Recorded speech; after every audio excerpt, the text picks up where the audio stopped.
Hello, my lovelies. How are we today?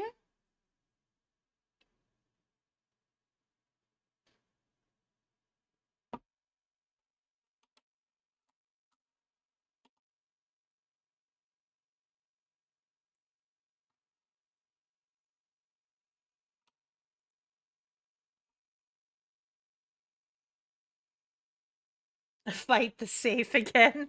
Why? So you can see it this time? Go watch the fucking VOD, loser. Why are you surprised, Coder?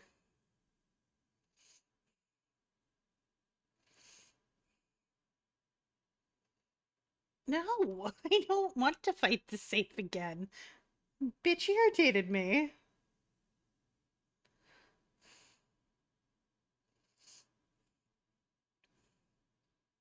Right, I really need to delete that picture off my phone.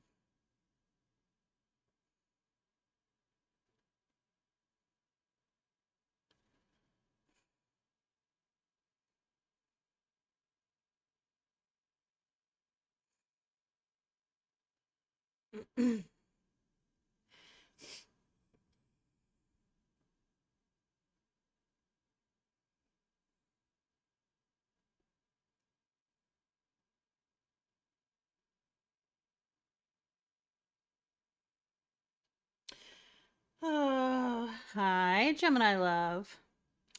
Frog, that is not a command here.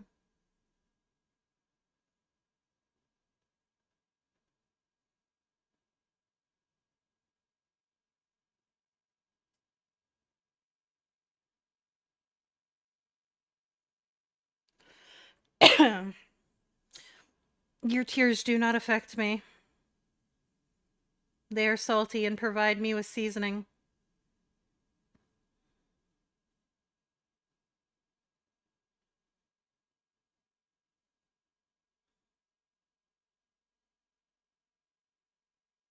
Huh, that's crazy, Coder. I don't know how that could have happened. I'm okay, Gemini. How are you?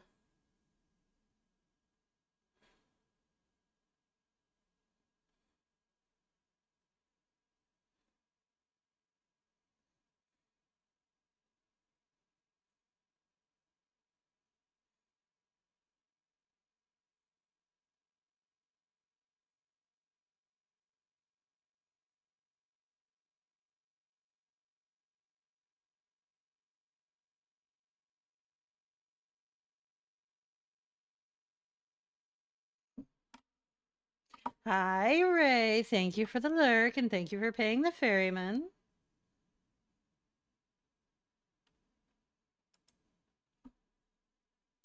Well, I hope you start feeling better, Gemini.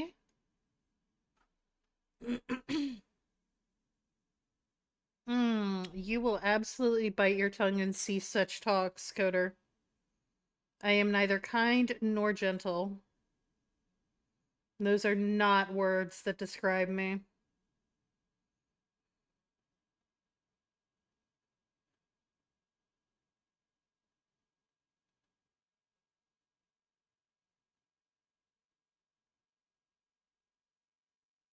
Why is my phone being weird?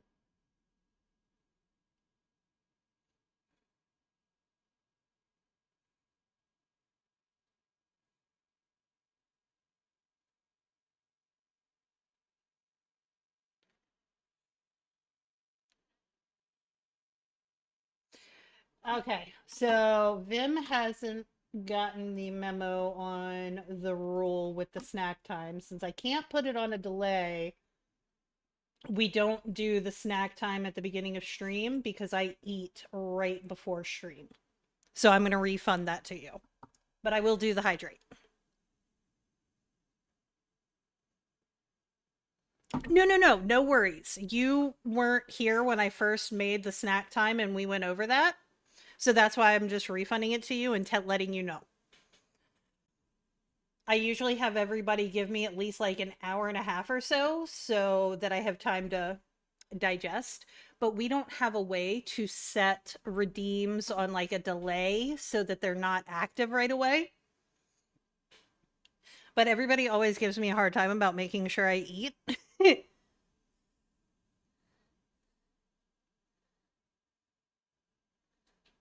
So I added the snack time so that they can feel better about me eating.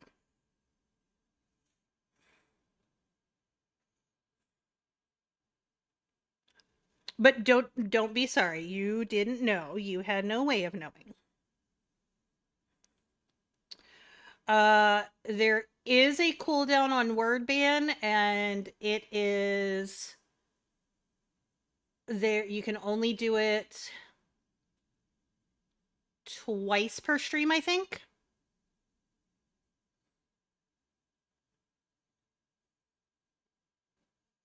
And choose carefully because I've only been beaten one time.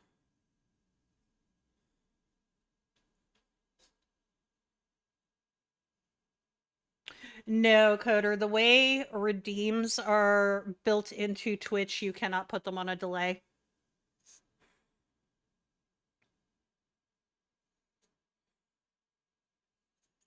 They are active as soon as Twitch is active. The only delay thing is once somebody redeems them, then they're on a cooldown. So the only way for me to delay it would be for me to immediately redeem it at the beginning of stream so that it would be on a cooldown.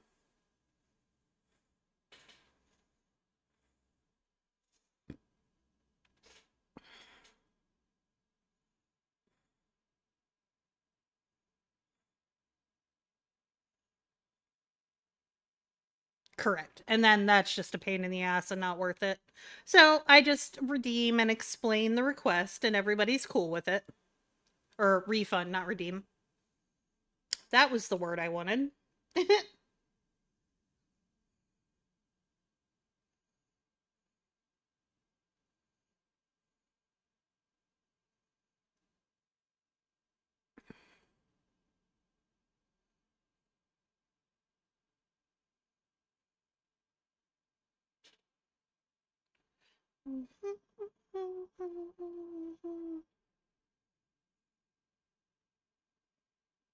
Why am I a delight?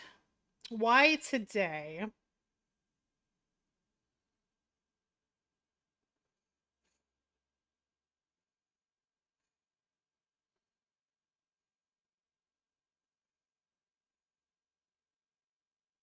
That is an absolute fallacy. I am not that nice.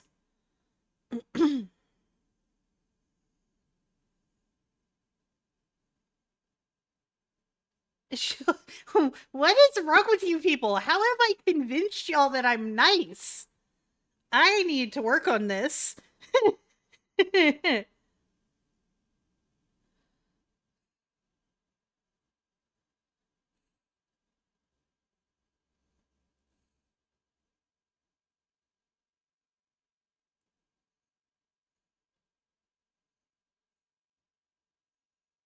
That's fair, Vim. Me too. Hi, Snipe. Thank you for redeeming, yeah, redeeming. Thank you for being the ferryman. Sorry, I've been like half distracted because I promised that I would post pictures of my dinner, so I just sat here and posted pictures of dinner.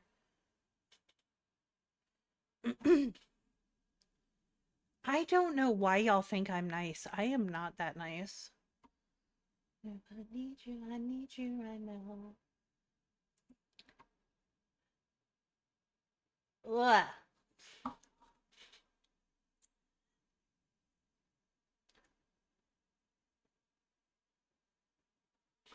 I don't need an arson command.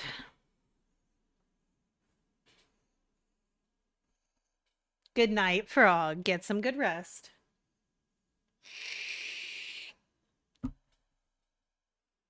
Nope, I already have a chaos command and a riot command.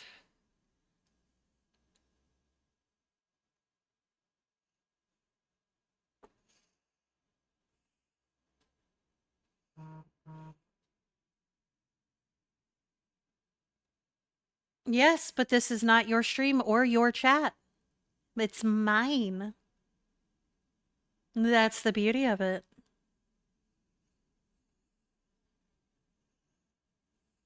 Good night, frog. don't let me down. Don't let me down. But yes, for anybody who's curious, I posted pictures of dinner because I did finally make macaroni salad and ribs.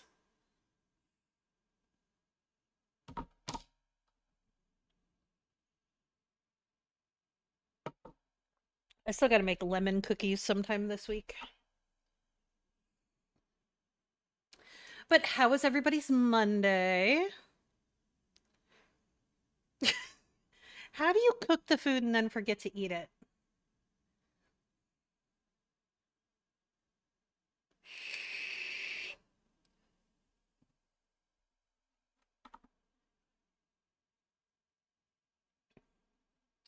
My issue is like forgetting to like stop to make the food. I lose track of time.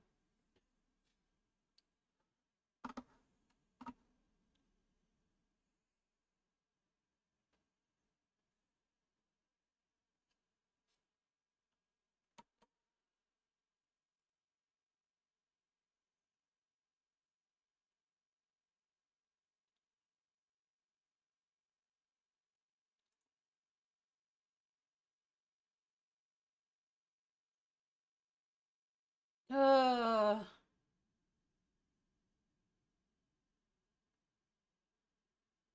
Yes, food is a thing that you are supposed to do a few times a day. Have you failed to do the food thing today?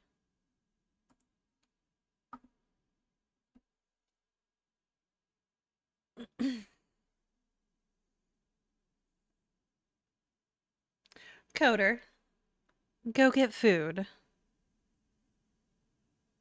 Vim, what time is it now?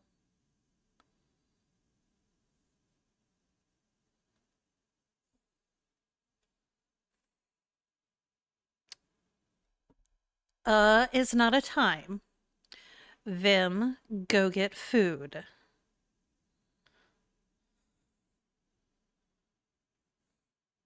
And probably some water while you're at it.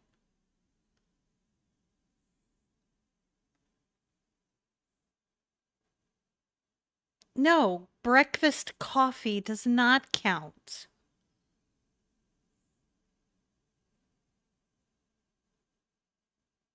All right, okay, I will accept the hydrating. Still, get food.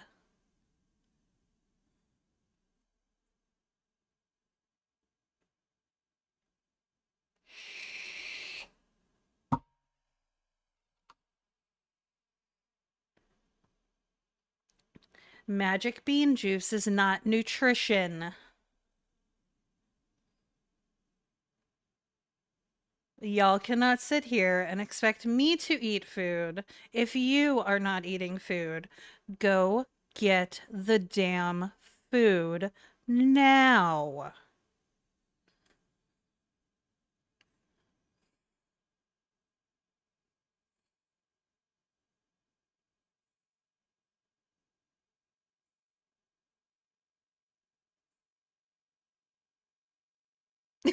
Panda.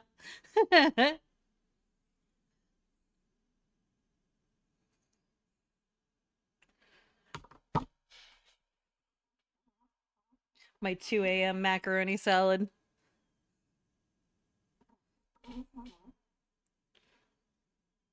Yes, you're getting a small pass, Coder, because you are in the process of cooking the food. So you shall be eating it shortly.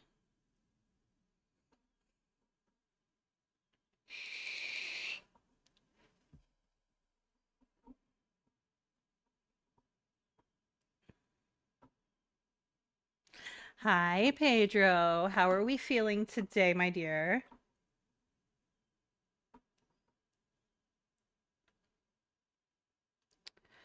Well, perfect. So if it is cooked, go fucking get it.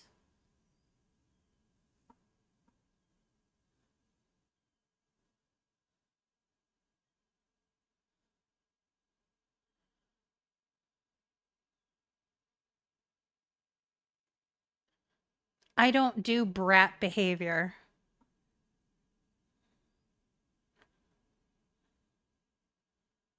I do as you're fucking told.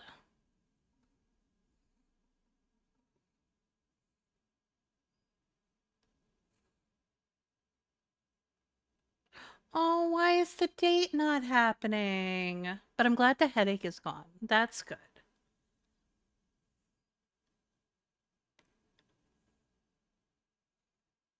But I am not a brat tamer.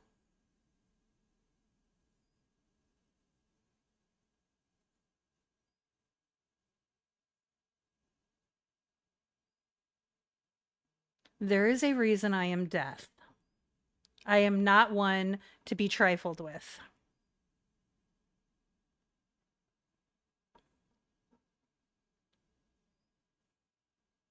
It does not matter who you have committed your soul to, eventually, all souls will belong to me. The consequences of your actions, however, may lead to it belonging to me sooner.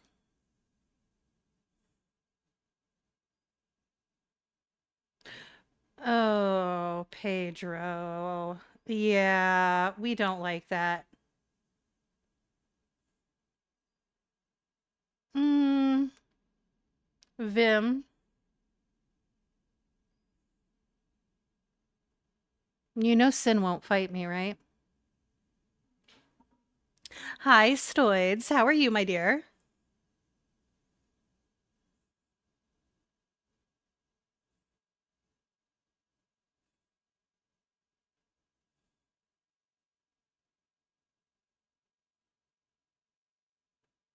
Sin will ask me nicely to not kill you.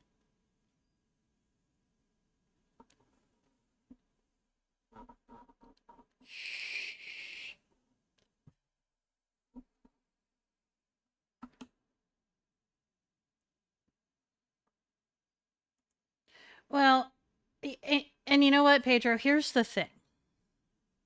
Let's look at it this way. It is better that you found this out now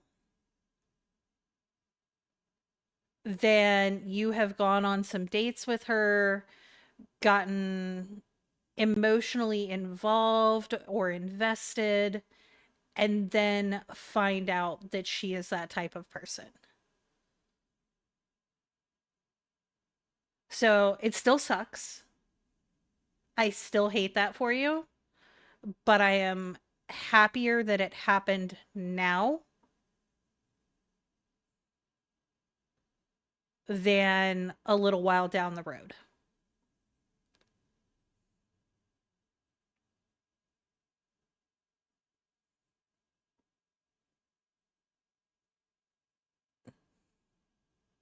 And this is just point in favor to the fact that it doesn't matter if you're a man or a woman, consent is still a thing.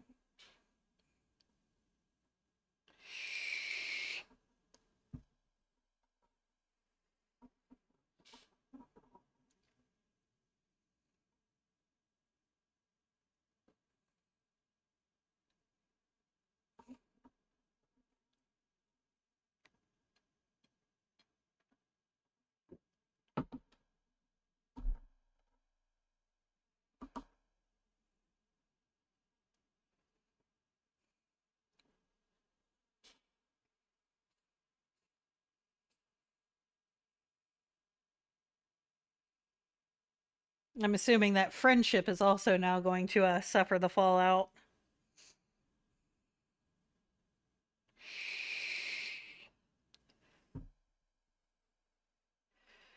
Pedro, you know I am always here, and I am also only a DM away. You do not have to wait for stream, my dear.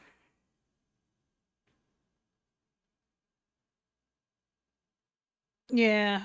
And see, that's one of those things that I wish I lived closer because I would very kind, not so kindly remind her that consent still exists for fucking men too. As I introduce her face to a brick wall.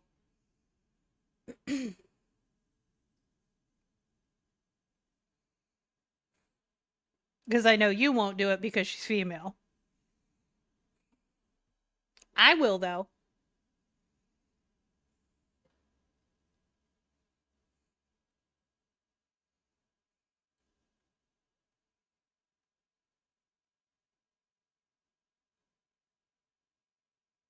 No, I have a moral compass. That doesn't make me a sweetheart.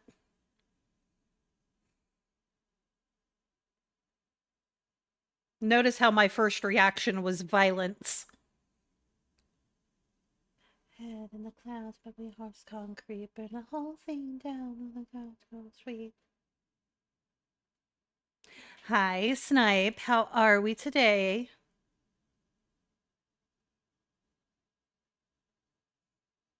Protecting my friends does not make me a sweetheart. I do protect my friends, but I protect my friends with violence. Yes, but you can't do the executing, Snipe. It's a female.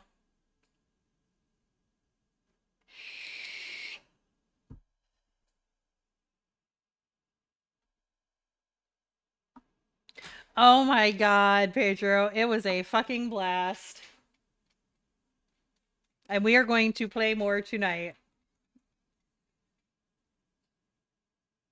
So, I talked to the safe last night. I had everybody dying because I am sitting here going, absolutely the fuck not. Fuck you, bitch.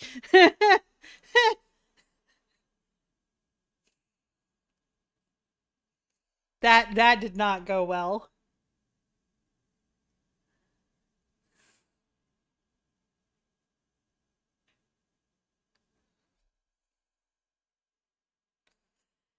Snipe, darling, you can't hit women.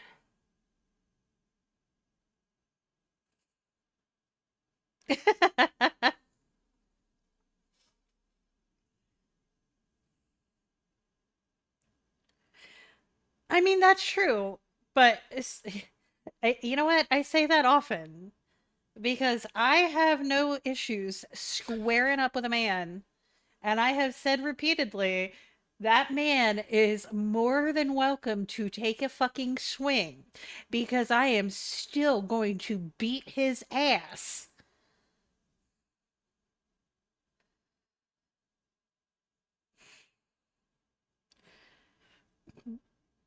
Because, for all intents and purposes, overall,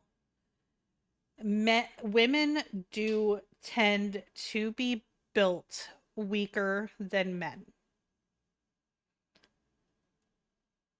They do not have the same physical construction as men.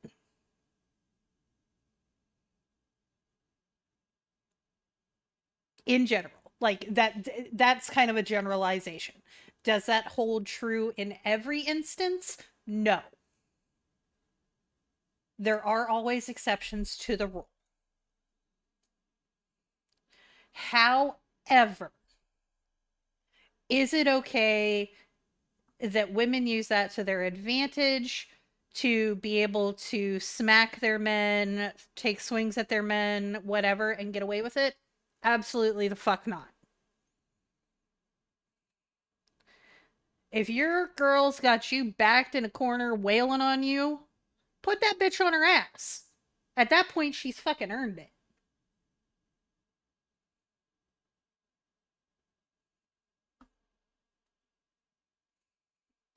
Like, at some point, there has to be a consequence. If you run into someone like me who's gonna square up and fight you like a man, go the fuck ahead. Fight me like a man. You still gonna get your ass whooped. But fight me like a man. I don't give a fuck.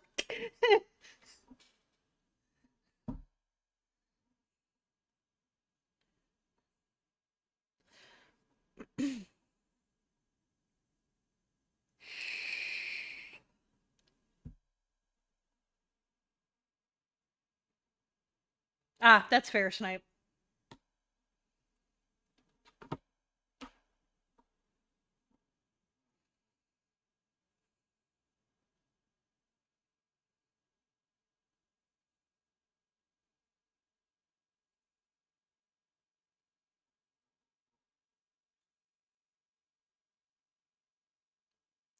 No, and that's how you were raised, Pedro. And to a point, you were raised well, but at some point, there has to be a limit to that.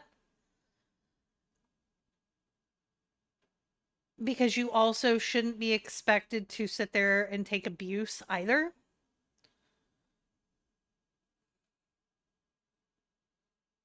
Times change.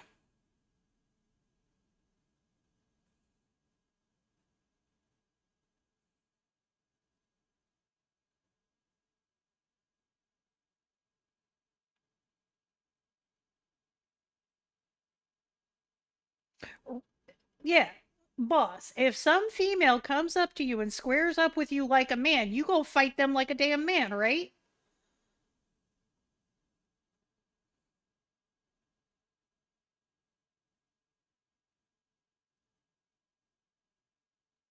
Thank you. That's it, boss. We fighting. We absolutely 100% fighting. Just wait till I see your ass. We square it up.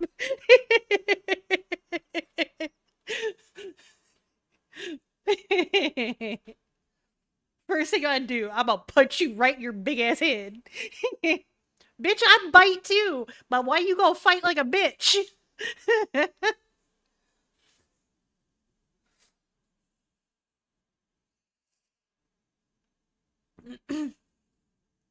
Live my for I'm dead.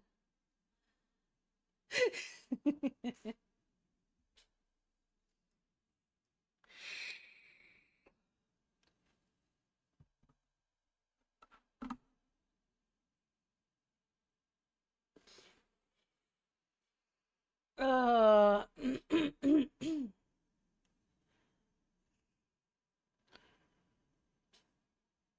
no, that's a cheap shot. You're just gonna do that because you want to try to touch a boob.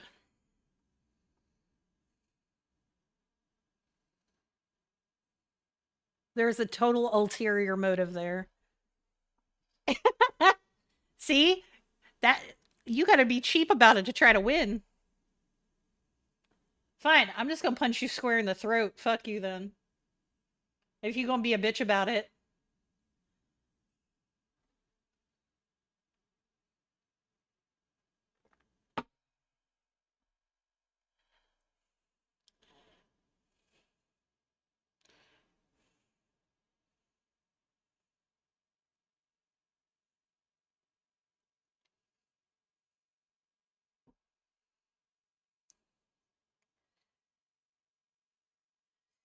Boss and I are gonna fight when we finally get to see each other.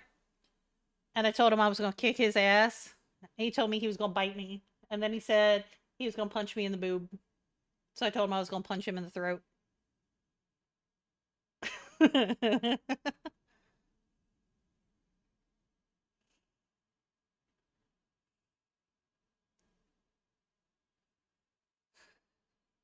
If I'm, you're getting punched in the throat and then punched in the fucking ear. I'm gonna ring your bell so fucking hard, I swear to God.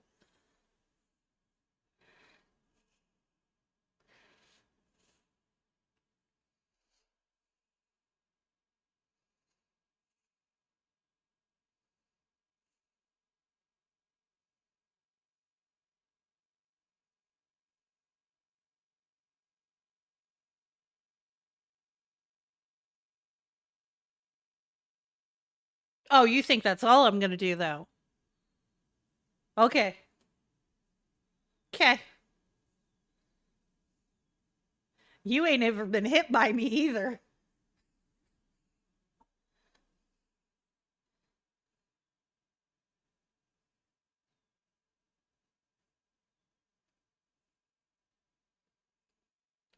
You gotta remember, I grew up learning how to throw my body weight.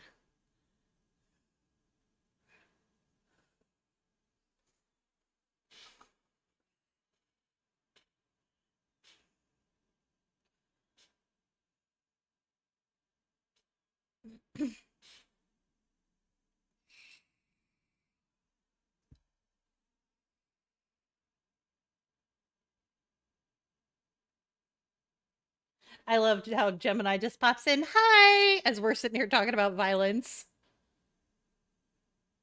Like, I'm gonna let you get the opportunity to get close enough to my ankles.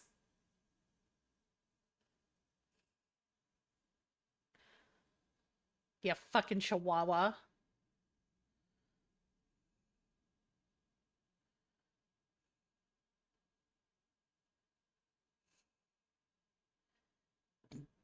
Oh, excuse me.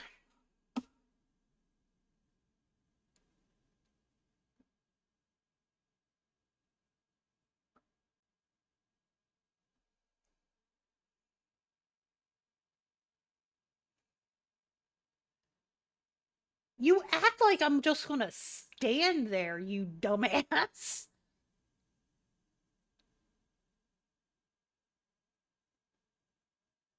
I'm gonna fuck you up, I swear.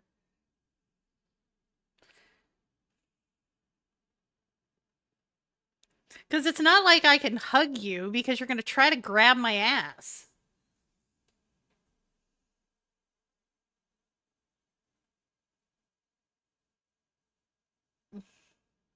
I am absolutely not caring for you, you perv.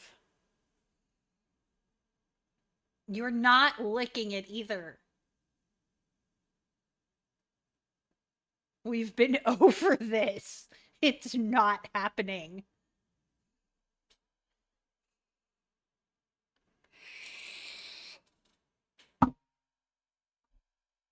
You don't want to know, Snipe. Boss's wildest fantasies that are never going to happen.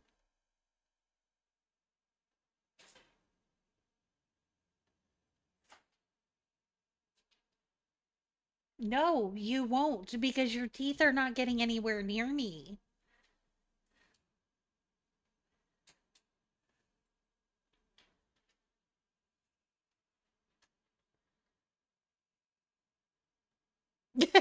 Get him, Pedro.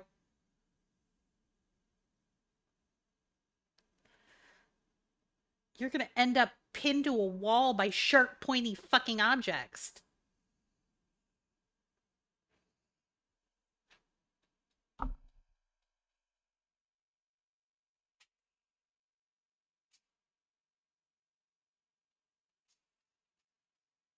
Gonna end up with your ass drawn and quartered. Hi, Dessa.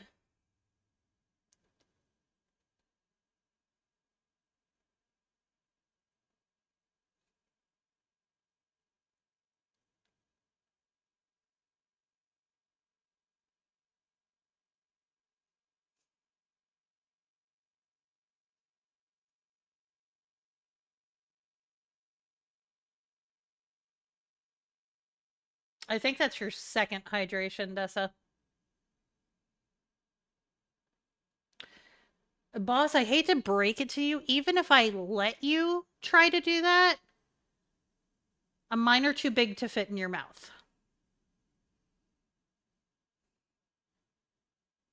But I'm not letting you do that.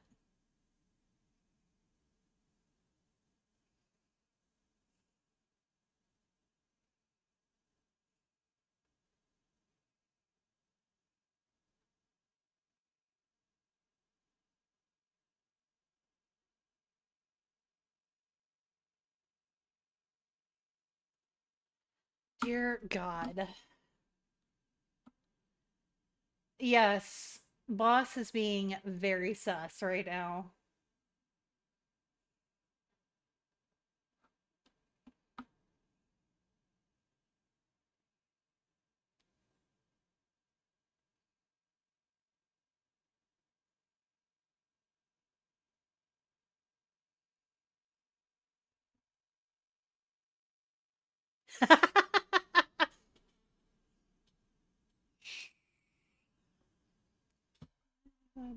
For me, I played it. I know everything I've ever done wrong. Well, let me move on, close on to be some things that you ain't told me. I would never be ashamed of you, homie. Well, are you gonna give me a hug without trying to grope me, you weirdo?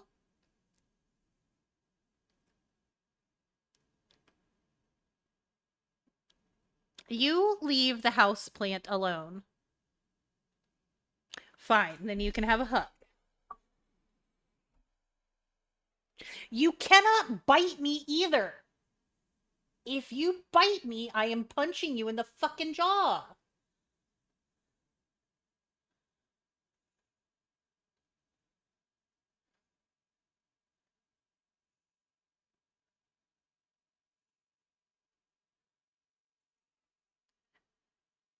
So, if you want to lose teeth, go ahead. I am going to fuck you up. God. No sense of self preservation, this one. Oh my god, yes. Oh god.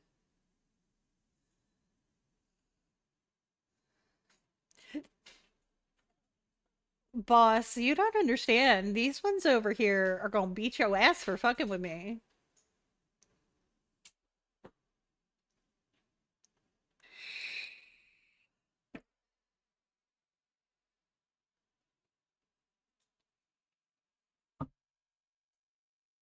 You're fine, Snipe. He just likes to be a pain in my ass. But if you want to sneak out, you can, honey.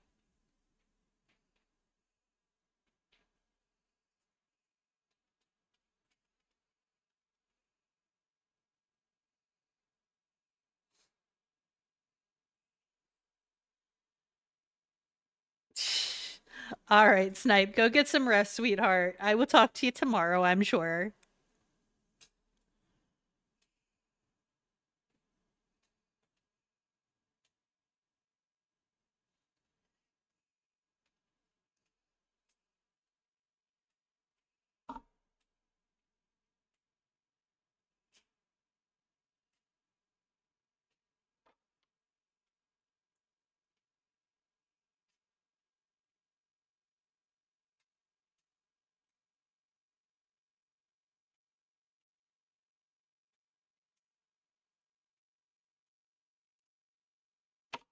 Uh, this bullshit I gotta deal with.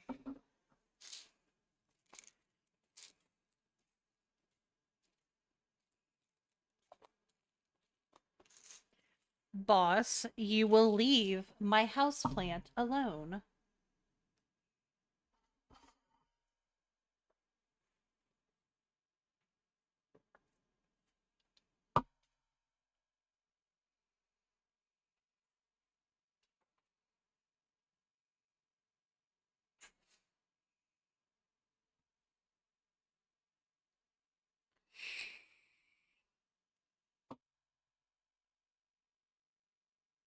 No, you will not.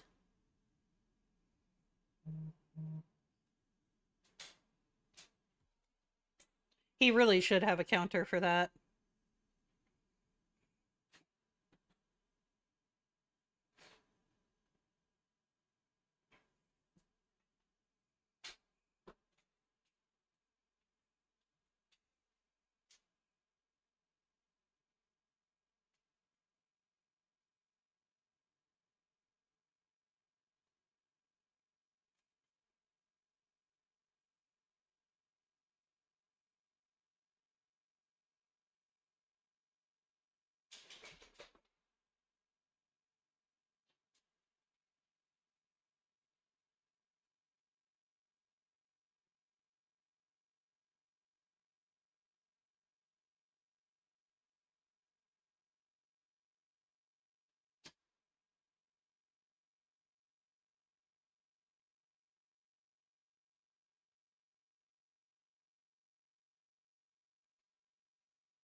Fortunately for him, he is friends with death, so his death is not happening anytime soon.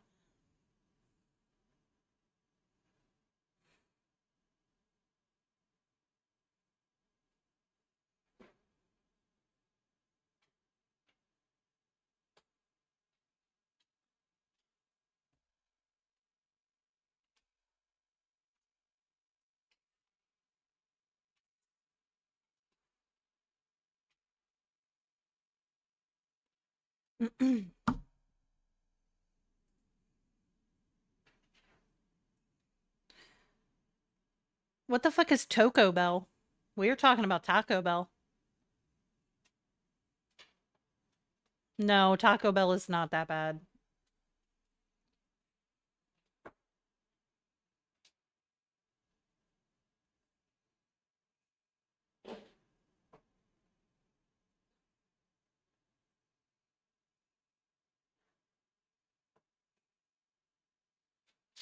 I love that I've gotten everybody started correcting his spelling.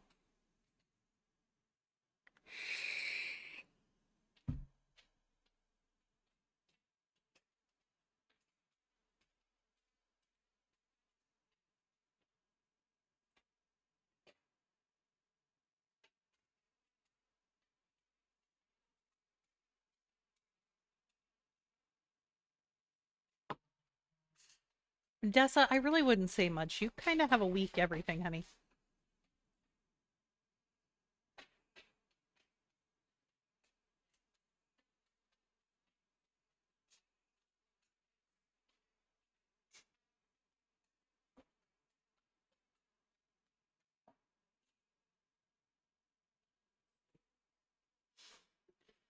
Oh. All right. Give me 1 second. I'm going to step away for a minute. The dog wants out, and I'm going to pop to the restroom right quick.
Okay. Sorry about that.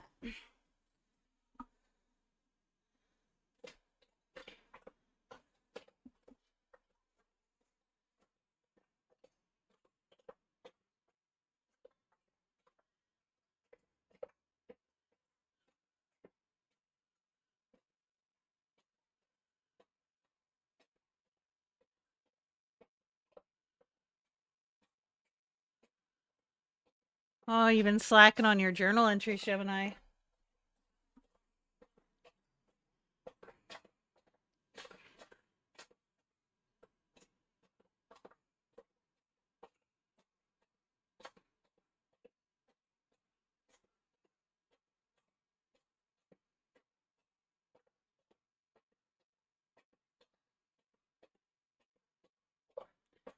Oh.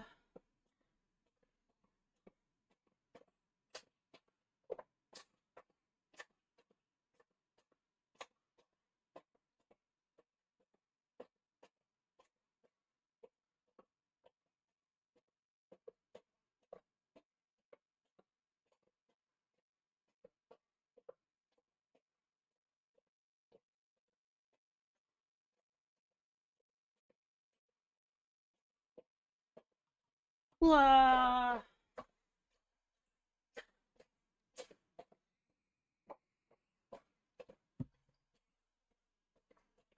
That's fair. Ooh, that should be a good concert, Pedro.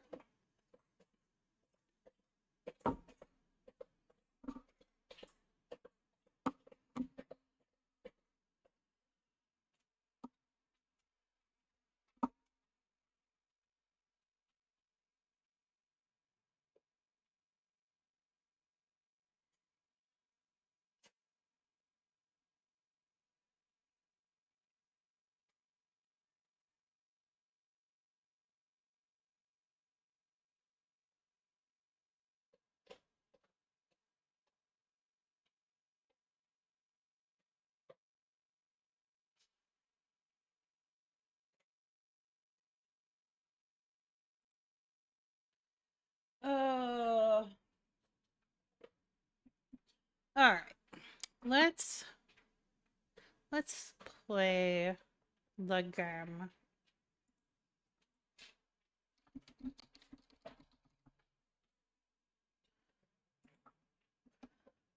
Let's go date some furniture.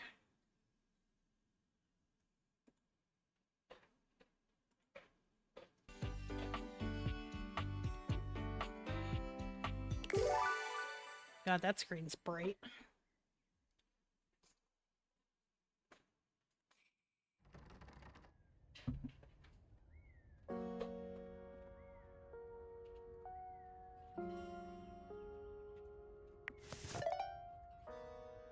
All right.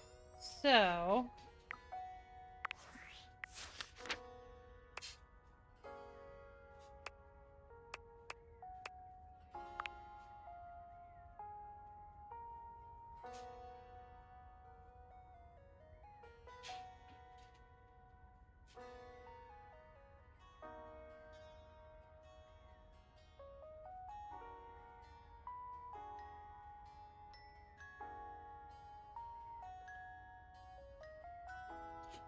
right, Pedro? That's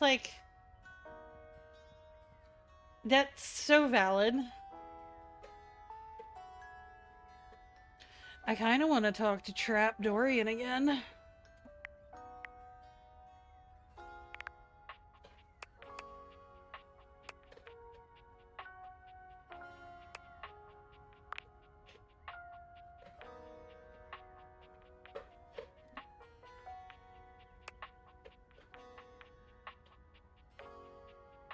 That's got to be the office chair.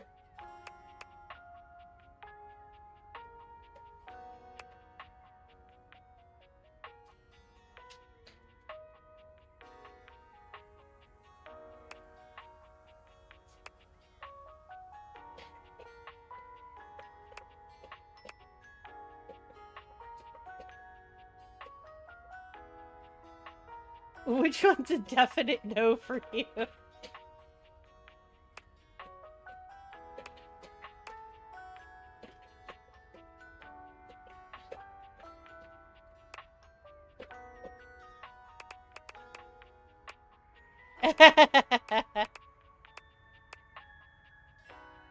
Okay, that's the video game console.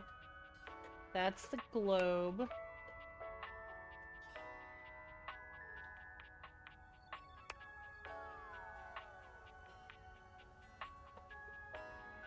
That's a board game?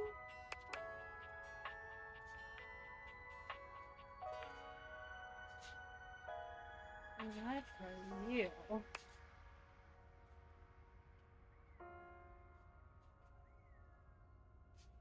Oh, is that the food guy? I don't know what you are.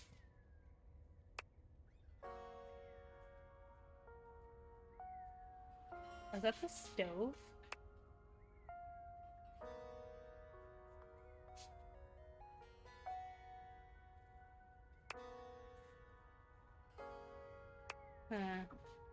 What the fuck? I'm fascinated by that one.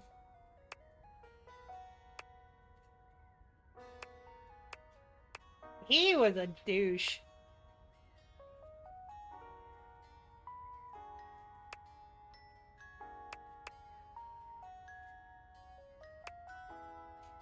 Oh, that's the rubber duck.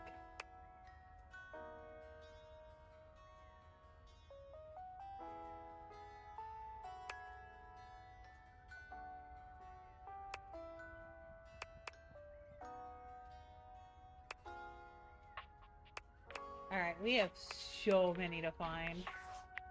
Okay.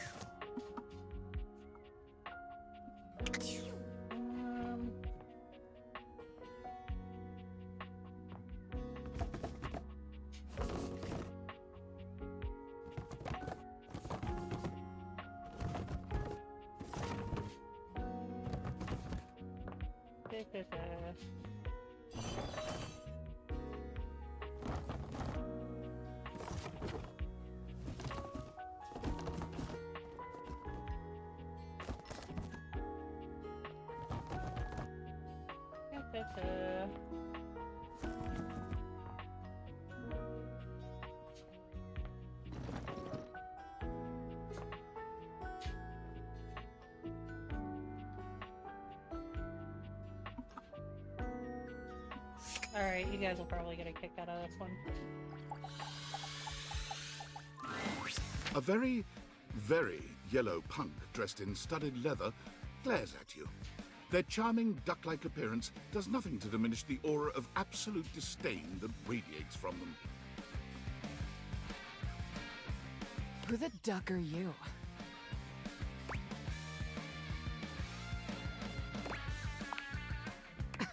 The bathroom?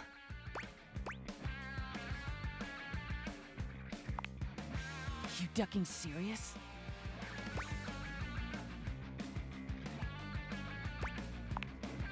I only ever see you sitting and scrolling or standing with a dead blank expression on your ugly mug. Boring. And ducking disrespectful of yours truly, don't you think? Now get out, ducking poser.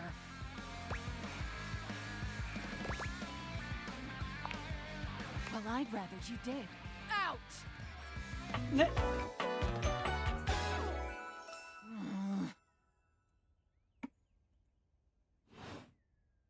Oh my god!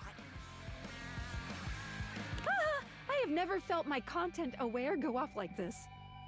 This ducky is dangerous. You got that right.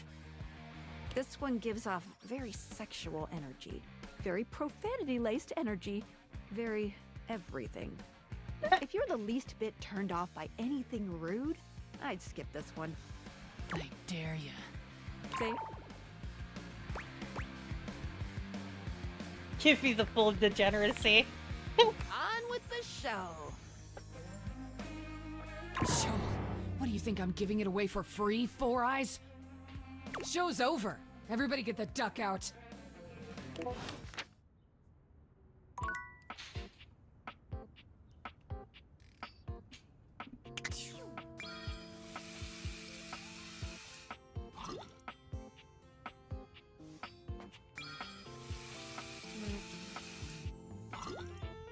Alright.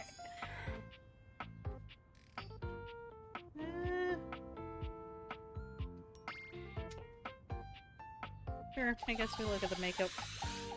That's one I haven't A seen. stylist with a very vertical, very pink hairdo appraises you, lifting his glasses to take a better look at you. His face is kind, his features soft, and his makeup? Oh, impeccable. Oh!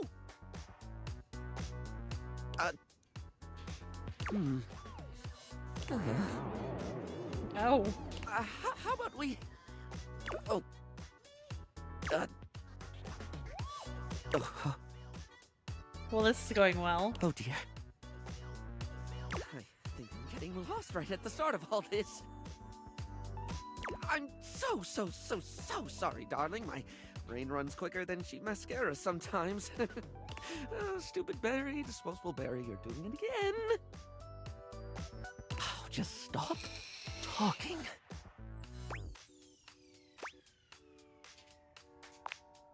I would like that, yes.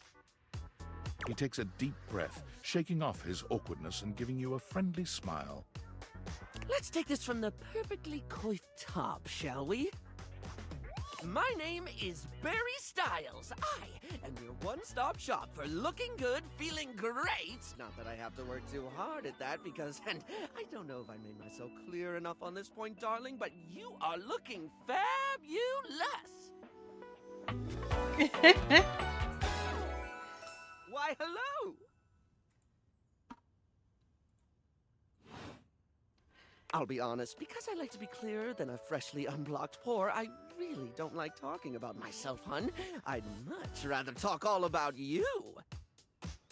And eyebrow hydration, of course. You really cannot underestimate how important it is to avoid a thirsty brow, baby.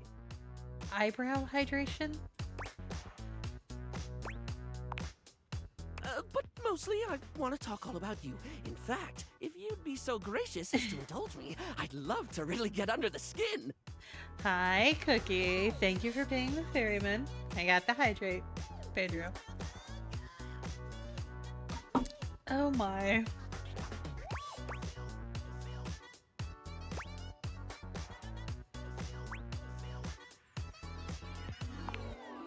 Oh, not literally, obviously. My products are for external use only. I mean, can I ask you a few questions? Oh, fabulous, darling. Okay. This is super exciting. I just love learning about what other people like. I haven't yet met with a taste I can't cater to. So, with that in mind, I simply have to ask. Drum roll. Favorite brand of tweezer?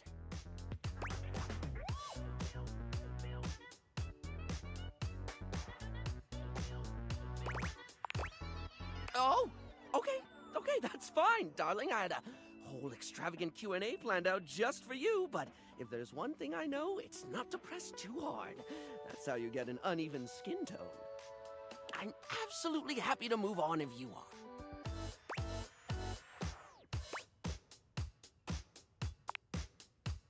Then tell me. Tweeze me!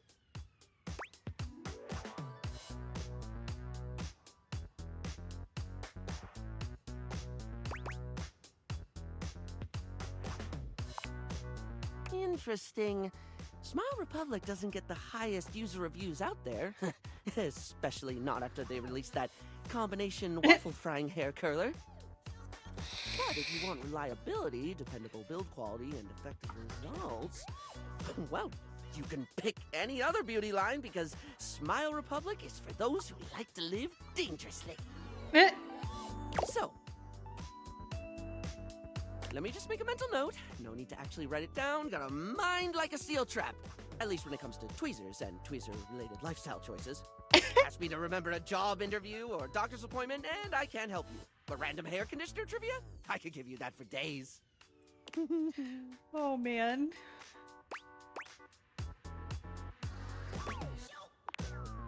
Oh! Oh no. I've been put on the spot. Oh, wait! How about this? While it's bad for your hair if you wash it every day, you can safely condition every day with no washing required. This is great because I think people should use conditioner as much as possible. Not so much for the health benefits, but the fact that it just makes hair feel really, really nice, doesn't it? Freshly conditioned hair is the chocolate milk of texture. At least that's what I always say.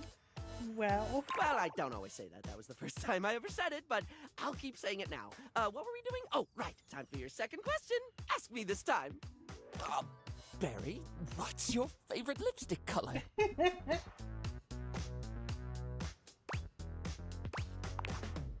This is a good one. A classic of a beauty question. We can't have a beauty Q&A without knowing your favorite lipstick color, can we?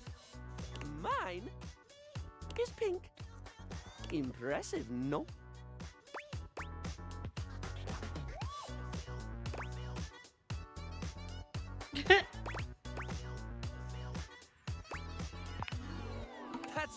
said. What, pray tell, is yours?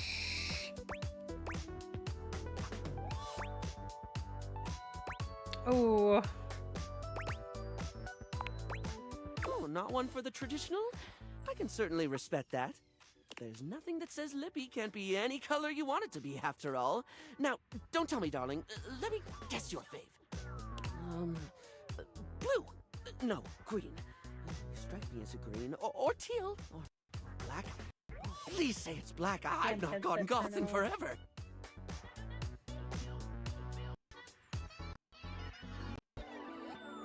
Wait, no, I got it. It's gold, isn't it? Rose gold. Green. No, wait, I already said green. It's gotta be blue then. Maybe teal? Ah, this is too hard.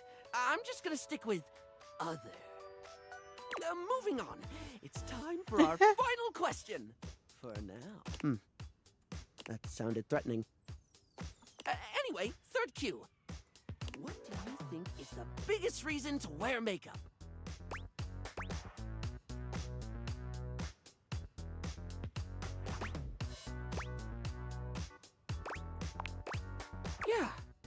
Yeah, I get that.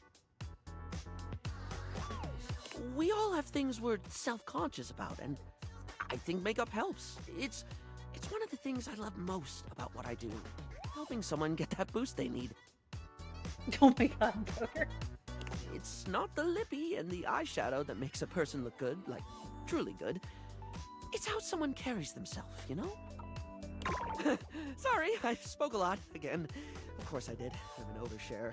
Need to stop that.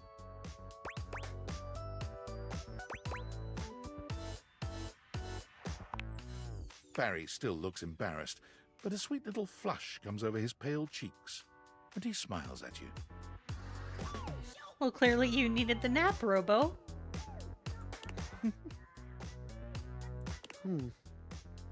Well, darling, that about wraps up the cues. It was gonna be a big 20-question thingy, but I just didn't do it, I suppose. Plus, I forgot half the ideas I had for it when I thought about colors for an hour.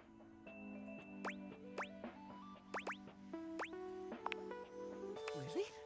That's wonderful, darling. I had a lot of fun, too. Oh, I really hope we can have another fabulous chat again.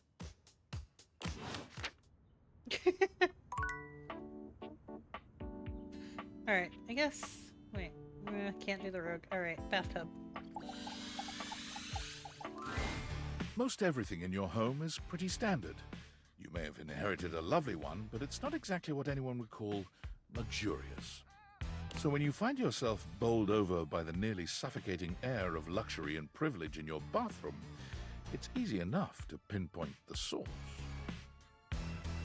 Hi, King Mac. Thank you for paying the ferryman. A beautiful stranger in a luxurious sud-lined bathrobe stands before you, resplendent in black and gold.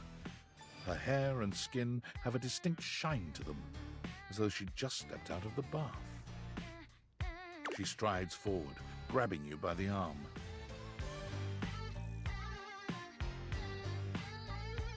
Thank you for the lurk.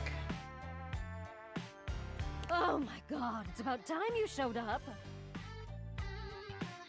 Hi, freak. I ordered hours ago, and the pizza's free if you're late.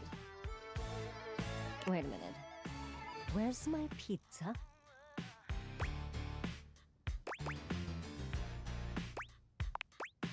Yeah, and so am I. So where's the pizza? She squints at you, looking you up and down. Wait. You look familiar. Don't I know you? Yeah.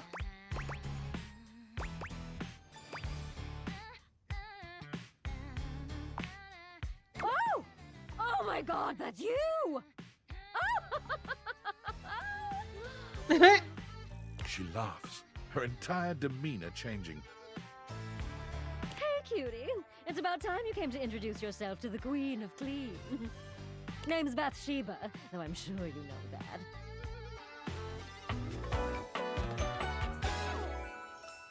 Oh, yes! Still don't know where my pizza is, but it's okay. We're here now, so you can go get me one. No.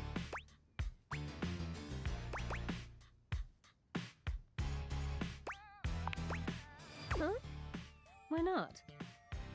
Do you want me to starve to death? Of course you don't. Well, fine. If you're not gonna feed me, maybe you can feed me. You got any good goss for me? Some nice hot tea?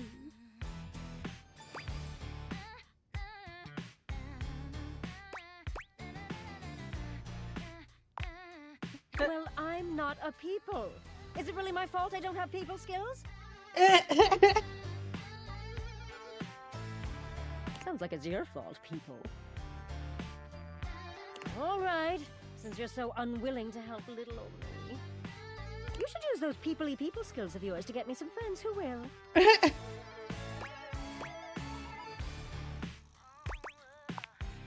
Oh, goody! We'll start next time I see you then. And bring a gift next time, won't you? It's just Yeah, good manners, you know. about that. Yeah, that's definite possibility in this game, Freak. Good night. Get some good rest. Well, she's something.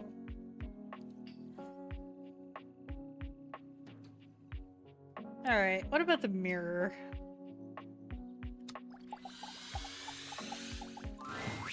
Your mirror has done its job dutifully over the years, accurately reflecting your image back at you in good times and in bad. But today, there is no reflection for you to scrutinize. Only a long-haired beauty who looks at you like you're a work of art. He kinda hot, though.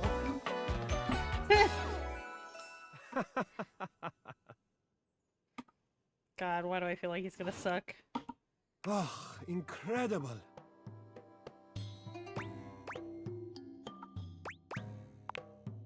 Amir throws his arms out to stop you, gesturing to you to stay where you are.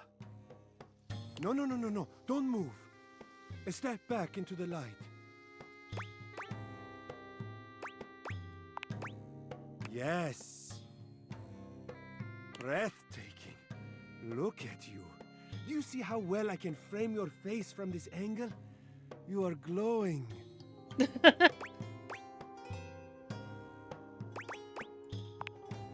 When you are accustomed to the extraordinary, even the extraordinary appears mundane.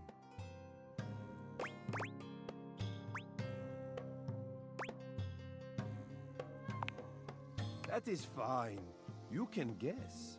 But I will know, and I am happy to show you again anytime you need. He's smooth.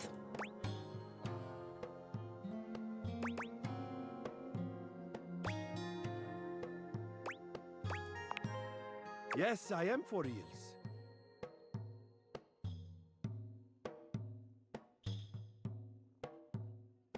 I am standing right here in front of you.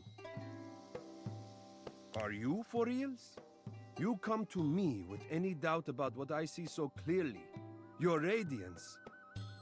It is possible you are not for reals. Thank you for the lurk, Platinum.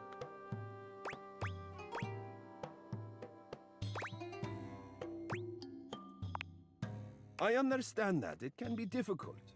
But for you, tell me, what do you see that I do not see that makes this doubt recur for you?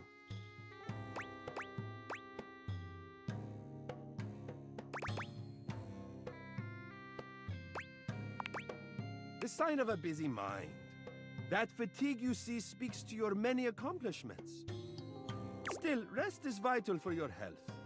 Best to make some time for that, don't you think?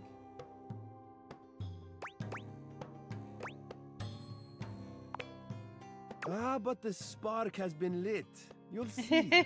We will just have to fan those flames until they're a great, big, beautiful, rolling flame, won't we? Stop by any time. I'm happy to admire your beauty any day. He's fucking smooth.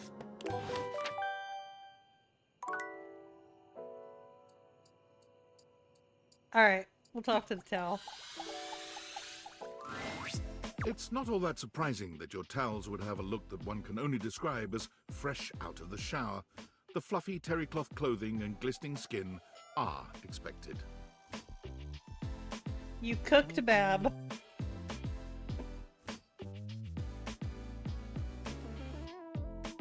What you did not expect to see, however, was a six-pack you could do your laundry on. Wait, hold still. What did you make? He holds his hands out in front of him, stopping you in your tracks.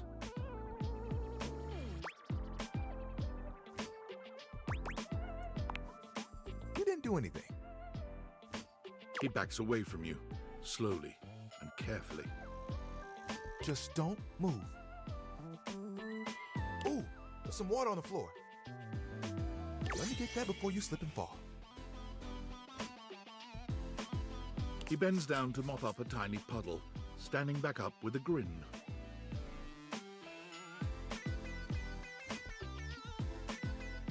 There, all good.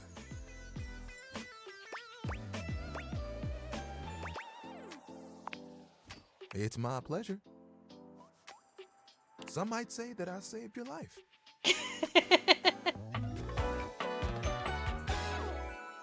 Hey, hey! Tyrell the towel. Did you see that dude?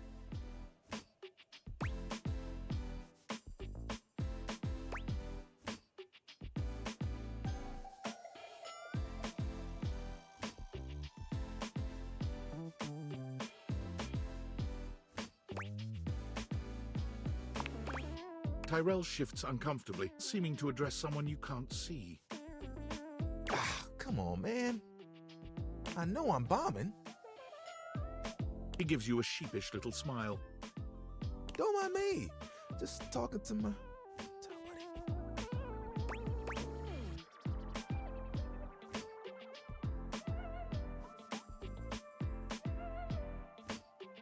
buddy. Ooh, that sounds really good, Bab.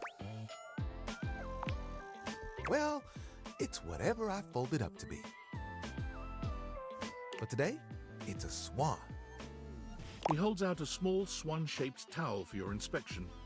It's quite charming. I can get a bit bored is all. Yeah. You and Tyrell look at each other, neither of you speaking. The silence is long and awkward. Yeah. Come here often?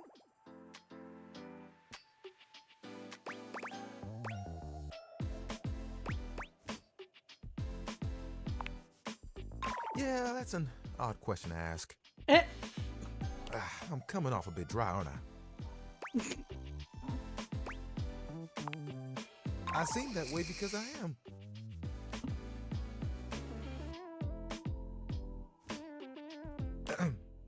Can I just start again? I feel like I recognize his voice. He extends his hand to you, and when you take it, he gives it a firm, confident shake.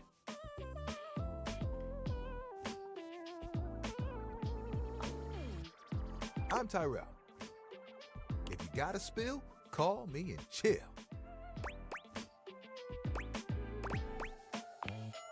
It's just something I'm workshopping.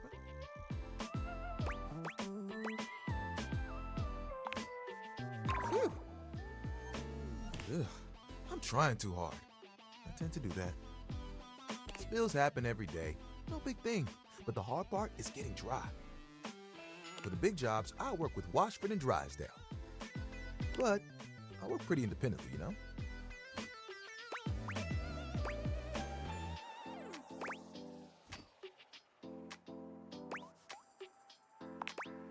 I'm here regardless. I'm pretty dependable. It takes someone of strong woven integrity to be as reliable as me, you know?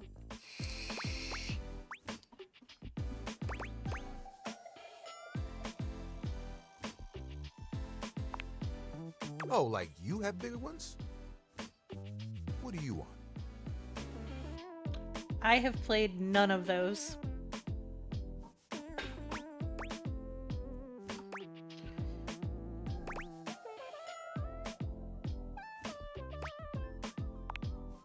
Honestly, That sounds like a pretty damn huge aspiration. Never watched that one. There are things I want to do, but my job is important, you know? Those spills ain't gonna unspill themselves. And I won't be spilling things to you until I get to know you better. Yeah, it's one of my Discords, Fab. So, let's make a deal. Next time you see me, I'll show you something cool. And maybe I'll tell you a bit about myself. I'll show you an idea I have.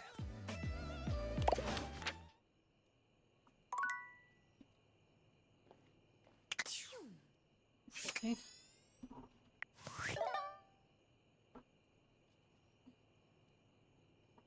Never watched One Piece either.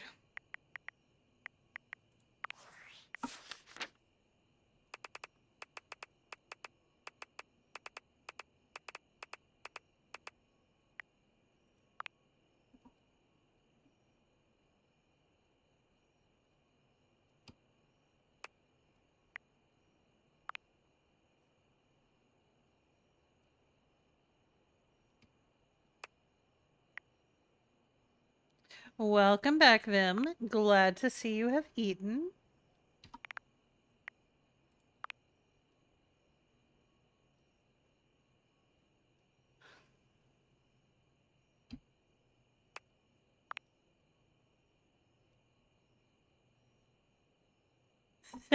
Never played Borderlands.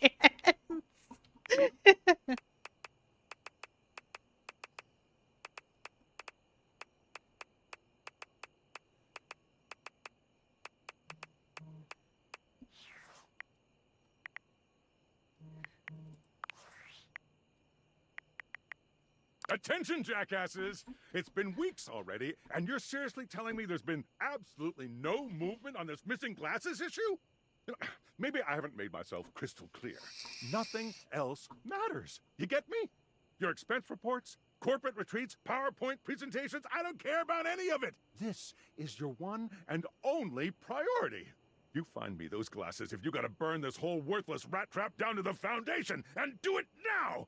Secretary Dawson at the Pentagon is breathing down my neck, and his breath stinks like flaming garbage! You think shareholders are bad to piss off?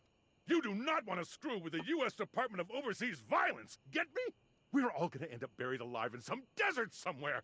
Find me those glasses, now! And who the hell came up with the 15% off transparent items promo? No consumer buys anything based off of how transparent it is! Find me whoever came up with that crap and fire them! David.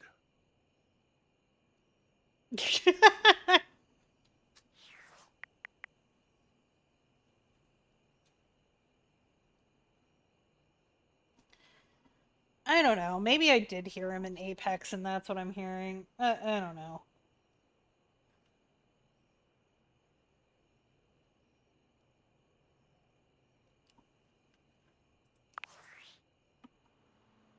It's me. Were you followed? Is this signal encrypted? It'll have to do. Listen, I've been giving more thought to our previous conversation about the ethical implications of transforming inanimate objects into humans, and I've come to a realization. It's honestly not up to us whether an object should become human. It's up to the object. And if an object expresses desire for personhood, who are we to deny them? Yes, that is acceptable, Noms Coder. I did discover one other interesting piece to all this. After analyzing the data, it appears that certain objects can only become human if the Dateviator user possesses the necessary personality traits. I'm not sure why. I theorize it's because certain character attributes emit an energy vibration on the same resonant frequency as the molecules of a particular inanimate object. But in all honesty, it's likely a mystery that science will never solve.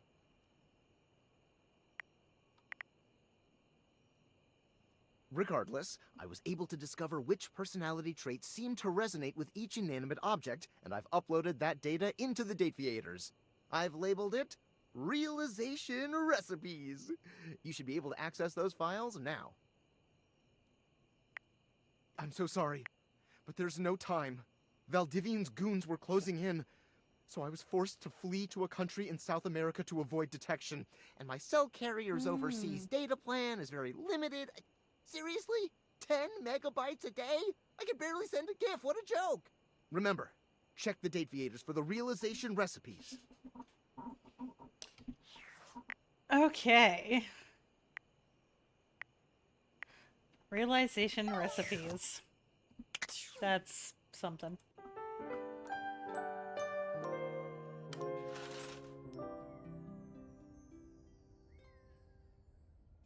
Oh, that's definitely a thought.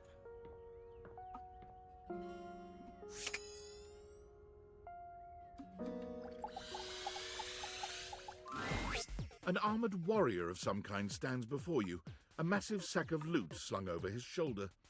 He greets you cheerfully, something about his smile and tone reminding you of your own customer service voice at work.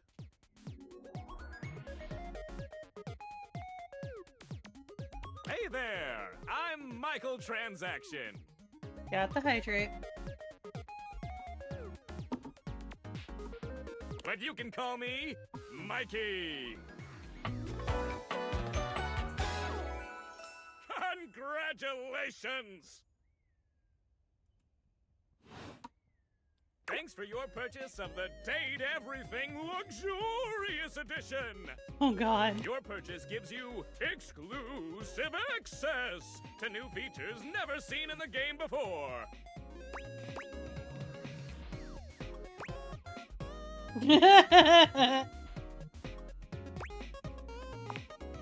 But I'm not.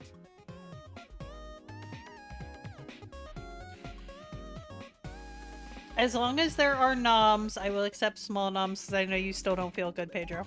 Despite having no visible eyelashes, Mikey manages to bat his at you all the same.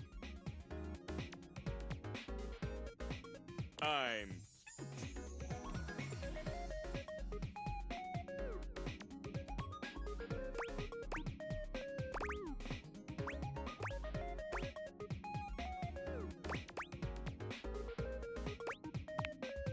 So does the candy industry.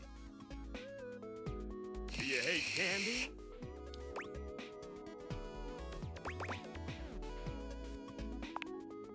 Candy is something you pay money and get an unknown reward for. And if kids get rotten teeth, that's their own fault. They should have better parents. Wow. I'm not evil. I'm doing this to support my kids, if you really gotta know. Blame it on the economic climate, housing market, whatever you want.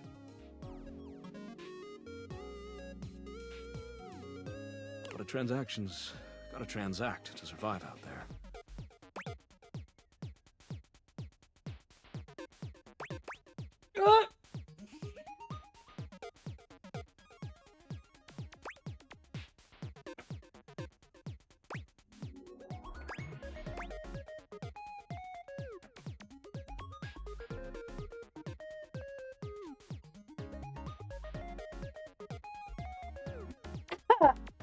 Yay!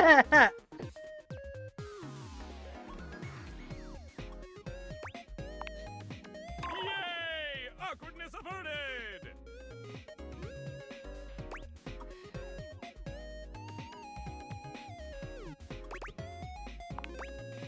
Mikey likey! Oh god. Unlocking access to me means that you gain access to the Date Everything loot box! Each day, you can pull me up to 5 times for my extreme bonus armor!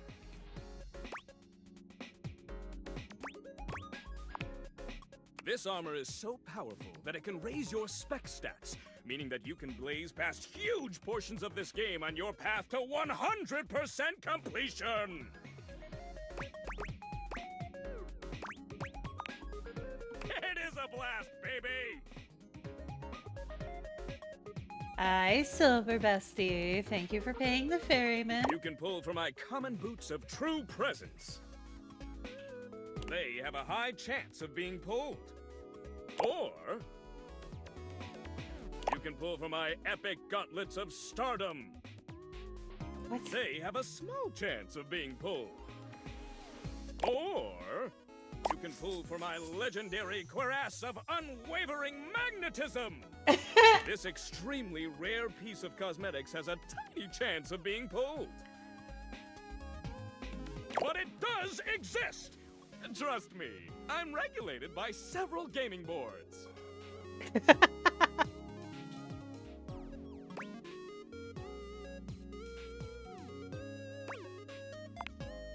You don't have to. I'll do all the trusting for both of us. Oh, okay. It costs a mere 8 brundles for each pull. The fuck is a brundle? Brundles are a special kind of currency that you have exclusive access to.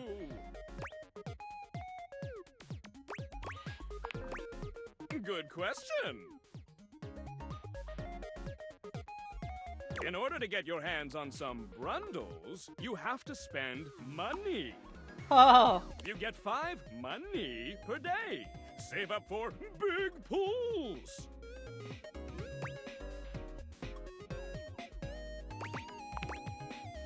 You're asking those thinker-type questions.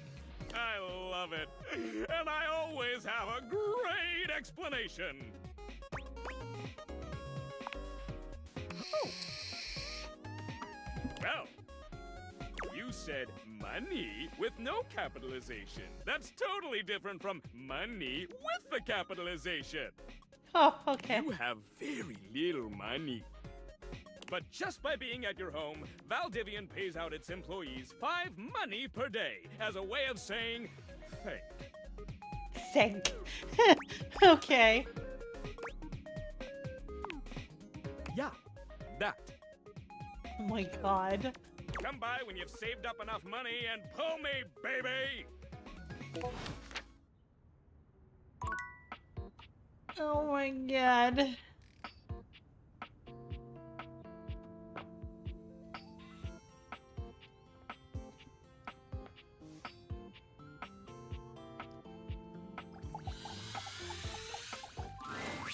You see a slim, dainty gentleman in a well-tailored suit. He's absorbed in the ticking of a fancy pocket watch, but it's the feline ears on his head that most catch your attention. Oh, not a cat boy. A tail sprouts from just above his backside, moving back and forth in time with the watch. Tick, tick, tick.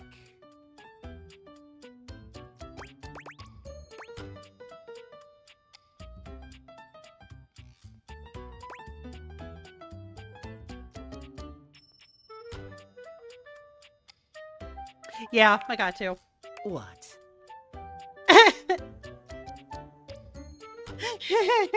No, never mind. I don't want to know. Why have you come? I don't see interruption to meditations on the beauty of time on the schedule. Schedule.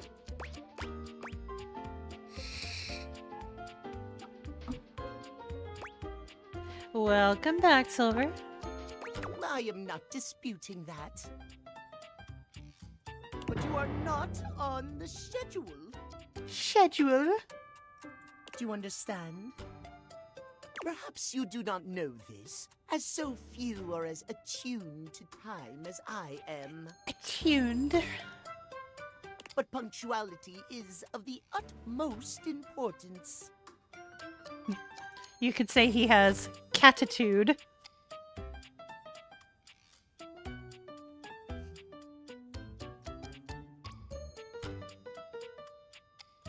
So if you wish to speak to me, you must make an appointment.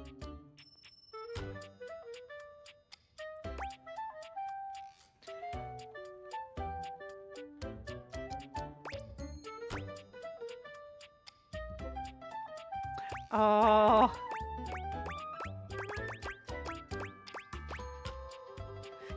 Gemini.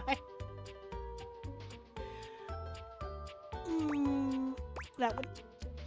You mock my elocution? Elocution? Yes, yes, I do. I speak with elegance, precision, timeliness. elegance, precision, timeliness.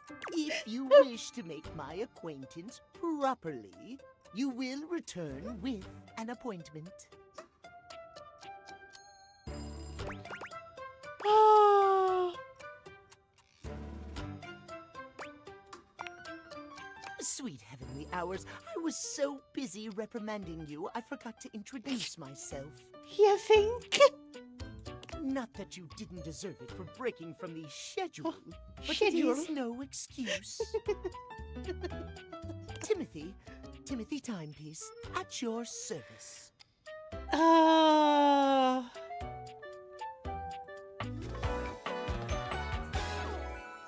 Timeliness. Not yet today. Give it time.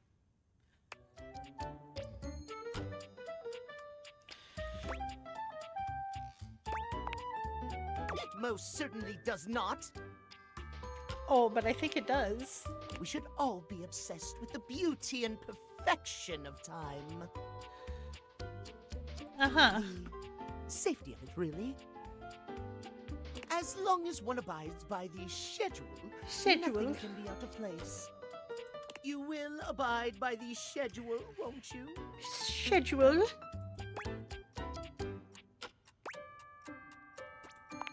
You mock my speech. Yes, yes I do.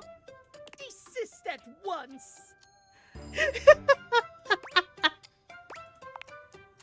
What's the big deal?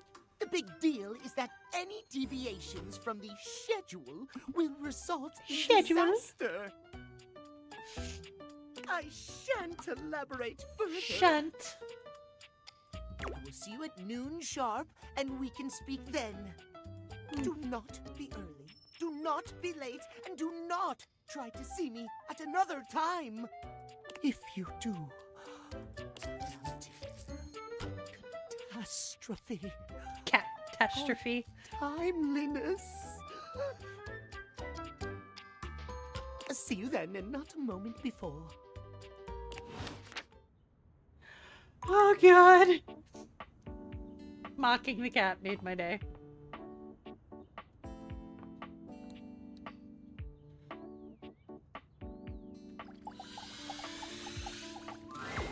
Hey there. Oh, that was Betty. Okay. That's fine. We like Betty.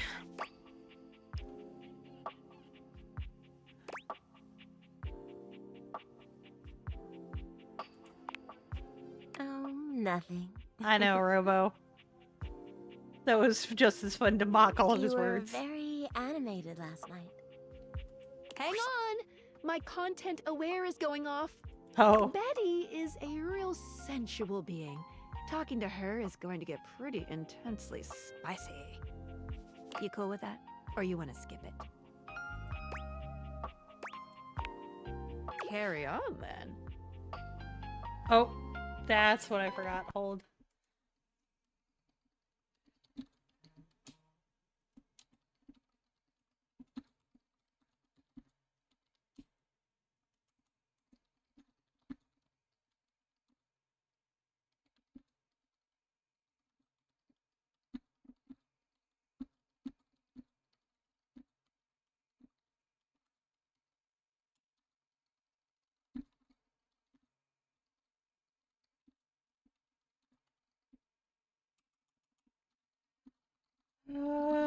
Da, da, da, da, da.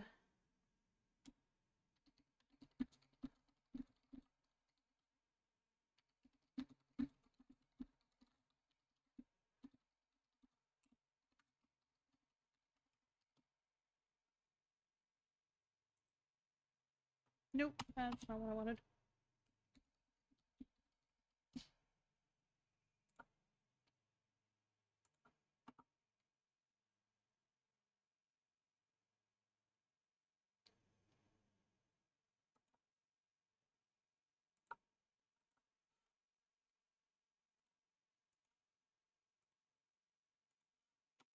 Okay, there we go.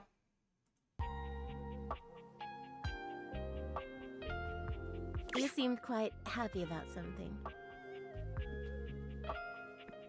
I wonder what sort of dream you were having.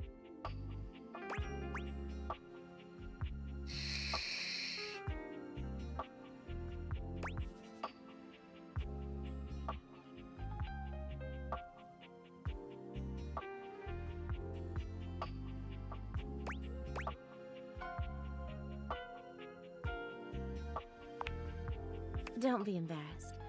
I'd love to hear all about it.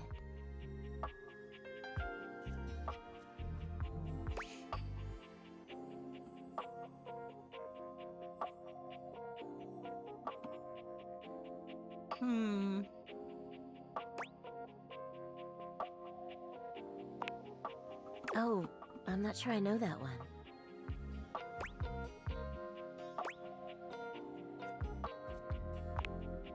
Oh, well, I already like where this is going.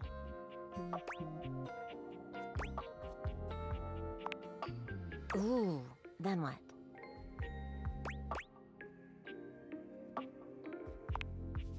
So what did you do?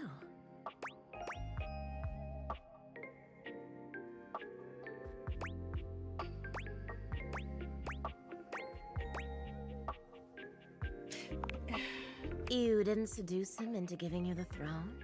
Oh. I had to stick on brand. Still though, what a fun dream. I'm a little jealous. You're lucky to have such fun and sexy dreams. I can't say I've been so blessed. Not for a while now. I haven't slept well for years now, to tell the truth. But it's not something I want you to worry about, all right? All I care about is knowing you're sleeping soundly. I just want you to be comfortable and happy when you're with me. I hope you're satisfied.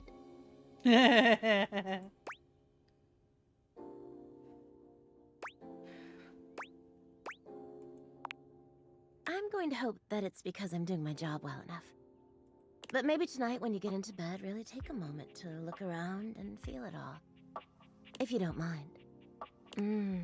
I could talk to you for hours, but I'm sure I've taken up enough of your time.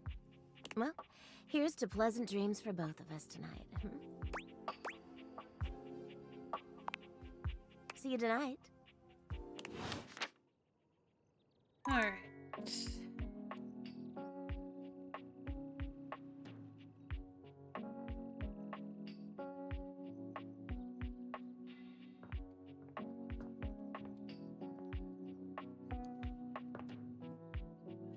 Betty's a trip.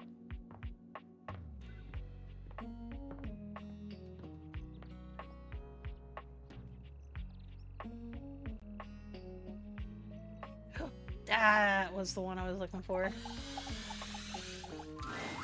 There's something so intensely familiar about the cuddly stranger standing in your closet.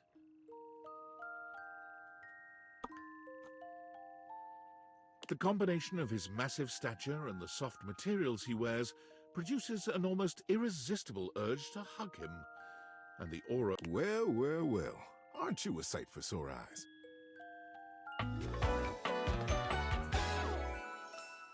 Yeah!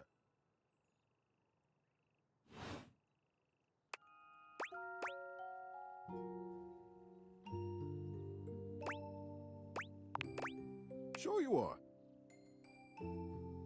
I was just sitting here in this closet thinking how nice it would be to get a visit from my favorite person in the whole world.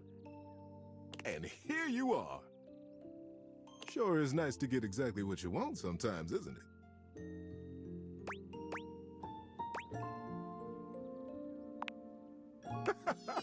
Of course you are. Didn't you know? Thank you for paying the ferryman, Kitsune. It brightens my day just to know you're in the house. I feel like we haven't talked in a while, though. Feels like I've been alone in the closet for a long time. It sure is nice to see you. Why you changing your name, Tats? Tell me, what brought you around to see me?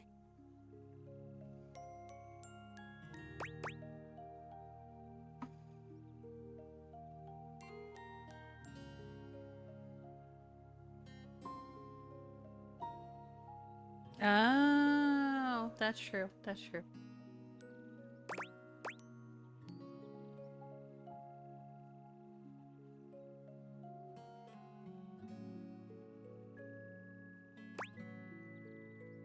Oh, this is so much fun. Not at all. Not for me, anyway. Closets are some of my favorite rooms in a house. Get a good cozy blanket, a candle, and close that door, and you've got a perfect little cocoon. A little nest of peace and safety. You're welcome to share mine, or we can sit on the bed and talk. I'm comfortable in either place. And no matter where I am, I'll always be happy to be with you. I'll leave it up to you. Where should I go?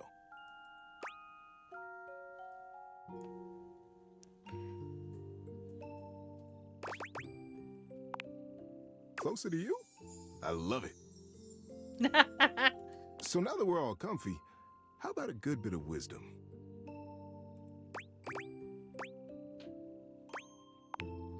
Being that it's daylight out, I got some advice to give you.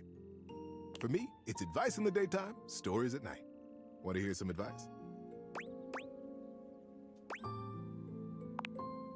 It's popcorn day. Didn't you know? I have been truly amazed by all the advances in modern culinary technology. I think I've counted at least 5 different ways to make and enjoy popcorn. But today, I'm going to share with you the original way, the best way. It takes a little finesse, but I have all the faith in the world that you can do it. Thank you for the lurk, Tats. You take a big, deep pot, one with a lid. You put a little bit of oil in the bottom, not too much, or you'll drown the kernels. And you don't want to drown those kernels or they won't pop. They'll just swim around and burn, and movie night will be ruined. Let the oil warm up a little bit, and then take 1/3 cup of popcorn kernels and set them aside. Drop into the pot. Then we put on the lid and wait. Very soon, if you're patient, you'll hear a little pop, and you're ready to go. Pour in the rest of the kernels. Put the lid back on tightly and move the pot around on the heat. You'll hear them all popping and jumping around in there. And when there's more than 3 seconds between pops, you're done. Take that pot off the heat, turn off the stove, very important step, that one, and get to munching.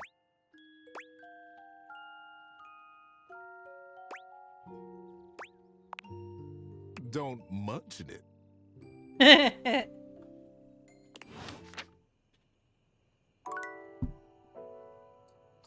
All right. Hi, Wish.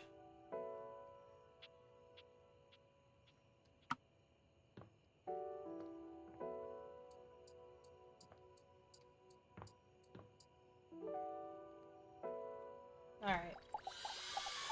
We're gonna talk to the fan.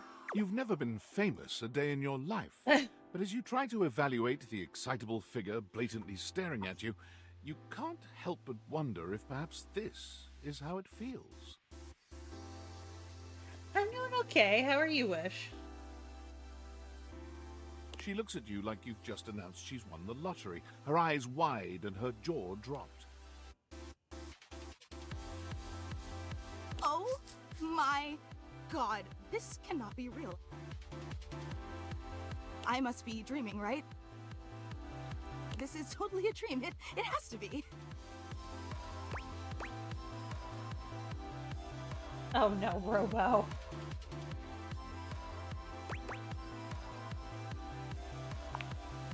Yes, that's it. That's clearly the most logical explanation.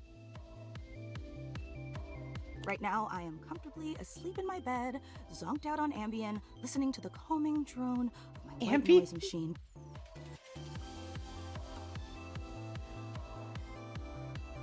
Oh, there you go. That sounds like a good time, Wish. Because this right here? There is absolutely no way on Earth this could actually be happening, right?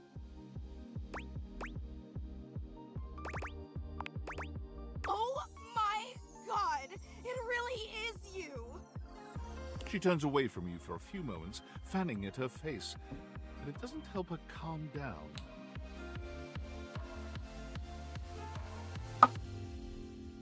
I just can't believe it. I mean, you prepare your whole existence for something like this, but then, you know, when it actually happens, no amount of preparation could ever possibly be enough. You know, I know that people throw around the expression shaking, crying, and throwing up, but I think I might actually do it.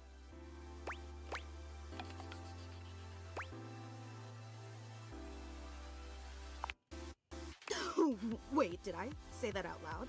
Got your hydrate wish. Oh, I don't know why I even said that. I'm so sorry.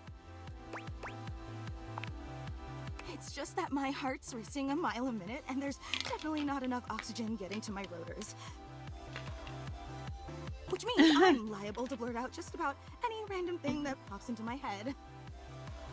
Taxidermy, penicillin, Ontario. You know, see? Just like that. Oh, I'm so embarrassed. Have you considered medication? Are you kidding? I'm making a total fool of myself. I'm sorry. I really don't mean to be overreacting like this. I just never thought we'd actually get the chance to interface like this. And now that it's happening, I'm totally blowing it, aren't I?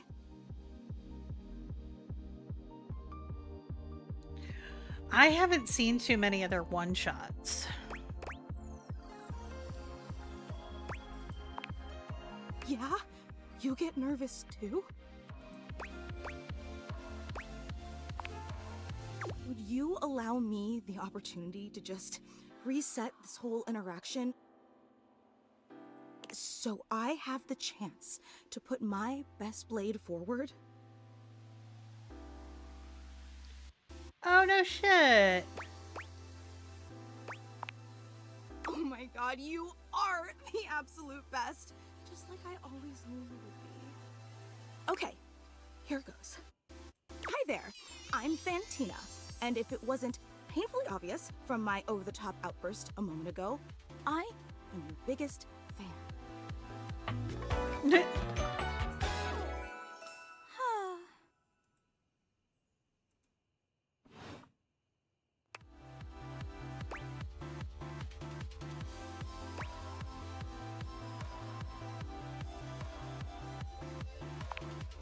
Well, no one is going to be a bigger fan than your own mom, but you know, I'm happy to be in second place. Hang on! My content aware is going off. Fantina is your biggest fan, in more ways than one. Her behavior toward you might be considered similar to stalking. Oh, Keep going with God. that, or you want to skip it? Oh, let's see the unhinged. Carry on, then. I've been a huge admirer of yours since the second you brought me home from that discount electronics outlet all those years ago. Just everything about you is so unbelievably impressive. I'm constantly in total awe.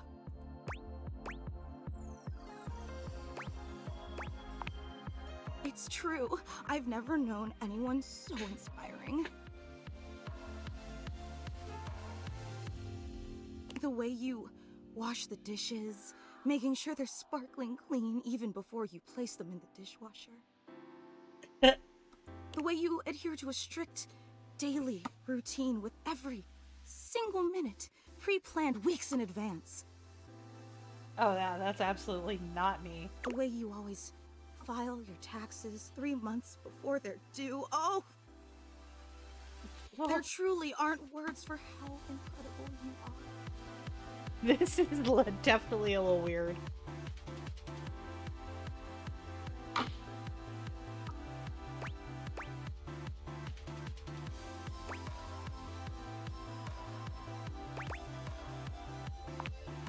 See? Even the way you express uncertainty is phenomenal. Wow. You know, I really don't want to bother you any more than I already have, and I know your time is extremely valuable, but I was just wondering.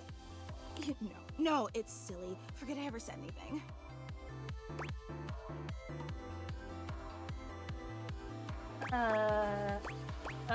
I'm gonna regret this.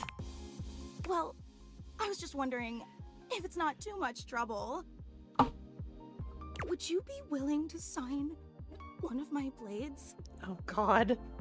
What the fuck? Just so I have something to remember this amazing moment by. Only if it's not too much trouble, though. I really don't want to inconvenience you.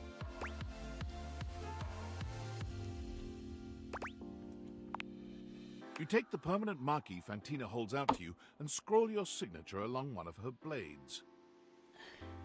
Oh boy, wow, that feels really nice.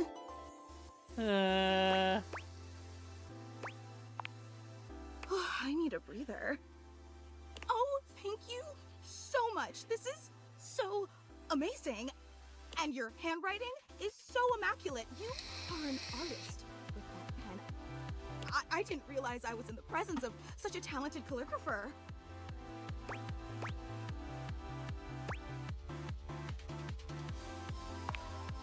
Stop being modest. You should design wedding stationery or tattoos or something.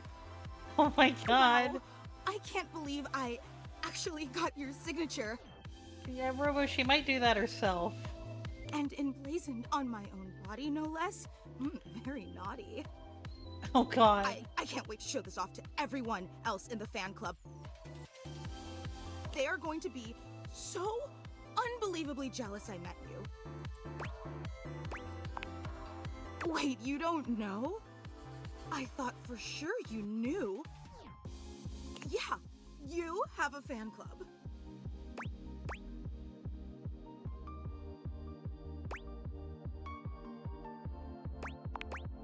Because you're incredible, silly. We actually have meetups every week. We talk about everything you've been up to at work, what new projects you're developing, discuss your menu for the week. Sometimes there's a raffle. There's a very comprehensive agenda. Wow. They were so impressed. Gruyere was such an inspired choice.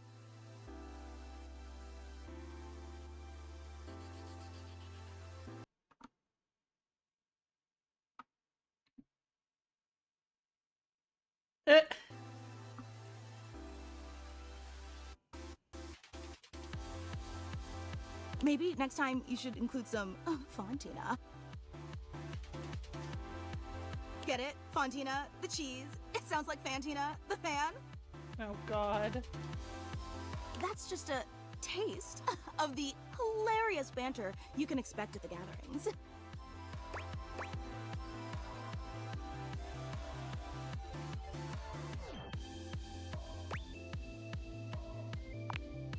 Yay!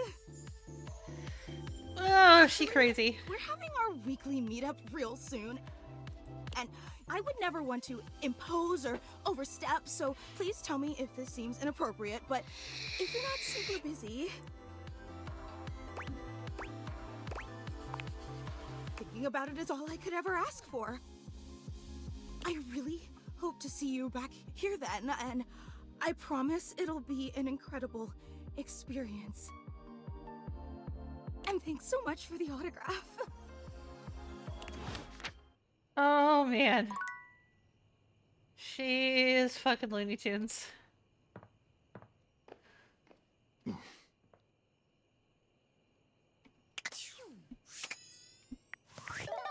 Alright.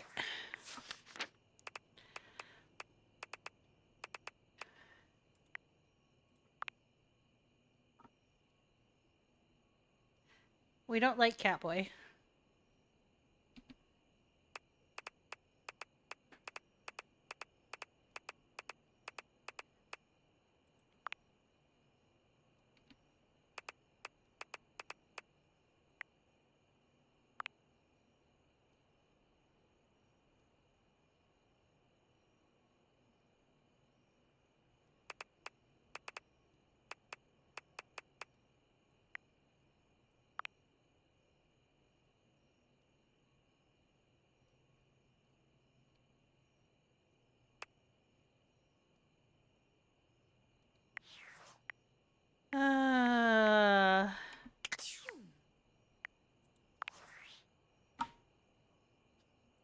David is obviously becoming desperate.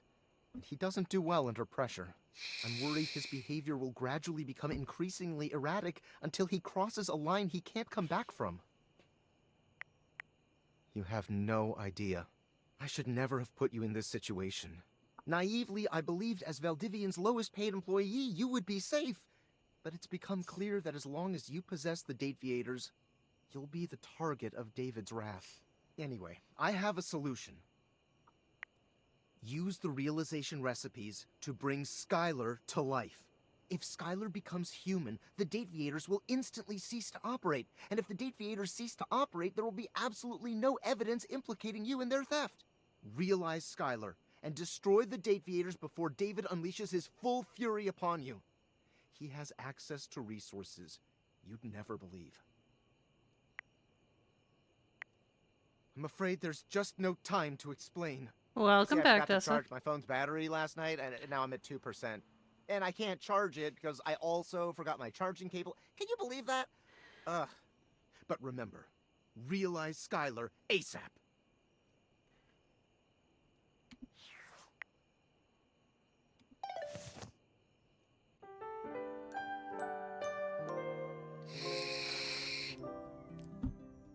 But I don't want to.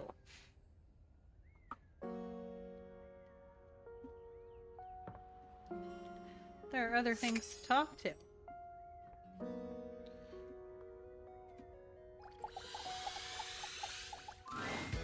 Five handsome himbos in colourful jumpsuits Himbos! are flexing and chatting animatedly amongst themselves. When they notice you, they begin to buzz with excitement, Oh, all God. speaking in rapid-fire sequence. Oh, God. Yo, check it! Quick, dudes, clean up the digs. We got company. Some real fine company, if you know what I'm saying. How's it hanging, homie?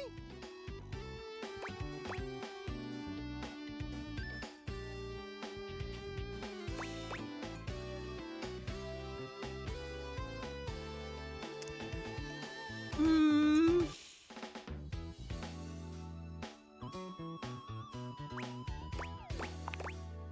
Word. Oh, that's facts, amigo. Well, what are you waiting for? Slide on in here and take a load off. And, anything else you want to take off? Oh, my God. Welcome to the Extremist Dojo in the Pad, the perfect place to sit back, chillax, and recharge your bats. Oh yeah! Oh, dear God. Hell yeah, you're a snack, baby. I can't. Don't mind Hank number 3. His game is super cringe. Lucky embarrassing, Hank number 3. Right now, you're hanging with the wildest, dopest, gnarliest squad of bussin' athletes around, homie. Hey!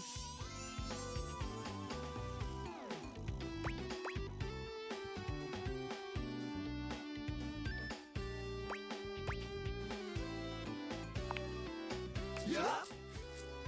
Oh, my God. It's Robbie again? So this is the second one that Robbie's voiced. Oh, We're the God. Hanks.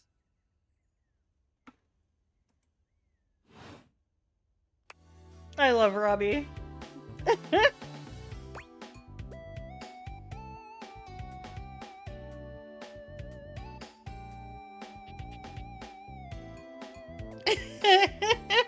God. Oh, God. Numbers are kick-ass. Numbers? The Hanks all stand in formation, each of them striking a unique pose as they introduce themselves. You get the distinct feeling they do this often. I'm Hank number 1. I'm Hank number 2.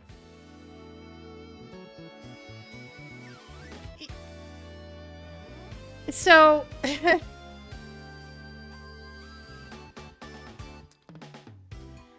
considering the variety pack that stands before me, You want to know what they remind me of? And you have to be of a certain age to remember this. Captain Planet.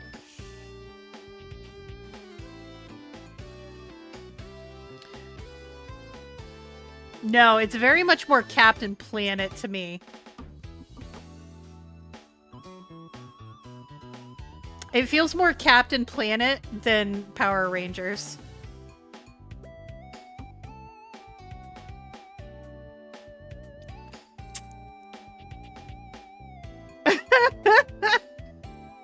You guys can suffer that with me.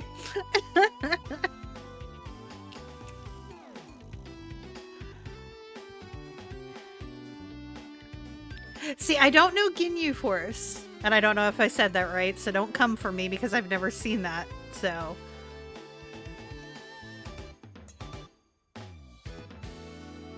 They did have color combos. Everybody, like, coordinated with their color for their element.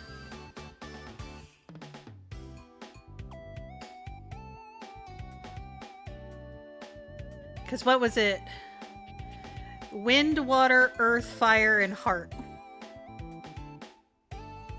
God, it's been how many years and I can still just rattle that off the top of my head?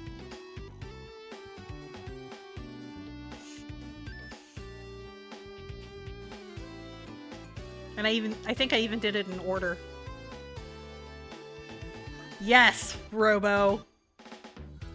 I'm Hank number 3. I used to watch that show all the fucking time when I was younger. I'm Hank number 4. See, that one though, that one is the frat bro member of the clan, because he definitely looked like he gotten in some fights because he missing a whole ass tooth. And I'm Hank number 5. That one hasn't come out of the closet yet. We're the Hanks!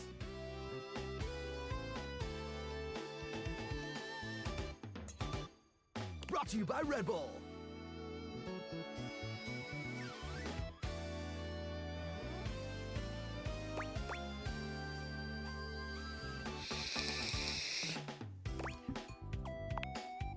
Cool. Oh my god. See? You're even struggling, Tess. Oh my god.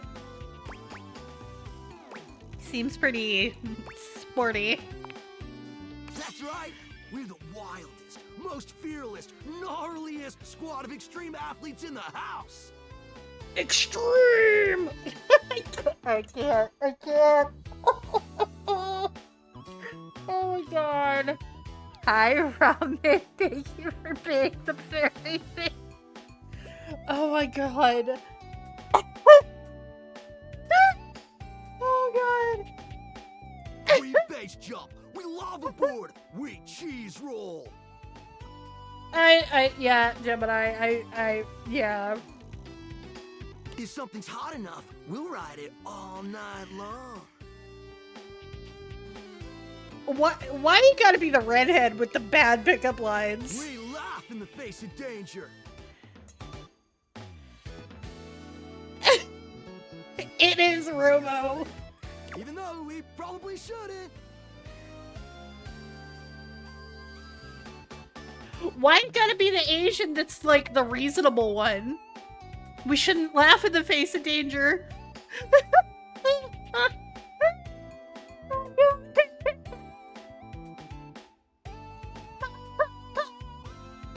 Oh god.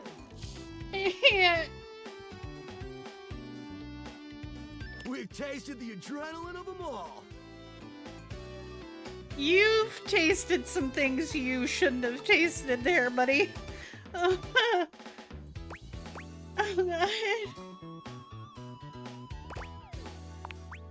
Believe it or not, great. No, they did not have not the black guy saying it tastes like grape.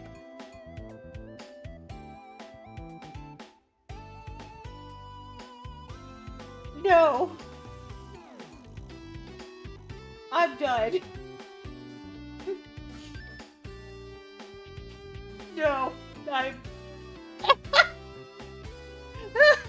I can't. No, Tats, you get back here. You should have been here yesterday, Tats, for the wrapping toilet. Oh god, Panda, fuck you. Fuck you so much. Oh. Get your tails back here.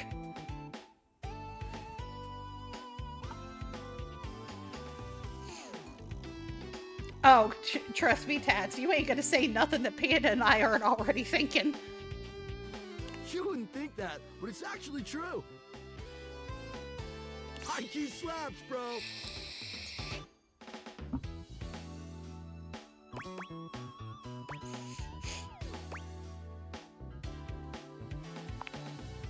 Oh, we're way beyond junkies, hot stuff.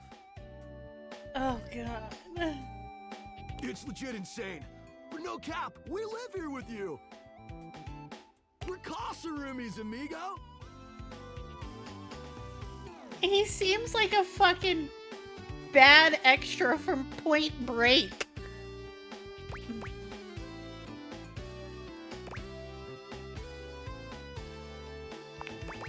Ah, totally our oversight, homie.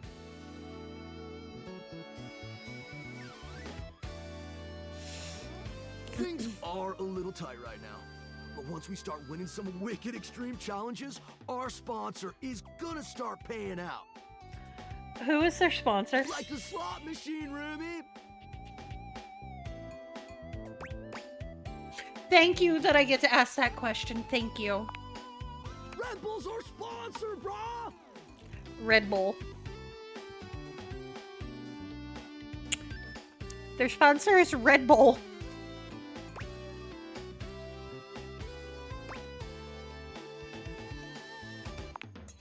No, dude.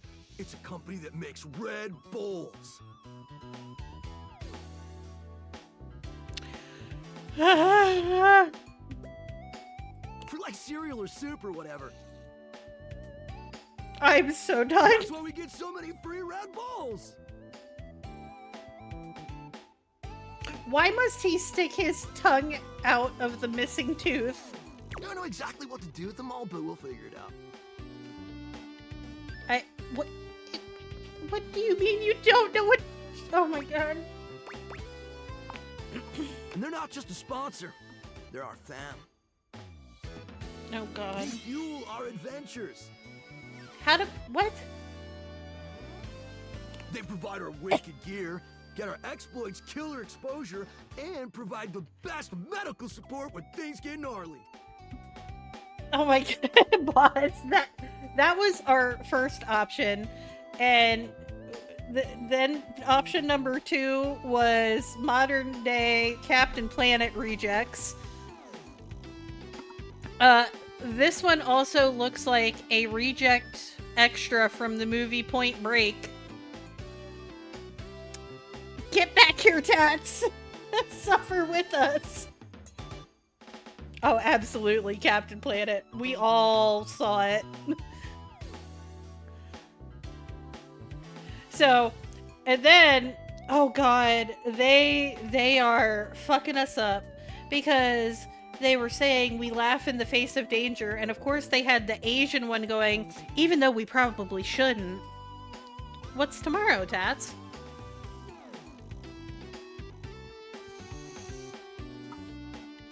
And then we asked them a thing. Oh. Uh-huh. Noted.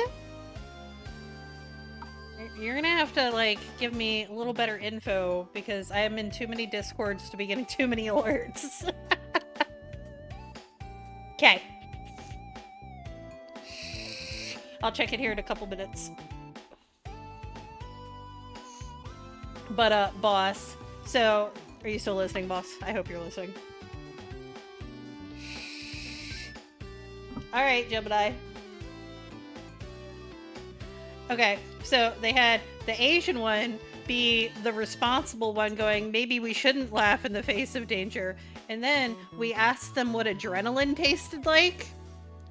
And of course, they have the black guy go, it tastes like grape.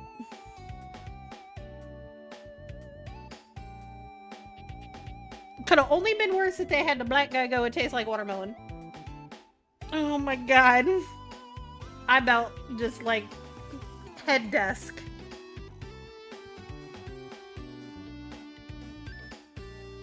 And the redhead, yeah, right?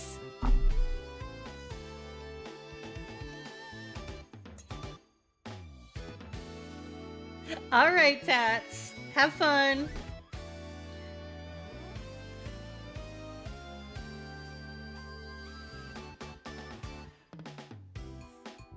Let's be real, they do get gnarly. And again. If by gnarly you mean dope AF. Oh my god.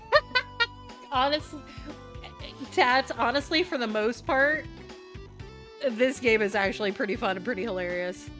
This one is just a what the fuck.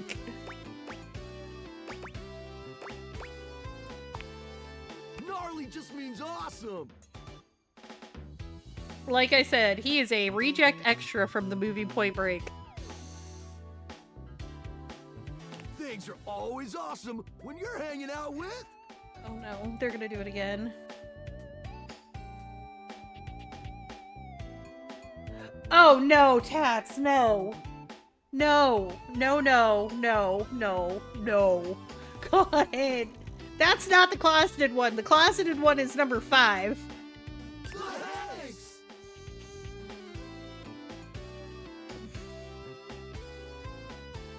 We high-key love it all, homie.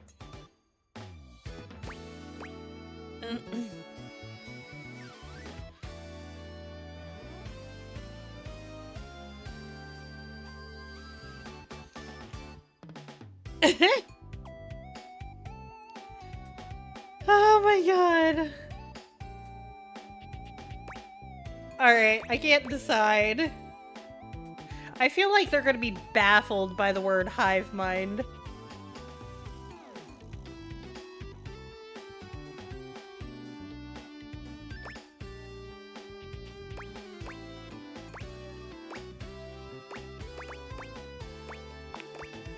Hive mind? You know, I don't know. Not a lot of time to question that sort of thing when you're too busy living the most Closeted. extreme life possible. With a hey!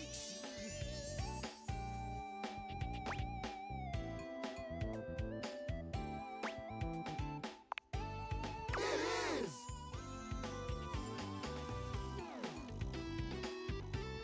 Speaking of which, we were just about to head out for a little hang gliding. It's just like hang gliding, but with us. You know. The hang! What do you think? Good night, Pedro. Get some good rest. Wanna come?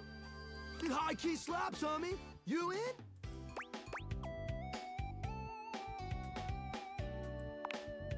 It's goated, bro! Oh my god. What do you say?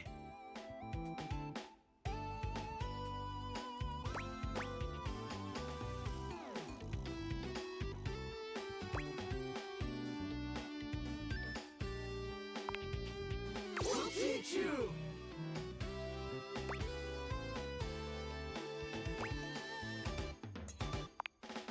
Over!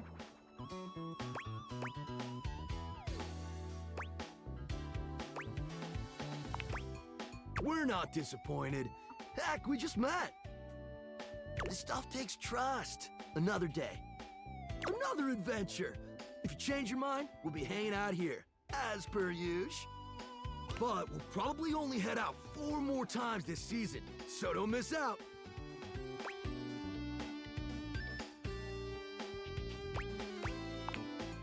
Haha, so you're saying there's a chance? Not at fucking all.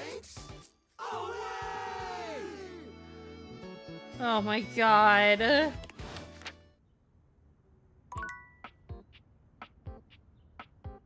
Wait, you can talk to the curtain the fucking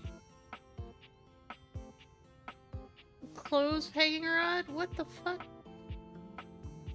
That's a whole separate thing? Okay, hold on. A well-muscled athlete stands before you, shifting restlessly from one foot to the other.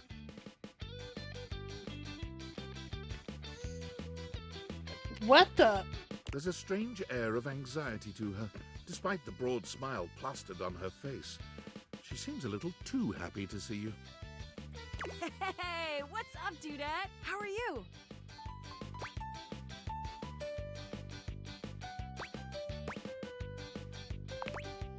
Aw, man, just all right? We can do better than all right. We gotta get you to amazing. I can't believe we're, like, actually talking now, Dudette. You've walked past me 1,000 times and never even looked at me.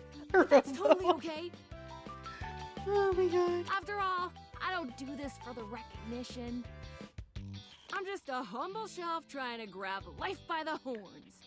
Gotta carpe that diem, if you know what I'm saying. Oh, drywall! I almost forgot to tell you my name.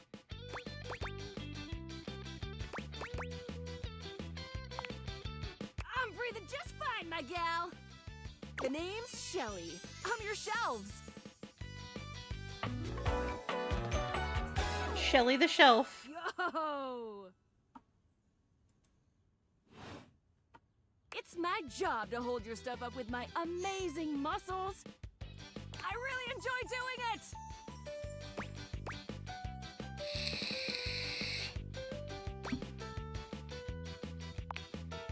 Great! Truly glad to hear it, Bromiga! Bromiga. Anyway, it's really great to hear from you. This experience is 100% aligning with my years-long fantasy of meeting you. Is she part of the fan club? I've never truly been happier!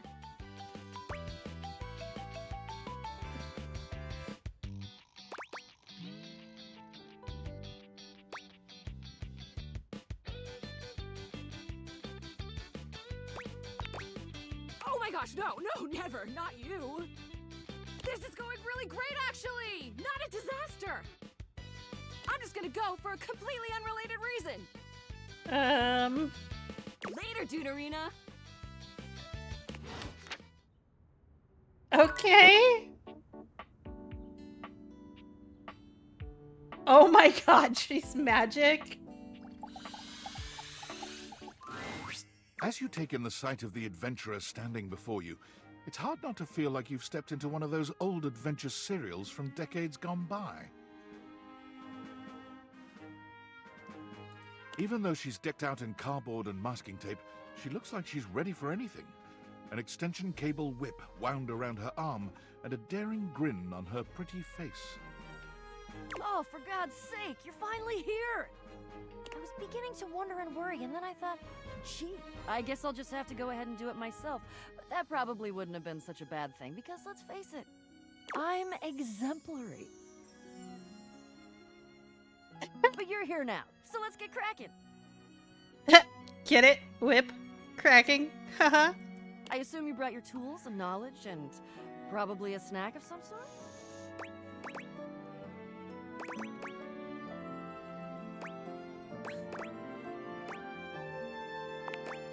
Oh, yes, yes, yes! Well said. Excellent points. Introductions, trite as they may be at times, are a great place to start. The adventurer strikes an impressive pose, positively radiating confidence and daring. I am Bo. I am the soul, the spirit, the animating animus of boxes and storage containers in this house. This most special of houses, where it is my great privilege and my great destiny to reside. Whose voice is that?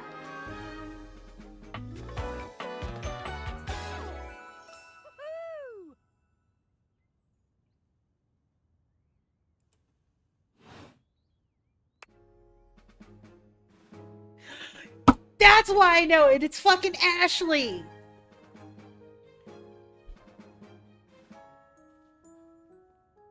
So far, we've had Marisha, we've had Laura, we've had Robbie, we've had Matt, and now we've had Ashley.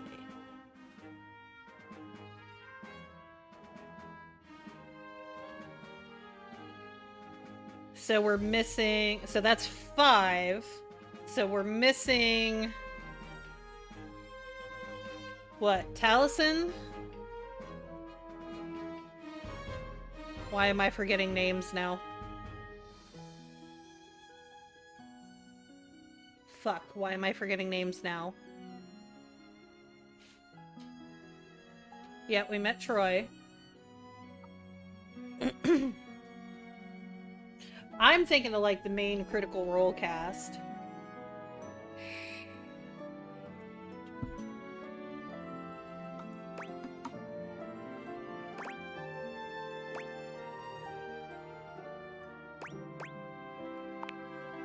Ah, indeed I am. Yeah. I am about to embark on a great quest. Hold on. Can't believe my brain is blanking on names. I'm Googling.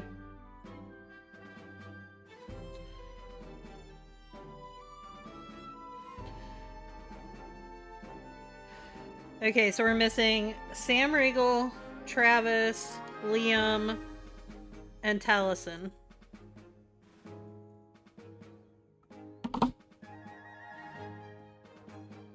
That's what I do after all. I quest. I am an adventurer. I am a great explorer. I'm also an avid reader. I enjoy bubble baths and secluded mountain hot springs, trips to the beach, studying turtle migration. Anything involving the words ancient, sacred, statue, gem, or priceless piece of history. And now again, I can see Ashley standing behind a microphone voicing this while she's talking. Wink.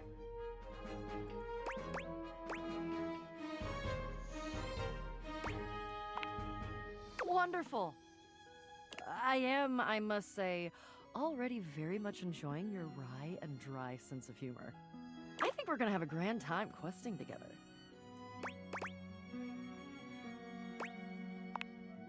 I have introduced myself, and then I just got so darned excited my mouth ran right away with me, and I didn't give you a chance to introduce yourself. Not that you need to, of course. I know who you are, but go ahead.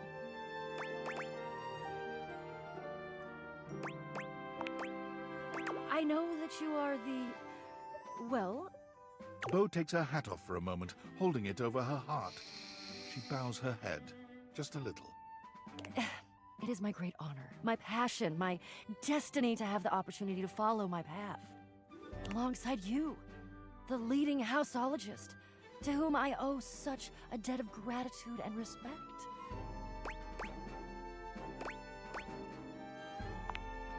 Houseologist. The leading authority in this, or any province on this house, its history, its mysteries, its great secrets. You are the resident, after all, aren't you?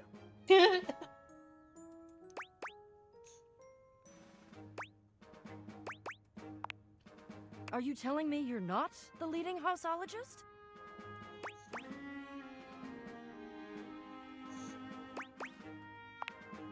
Oh dear. Bo returns her hat to her head, her reverent expression fading into a rather more sour one. I'm starting to feel, well, a bit like I've got some birds in the box.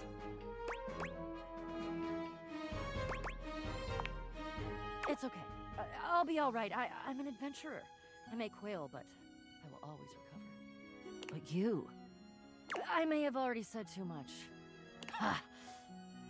I'm currently putting on a facade of being hale and hearty, in case you missed it. All is well. Leave.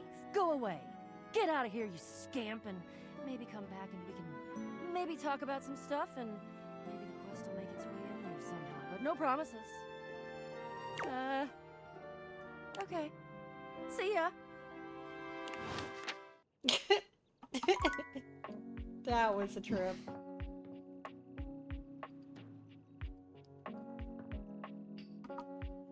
Okay, so we talked to the boxes. Talk to that. That's gonna be books. Is that a triangle?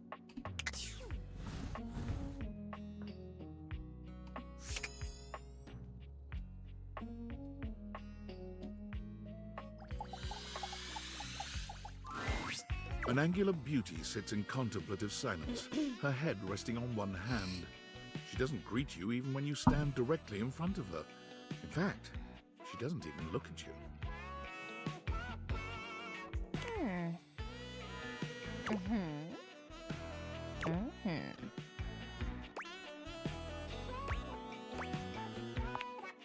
Oh. You're disturbing my thoughts. Oh no.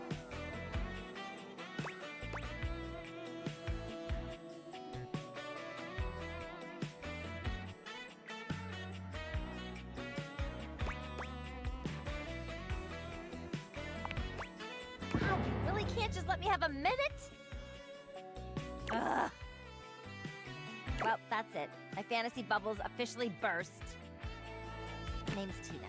Tina Triangle. Wow.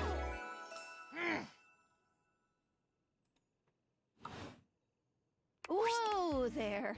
My content aware has given me a tickle. Oh no. Tina here has a very, let's say, forceful personality. It could be seen as that of an abuser that's taken in a humorous way. If dealing with that kind of behavior in a light way is disagreeable, I wouldn't recommend this one, that's for sure. You cool with that? Or you want to skip it? On with the show! Yeah, I don't know who that is. And before you got here, I was having a nice little fantasy. Tina forms a small triangle with her fingers. A love triangle. Greatest shape in the world, especially when it comes to love. Matter of fact, it's the only shape I'm interested in.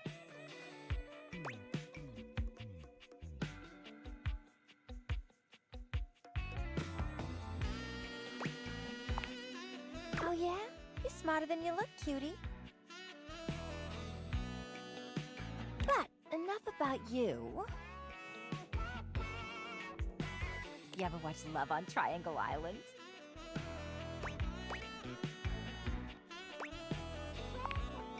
Oh, it is. Let me paint the picture for you. 18 sexy singles get together on an island. They gotta pair off into groups of 3, and every week a love triangle gets voted off. The last throuple to get voted off wins $1 million, but that ain't all.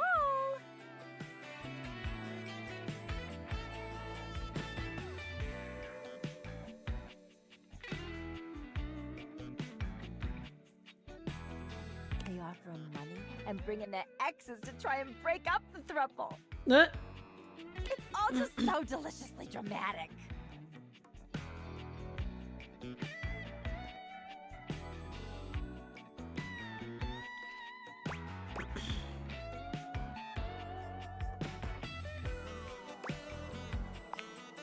Oh my god, yeah! Can you just imagine me in a bikini? 2 nearly naked people fighting over me on a beach? Okay, I know Vicky from Fairly Odd Parents. I've seen like a little bit of the beginning of Billy and Mandy, but that's one that's on my wish list that I want to play.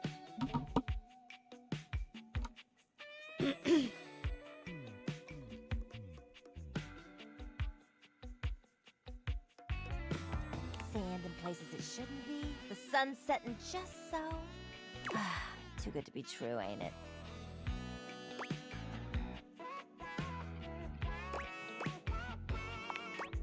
Maybe you're right. I don't know.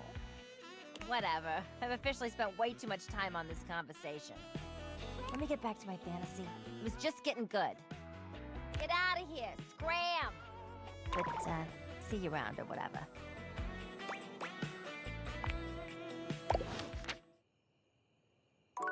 Well, she's something. Alright. So... Alright, let's talk to the ball. One moment you're looking at your old sports equipment, Oh my god. and the next you're looking at a gorgeous, muscled man dressed in various pieces of sports equipment that once belonged to a far more optimistic version of yourself. As you watch this guy go through an entire squat routine, it's more than clear that, unlike you, this guy has never struggled to maintain an athletic routine. Mid-squat, he stops suddenly, bending down to peer at you through his legs. A handsome, smiling face, boxed in by thighs so thick and developed, you're rendered speechless for a few minutes. Oh, hey! He sets his weights down, standing up and beaming at you like you've just told him he's won the lottery. Hi, Hauser. Thank you for paying the ferryman. It's about time you made your way over here. I was starting to think you forgot about me.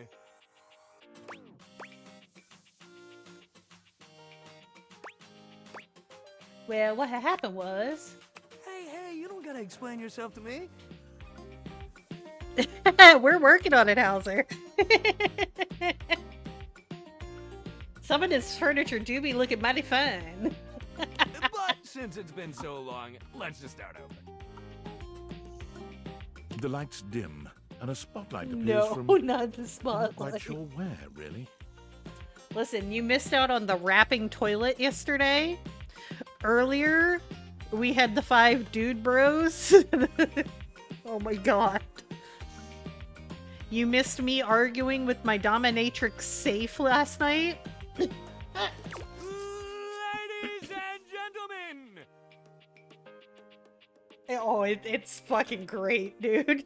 Now entering the stadium, the king of the ring, the Duke of Dunk, the jack of all trades, master of fun, Mr. Duncan Dunk Shuttlecock! Not the shuttlecock. Oh, hell yeah! Oh my god. Hey, thank you. He goes through a few poses that really make his abundant muscles pop, looking at you with the grin of a confident athlete.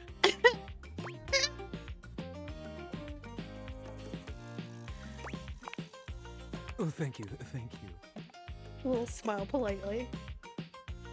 Don't worry about remembering all those names. That's just stuff that makes me sound cool when I hit the court, or the field, or wherever I'm playing. Yeah, Dragon, we talked to the safe last night. Yeah, that didn't go well. She called me a wretch and a worm. Absolutely the fuck not. I do not possess submissive qualities. That did not go well. Oh, it was highly entertaining for you guys as I'm sitting here talking so much shit.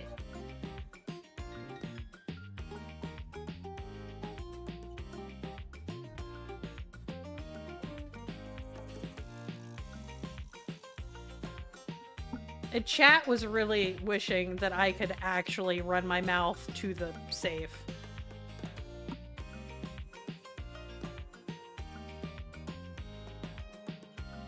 Douglas is fine for pals.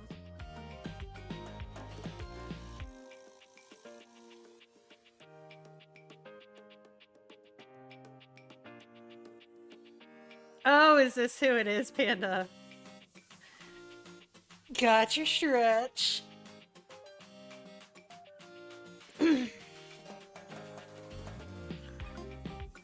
Yeah, Dragon, it did not go well. Well, I mean, it did. And it didn't. But it did.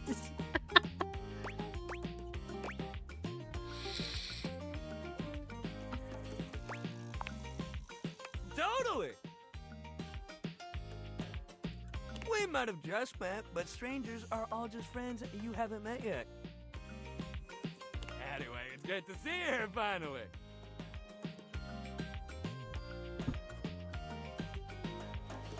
Oh, Panda can tell you about him. Panda and I were talking about him the other day.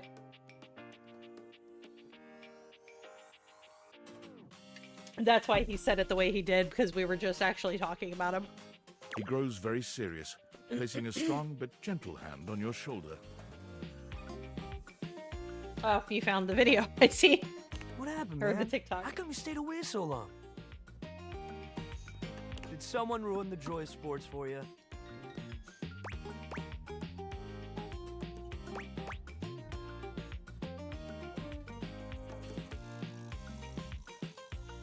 Oh, okay. Fair enough. Ah, man, I get that.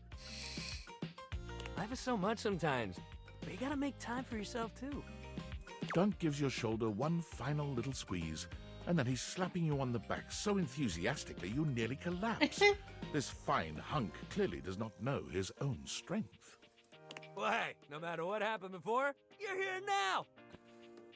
Your inner athlete said, "Let's get it, baby!" And who are we to say no to your inner athlete?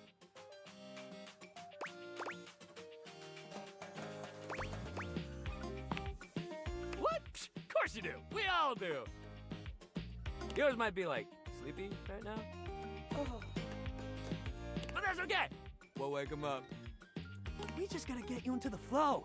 But I want to make sure you're ready for it. After all, working out without a proper warm-up is a great way to get a nasty injury. So you come back here when you're ready to get into it. Meet me by the weight rack, all right?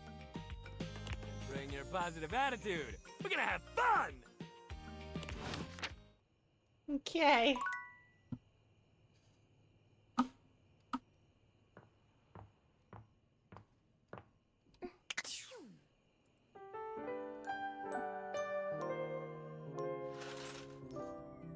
Okay. I am going... Okay. I am going to step away for a minute. I'm going to pop to the restroom, and then I got to restart my dryer that I forgot I'm out. And then I will be right back.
Okay, I am back.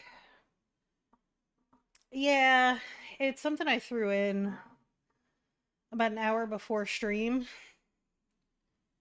but are we gonna pick up the game? What are we doing?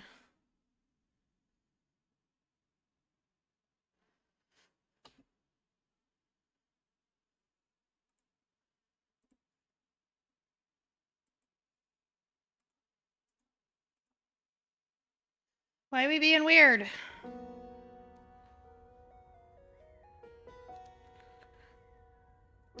Have fun, Robo.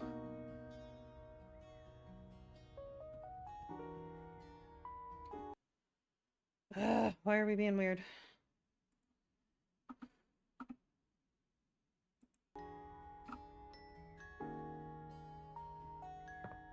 Why are we not picking up the game now?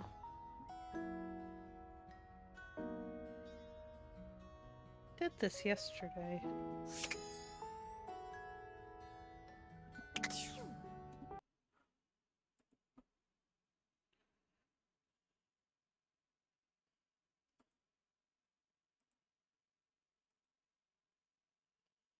What are we doing? Why aren't we working?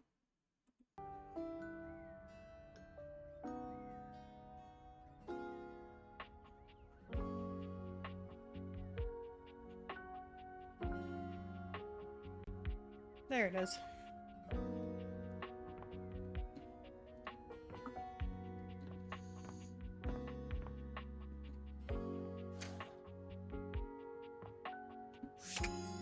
But yeah, it's something that can just sit in my dryer.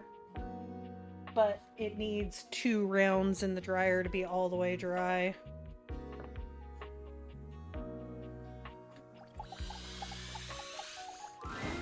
You walk into what you thought was your breaker box, but as the dark door swings open, you realize you're somewhere entirely more stimulating. A classic speakeasy club welcomes you in. The low electric lights glow warmly. Live music drifts languidly from a sumptuous velvet red stage and envelops the audience in a pleasurable haze of pure vibe. The gentle clink of cocktails in glasses rises from a wood bar to the left of you, and then a gentleman with a languid, easy air to him approaches you. Well now, what a delightful surprise.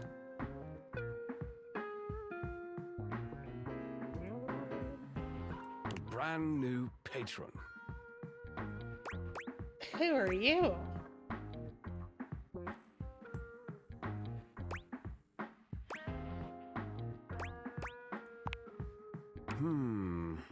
Are you sure you're not thinking of another closet?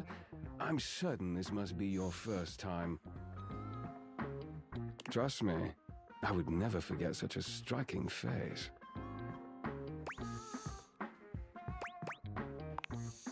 Oh yes, distractingly so. I imagine it would be quite difficult to focus on anything else with you around. Though, I can't say I mind. You have quite the reputation around the house, live wire. I'm eager to explore it for myself. But we're getting ahead of ourselves. Where are my manners? My name is Volt. Well, hello, Volt.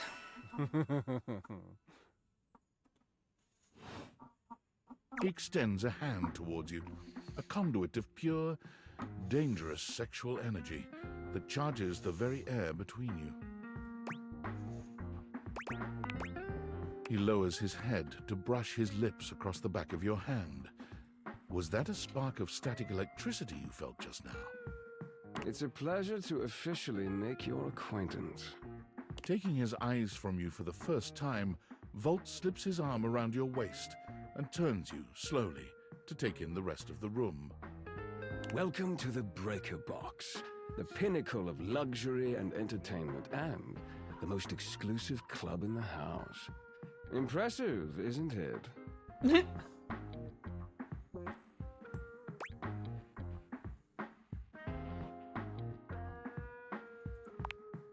Oh, trust me, you look stunning. Your fantastic red shirt is the envy of every eye in the room. That sound, the flickering lights, it can only be a power fluctuation.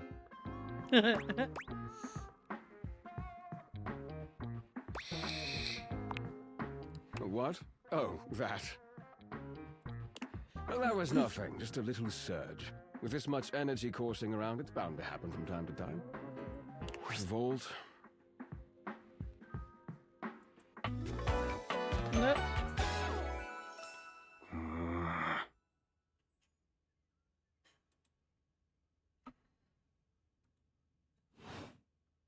This newcomer looks exhausted, frustrated, and annoyed. His sleeves are rolled to the elbow, revealing calloused and bruised hands that he wipes on a rag. Eddie! Just in time to meet our guest. The human? What's she doing here? I'd imagine if we don't poison the mood, they'll be joining us for the headliner show. Joining us for tonight's show, I hope?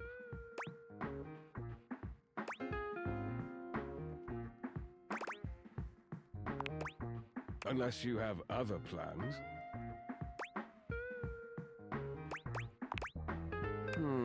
We'll have to work on that enthusiasm. Right. We'll have fun with that. I finished the patch, I'm clocking out. Not my best work, but it'll hold for the show. Ah, I see. And you're sure you're feeling all right?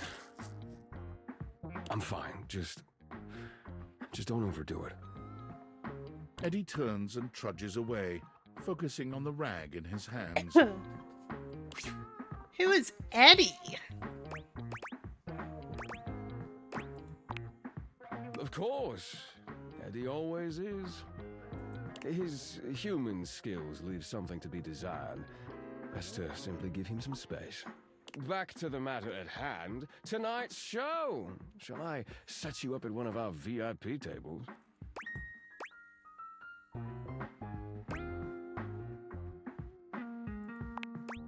Oh, that's very thoughtful of you, but I assure you, what Eddie really needs is space.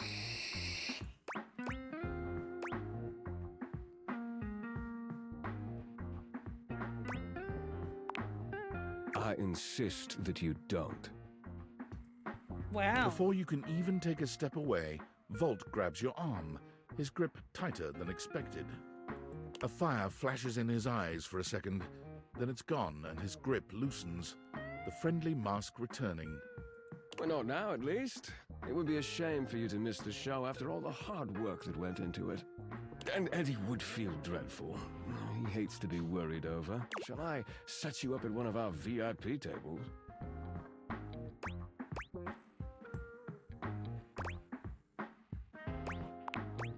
You are, by definition, the only person in this house, so I'd say you more than qualify. Shall I set you up at one of our VIP tables?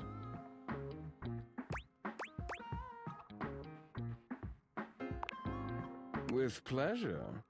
I don't know With a that I wink, like this guy. Volt hops nimbly up onto the stage. He was born for the spotlight. Good evening, you scofflaws and ducky watsits. Looks like Johnny Splash is going to be singing for us tonight. Be warned, patrons, you might get wet. Oh. Hi, everybody. I'm Johnny Splash. I got a song for you all tonight. One from the heart. And tonight it'll be a cappella, because my voice is the greatest instrument of them all. Yeah. I keep a close watch on this shower of mine. I keep my forces free of stain and grind. I scrub the ground from the tiles between the lines. I be a clover. Oh, slide. Oh my god. That was amazing, baby. I even surprised myself. I've seen many bombs in my time, but that one takes the crook-blasted cake. Oof. Even I couldn't clean up that mess. You didn't like it? I thought it was okay. I'll retool it and come back with something even better. Just you wait. With the club beginning to close down, it appears that the show is over. Patrons mill about, talking amongst themselves. You spot Eddie nursing a solitary cocktail at the bar. Volt is nowhere to be found. Things feel colder and quieter without his presence.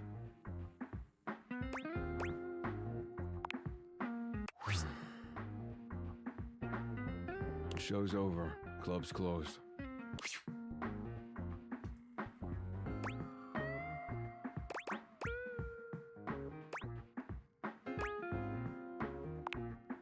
What? Why?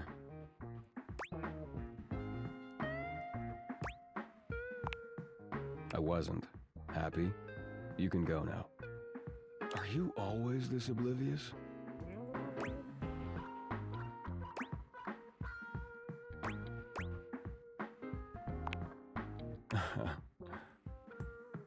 Cute. Now get out. I got work to do.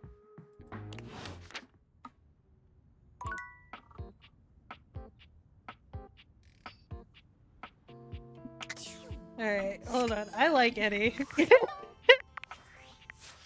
Eddie is a choice.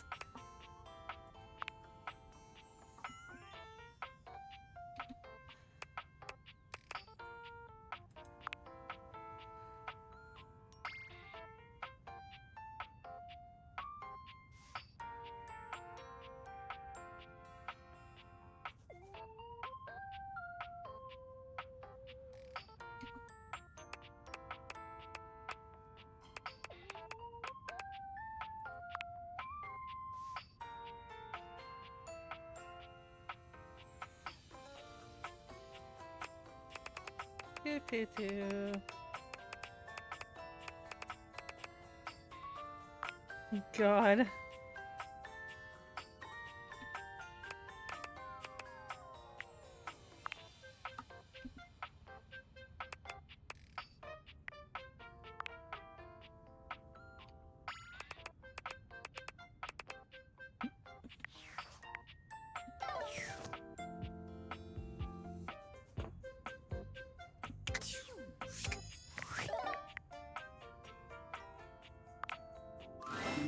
Hey there, oh great purchaser of DLC. If you're wondering where those extra datables are that you purchased, fear not, for I can guide you.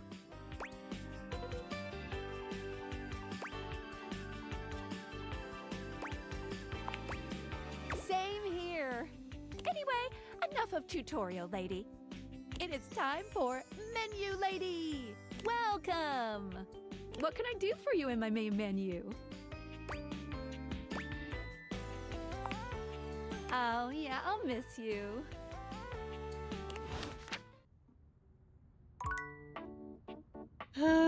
Okay.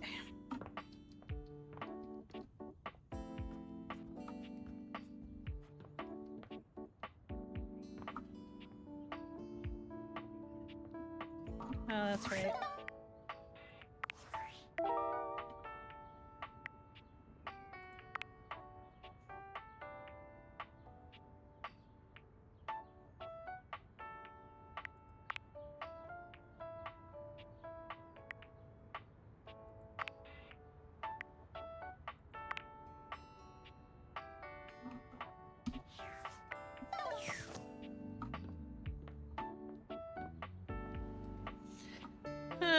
There's still so much shit.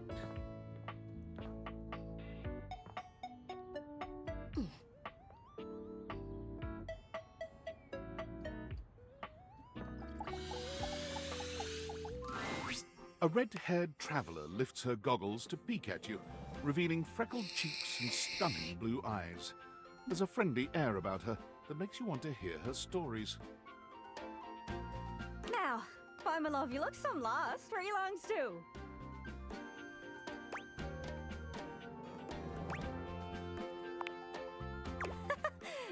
Sorry. Sometimes my accent comes out when I'm excited. was made in Newfoundland, you see. This little rock right... She bends around and points to one of the patches on her jacket sleeves. here. Friendliest folk you'll ever meet, but the dialect can be a little much for some. I'll try to speak plain for you. Name's Gaia, by the way.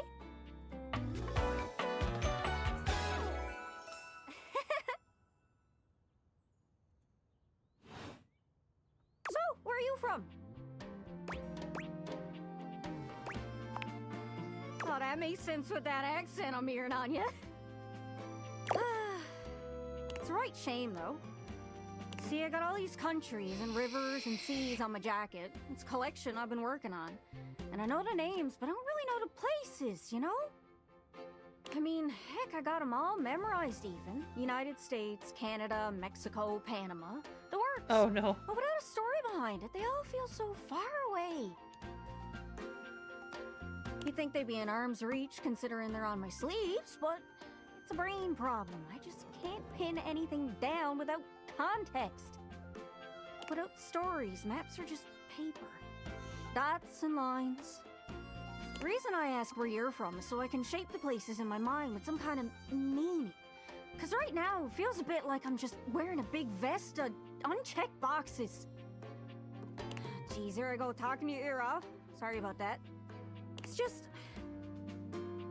I'm having trouble putting myself out there, and I'm so interested in being out there.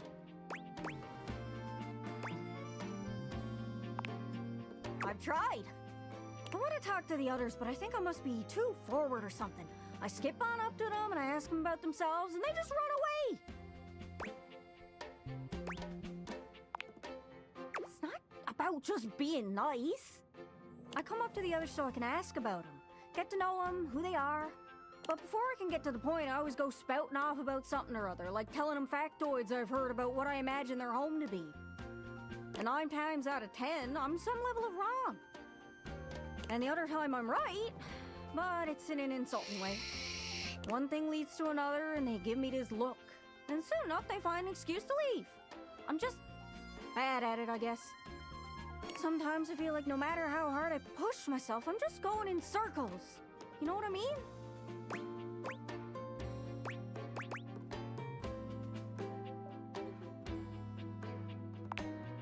It's hard, isn't it?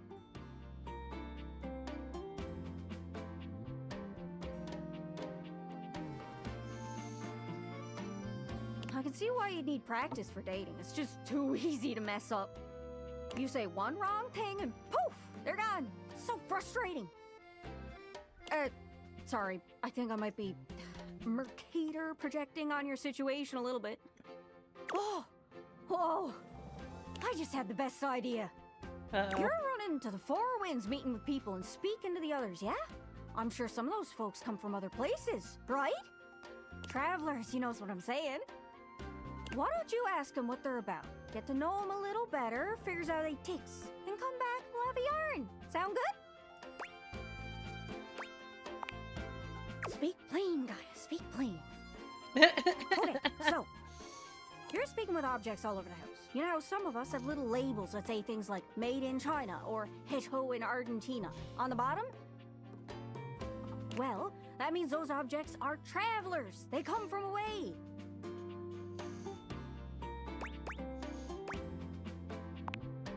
They're from somewhere else. Somewhere on my jacket. Those are the objects I need to talk to. Those are the ones who can fill out my checklist. This map is uncharted, but if you can bring me back stories from those travelers, then I'd be able to write little notes down here and there, and pretty soon I'll be a bona fide travel guide. It's everything I've ever wanted, and you'll get a chance to practice talking more. Are you shy? I can help. People tell me that I never shut up. I can help you learn to never shut up. Doesn't that sound great? No. Hi, Snipe.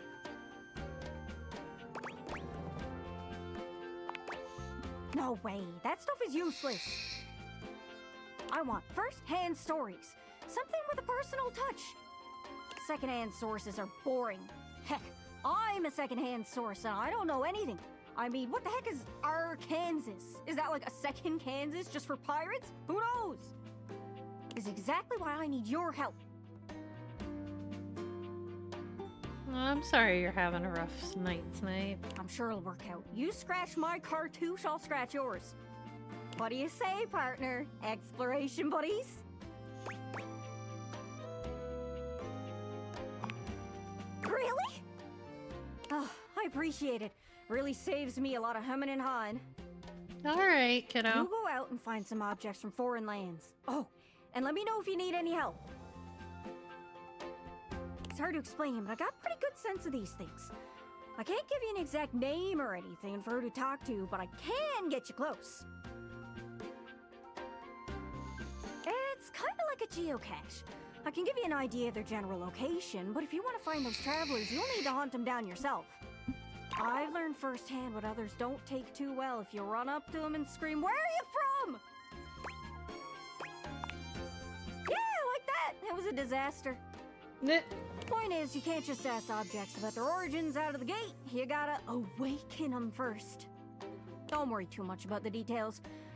Once you're close with someone, you'll learn more about them automatically. So, what do you say? Do you want some hints on where to find travelers, or do you feel like searching on your own?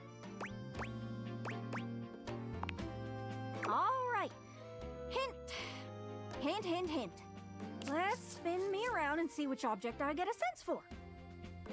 As me mother used to say, if you want to broaden your horizons, follow your stomach. If you don't stay well fed, pretty soon you'll be toast. She said it exactly like that. My mom was a weird lady. Hope that helps. Sorry, I'm still a little scatterbrained.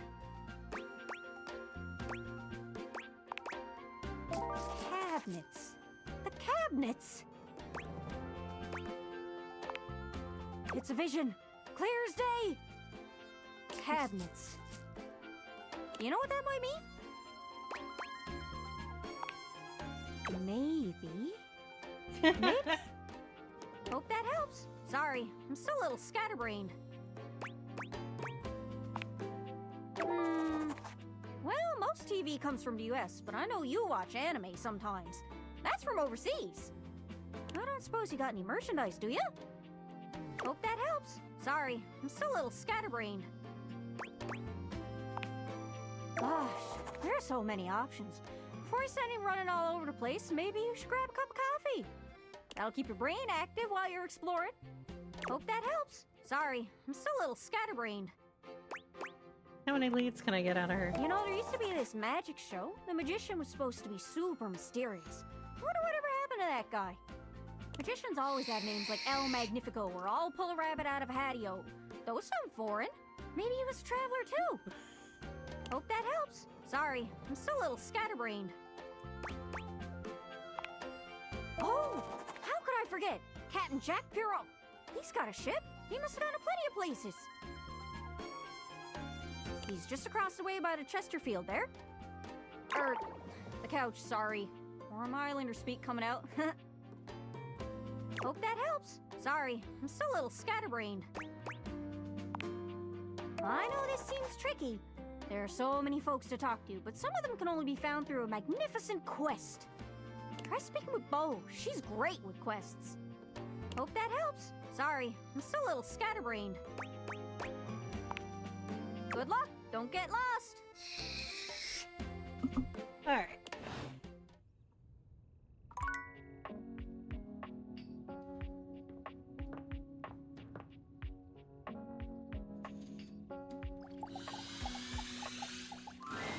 The beautiful flapper you see before you stands in stark contrast to the strange music that plays She's when you pretty. turn on your record player. Where she seems sweet with an old-world sort of beauty, the music she plays is all kinds of wrong. It skips and goes from too fast to too slow. Oh shit, I needed to do something real quick.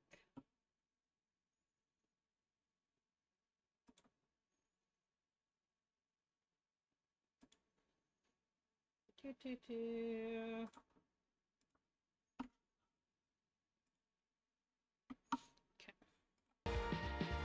She dances to it all the same, swinging her arms and legs in time to the herky-jerky rhythm of some ancient record. Well, don't just stand there like a wet blanket. You get a wiggle on. Let's see you dance.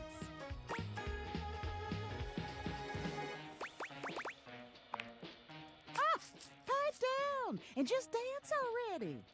You give it your best shot, which seems to please her. Now you're on the trolley.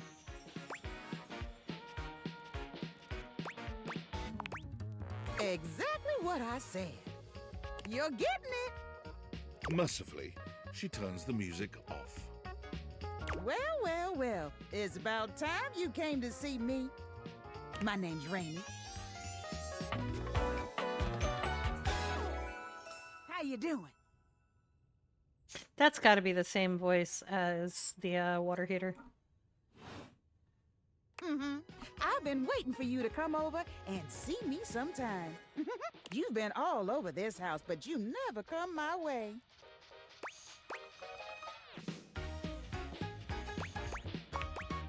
Uh-huh. Baloney.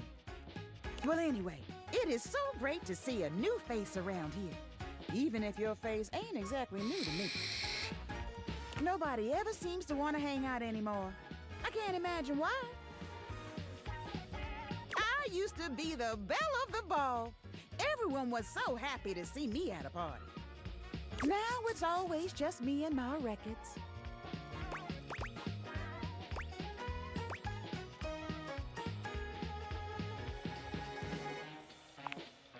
Me neither. Well, whatever. I'm gonna keep the party going here. Feel free to stick around, if you can keep up. Otherwise, you can beat it. This beat's for expert hoofers only. Rainy's frenetic, high-pitched record is too much for most anyone to keep up with.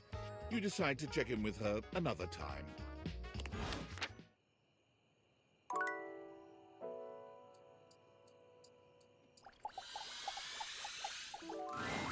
An 18th century dandy strikes a dramatic pose before you, turning this way and that as though modeling in his own imaginary spotlight. He seems quite impressed with himself. Yes, yes, it's me. It's me. The one, the only candelabra. Oh, God.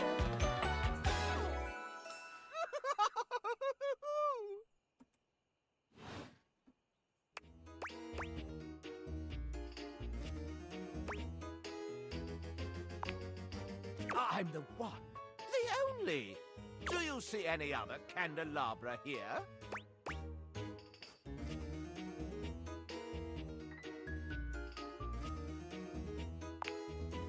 Nay, perish the thought. Had you any, surely I would know of it. My little wicks would have made certain of it. Huh. My lovely lads, my flames, my sentinels. They travel around the homestead and find out all the lovely lies they all speak.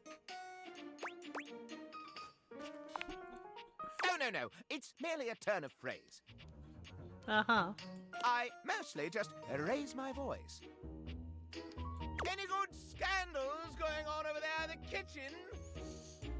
Go yourself, Candleman.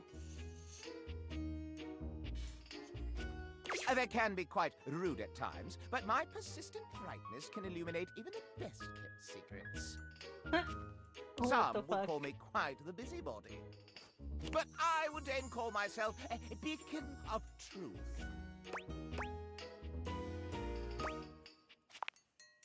Pish posh! You merely haven't found the thrill of a scandal.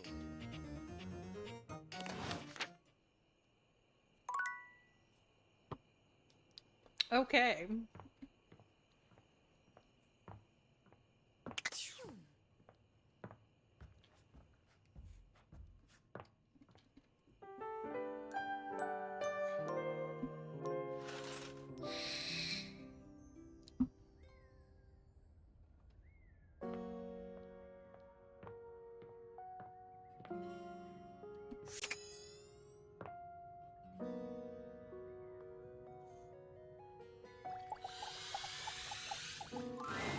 You see before you a glistening, oiled male form, perfect in its chiseled majesty. Oh, Lord. His gold, Or is that bronze skin is perfectly smooth, his features flawless, and his face stunning. Oh, hello there. Don't mind me. I'm just catching a bit of air. Is that Matt Mercer again?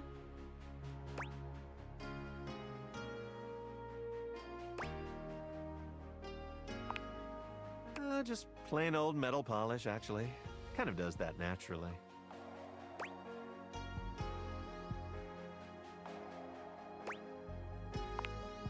Oh, nice. It looks lovely. I'm Stepford, trophy of trophies at your service.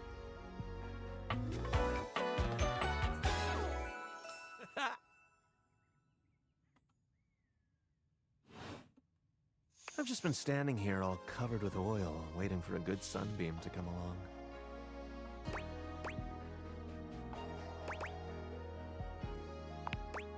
That's a winner's name if ever I've heard one. Nice to meet another champion. So, what brings you around these parts?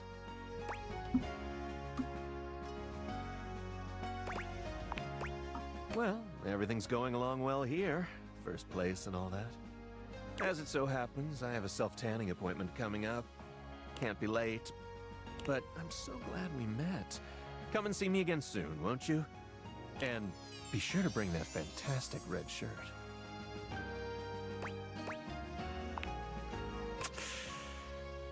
Got a tan.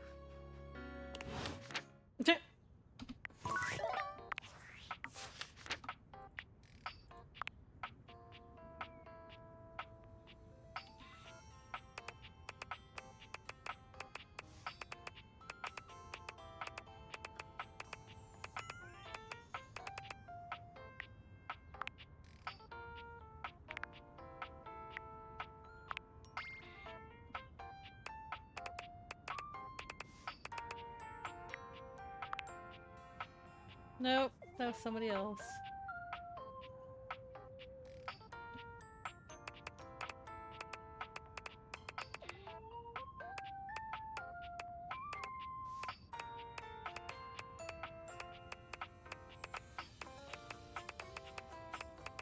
Where is the globe? Oh.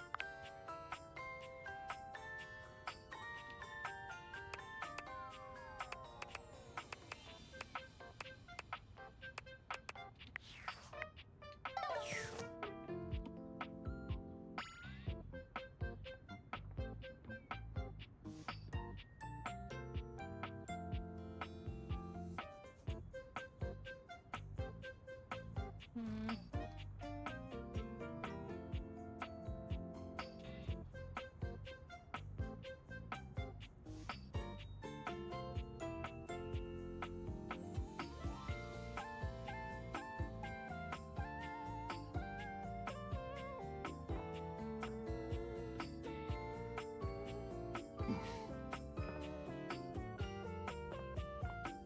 Alright, let's go downstairs.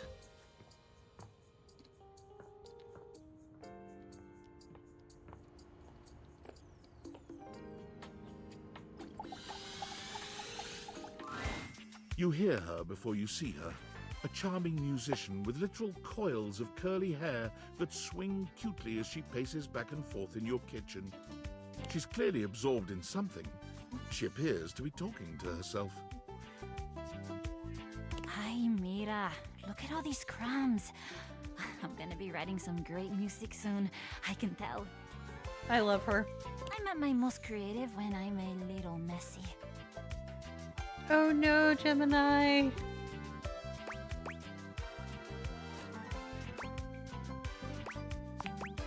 The musician starts with a cute little yelp, placing her hand on her chest. Hi! You can't sneak up on me like that! You never know what's gonna pop out of these slots. You gotta be careful. I'm not even gonna get started on you as a writing partner. I know that, like, I don't know you at all or anything, but I am pretty sure you're not up to the challenge of writing with me. I have, like, really high standards. She picks up her guitar, striking a glamorous pose. I'm Miranda Dulce Tostadora, lead singer and guitarist of Miranda y las Migas. ¿Qué tal? We're the best musical group around here by a lot.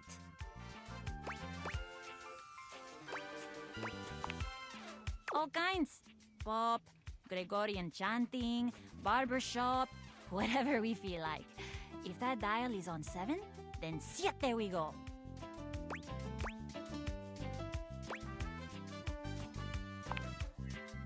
Okay, I took a lot of hit from the migas too when I suggested this, but that cheese is so relaxing.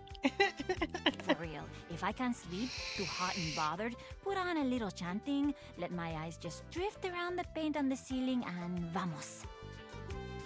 I'm unconscious in like 2 minutes. Just had a thought. Maybe I'll sing for you sometime. And you would be lucky too. I'm really good. Just stay on my good side. ¿Me entiendes? Oh, and obviously, if you like neat toast, I'm here. Okay, busy, sexy little tostadora with a gig coming up. Time to make the toast. I love Hasta her. luego. She is adorable, and I love her.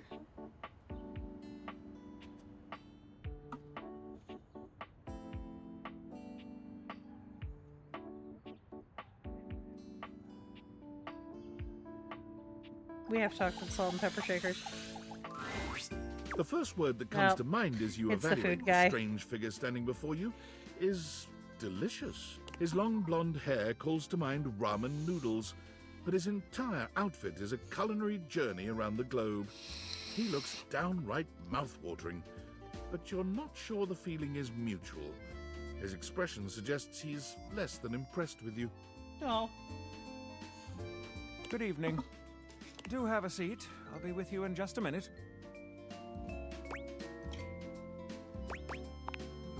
Glass of wine? Surely you can do better than that. This fine white has a light body and is rather dry. It's quite acidic. I can virtually taste its origins in the eastern Loire Valley. Dare I guess just outside Chavignol? And as its taste matures on my tongue, Oh, God. I detect notes of honeydew, grapefruit, and peach. And a certain minerality. Flint. Gray salt.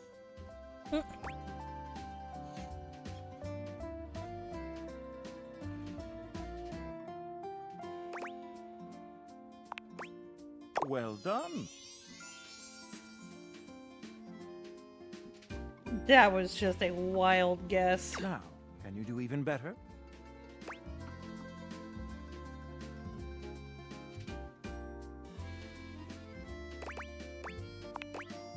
Indeed, an excellent idea. Well, now you're just showing off, and I'm very much here for it. But where are my manners? Allow me to introduce myself. This guy is I'm wild. Mitchell Lynn, food critic extraordinaire. Paragon of the perfect, advocate of the adventurous, and bane of the banal. Salutations. Salutations.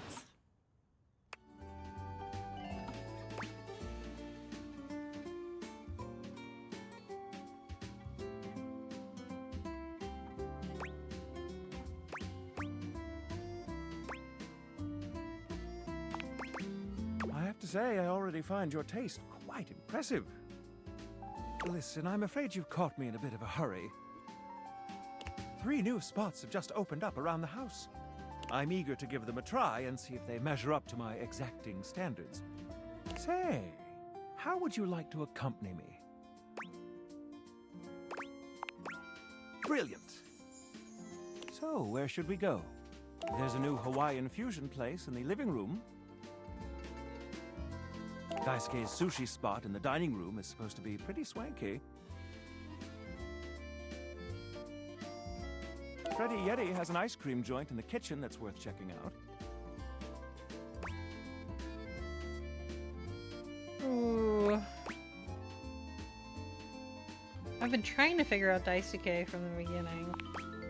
Mitchell leads you to the dining room. He seems excited, or about as excited as a critic like Mitchell can be. I've heard only good things about Daisuke's place so far. Let's hope it lives up to expectation. You walk into a rather austere space, every element seemingly selected for its clean and unpretentious elegance. The counters are of raw pine, finished to a glossy luster. The walls are shoji-style screens, and the doors slide open with a soft hiss that seems engineered to bring you entirely into your sophisticated surroundings. A water feature drips delightfully in the background. And I didn't pick the Hawaiian one, Gemini. I'm sorry. You feel instantaneously relaxed and intrigued. Ah, here comes the owner now. He's like, Hawaiian mentioned?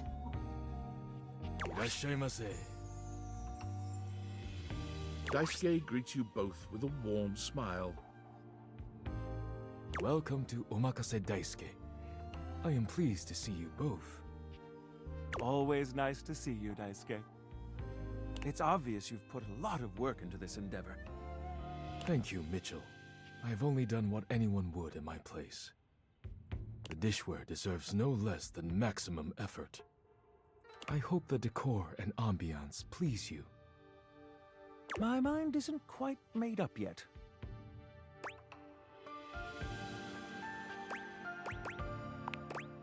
You do? Seems rather dull to me.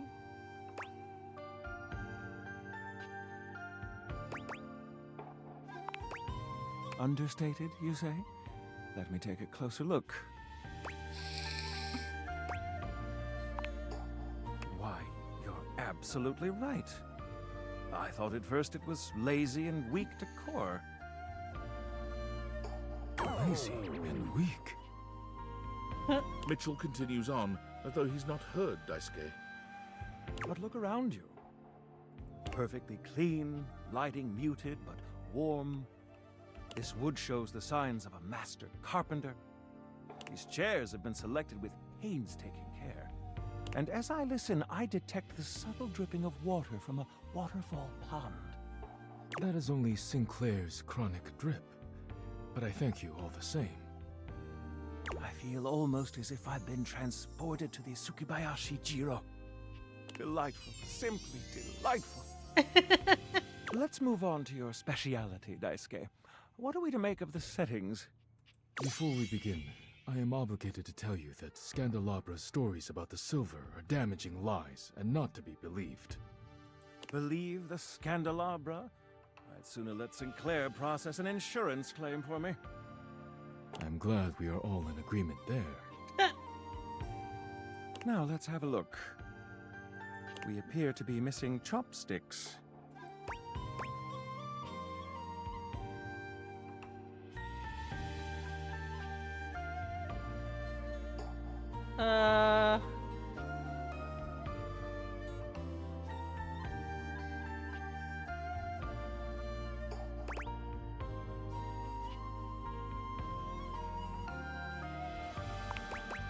This is untrue. Oh. The answer is much Shit. simpler. Traditionally, sushi is eaten with the hands. But if you wish, I can bring you some. All right, let's get down to business. I'm starving. As the name suggests, we offer only omakase.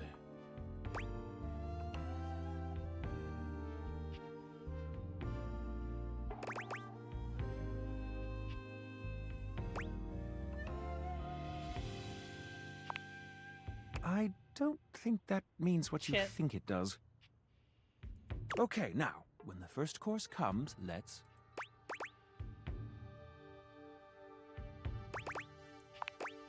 Sushi must be eaten right away, within the first 10 seconds. Here you are. Please enjoy. Daisuke places a dish before you containing what must be the most hideous, clumsy nigiri you've ever seen in your life. The fish is misshapen, and the rice seems to be falling apart. What are we looking at, Daisuke? Is it not obvious? This is eel. I see.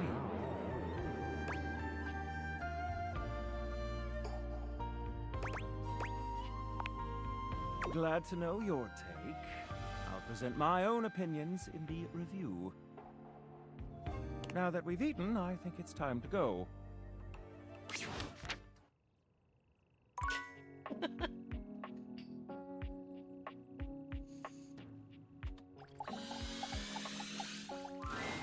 A burly chef stands in your kitchen, looking at you expectantly as he stirs a saucepot. Oh my god. Despite his intimidating stature, there's warmth in the depths of his dark eyes.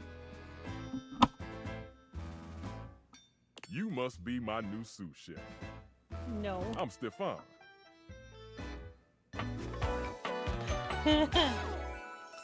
Hey. Are you ready for prep?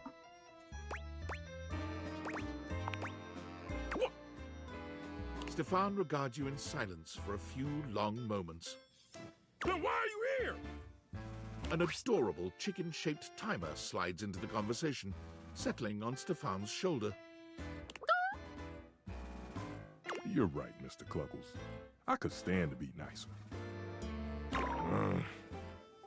He takes a deep breath, steadying himself, then points dramatically at you. You, what are you doing in my kitchen?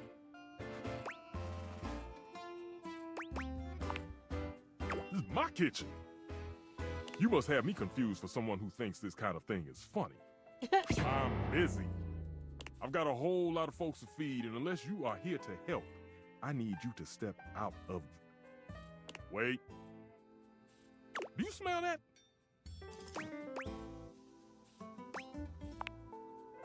Yet you possess a nose, do you not? I make do with my hood. Yes. I'm preheated. I know. Thank you, Mr. Cluckles. Always keeping me on track. Like some humans who come in my kitchen just to distract me. Wow.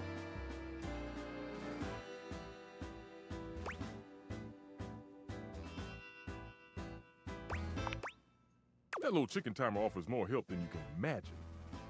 He understands the type of establishment I'm trying to run around here.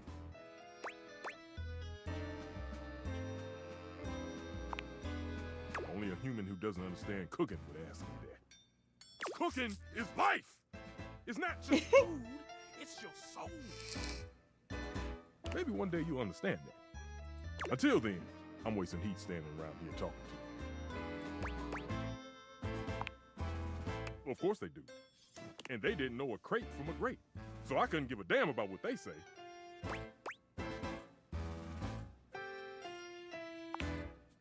Go on, shoot. Okay, Mr. Cluckles, all prep should be done in 7.5 minutes. Start the timer. And go! Oh my god.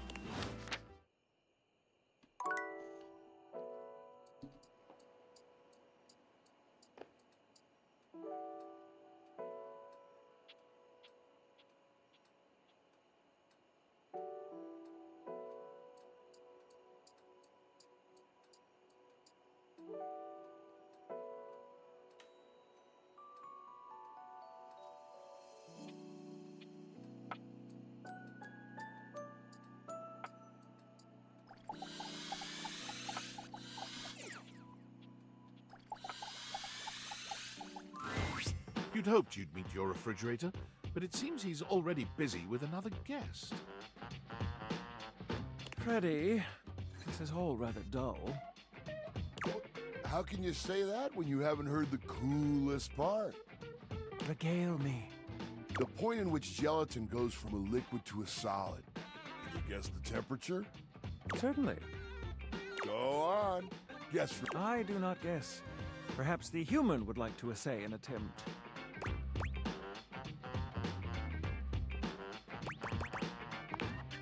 Not that cold. It starts at 60 degrees Fahrenheit. Oh, look at the time. I must be on my way to a more interesting conversation. Now alone, the massive Yeti turns his attention to you. You want to speak to him, but it takes you a few moments to process what you're saying. Yep, that is indeed a Yeti. Massive, furry, and decked out in his finest winter wear. Huh. He ran like he didn't want to be here or something. You, with the answers and the listening, that can only mean one thing.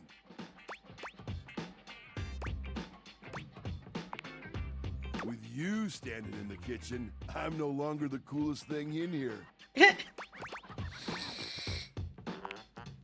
That's me. I try to be sweeter than that chocolate bar you've been hiding from yourself inside the butter drawer for the past few weeks. Don't worry. I'll never tell. But really, to what does old Freddy here owe the pleasure of this visit?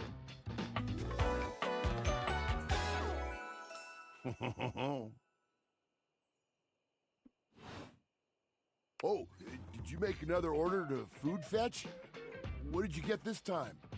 Did you order sushi? Oh, I love it when you get those little rolls that you have the tiny bubbles on top. No, wait. You know what we haven't had in a while? Burritos. But you might want to hold back on the beans because, well, you know why.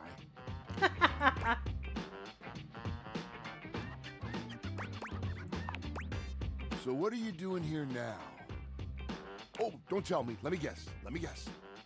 Are you feeling fancy today? You look fancy, cool kid. I bet you're feeling fancy. I got it. You ordered my favorite. That duck from the one place that I can never pronounce. I love duck. Duck is delicious.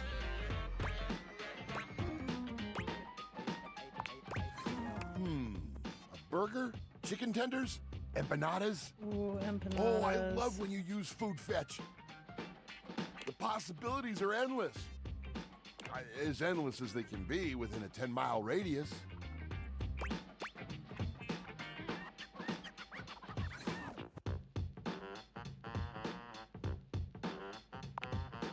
Oh, sure. We sure do. You sound so adult, cool kid. We have food at home. But I guess you do still have stuff left over from the last few food fetch orders. You hungry? What can we get you? We've got those leftovers from that Tie Me to the Moon place, the slice of cake from I Like Big Bunts, or the pizza from Pie on Life. Which will it be? Oh my gosh.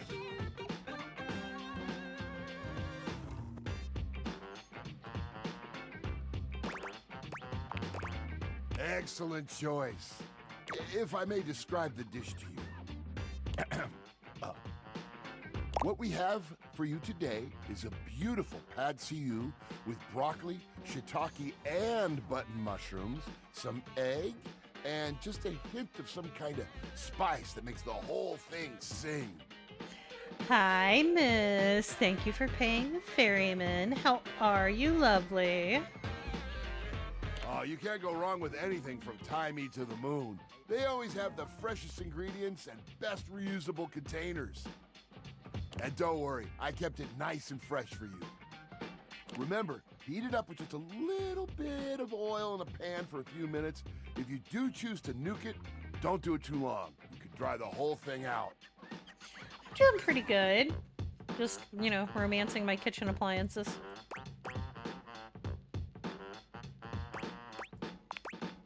Next time you're feeling peckish, you know where to find me, cool kid.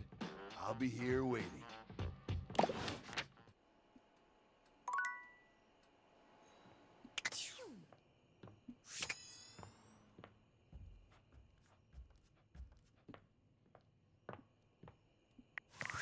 Okay, so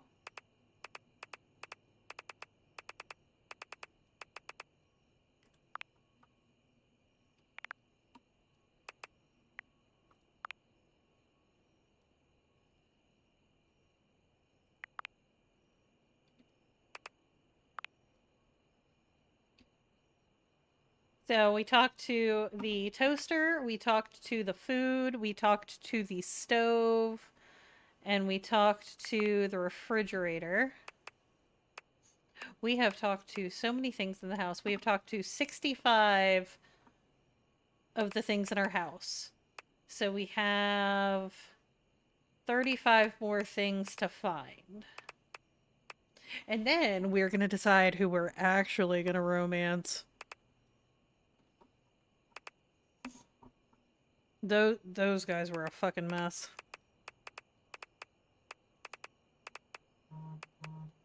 That guy was a trip. I like Nightmare.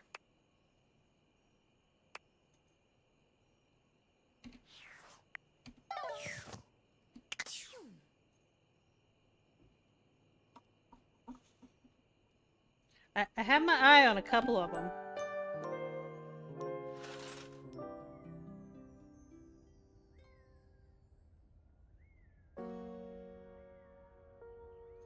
One second, I've got about 42,000 alerts.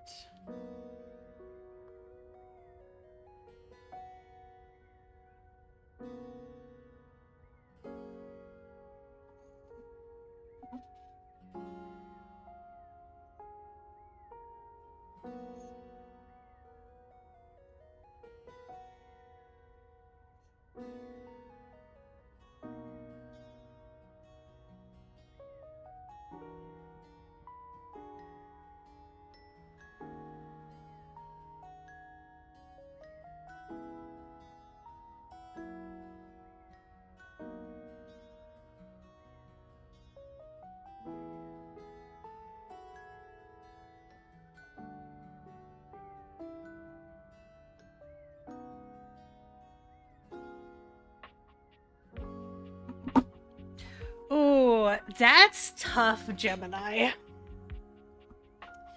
Because, like, Trap Dorian kind of shuffled that, but that's not all the time Dorian. That's just when he's Trap Dorian. I mean, regular Dorian is definitely a mood, but regular Dorian just likes friendships. So I don't know how much of a struggle that would be. But Dorian is definitely a contender. Let's see.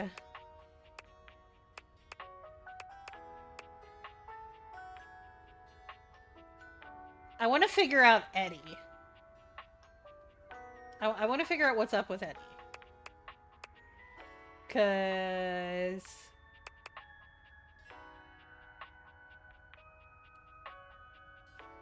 yeah.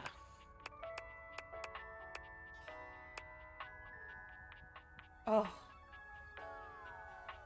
So, Gemini. So, Dorian with no shirt. And flirtatious.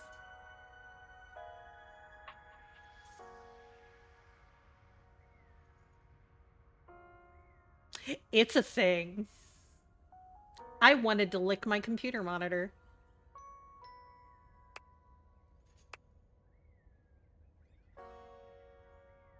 Oh yeah, I had to reboot for a second.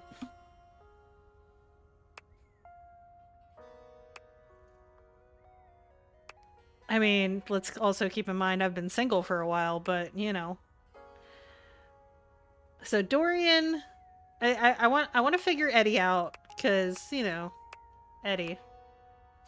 I like Miranda. I do like Miranda. There is something about the Latina toaster.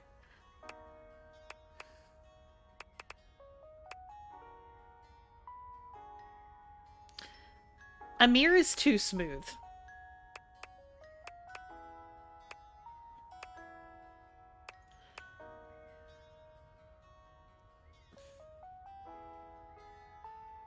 Which one was Miranda? Oh, my Latina toaster? Yes.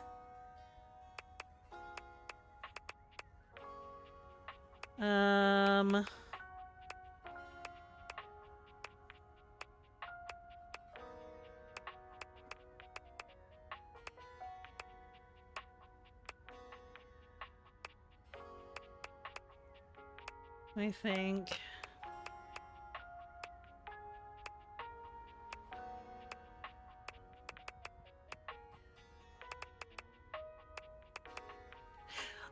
And not gonna lie, Nightmare's in there. Just because. I think that would be fun.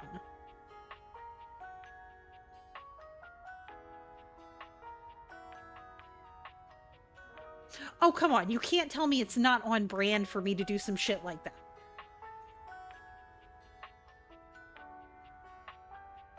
That is 100% on brand for me. See? You know me so well, miss. Like, you're not even surprised. You just think it's hilarious. You're not shocked, then.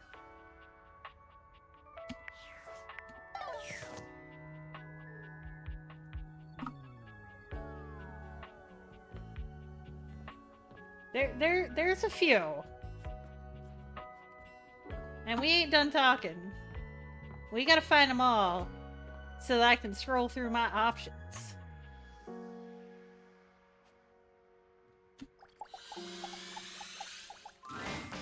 The steaminess of your home appears to have increased suddenly. All right, It Lucinda. must be because Lucinda Lavish stands before you now. Steam me up, lover.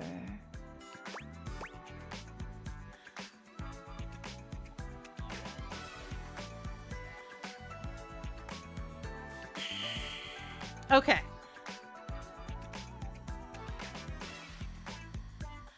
I keep... So, Harper, she is cute, but she's a psycho. Holly is absolutely adorable.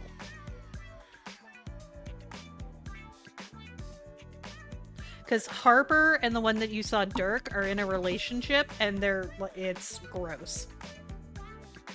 Okay, so, for those of you that were here yesterday and will watch it.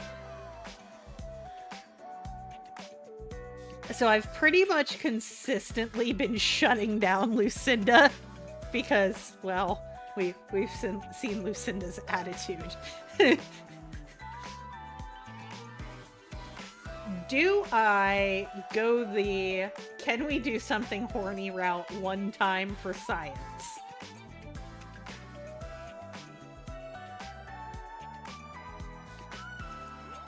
I'm like, it's not really the choice, but because I still want to tell her I'm not convinced.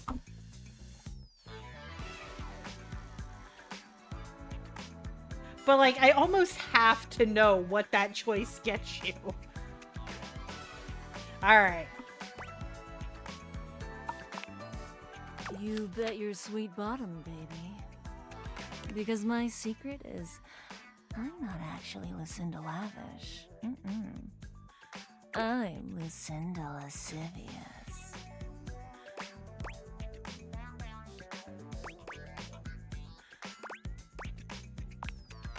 Not so loud. A little bit more gentle, yeah?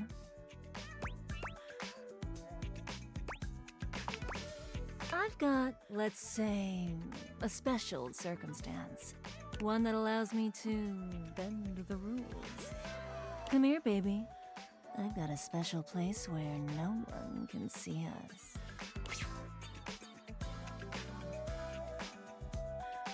Lucinda takes you to a rather strange place. You can't quite make out where you are, but you are certain you are somewhere near your house. It could be that she's right. No one else can see you here. No one else who has any say, that is.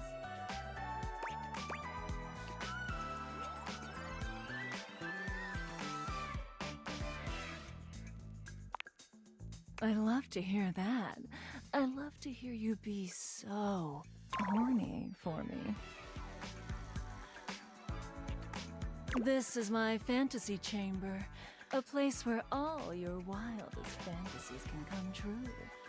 My bills are paid and I don't have to go back to work and I can sleep as much as I want and I can eat whatever I want and not gain any weight, because that's like the wildest fantasy I got right now.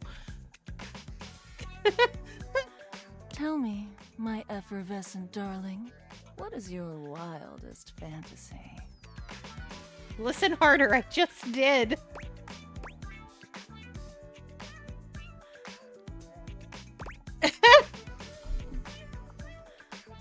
Oh god. Right, Coder.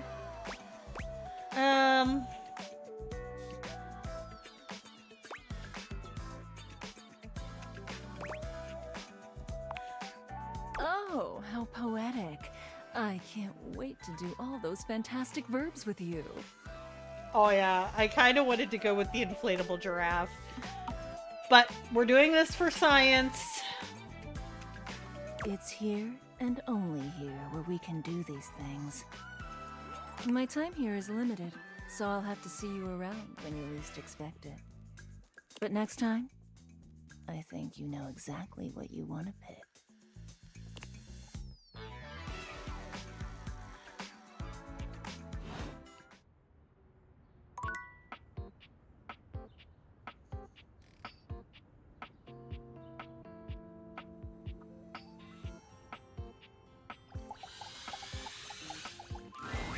An armored soldier with absolutely haunted eyes claps you on the shoulder, his iron grip jerking you towards him before you've even had a chance to introduce yourself.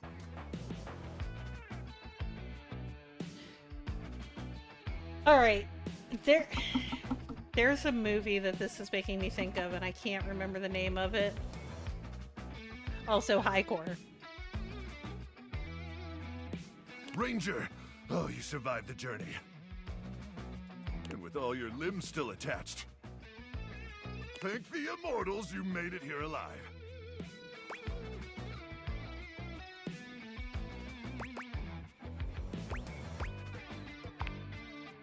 Guys, sure. Sheesh. This bunko buster crud nugget doesn't even know the lingo. Mayhaps my trust might be misplaced. He starts suddenly, clapping his hand to his forehead. Oh, and heck, where are my manners? Name's Nukem. Luke Nukem. Oh god, he's supposed to be knockoff Duke Nukem. Oh my Christ. Look at you! Sorry, it's been a while since I've seen another face. Except the faces in the walls, of course. They tell me to burn things, but I try to tune them out. Oh my god. Mostly because I already burned everything flammable weeks ago.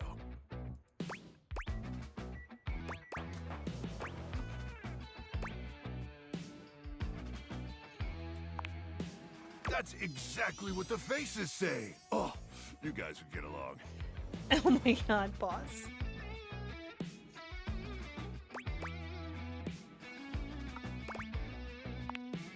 Lester. He always knows just the right thing to scream. Anyway, forgive me if my extended isolation has eroded some of my social skills. I've just been stuck guarding this outpost for months. Hey, welcome in, Derpy and Derpy Raiders. How was your stream?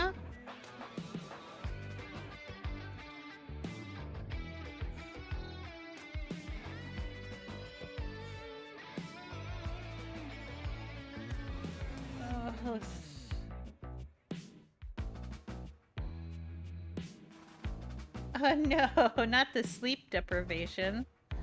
Playing some Hunt. How did your games go? Did we get any dubs? And for those of you that have not met me, my name is Drummer. Some people also know me as Death. I am a variety streamer. Currently, we are playing Date Everything, so we are romancing everything in our household. So, we do play pretty much anything as long as it looks like it'll be fun. We will give it a shot. We do very much embrace the comfy chaos vibes here. Someplace you can come in, kick back, relax, talk a little shit with your friends, and just enjoy. So welcome in. We're happy to have you. Okay, we like the fun fights. Well, good. I'm glad you had a good time. But if you're sleep deprived, you should go get some rest.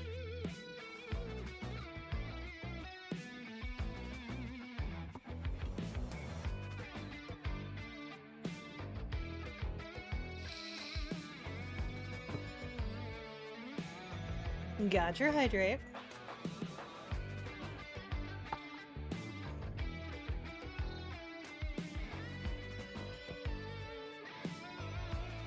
When you spend enough time out here alone, it's real easy to go feral. Yes, please go get some sleep. Thank you again for the raid. I shall take good care of your peoples that stick around. But go get good rest and we will talk to you soon. But don't worry, they have great solutions for that now. Never apologize for the raid and run. I absolutely understand.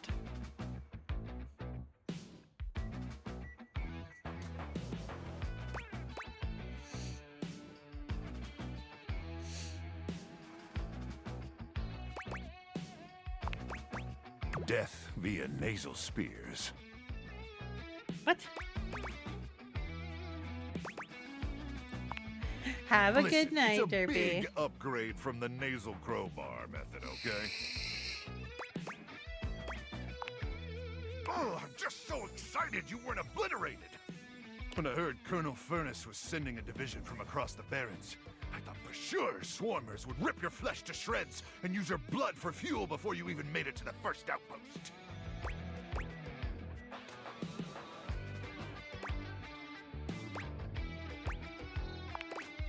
You certainly are. I appreciate that in a ranger. Oh, God. But wait, you came alone? Where's the rest of your division?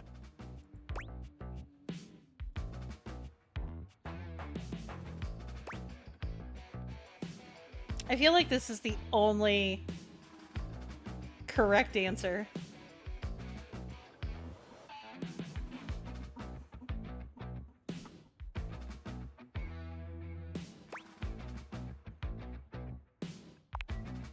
Of course! You must be starving. Protein gels and carnitine chews keep the organs functioning, but only at baseline capacity, am I right?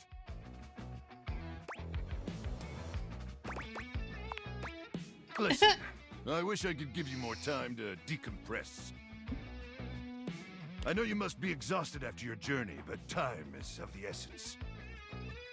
We have much to discuss, and dangerously little time before our mission commences.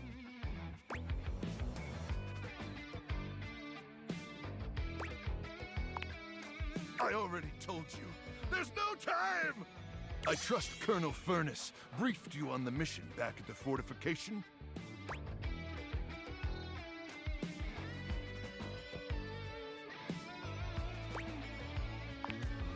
Everything. But let's try to focus me less my on the tendies. tendies and more on the mission, okay? But I want my tendies. Here's the situation. I have, in my possession, a handheld electromagnetic device powerful enough to flatten the Barrens entirely. From Cape Death, to the Death Zone, to Deathtropolis, the Citadel of Death. He said the colon. It's called the Magnetron. Here's an artist's rendering.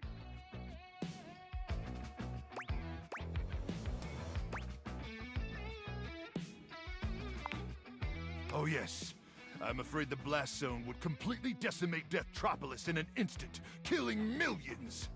And worse, the fallout would even irradiate the scenic suburb of Deathville. Oh my home God. of the world's widest asparagus festival.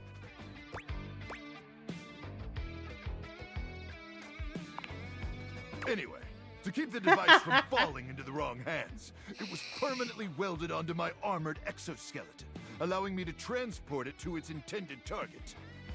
The Swarmer's subterranean nest. There, the device will be remotely detonated, eradicating the Swarmers and winning this war.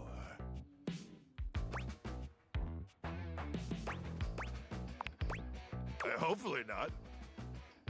Not with your help. But also, most likely, yes. I need you to meet me back here tomorrow at 0700 hours. After a light breakfast of irradiated grubs, I'll walk you through your training. and our mission objectives.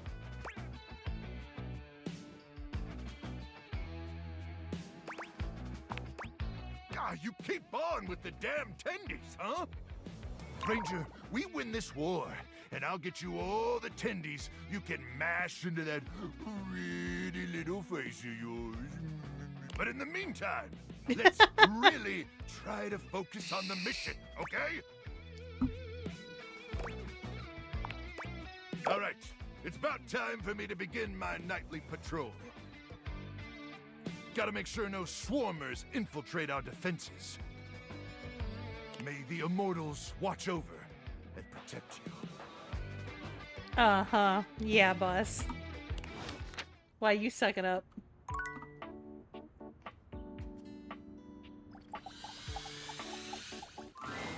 A charming barista grinds coffee in your kitchen, working so busily she doesn't even seem to notice you.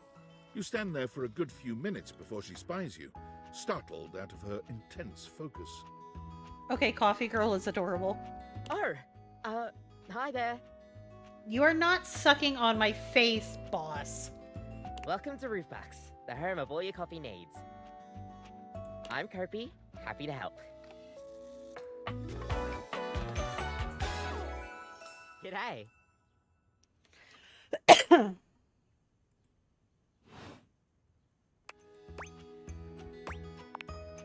I, sure am.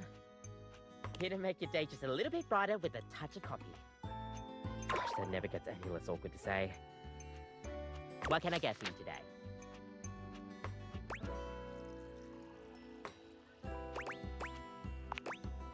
Sure thing. One latte coming right up. Kopi gets to work, grinding and pouring and mixing with an impressive speed. And voila! One latte just for you. Hope you like it. Is there anything you'd like to know about the latte?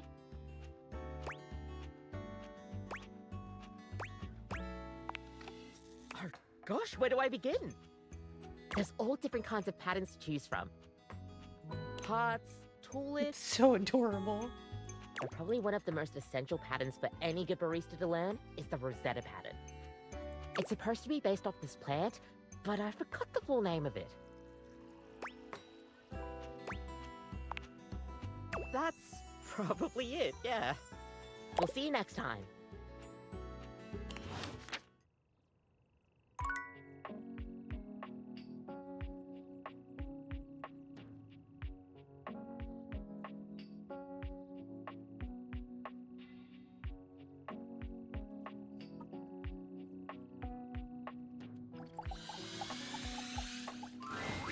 What appears to be a dishwasher with arms, legs, and a disconcertingly cheerful face waves happily at you.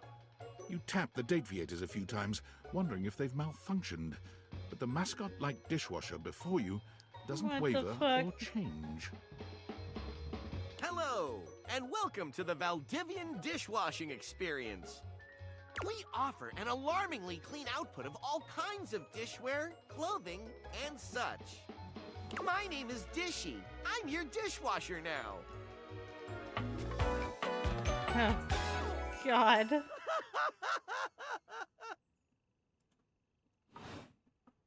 To get started, please connect me to your internet so I can get started knowing exactly what I need.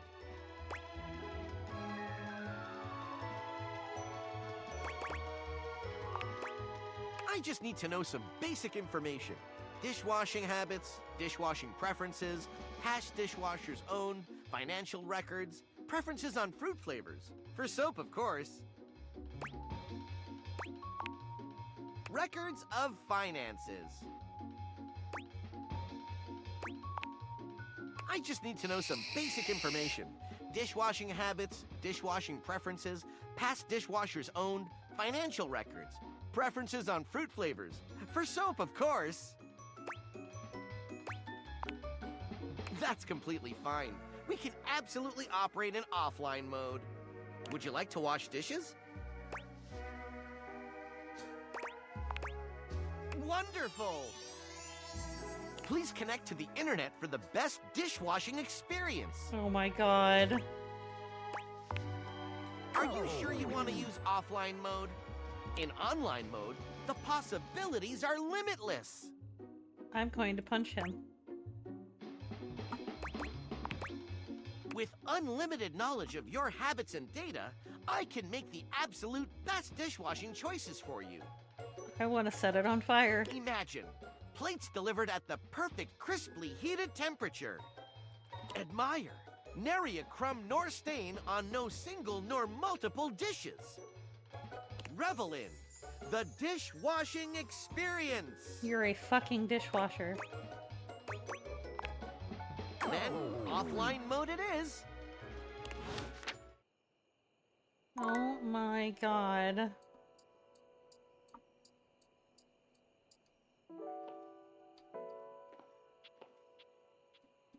Yeah, no shit, Coder. A handsome stranger with a model-esque beauty stands just a few feet away from you, posing with a hand in his hair, as though he were in the middle of shooting a perfume ad. The moment he lays eyes on you, he lights up, drinking you in with a warm smile and warmer gaze. Ciao, beautiful. What are you doing?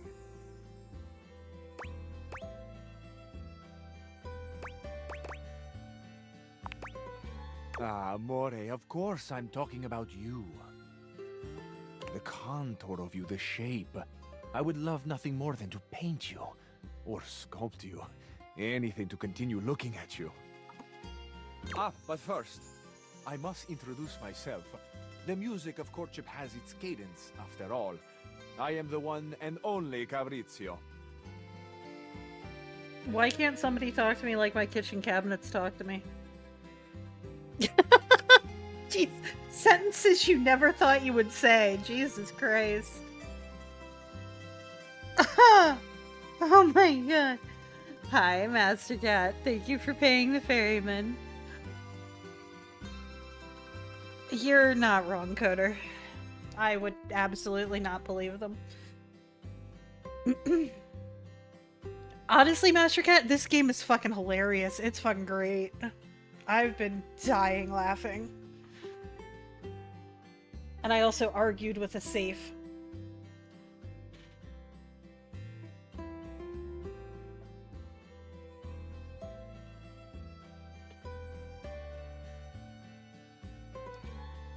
Oh, this game is a blast.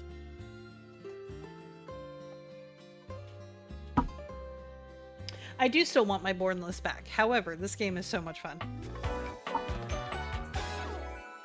Amore.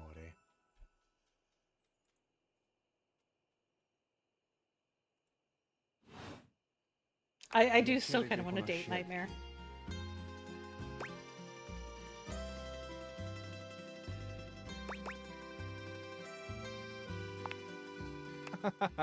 Couple times. Now that we are introduced, we must get to know each other, eh? Let us begin with a simple question. Un aperitivo. Yeah, Nightmare is actually one of the ones on my list of consideration. Do you? And so much is contained within your answer. Have a favorite flower? Absolutely, I love Nightmare. I actually do have a favorite flower, but I guarantee you it's not going to be listed. Ah, tessero bellissimo. Of course you do. A vibrant heart must have a love of nature. Picture it. I will try to guess what it is.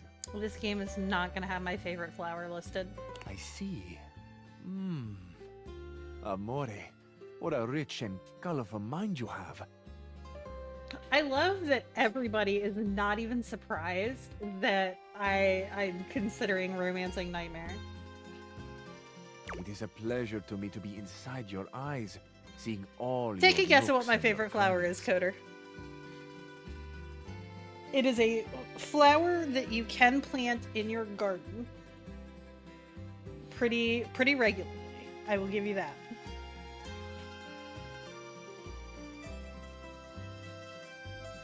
And it is not roses.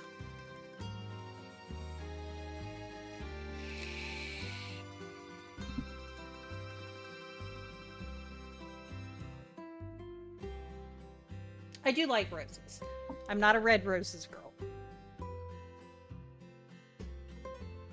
But they're not my favorite.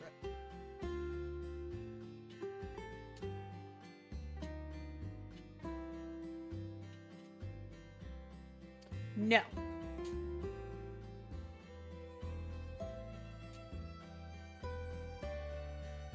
So, I won't make you keep guessing. I was going to give you one guess. So, oddly enough, my favorite flowers are irises. Growing up, my mom had irises planted everywhere. And we had all different colors, all different varieties. We even had the ones that smelled like grapes. And they're just so pretty, and they come in so many different colors, and they smell good. That's just one of those core memories for me, so they just ended up being my favorite. Hi, Despino. How are you today? But if we're talking roses, my favorite color of roses, even though my favorite color in general is blue, there you go, there's some drum roll. My favorite color is blue. My favorite color of roses are orange roses. Don't ask me why. I just like orange roses.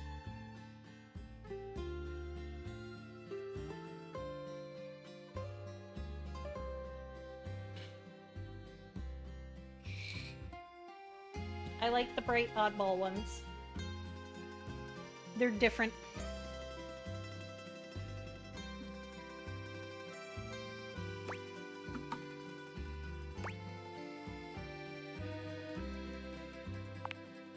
Ah, do you ever, amore?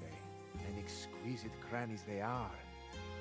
Can we stop talking about my crannies? That's weird. And somewhere buried in one of them, like a golden treasure waiting to be found, is this flower in your mind. I see red. No, not red. Oh, amore, how specific you are. I do see red, and also I see orange, the color of sunset. I see blue, the color of the ocean at night, or the sadness at the bottom of your eyes. I see yellow and pink, the colors of the wings of the lefate, glimmering in the early morning light. Amore, so powerful is your mind, sending this vision to me, I can even smell this flower. It's a little spicy. It's earthy, and yet light. Smell is such a powerful sense, amore. It is the sense that goes most directly to our memories and our hearts. What a gift you give me, amore, with this aroma. You are thinking, your most favorite flower is Uccello de Paradiso, the bird of paradise.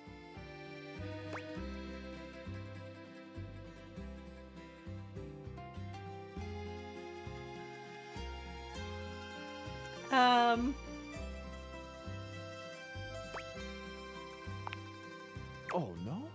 I have not guessed correctly. Amore, what can I say? I am so sensitive and so open. I must have picked up something in the air around you, and it has led me astray. This can mean only that I have not brought my full attention to you, and I have not truly focused on you. For that, I offer my humblest apologies. You are deserving of all of me, amore, and I shall not fail again. Oh, God.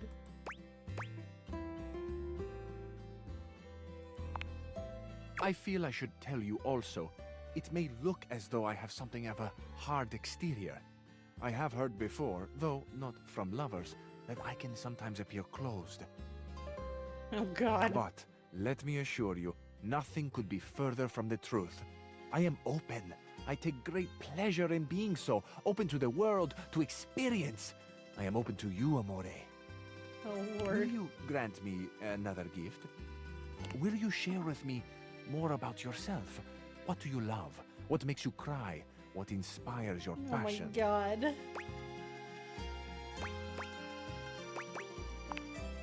I love the big questions. I love the small questions. It is the finding out about each other, sharing your hearts that brings the spice and sweetness to life. Might I suggest that we savor these questions over dinner? Then we have a date.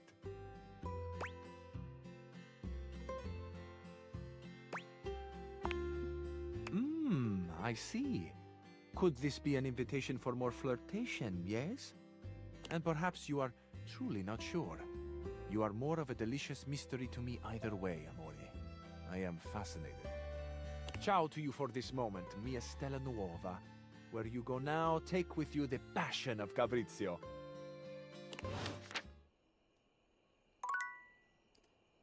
Wow, he was something.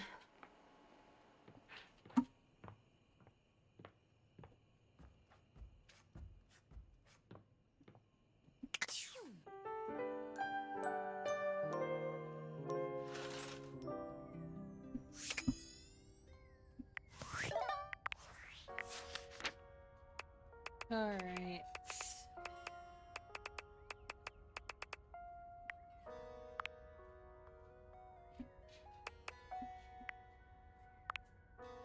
And there's Travis. I thought so. Listening to him go on, I was pretty sure that was him.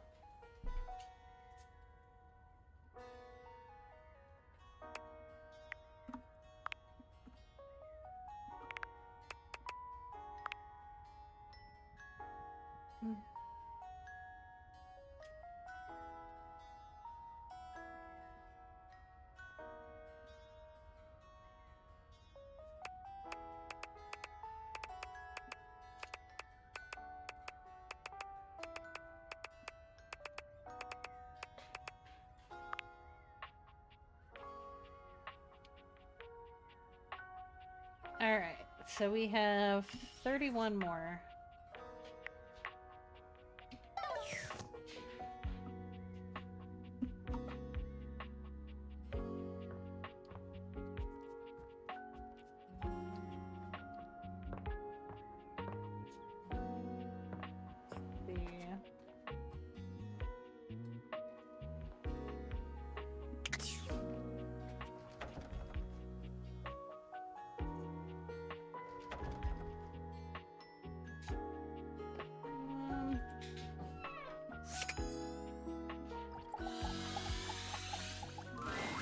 A tall, statuesque man stands with his back turned to you, surveying the dishes, your dishes, on the table in front of him.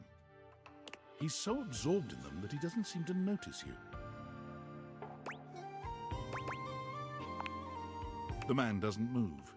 As you walk around to get a better look, you can see that he's quite handsome, and still entirely uninterested in speaking to you.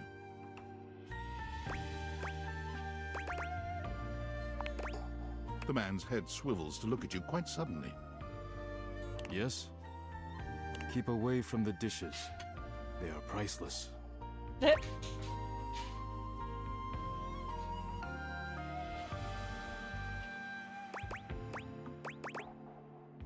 Hi, Kelly.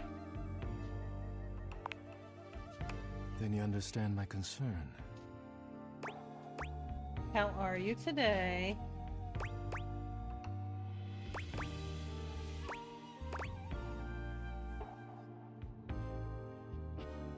So I have to start the timer over. Really, we don't have like a punishment yet.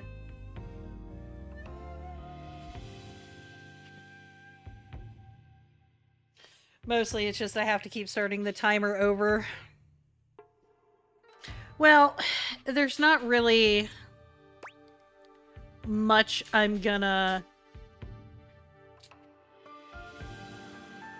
probably be willing to do as far as punishments.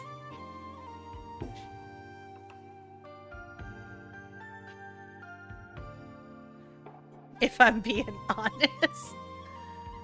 Yeah, day was okay. Got some stuff done. Oh, I'll be right back. I'll need help.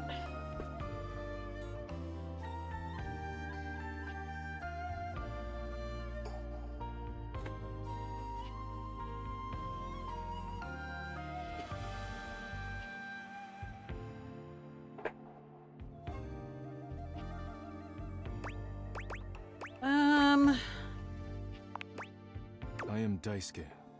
Daisuke Dishware.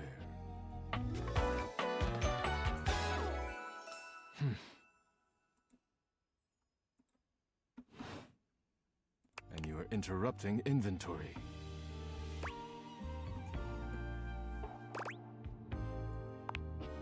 Yes.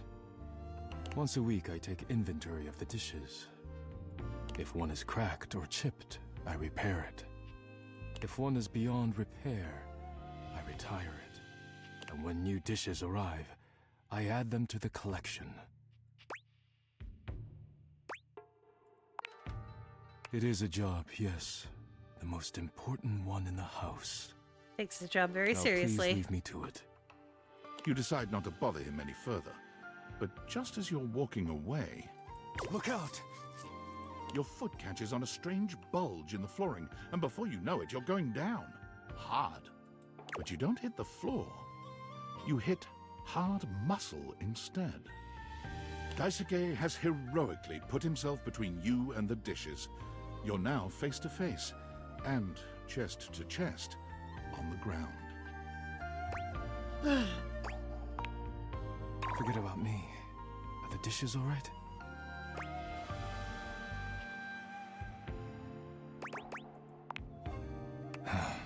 Good. You climb to your feet, surveying the table. No damage that you can see.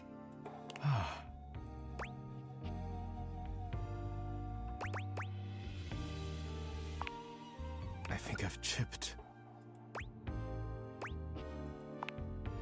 I must repair myself, lest my injuries become worse. Please leave now, before you do any more damage. Wow. You may not have intended it, but the damage remains. Please go. Well, we don't like him. Hi, Lily.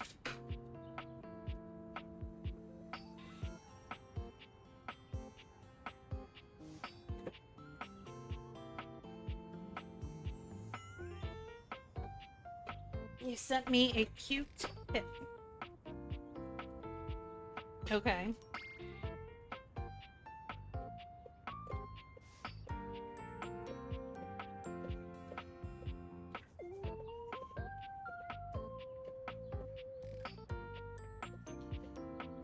Do.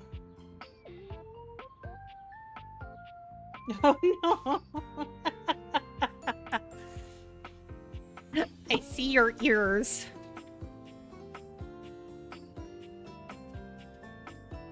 Okay, we have to talk to the knives. Oh, wait. I guess that must be dishes. As you walk into the kitchen, you're overwhelmed by a strange The feeling. fuck? It's sort of like being watched, but it's more than that. You feel as if you're being evaluated, scrutinized by a presence that isn't all that impressed by what it sees. Well, as long as you're happy with it.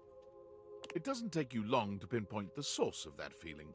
A cleric of some kind dressed in black and grey robes, with a coil of sorts atop his otherwise bald head. He's handsome in a sterile and intimidating sort of way, but you can't even imagine this guy dating anyone. He's just so severe.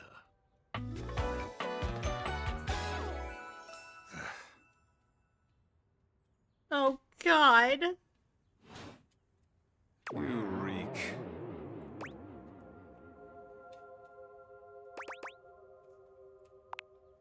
You reek. You reek of sin and grease. I feel as if I have been bathed in oil simply looking at you.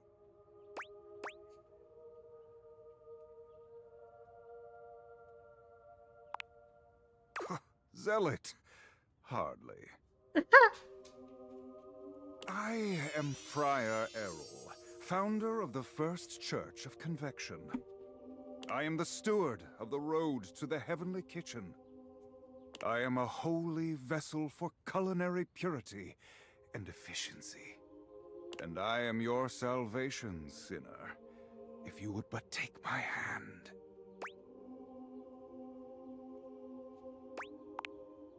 It is quite simple. Got your hydrate, Vim.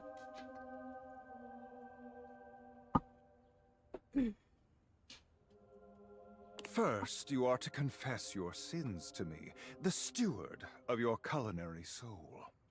Second, you are to help spread the gospel of convection to any as yet unsaved. Hi, dragon.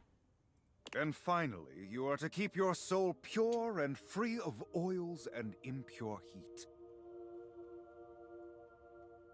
The path to the heavenly kitchen is blessedly simple and attainable, even for those as impure as you. Wow. Is our Lord not most generous?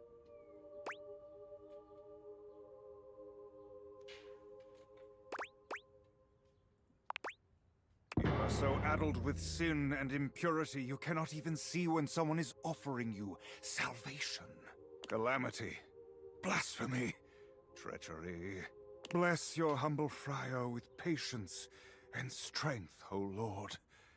I shall need it. Tell me, do you wish to repent for your culinary sins here and now? I am ready, willing, and able to grant you absolution. You need only unburden yourself. Oh, God.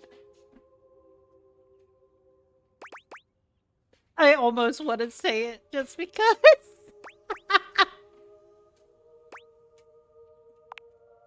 You are hardly the first to flinch from salvation, nor are you the first to sling such crude insults at your would-be savior. Oh my God. Fortunately for you and your soul, I am made of sterner stuff. I am girded by the knowledge that I am right, and you are wrong. You're okay, buddy. And I will be here when you accept this and are ready to repent. Go now. May the Lord of Convection turn his gaze upon you, even as you continue to walk in shadow. The friar begins some sort of prayer, ignoring you as you wander away. Oh boy. Okay. I am going to step away for a minute and use the restroom. I will be right back.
Okay. Alright, will I pick the game up again, or are we gonna be dumb again? Alright. Night, Dessa.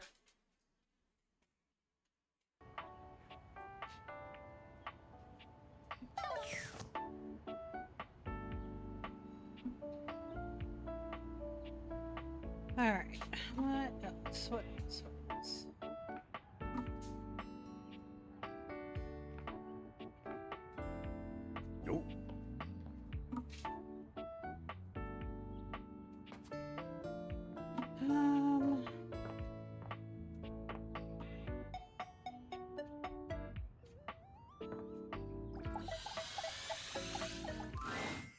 Seated in your living room is a being who seems to truly embody the concept of comfort.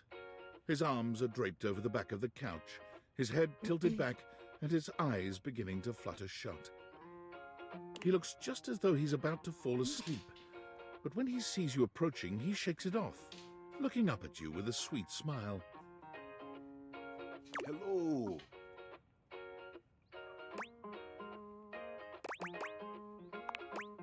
Thanks, buddy. So do you in that fantastic red shirt. He pats the seat next to him. Come on and take a load off. I'm Koa, by the way. Hey, oi.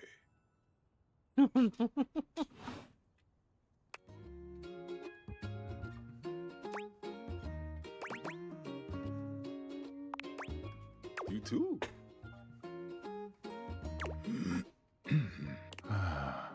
Most everyone would continue the conversation from here, but Koa only closes his eyes, sighing pleasantly. You wait for him to say something, but all you can hear is his quiet breathing.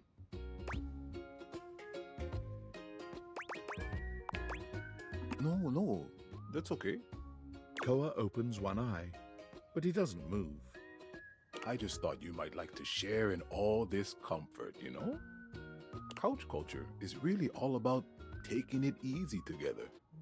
You know, like, you ever heard people talk about alone together?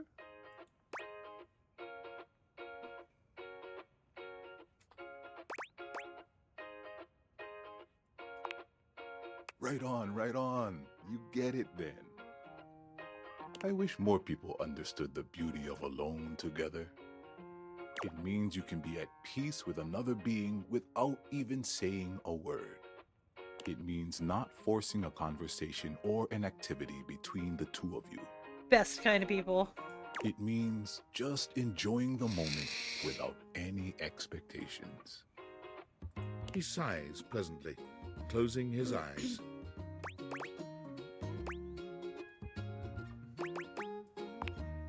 Beautiful. You'll see. Koa breathes in deep, sighing pleasantly. When he relaxes, the entire room seems to relax with him.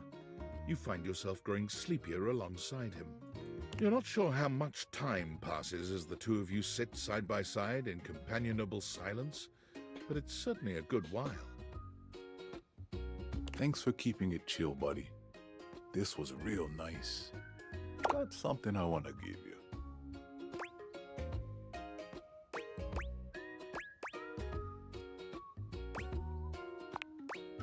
You know it. You know, in couch culture, we're not big on expressing ourselves verbally.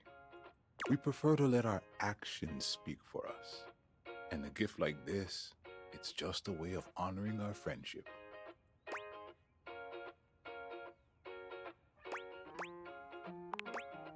I'm just glad you appreciate it. Koa yawns. I'm gonna He's take a so nap. cute. Feel free to stick around as long as you want, all right? I'm just so comfy. Oh god, why is the couch adorable?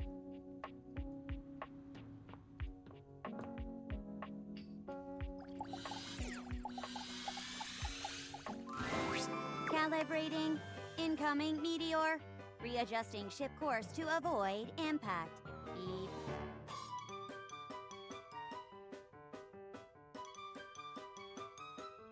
New data added. It appears we are being watched. The petite blonde thespian turns her attention to you suddenly, greeting you with a cheerful smile. Oh, hey there! I didn't realize I had an audience.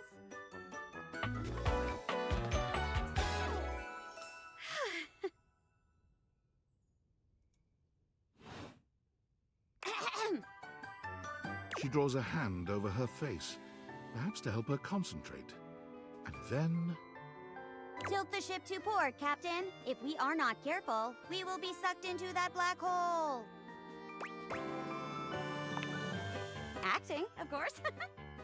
I put on a different play each day of the week. Today is Sci-Fi Thursday. The play of the day is Beyond the Starscape. I am playing the role of the navigator robot. Beep boop. Hey, you wouldn't be interested in joining me up here, would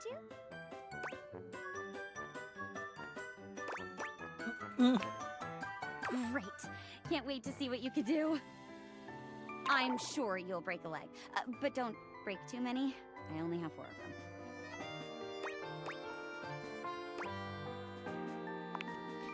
them. Oh my god, dragon! And then improvise our way through a little sketch.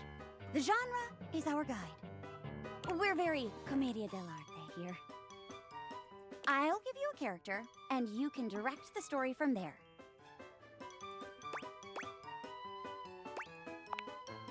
Oh, don't worry. It's no big deal. We're just playing. There are no stakes at all. We usually don't even have an audience. The important thing is that you have fun. Oh, and that you're comfortable.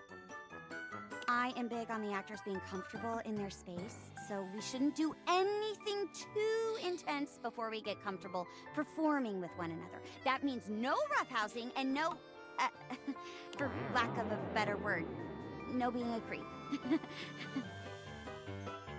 So as long as you follow that rule, I'll play along with anything you say and do. Promise. There's no wrong answers. That's the spirit! And remember, if it ever gets too much for you or you're uncomfortable with the subject matter, you just let me know. Let's pick a safe word. You say the word, and we'll stop doing whatever we're doing. Okay? My word is Davenport. If I say Davenport, it means we stop what we're doing. Go ahead and pick your safe word.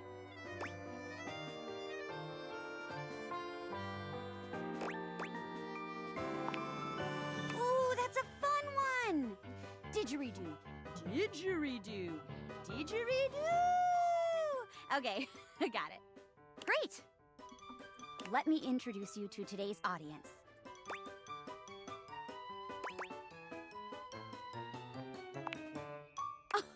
Don't be nervous. Our viewers are the best, big supporters of the arts. Hello, audience! Hello. Aren't you lucky? Mayor Celia the Ceiling is in attendance. Oh, come now, Jeremy. Don't scare them off. We've actually already met. Oh, really? Wow. Who would have guessed that our new scene partner had friends in such high places? Literally. Har, har. Never heard that one before. Did you know that Celia is here every week? Turns out she loves sci-fi stuff. Who knew? I can hear you, you know. And what's so wrong with that? Can an old girl like me have a hobby? I was around back when Star Trek was first released, you know. I've been a fan since day one. Go on. Aye, aye, Space Commander. Today's play is about a group of space explorers. You're the captain of our starship, and I'm your robot assistant and navigator. Oh my god. And lights up. Beep boop. All systems are green, Captain. We are surrounded by both the vastness of space and the endless prospect of adventure. Query, where shall we go?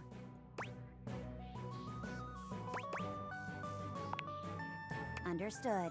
Plotting a course for the nearby planet, Closetron 5.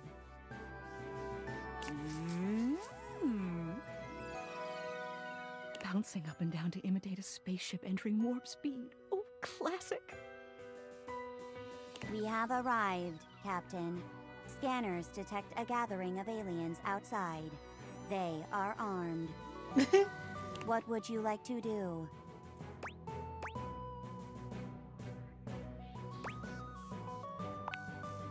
You and Sherbot disembark, speaking to the aliens. Unfortunately, they misinterpret your signs of peace and take you captive. Their leader speaks to you. Human invader, we are a stable race of 4-legged creatures, but your robot companion It is a swivel chair! This brings chaos! Instability! You claim to be here in the name of peace and love, but surely you plan to destroy us! Just then, an explosion! Giant spider-like creatures begin invading the alien camp. Ah! It's the Ottoman Empire! We will be overrun! What can we do?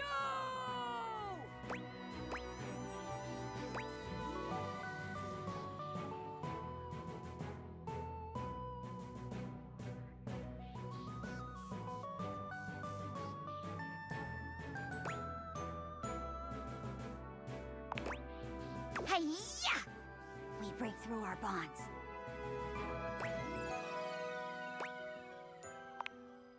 Wow, what an incredible speech. They're retreating. I never thought it was possible to broker a peace with those monsters. Perhaps I was too hasty with them. Perhaps I have been too hasty with you as well, human.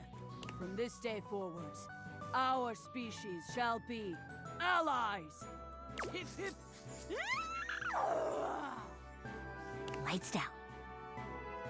Great work, Captain. That was a classic pulpy space adventure. Indeed. Though I could do without the screech at the end, thank you. That's called getting into character. It's called threatening to shatter my chandelierings.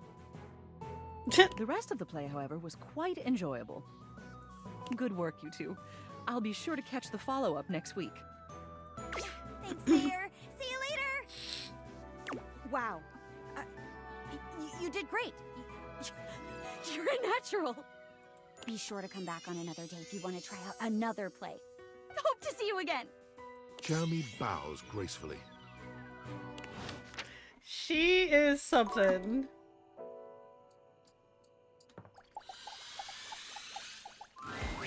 It takes you a moment to realize that there is not, in fact, a test of the emergency broadcast system standing in your living room, though the colourful figure standing across from you certainly bears a striking similarity to that TV classic. Even before they speak, you can feel a frenetic energy in the air, like someone switching between channels at high speed. Yo, yo, yo! Don't touch that dial, cinephile! Because my favorite studio audience is now in attendance. The VIP attendee, the Uber viewer, and sometimes wooer.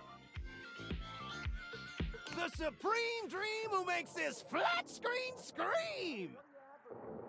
The fantastic red shirt means you're ready to flirt.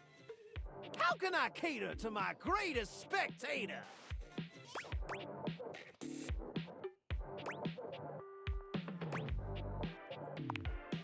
Then, let's get ready to rumble! Before we get to what's on my screen, let me properly set the scene. The name's Telly.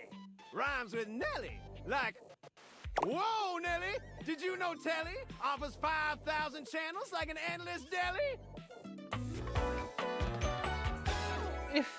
Holy smokes, folks! The Ruby Rod vibes are real. So ask not what your country can do for you. Ask, can you dig it?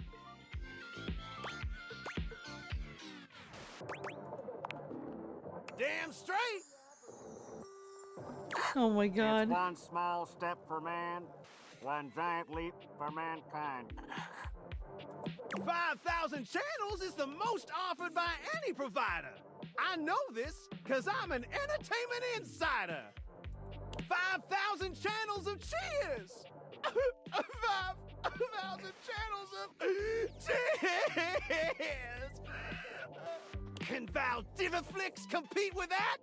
Or even Viewloo, that Valdiviflix copycat? Telly shows are must-see. Their programming's just musty.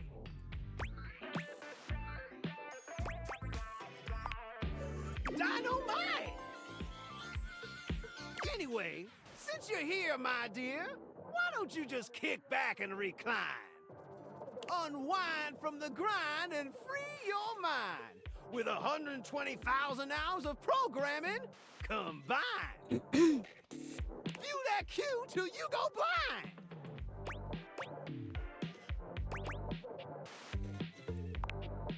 Loading programming, loading programming. Oh my god.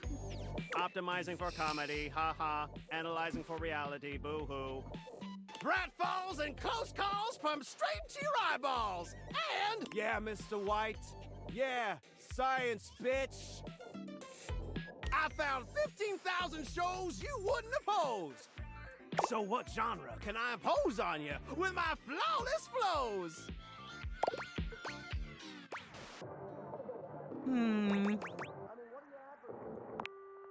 So that's who you giving your rose to, my boo? Looks like the tribe has spoken.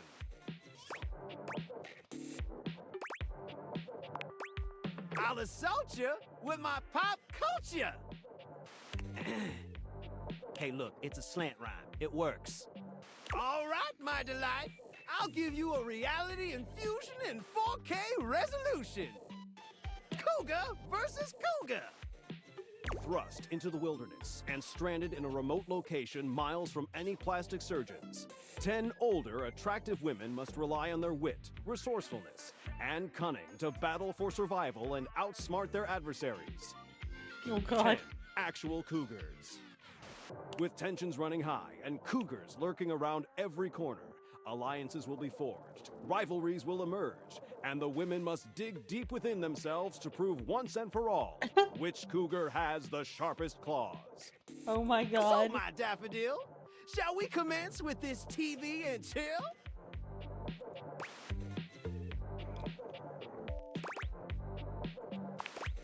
Pretty good. Let's relax with some snacks while we await the climax and... Don't! I had this pre-planned and my schedule was unassailable. But that show's not on demand, so the episode's not available.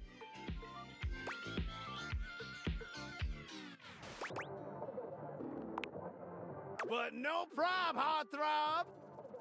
I've got 15,000 other shows I've yet to disclose. So what genre can I impose on you with my flawless flows?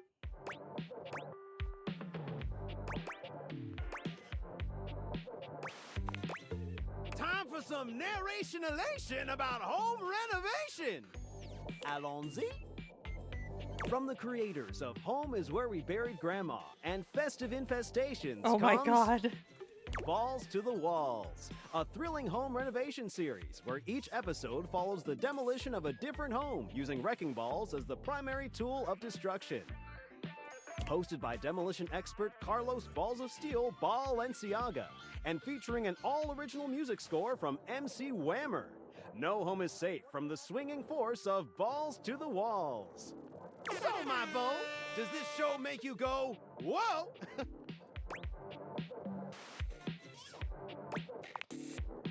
Nice! Let me just get a summation of the station's location and... Shazbot! I've made a huge mistake.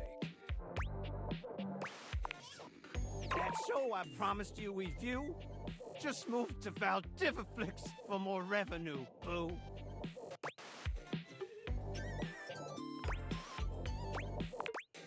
Valdiviflix dollars are hard to beat, but I promise we'll find you something sweet. So what genre can I impose on you with my flawless flows? He is crashing and burning. Wait, seriously? I just told you that I have 5,000 channels with 15,000 shows. Clearly you don't. And you want to watch the community access station?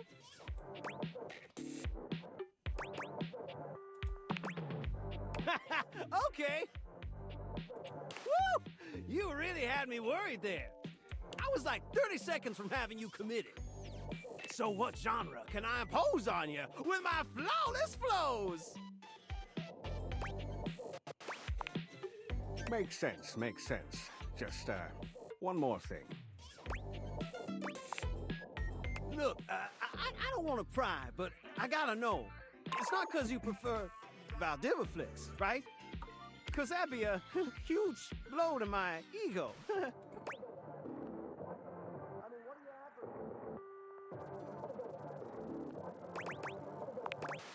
All good, all good. Get them nice and polished.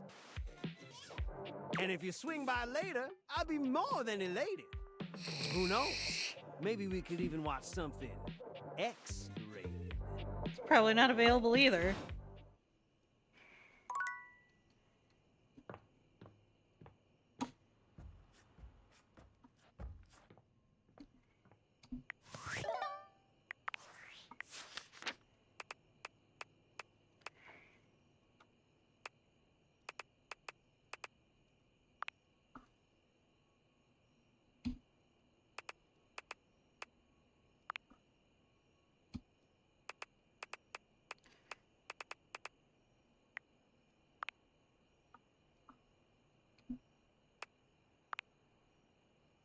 Oh, look, there's Liam.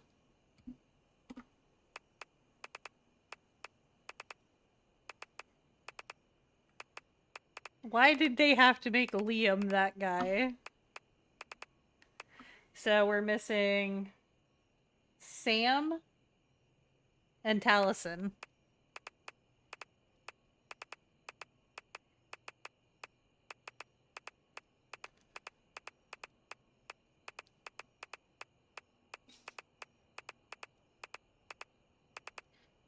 And we have 26 more to find.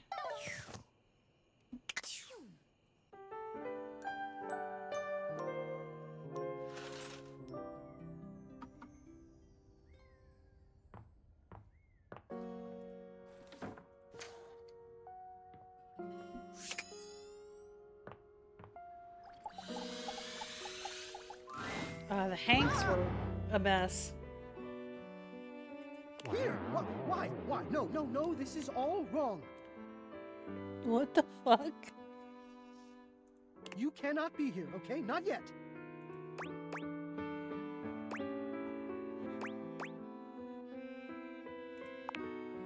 But your mistakes aren't even yours. Don't you see that? Your mistakes are mine. Mine for being so frightened, mine for being hidden away up here. They are all mine. I own that. But God, I cannot hold it all right now, okay? Not in front of you. Might I at least have one moment of meeting you? Well, meeting you so you might fondly remember meeting me. You cannot be here with me, like this. There will be a time, I know it, but it isn't now. So get out. Get out, please, and don't come back here. Wow. Okay.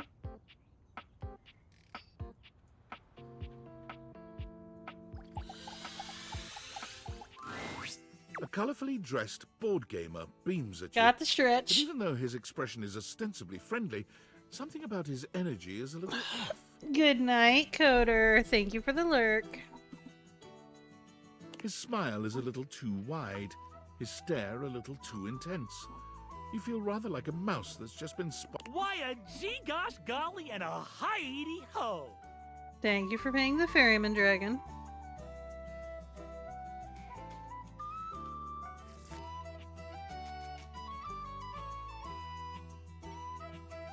Give me 1 second.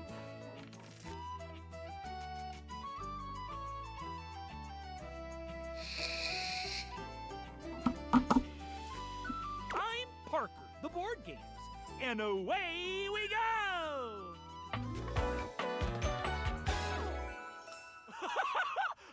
Damn, Panda. You feeling okay?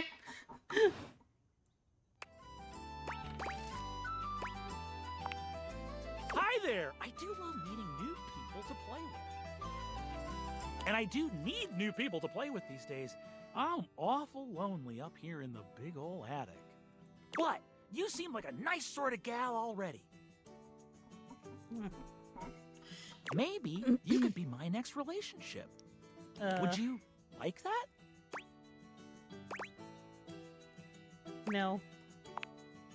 Intriguing. If only it were up to me, though. You see, my whole deal with relationships has to do with rules. I love rules. If you want any sort of relationship with me, good or bad, we have to go through the rules. Oh, Want to God. hear them as they pertain to me? As they pertain to my whole deal and how this is gonna turn out?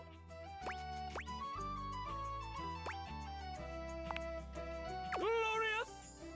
In order to achieve a relationship with me, you must play these board games 3. If you beat me or unseat me, more chances for love will greet thee. At the end, I roll a die to achieve a status. This, in the end, will be our dating apparatus. Oh my God. Ultimately, yes, but your actions during each game can change the weight of the die.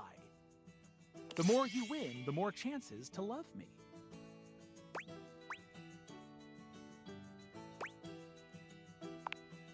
Don't worry, I'll do all the thinking for us.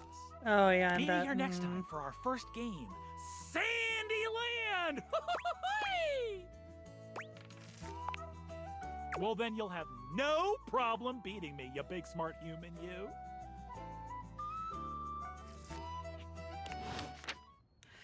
Yeah, I think I'm good on that one.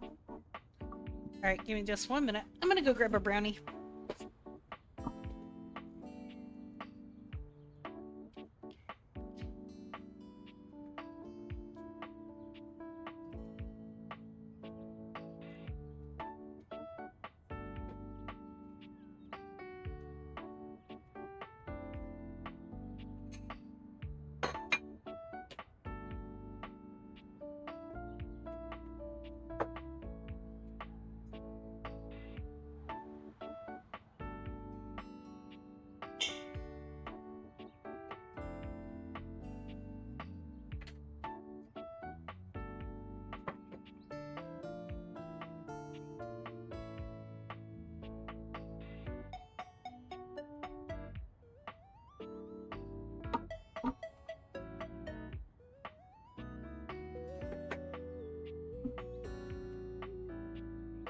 Okay.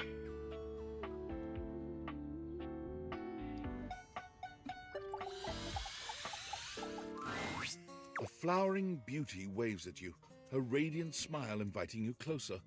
Abundant plastic foliage frames her pretty face, and a little inanimate hummingbird rests on her shoulder. She looks rather like a fairy tale princess, and the delicate way she carries herself does nothing to belie that impression. Oh my gosh, hi! I'm Prissy. You probably already know that. It's polite to introduce yourself, though. So hi! Okay, she's adorable.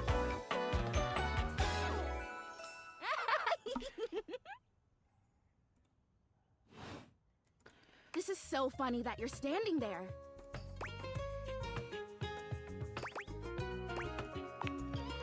Wow, nobody has ever asked me that question before.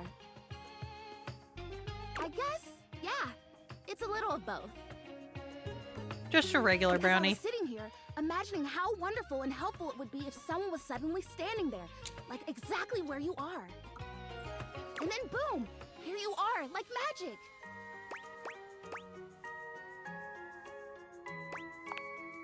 Yeah. Well, no. I mean, kind of. You're definitely great. Probably. But in my imagination, the person standing where you're standing also did stuff.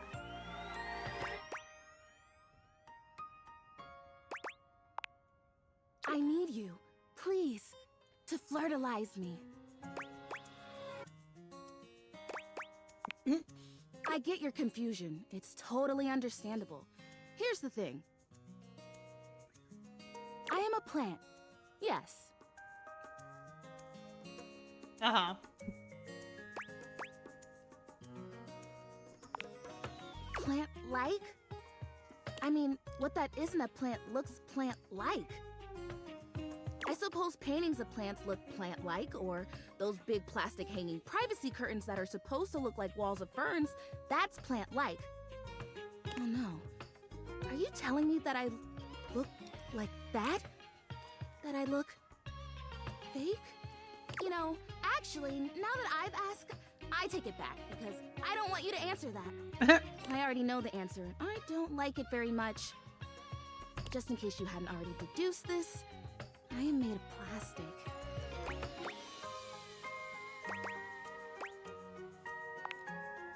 Oh, well, then great. Glad we're already on the same page. Even saying that word. Plastic. Ugh. Anyway, I am made of plastic. I would really rather not be made of plastic. I would rather be a real plant. I want to grow. I want to reach for the sun. And I want to feel the photosynthesis in my leaves.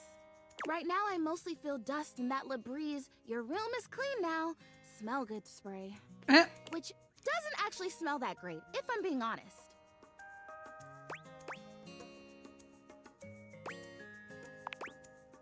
So perfumey. You spray it and all of a sudden you're like, oh my gosh, why am I in a perfume store? Which doesn't mean that perfume stores can't also be clean.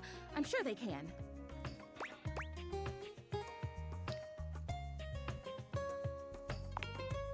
Oh my gosh, we have. We started talking about... Wait, what were we talking about? Doesn't matter. I'm pretty easy to distract, as you might have noticed. Nah. Let's get back to the flirtilizer. This is really important. The flirtilizer is the result of months of dedicated study on my part to find a substance that will, drumroll please, make me real. Prissy presents you with a green jug, covered in pictures of flowers aggressively mugging for the camera. This is about what you expected from something called flirtilizer. Really. Cells, leaves, the whole 9 yards. I have done so much research. I can't even tell you. And this is the answer. The gold standard for making plastic into chlorophyll. I just need you to give me a good dousing right at the roots and then stand back and watch the magic. Uh-huh. Sure. That's exactly what I said when I discovered it. I mean, those exact words. We're so in sync. This is awesome. So you'll do it. Flirtilize me? Yes! Oh my gosh! This is the most... I'm ready. So it says on the directions... Prissy reads off the back of the container of fertilizer. Douse liberally and with abandon, no such thing as too much. Couple each dose with a body wiggle or the recitation of a favorite herb for added potency.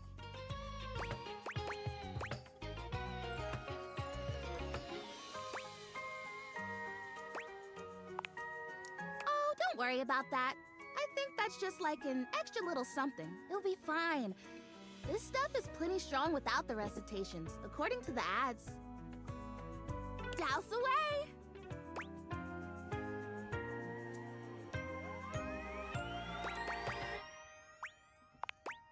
You spray Prissy from head to toe with the fertilizer, punctuating each spray with a wiggle of your backside. Ooh.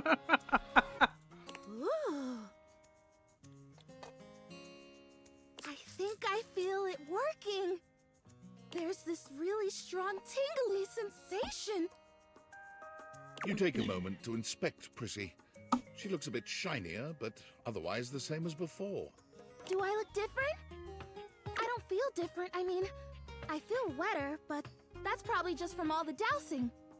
What do you think? Do you see anything?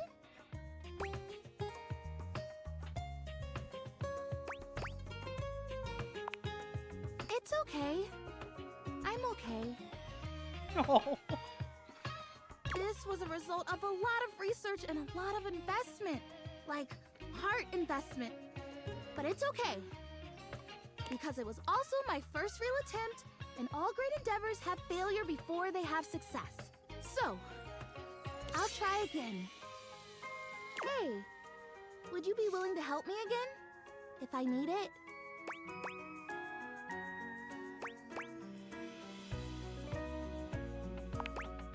Thanks. and fun. Well, I better go dry off. Don't want to risk mold and mildew. Oh, man.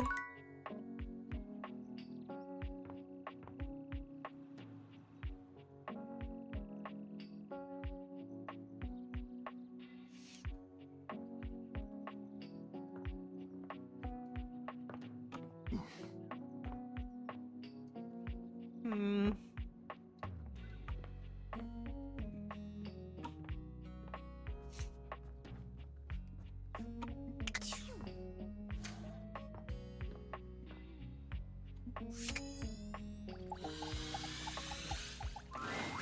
The frazzled figure standing before you has the sort of overworked and underpaid co-worker energy you've not seen since you started working from home. She startles when she sees you looking at her, dropping a number of office supplies clutched in her arms.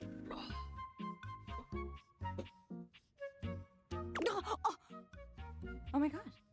You can see me? You can see me! Oh my god, you've walked by me for so long without looking at me. Office Romance Magazine was right. Maybe this really is my year. Oh,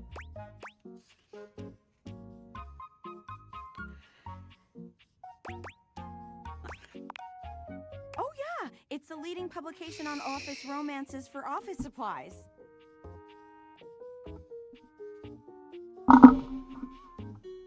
It said my love life was totally gonna be on fire this year. And fires, as we all know, are a very good thing. Oh gosh, listen to me babbling at you. You don't even know my name.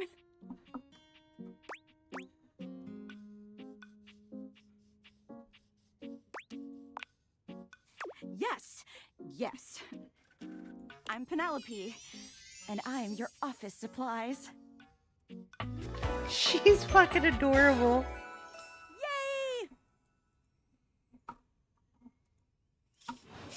Yay! Which, boy, let me tell you, you sure haven't used those in a while.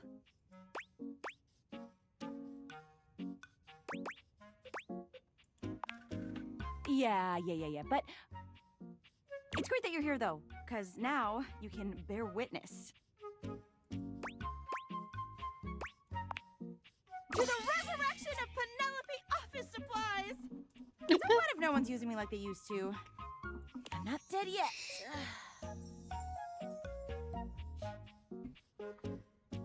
Yeah, Panda, that is absolutely the vibe.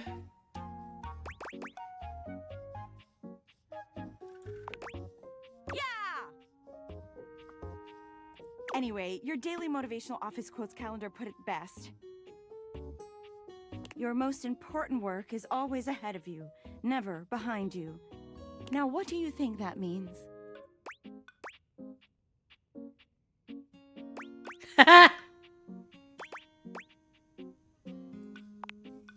Oh, well, yeah, I guess that too. Yeah.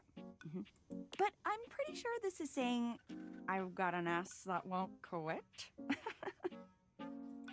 And it's time I make sure everybody knows it. Anyway, to that end, I've got a hot date with a cross trainer. You got any advice for me?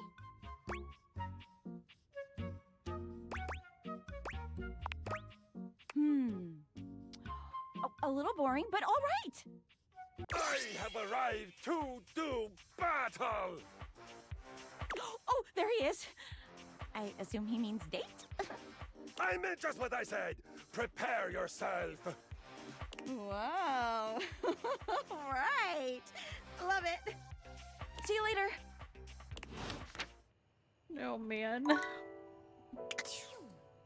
Okay,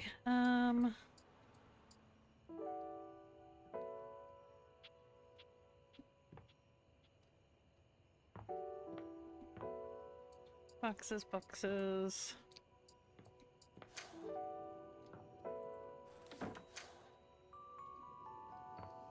Boxes.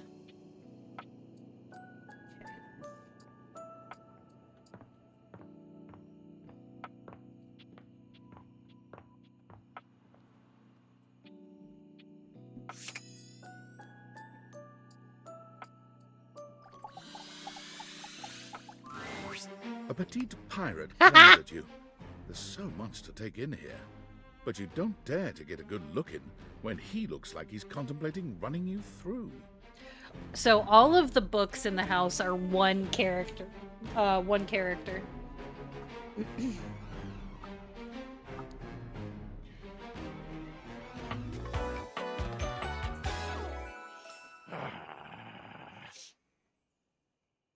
Oh my god, is that one of those little plastic drink swords?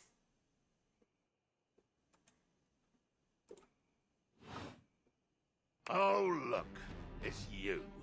Come to make fun, have you?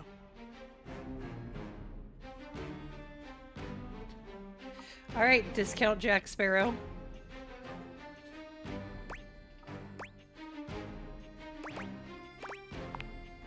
Do you legitimately imagine anything that cascaded out of that Brobdingnagian mouth of yours could shock me? Do you honestly believe I could be shocked?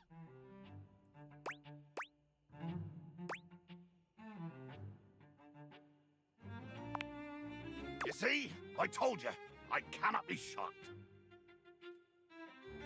Of course you've not heard a word as long and treacherously spelled as Brobdingnagian. This does not shock me. It disappoints me. I am...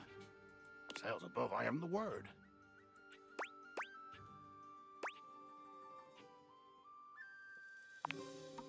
Woeful. Oh, woeful indeed. Full of the woe I inflict on any enemy. Every land-loving build-sucker foolish enough to cross me path.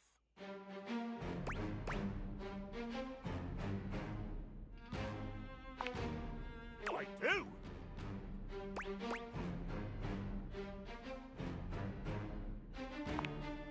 Oh, it's a bottle joke then. Your first shot is fired. Cannon roaring at the attack. The wind of the hunt. I had to. The spray flying. The bowsprit dripping bloody avarice as you come for me.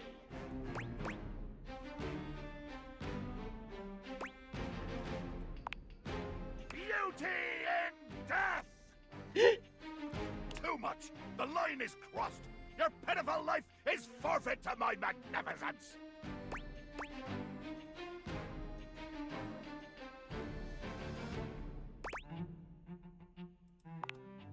But it means you'll be destroyed. Dear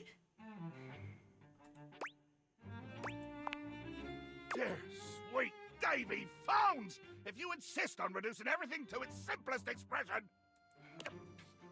Yes, I am going to kill you. Bear witness to your undoing.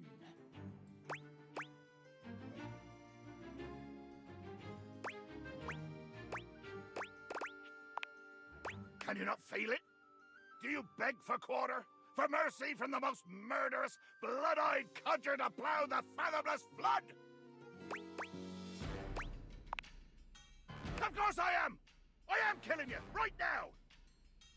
I'm tearing you limb from limb and dangling your bits from the rigging to tempt the crows. You take a moment to inspect yourself. Your limbs and bits all appear to be just where you left them.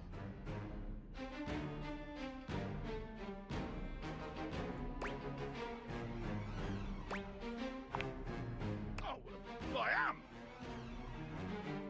I'm filleting your sorry rind. In my mind. Damn your hide, speculative! It's as real as the snap of sail in the wind, the squish of flesh and bone as it makes way for my blade.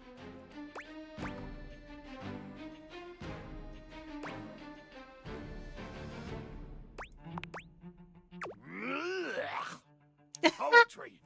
Never could stomach the stuff.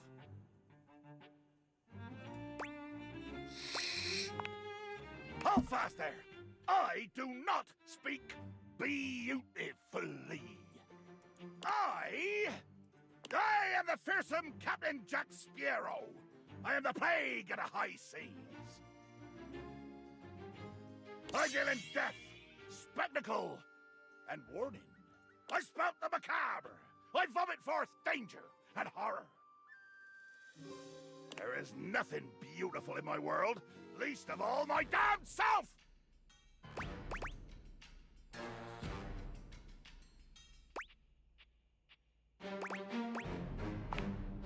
Jacques makes a strange noise, almost akin to a growl. He looks positively put out. Damn!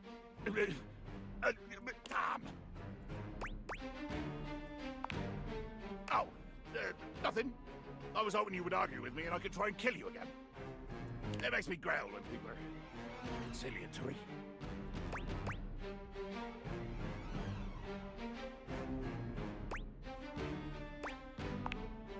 Let there be blood! I load my cannon with heavy iron rounds to tear through anything and everything you might pray to put between us.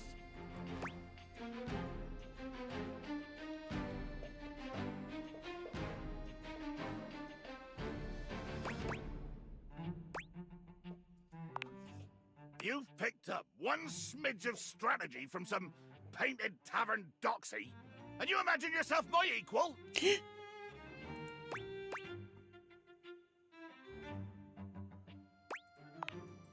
Ah, deeper warm. Oh, yeah. Wait. Well, damn it. Jacques looks all around the room as he speaks, one hand awkwardly clutching his sword handle. You've never seen him look so unsure of himself. You know, I just remembered that I have to swab the deck. Yeah. The deck needs a good swabbing before I do any intercourse. I mean, killing and battling and all the other lovely violent things. So, another time? Post-swab? You bastard.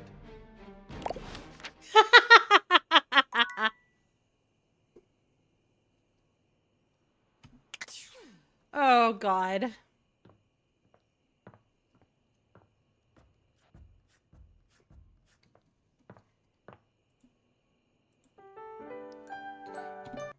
Just a second.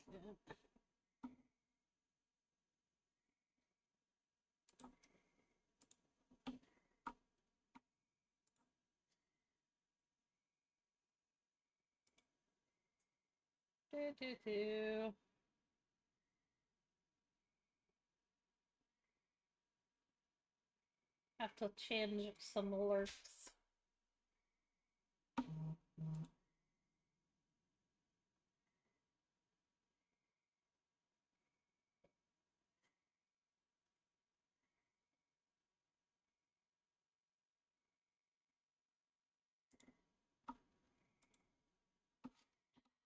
Okay.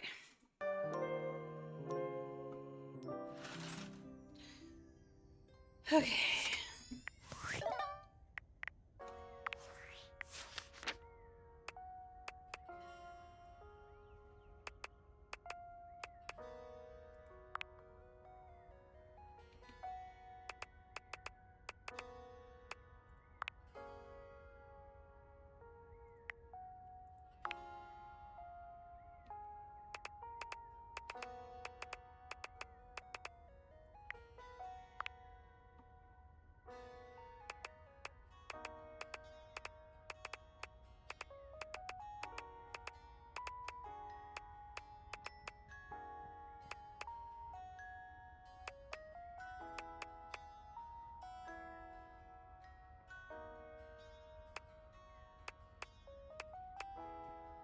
Okay.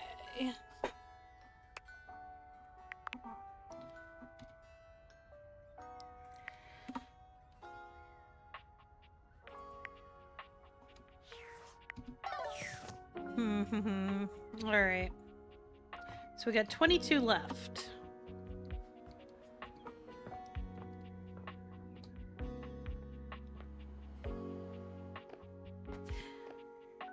Hi. How are you? Don't mind me as I'm romancing all of the furniture and appliances in my house. There's something strange about the handsome figure you see standing before you. It's not his clothing, even though he does appear to be dressed in some sort of plastic armor.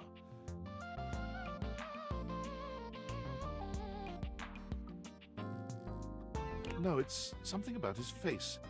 Handsome though it may be, you can't quite place his expression. Stranger still, he doesn't speak to you at all. He just stares, his face screwed up in concentration, and his lips pressed together. Oh, I'm so jealous. I want crab boil. That's just mean.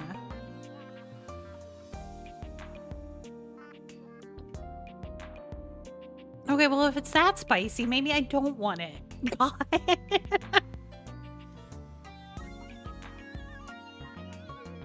It's okay. I made ribs and macaroni salad for dinner, so... Oh my god. Listen, it is so fucking good. And it makes it a little bit better if you're like a little flexible for what team you play for. Because all, like...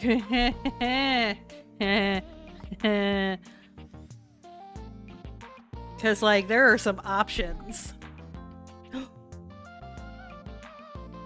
Oh, listen, you will not want to date everyone. There are some people in this that I'm just like, ew. You can fuck all the way off.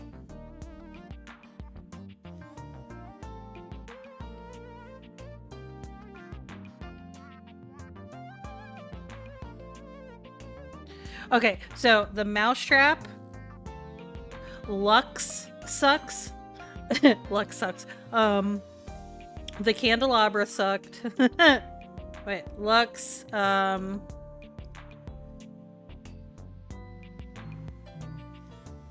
yeah, there was a couple of them that there's no way that I'm romancing them. Little crapper.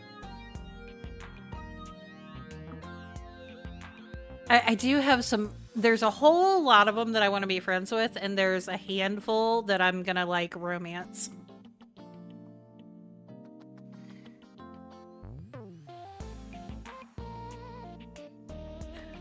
My Latina toaster is probably on my romance list.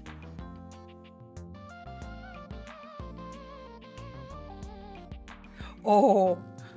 Hold on, I'll show you the picture after I talk to this guy if you hang out. Yes. Bestie. Bestie. The Latina toaster. Oh, oh, oh, oh.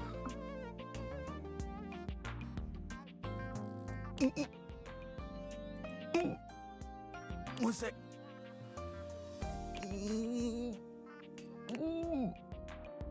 He lets out the breath he's evidently been holding, bending forward with his hands on his hips as he inhales and exhales deeply.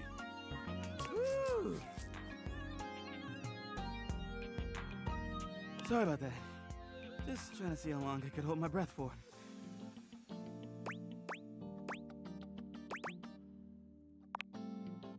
I'm up to 3 hours.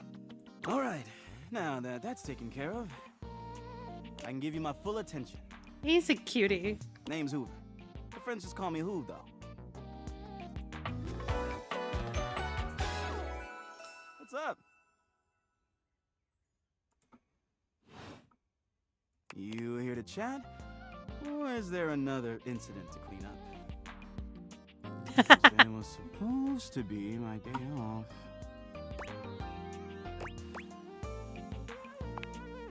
Sure. What about?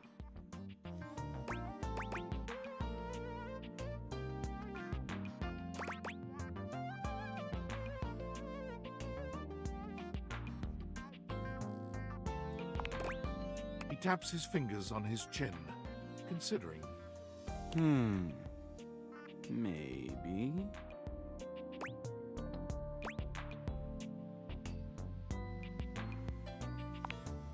Dang. Sorry. Nothing coming up.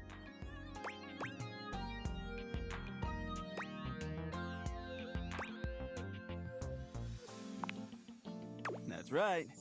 Crime scene investigation. I love my work, but it can be hard to put it away at times. I do tend to keep it all in my bag.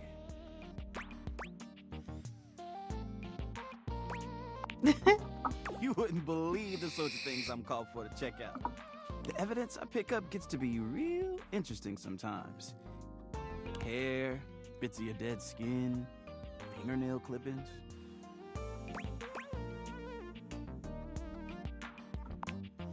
Did I mention lots of your hair? Yeah. All right, got it.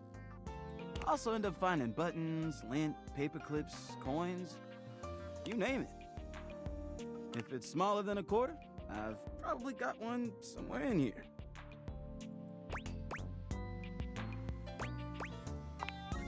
I wouldn't worry about that.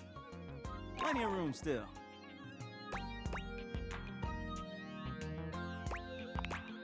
You know it. I've been everywhere except the crawl space, I think. I mean, you never know. There are always places I might not know about. I have heard rumors about a haunted attic. Nah, but I'm sure that's nothing but hearsay.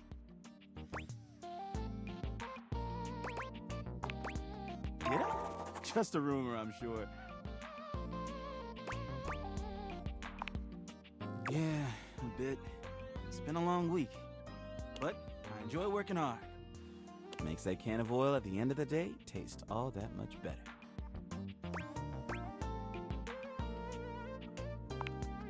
Well, I used to do a lot of things for fun. I used to love watching a good game, especially with fellow fans. And sometimes I'd have a drink after a long day's work. These days, I don't know.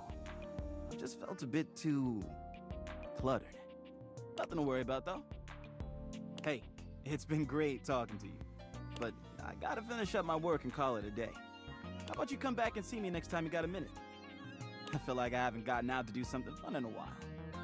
And maybe the two of us could, I don't know, catch a game or have a drink?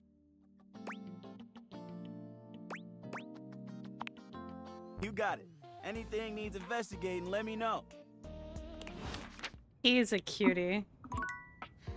Okay, so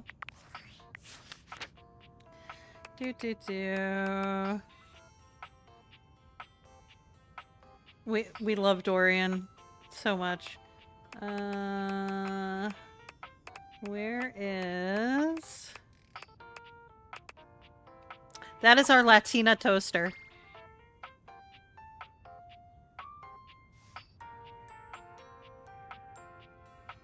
Right?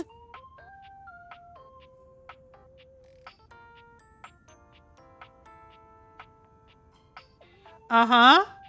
Uh-huh.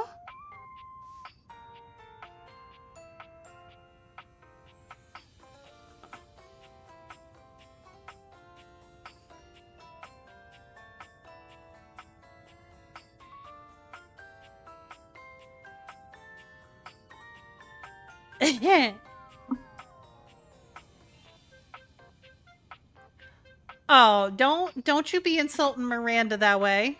That is Ice Spice wishes she could.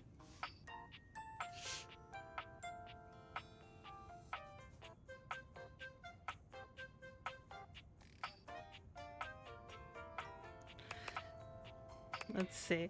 Kopi is also adorable.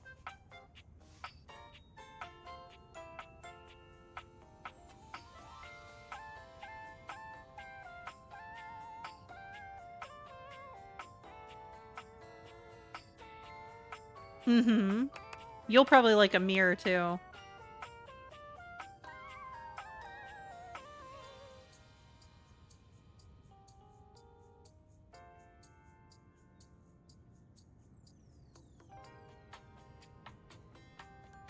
Yeah, Nightmare is definitely very high on my romance list.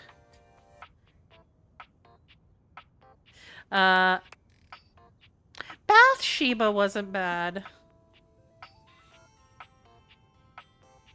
But didn't like the attitude.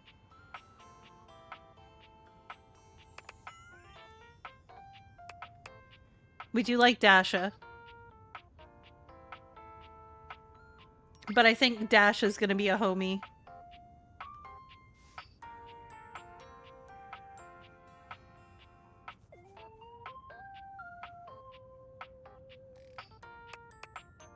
Penelope's fucking adorable. Yeah, we do like Dasha. And then there's Mac, who is definitely a homie and fucking adorable.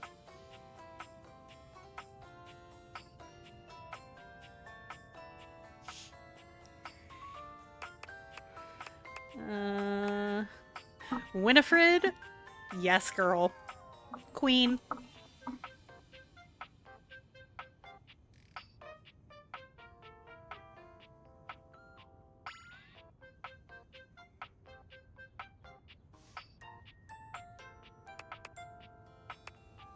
Rainy's adorable. See, and this is what I mean by you're not going to want to romance everybody.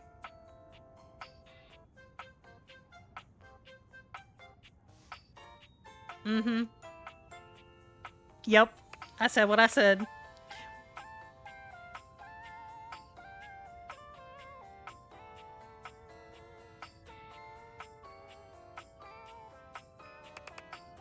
Oh, Benoit. That one was great.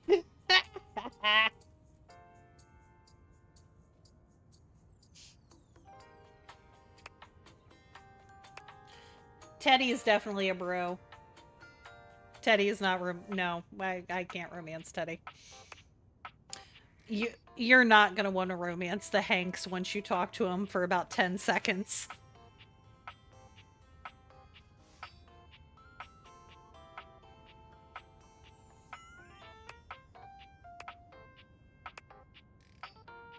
Harper is toxic. Dirk is adorable.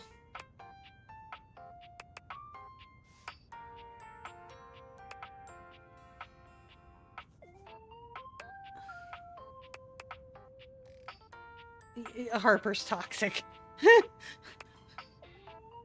He is so fucking 80s, it's great.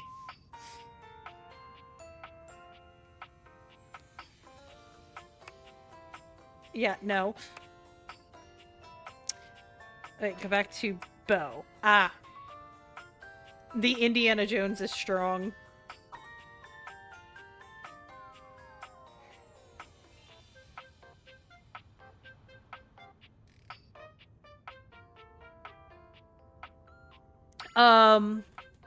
Ashley Johnson is the voice actor.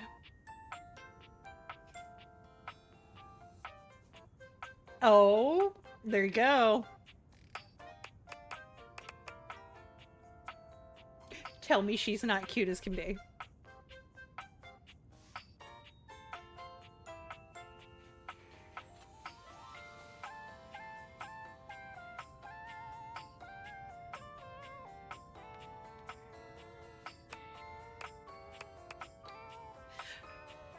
And everybody has been cackling because this one is high on my romance list.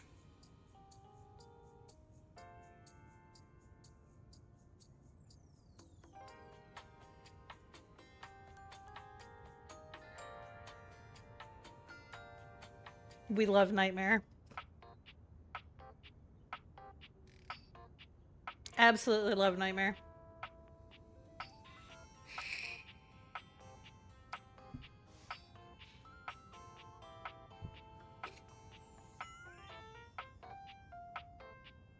Yeah, I need this.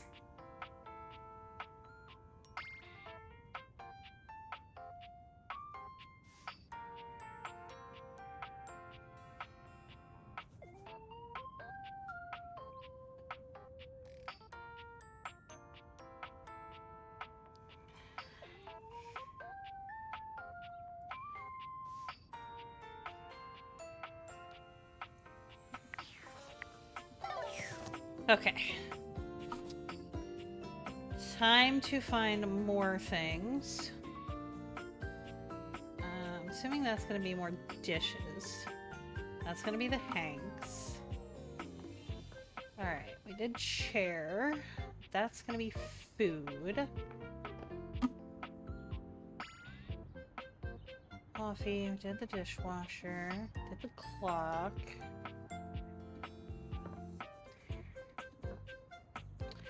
And don't worry, by the time you play this, I will know what all of the items are and will be able to help you find all of them.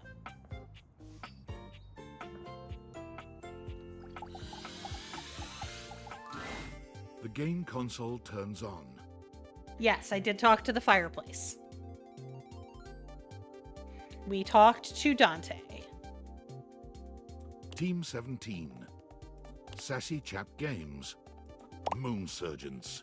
Resurgence. This has to be the most immersive video game you've ever played. Your in-game companion is an absolute stunner, but she doesn't leave you much time to take in the sight of her. She waves you forward, looking around as though she expects an attack to come at any moment. You're here. I didn't think you'd make it back. I've seen this one. That's why I wasn't in a rush to do it.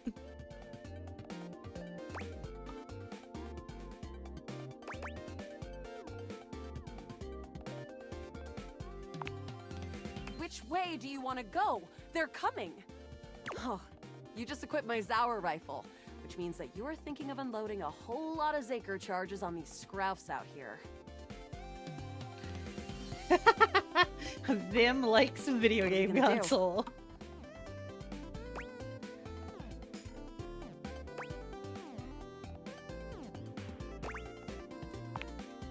Bizork!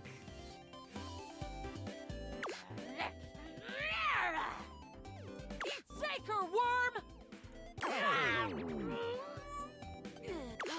88 charges later, that's a whole lot of scrouf carcasses. Nice haul. That ought to teach Celine and her goons. We're near the compound of the Upholders.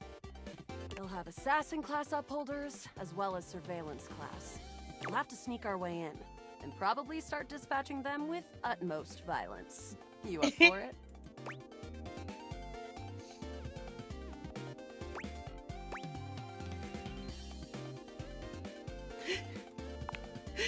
You're right. I'll put on my +5 shadow suit. It'll help us get through the sensors in there. Upholder tech is nasty. Listen, I'm just always down for violence. I found an entrance on the dark side. Should be an easy way in if we just follow the marker on the map. After a short walk, you find yourself standing in front of a bullet-ridden metal door, way out in the middle of the cold, grey landscape. This is the entrance I've never seen anyone use. With my chalk-picking skills, we'll have this open in no time.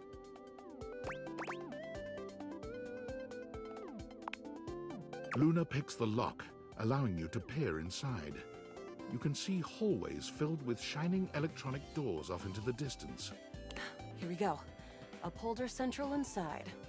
I'm seeing Grunt class upholders, who shouldn't be too bad. There will be Surveillance Class 2, which can sound the alarm.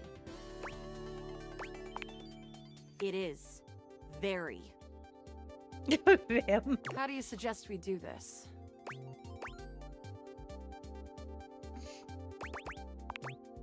Yeah, makes sense. With the shadow suit, there's no way they'll hear us coming. Using all your available grace and patience, you and Luna slowly make your way down the corridors. Close behind me, Yael.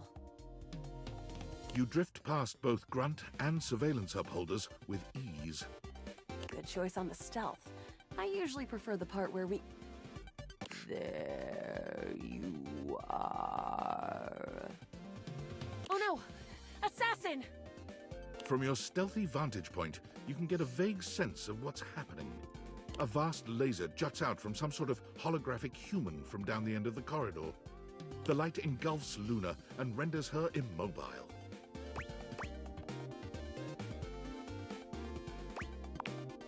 Bravely, you take Luna's frozen body and crash through the remainder of the hallway.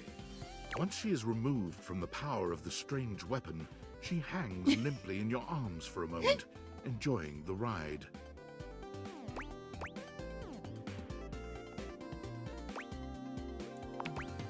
Oh, guess I don't have to whisper anymore. You run further through the maze-like compound and finally make it to an empty office. Krah. We lost a lot of gear there in the Tristan battle, but at least we still have enough health to get us through to the end. We're getting close. press on, or should we take a crafting break?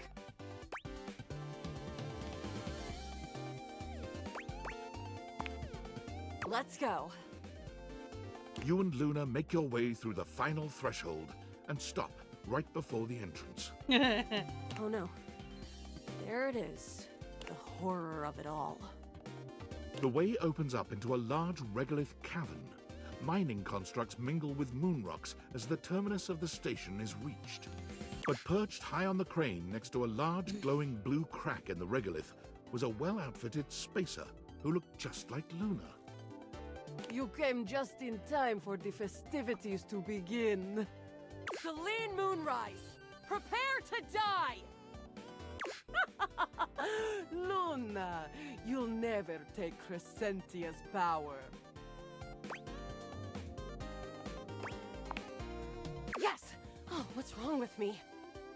The glowing crack seems to swell. Charge, bitch! The blue deposit of moonrock erupts, and from the crack, a monstrous creature bursts forth. Crescentia! Go! Ah!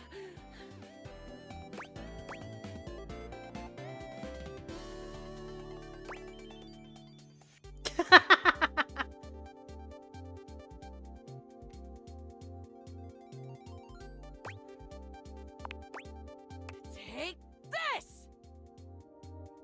Luna throws an elemental grenade that blasts Crescentia's scaly hide. The battle is fierce, but ultimately Crescentia and Celine fall to the ground, presumably dead. Wow! Did that without even a single save. Great job, Guile. I couldn't have done it without you.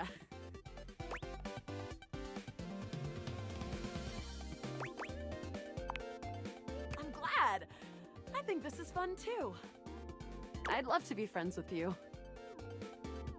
Even though it can be dangerous out there in Novaya Moskva, having a real friend by your side means you keep your KD ratio way down. Well, come back anytime and let's play again. My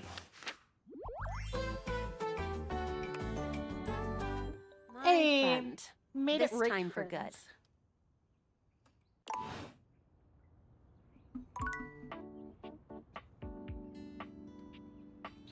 All right.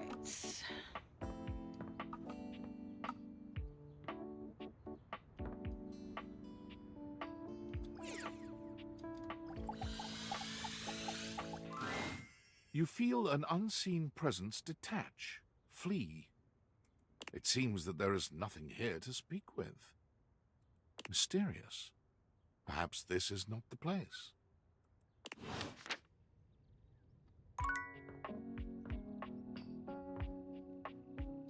Oh, you wasted my charge for that? That's rude. Oh no.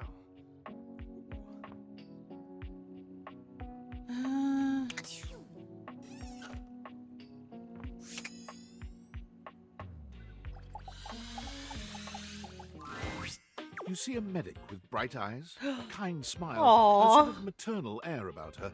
She doesn't even wait for your introduction, greeting you cheerfully. Oh, my. Hello there. A fresh face. Here to see the doctor, are ya?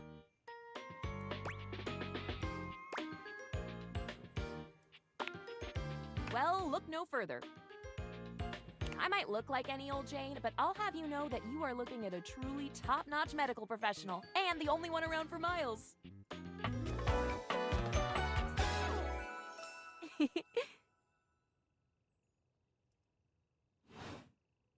Whether you've got a tummy ache or a life-threatening ulcer, I'm your gal. She pauses, looking you up and down, hopefully. Do you have a life-threatening ulcer?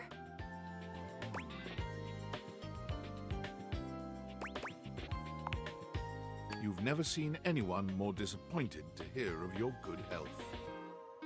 Oh, heck. I do get my hopes up, you know. One of these days, someone is gonna bust through that door bleeding from Kelly. orifices natural and contrived, and boy, oh boy, what a red letter afternoon that'll be.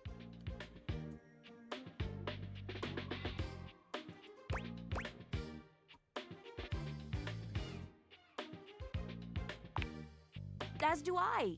I understand they're quite painful. Then again, if you ever find that it is you, if by some misadventure or chance you find yourself in possession of said acidic incubus, I hope you know you can come to me. I would know exactly what to do. I would have a very good approximation of exactly what to do. Yes. Basically. Anyway, what can I do for you today? If not an ulcer.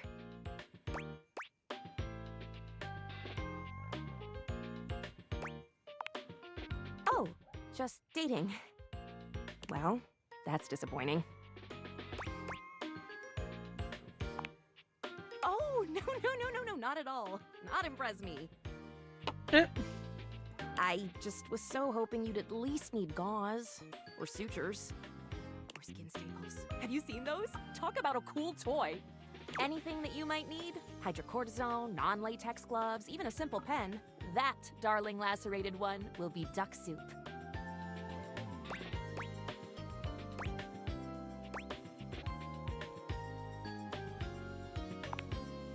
Zounds, something is drawing my eye. My metasenses are tingling. Better let me take a look at that wound of yours. You sneaky little sufferer. Thought you could slide one by me under cover of a metacarpals, eh?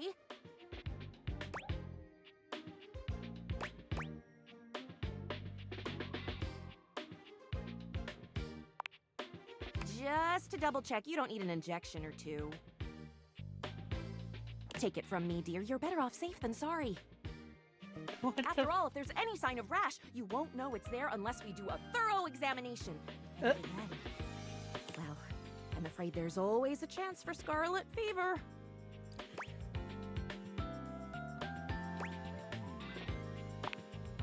Whatever century this is, it is a century where proper medical care is an essential right of all beings. And I am here to provide said right. Now, produce your fingers, please.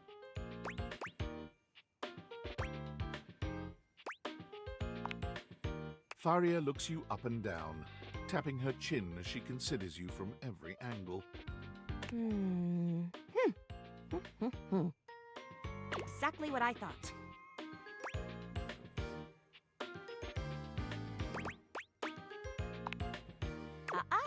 But it's not just any old splinter, dear. What you have is a deep, deep splinter. Plenty of tender flesh open to infection, just waiting for those little microbial monsters to set in. Oh my god. Do you know what that means?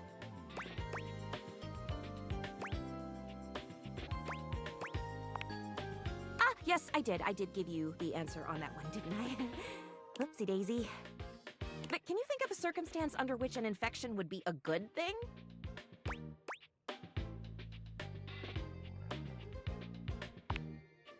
And how? And that's just the beginning. Because once the infection's done a number on you, and your poor, beleaguered immune system staggers back onto the field of battle for another round with the enemy, you watch helplessly as your body swells and burns and turns all different shades of red, pink, and yellow, and the true engine of the enemy rolls up to the line. Gangrene.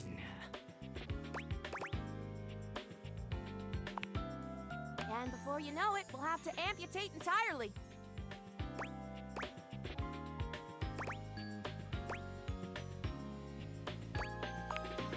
I'll note that in your chart, of course, but I have to be honest. Once it's bad enough, my poor new friend, I'm afraid the whole appendage will have to come off. Preventing spread and all. I'm sad to say we lose many a good limb to splinters every year. Lady?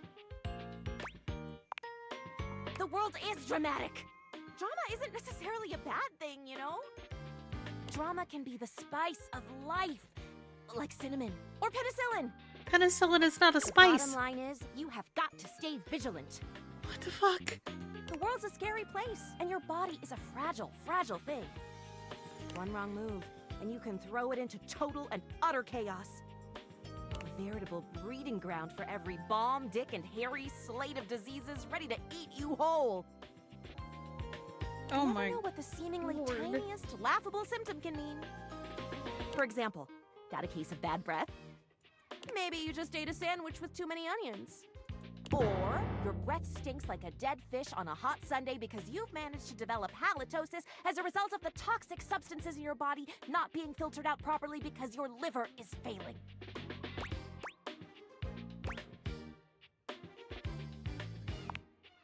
Maybe. A totally legitimate possibility. You can never be too careful. And when something does go wrong, well, it's my job to make sure you're all fixed up. And I'll have you know, I take my job very, very seriously. You very clearly do.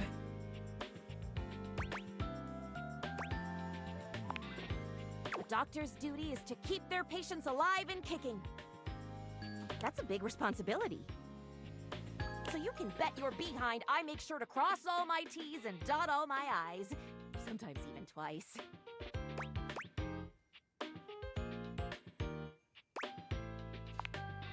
When there is no more sickness.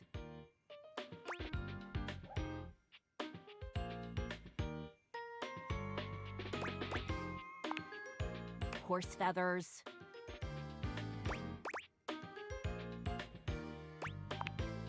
Girl, female, not boy. Oh, you were expressing consternation, frustration. Got it. Anywho, it doesn't look like you've got any type of rash after all. Just that splinter looking awful uncomfortable there. Let's get that taken care of. And then, presto, you're all patched up. There you go. Good as new. And if you do develop any plague-like symptoms, well, that's what I'm here for.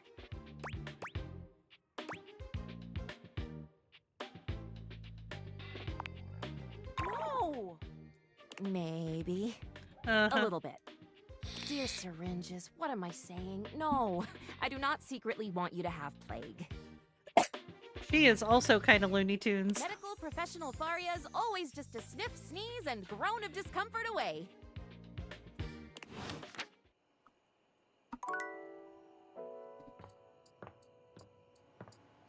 The crazy hot meter is not working in her favor.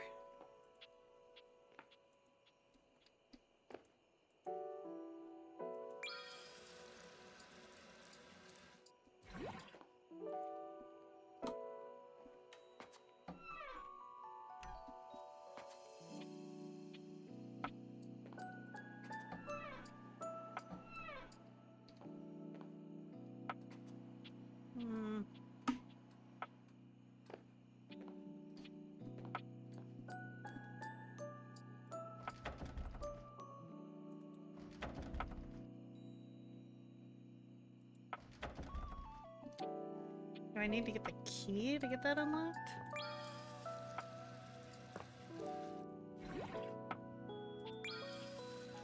Okay, so does that not unlock?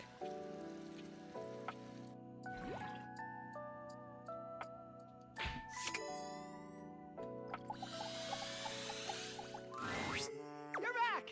Oh.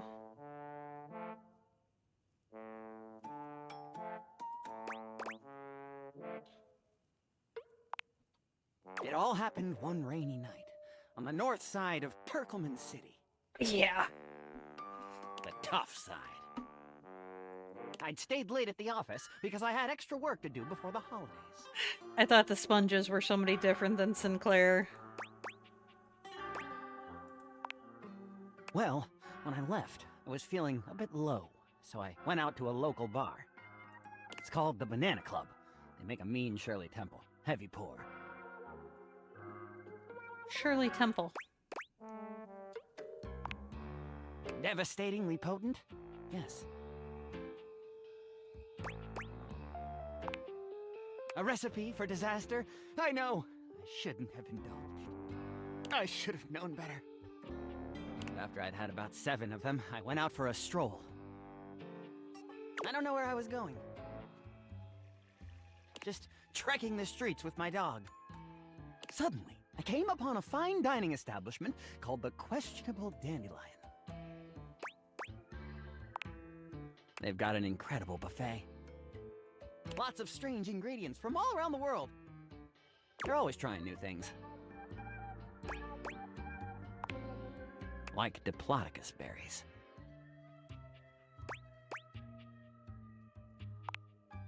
And Jimson weed cupcakes. They also sell Excedrin by the pint, the headache medicine.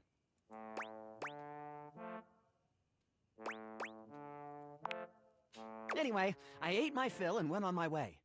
That's when things started to get weird.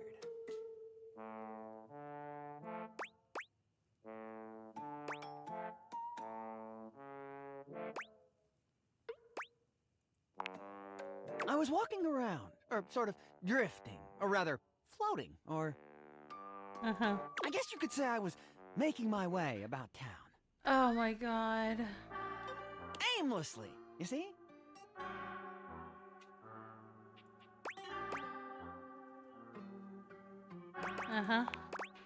You're very perceptive.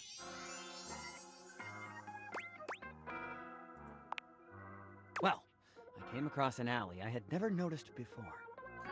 It was dark and had a rather threatening look about it. So naturally, I went down it. Oh. So you're that kind of white.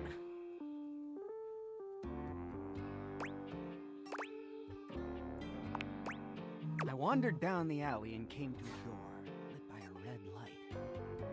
Oh, God. I opened it and found a long hall, at the end of which was a sort of booth. Oh. And in this booth was a fortune teller. It's not usually what's signaled by a red light. She was wearing a fantastic red shirt, not unlike the one you're sporting. Although it could have easily been more of a chartreuse. I can't tell, I'm tone deaf. Okay.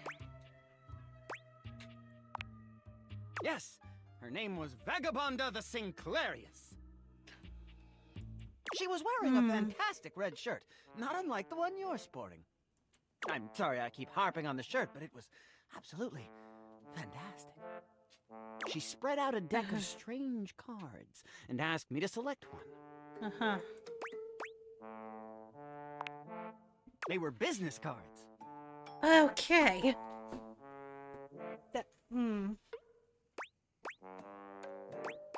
See. I chose at random, and the card I picked turned out to be the Ace of Spades. Wait, that's not a business card. The Ace of Spades is a bespoke shovel manufacturer based in Crumple, Michigan. The owner's name is Ace. Okay. He does great work. Vagabonda snatched the card back from me and said, "Not that one!" Okay. Turns out she had her rewards program on the back. 12 stamps and you get a free spade. Okay. We agree! Besides, she only had 2 stamps. So I snatched it back from her again and we had a bit of a row and I'm sorry. God damn, that is a nice shirt. Anyway. I guess that wasn't a very good start to our fortune-telling session. I think that's why she cursed me. Okay. Because right afterward, she said, "Martin, that wasn't a very good start to our fortune-telling session. I'm going to curse you because of it." And then she cursed me. She waved what looked like a magic wand. Although, to be honest, it could have easily been a bagel of some sort. What? And then said, "Martin, I doom you now to become a detestable object. I transform you thusly, so that you may go home and think about what you've done."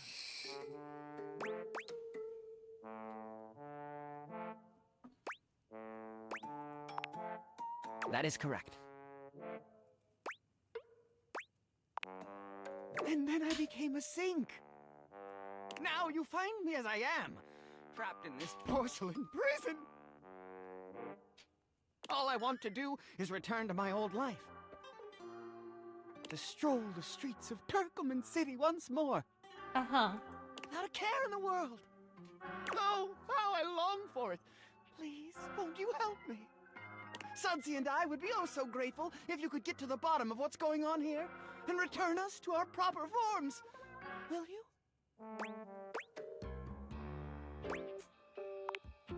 Oh, I'm fresh out of bits.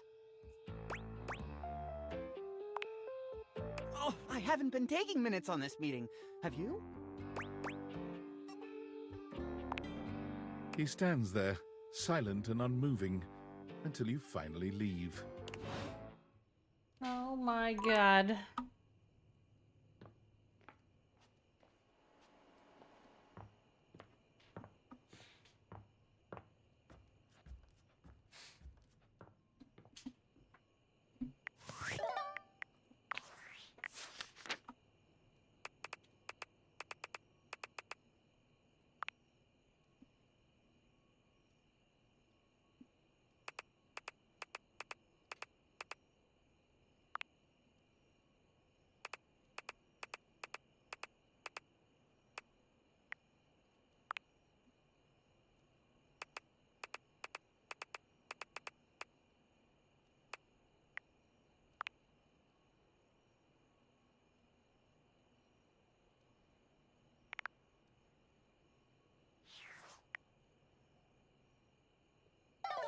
Okay.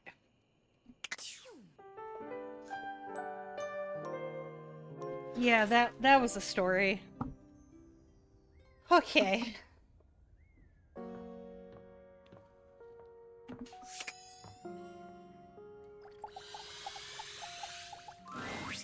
Ah, man, Oh. this isn't where the experience is for today.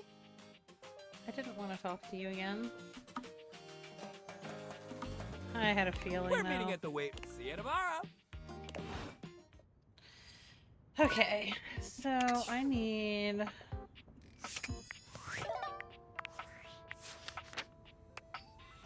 I need to figure out the wall. I don't know what the fuck that is. Not sure what that is either. We're down to 19.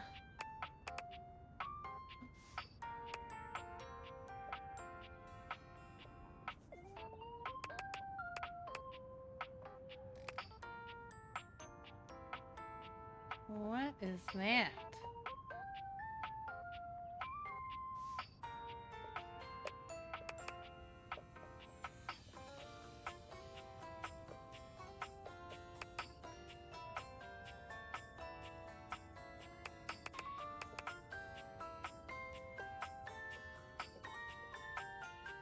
Huh.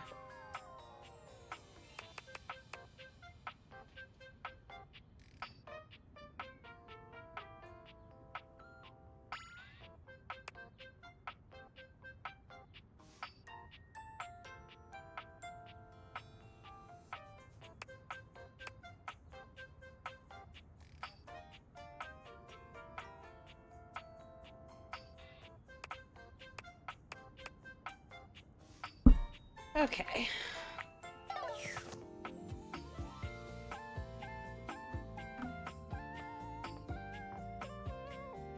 Hi, Ray.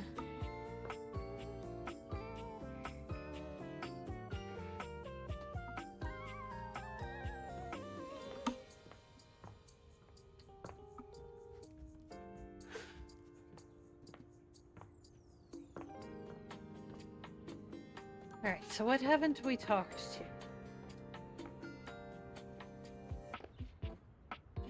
Good night, Master Cat. Thank you for hanging out.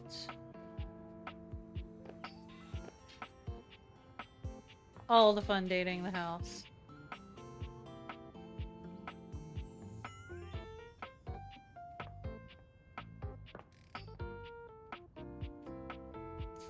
What is that?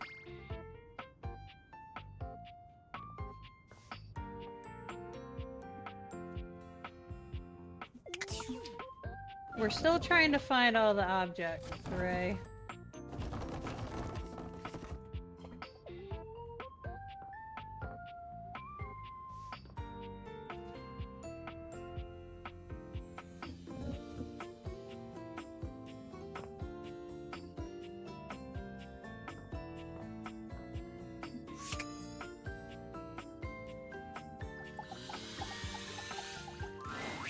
Before you see Ah!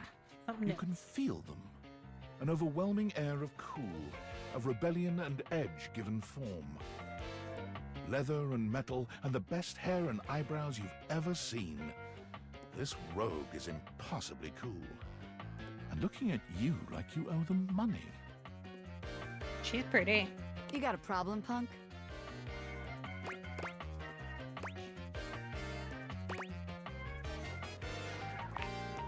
Oh, damn, that was rude of me, wasn't it? The name's Bobby. Bobby Pin. Mm-hmm.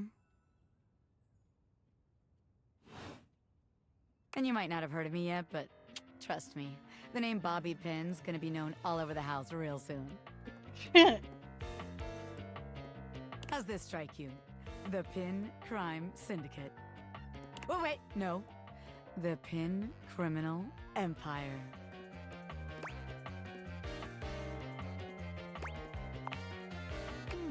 It's kind of old-timey, but it does have that kind of Talk Capone feel to it. You know, the famous powdery gangster from Chicago? Talcum Powder Talc Capone? Anyway, that guy. It's reminiscent, baby. But I'm gonna blow even him right out of the water. I've been locked up in Hoop's bag for years, and I'm finally free!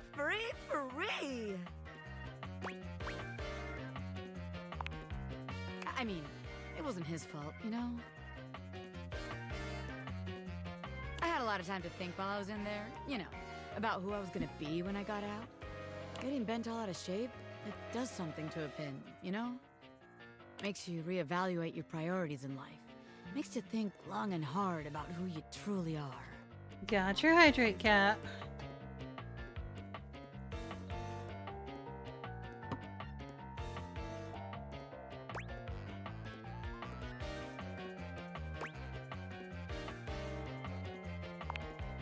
Oh yeah, I used to be pin straight, if you can believe it. Getting sucked up into Hoop's bag was a real revelation. I never really felt quite like myself before. Would have liked it better if I didn't have to be locked away for a while first, but I feel like for the first time in my life, who I am and who I've always been are one and the same, baby.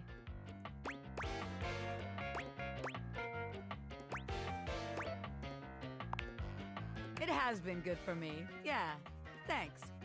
I've been locked up, but I'm here now, baby. I'm ready to take what's mine. The real question at this point is just where to begin. Where do I situate my burgeoning criminal enterprise? After all, you know the first rule of business. Location, location, location.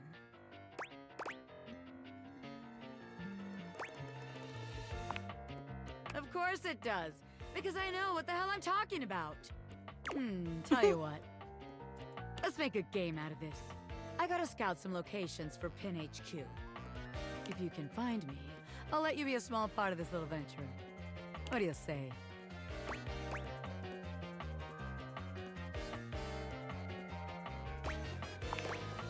Oh, don't be a coward. I'm gonna sign you up anyway. You can work on accepting it later. Just to make sure you don't miss this opportunity of a lifetime, I'm gonna give you a hint about where I'll be. I'm gonna be doing my dirty deeds in a place that gets you real clean. Ha! Catch me if you can, Normie. I'm out. So, she'll be in one of the bathrooms. Got it. Oh, no, she'll be right there. Why does my headset keep turning itself off? I fucking hate this.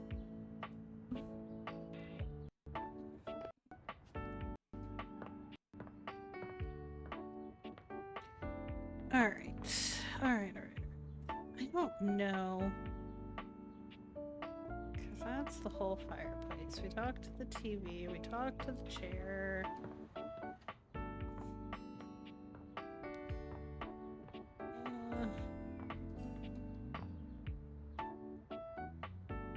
That's the computer.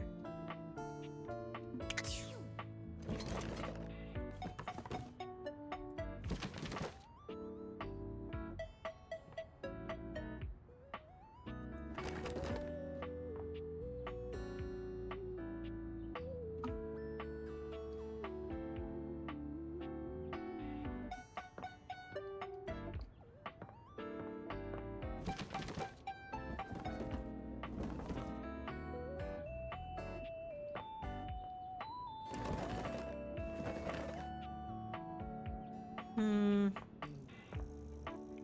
may start reaching a point where I have to start looking them up. Alright, just for shits and giggles, Gemini, are you paying attention?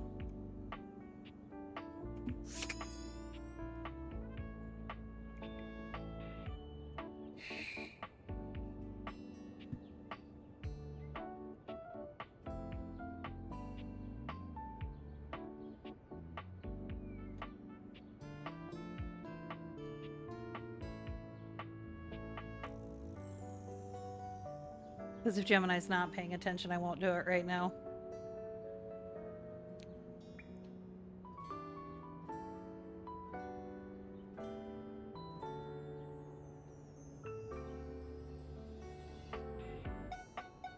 You want to meet Trap Dorian?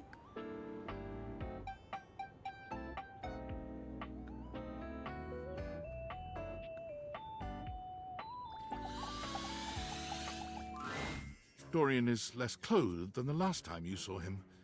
But when your eyes meet, he doesn't seem the slightest bit embarrassed. It's almost like he wants you to see him like this.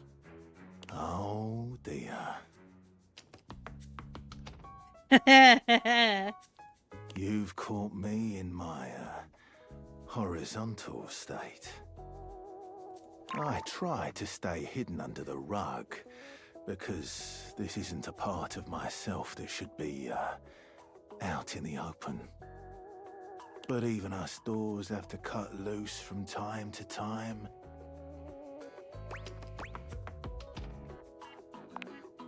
Dorian's abs seem to glisten a little more with that response. Do you like what you see? Well, you should. I like to keep in shape. Duty and all that. I've been thinking of getting some more tattoos. What do you think?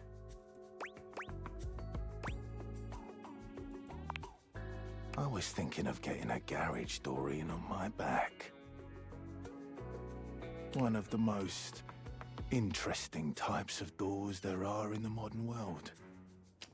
Brings me back to my drawbridge roots, when I toyed with the idea of going horizontal full-time.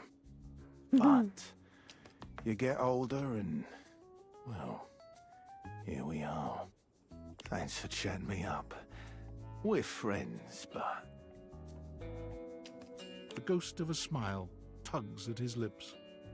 Even friends can have little benefits here and there.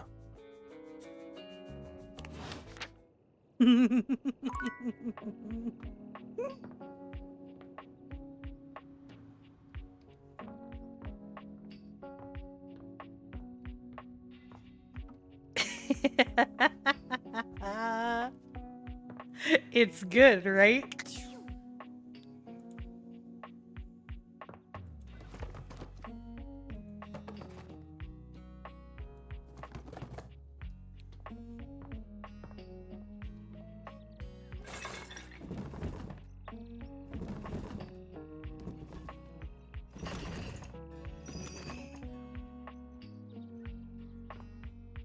Oh, cool.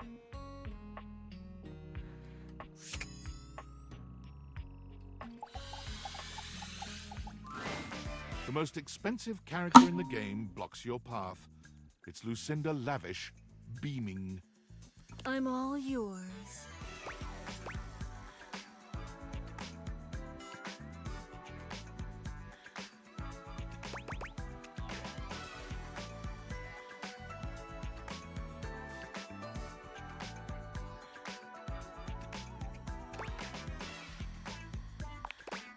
Come here, baby. Let Lucinda Lavish take you in her nice, soft arms. And let her take you away.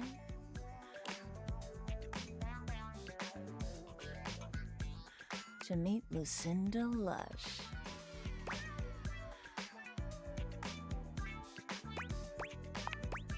Same here, honey. Same here. I hope you like my chamber. I did make it especially for you.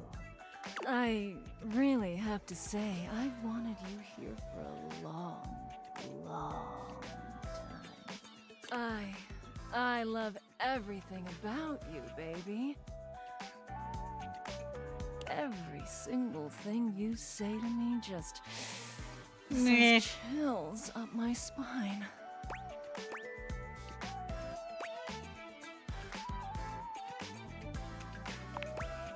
Oh, you know just what to say to drive me wild.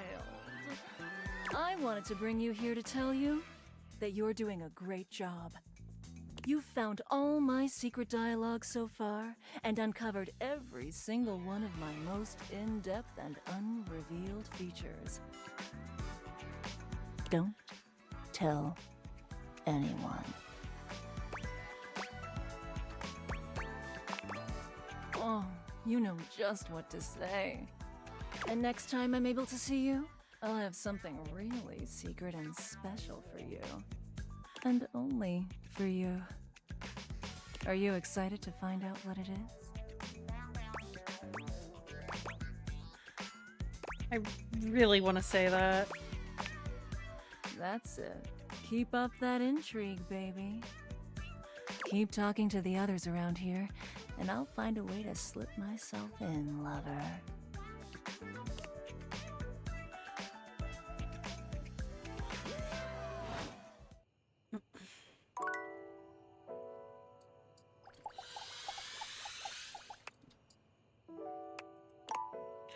I didn't.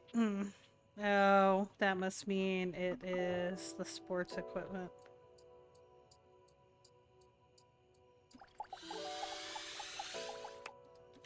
Okay.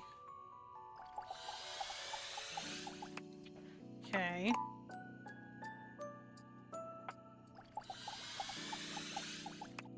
Yep. Well, this is helping me narrow down stuff.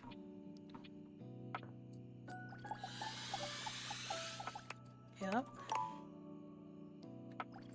It's probably Holly. I'm not here right now. Work. If you see me, that's not really me. It is an illusion. I'm free in the morning if you want to chat. Illusion away! Okay.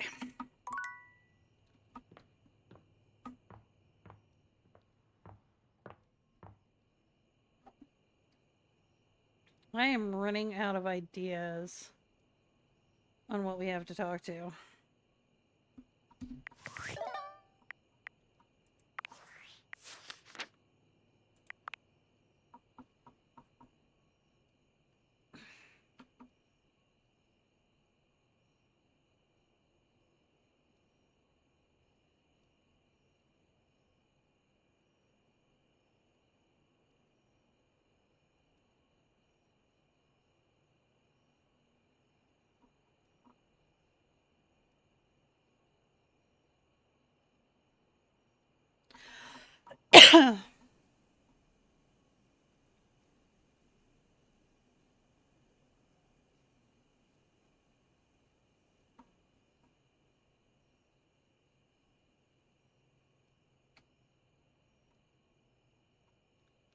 All right, so we're down to 18.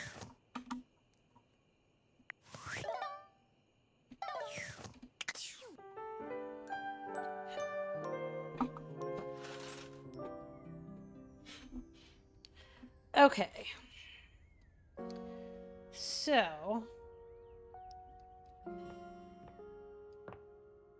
I wonder. Hi, Riley. Hello, dear owner. It's nice to see you again.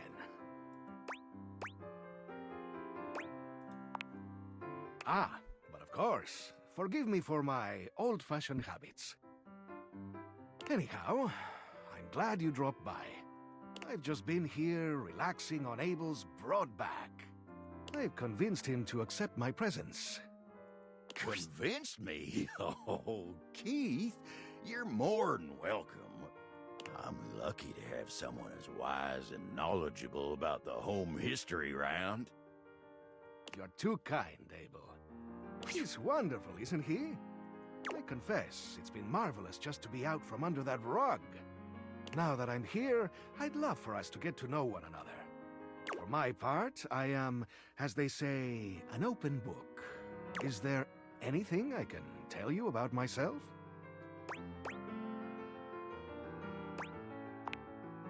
I have asked myself the same question time and time again. Those were dark times, and I had plenty of opportunities to wonder at it. However, I've come to the conclusion that some questions may never be answered.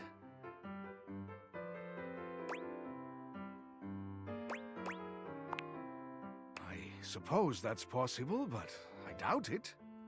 It would appear I was placed there intentionally. I myself have no recollection of the initial incident.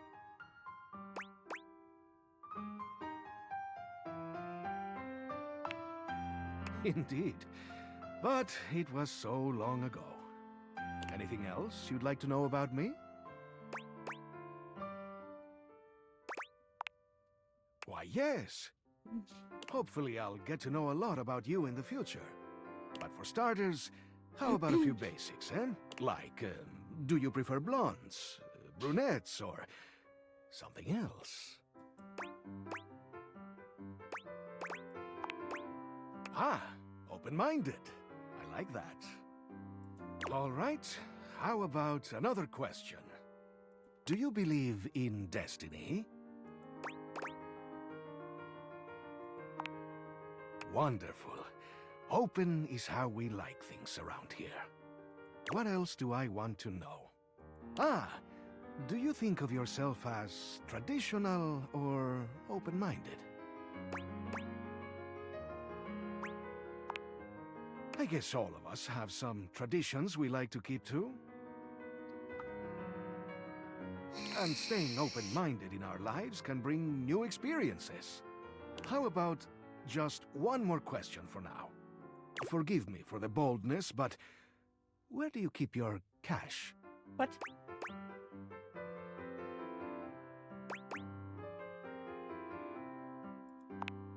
A wise choice. But I must warn you, that question was a bit of a test, I'm afraid. As you know, I am a master of opening things, but also of locking them up.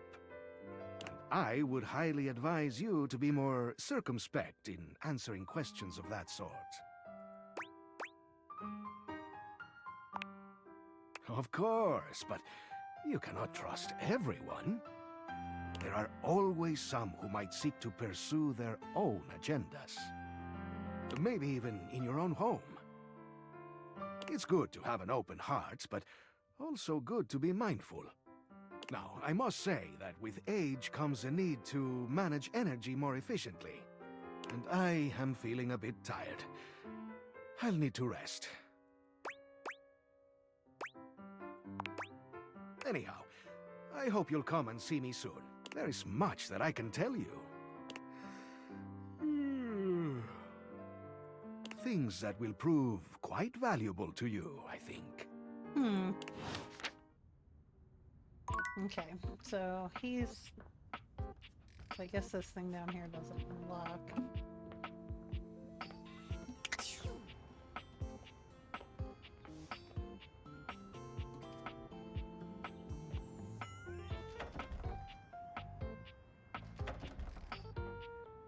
I wanted that to open.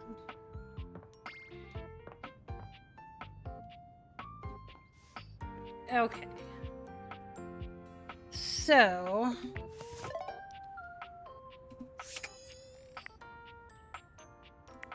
Alright, I guess we're gonna start cheating.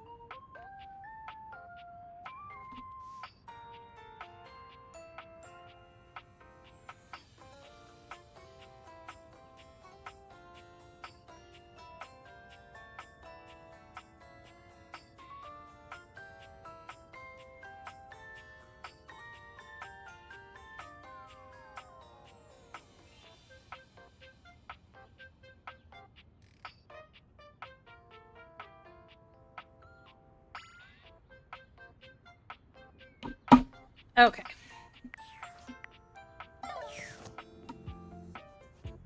Welcome to hell, bitch. Thank you for the follow. We do have anonymous follows.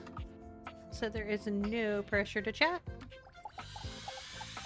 But if you would like to join us in chat, we'd love to have you. How does one even describe a warrior like this? A veritable, well, wall of muscle stands before you. It's almost comforting to know the walls of your house are this solid. It's a wall. Wall.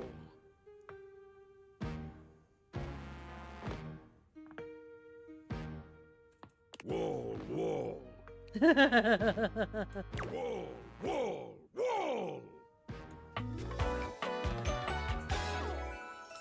Wall.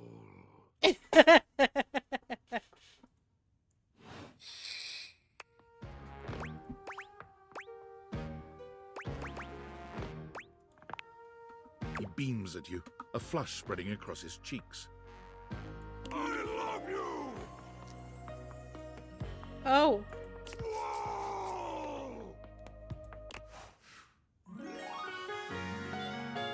What the fuck?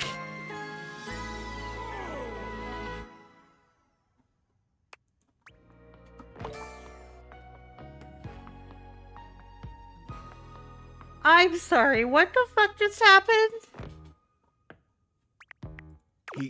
Oh, that was sudden, wasn't it? You and Wallace, who has only just introduced himself to you, are now lovers. His gaze settles on you, filled with tenderness. His drywall heart beats only for you. You live happily ever after. Yes, just that quickly. Oh boy. Okay. What the fuck just happened?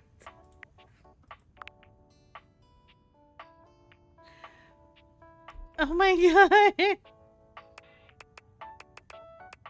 Alright, so 14.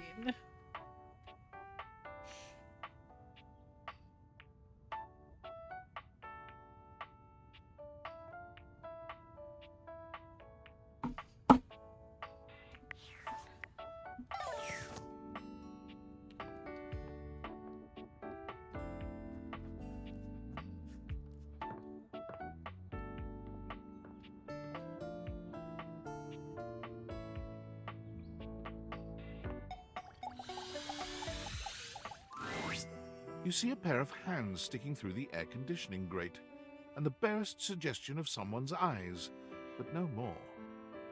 Ah, here you are.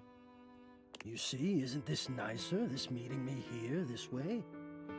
I have to apologize for the way I acted before in the attic. I was unprepared. I was so surprised. It was quite shocking to see you there in space that is so private and usually so safe for me. Nobody comes there, you see. Truth be told, I quite like it that way, although it has been a fantasy of mine that you would come. Just not then, not yet. We will get there, I think. I hope. Oh.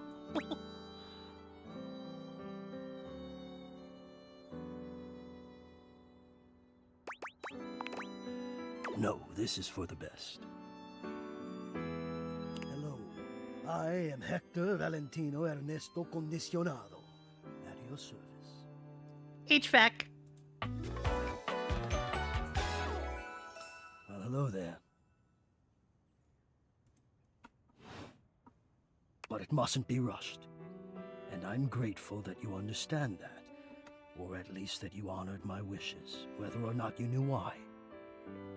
I feel I should explain myself now that I finally have the opportunity to do it.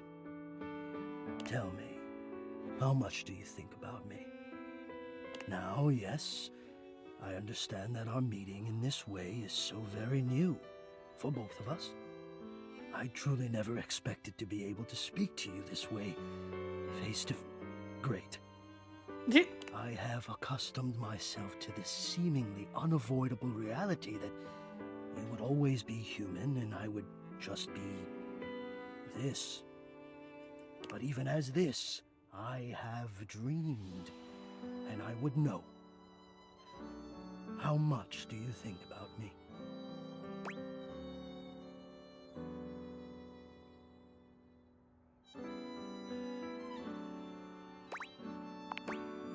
Ah, and do you? I have noticed. I so look forward to you coming home on those hot summer days. The look on your face when you feel the first blast of chilled air upon opening the door.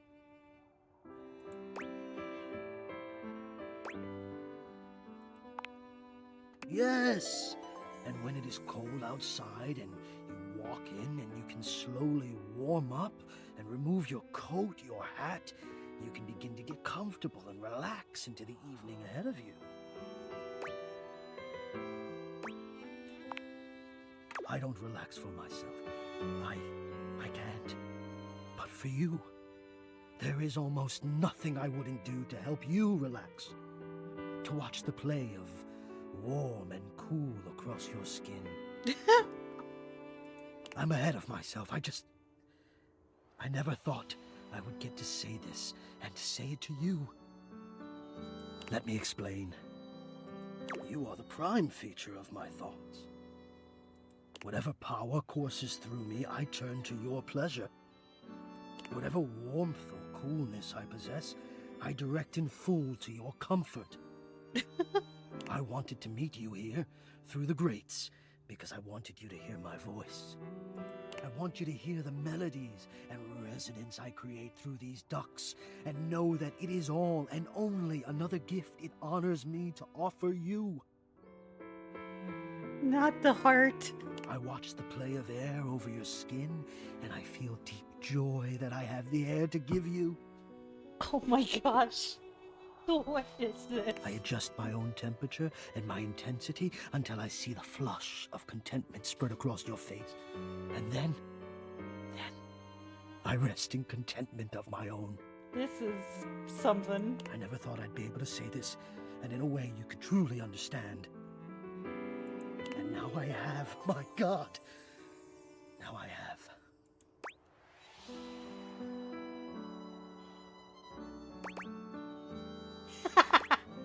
Hot.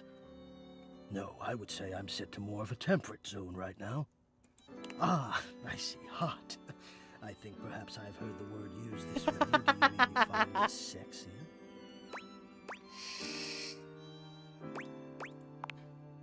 Of all the dreams I'd held of how this moment might have unfolded, that you would be attracted to me too was surely the most fantastical. Perhaps I might share more. As I share with you, I can feel more and more air moving through me. As though there is a storm brewing, a cyclone beginning. I have never felt it before, this build of energy.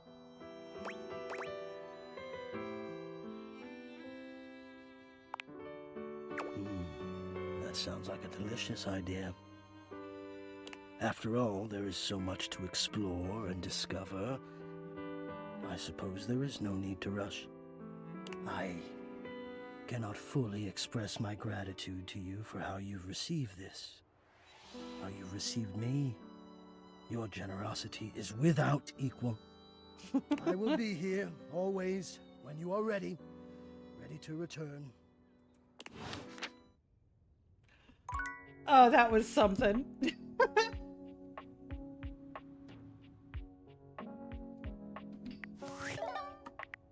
Okay, so that was Hector. Alright, 17 is...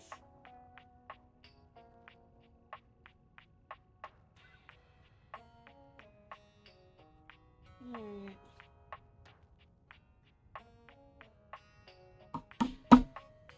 Okay, attic.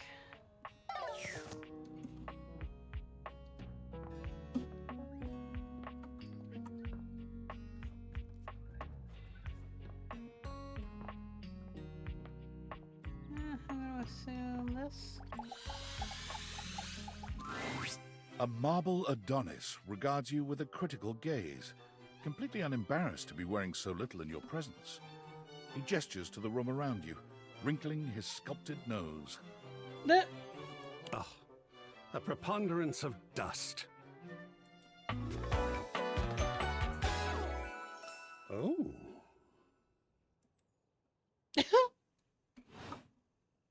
I'm so glad you're here. As the owner, the curator of this house, I feel this must be brought to your attention. Oh, must it? Just look at that. The dust has created almost a cake-like texture. Makes it next to impossible to divine any detail or subtlety the piece may possess.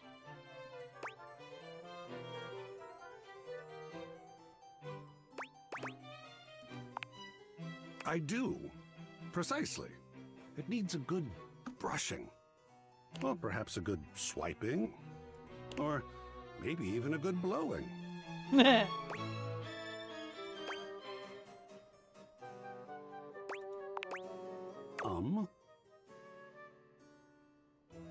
What's What have I said? We were talking about removing dust, brushing, swiping, a good blowing. Oh. Oh dear, yes. I heard it that time. Ha! That is titillating, isn't it? Good art can be that, you know. In this context, though, I just meant dust. Blowing as a dust-scattering mechanism. That's all. Whew, dust does whip me into a frenzy. Conservation has certainly entered a lowered state of late. Oh, that's fair, Kelly. I was kind of thinking that's not the biggest vine ever. But there is always hope. I am forever an optimist. And a pessimist, actually. Oh, and a nihilist.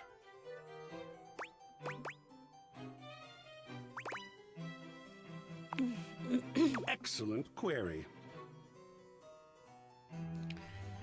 Or else his tuck game be strong. I am art. All and sundry, great and small, art. I am a towering intellectual achievement of profound psycho-spiritual depth. I am a wonderfully ridiculous and whimsical court jester to you, the monarch. I am a passionate, sensual bacchanal. I am a reckless, devil-may-care risk-taker. He sweeps his arms in a grand gesture, striking Well, a pose so much that for makes the him look tuck. like the ancient statues he's modeled after. I am art. Sacred paint. I just love introducing myself. Wasn't that fun?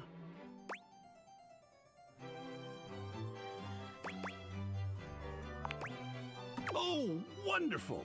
I love being overwhelmed. There's something about losing control that is really very therapeutic. I mean, not all the time, of course. Even a Jackson salt lick has some structure. Oh, what? But speaking of overwhelm, I'm wondering if you might be interested in helping me with a project. I confess myself to be slightly overwhelmed by it.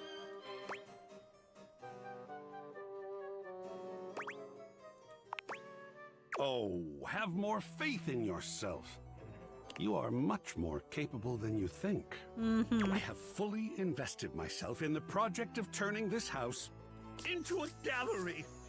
Oh, God. It is by no means required, but for several reasons, I would love your input and assistance. Would you care to join me? I've never had a co-curator before.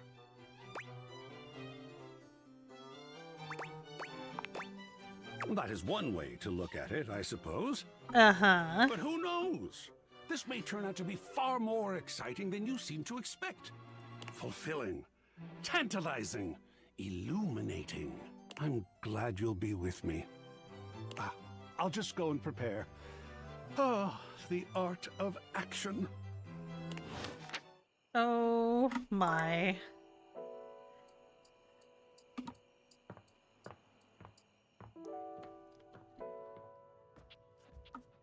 Alright, so what time is it?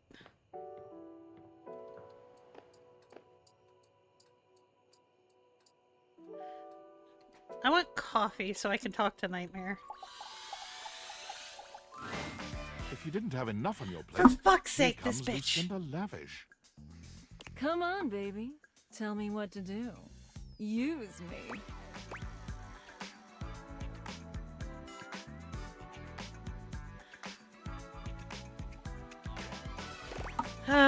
I guess Come, for science. Come.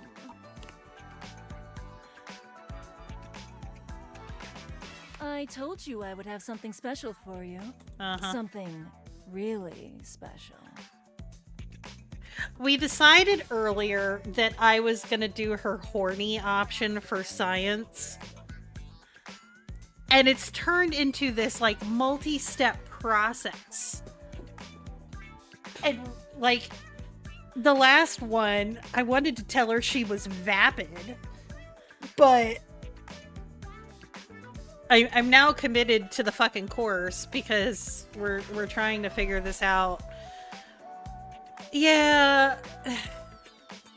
I've been fucking with her every time she shows up, though. Like, the one time I broke her ass.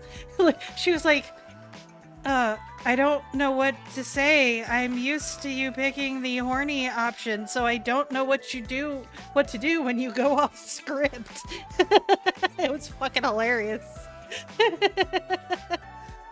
I'm Lucinda Lou.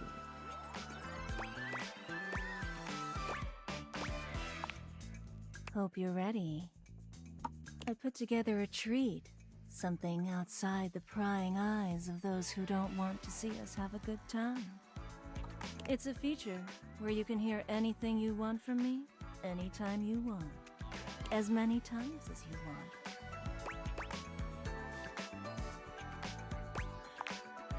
Right this way. You can pick any option as many times as you like. So, what do you want to hear from me, sweetie?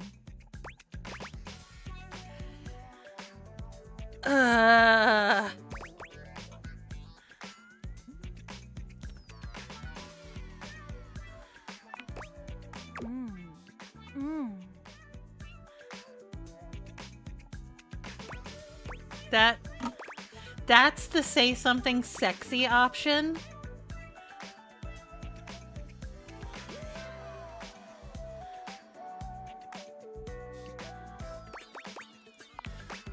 You know just what to say to me, baby. You know just how to treat me.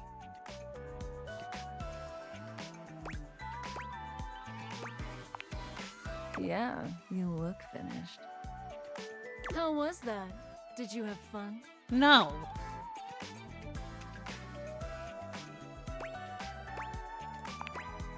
Oh.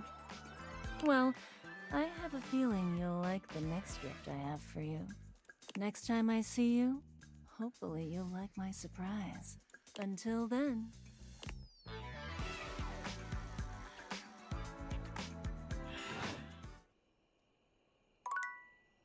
Now you ruined my chance to get coffee and see night.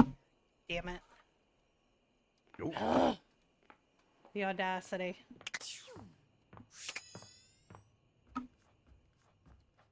I want to talk to Nightmare. Alright, so we talked to Hector.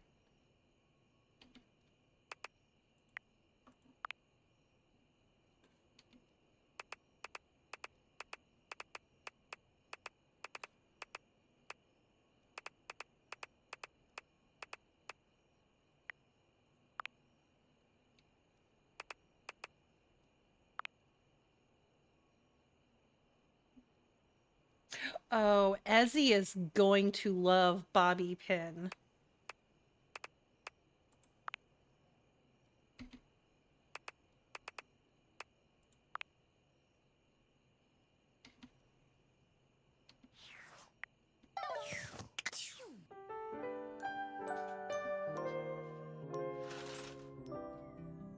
Okay, so who is next? Because at this point, I've hit a point where I can't find them on my own, so I'm cheating for the last few. I mean, to be fair, I got all but 18 of them on my own.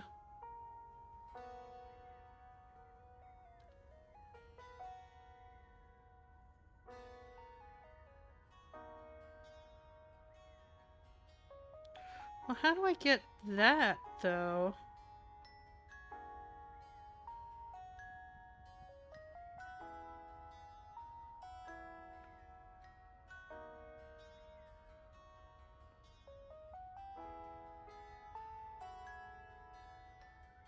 Okay, so I gotta figure out how to get that one.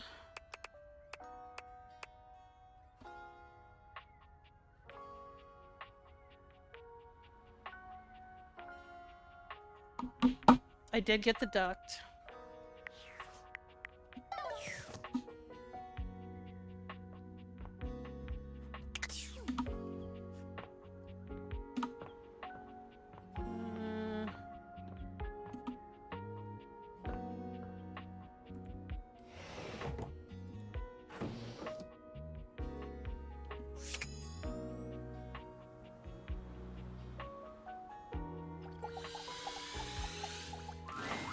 Is this stranger your junk drawer, or the physical embodiment of clutter? He's absolutely covered in odds and ends. Receipts, CDs, rubber bands.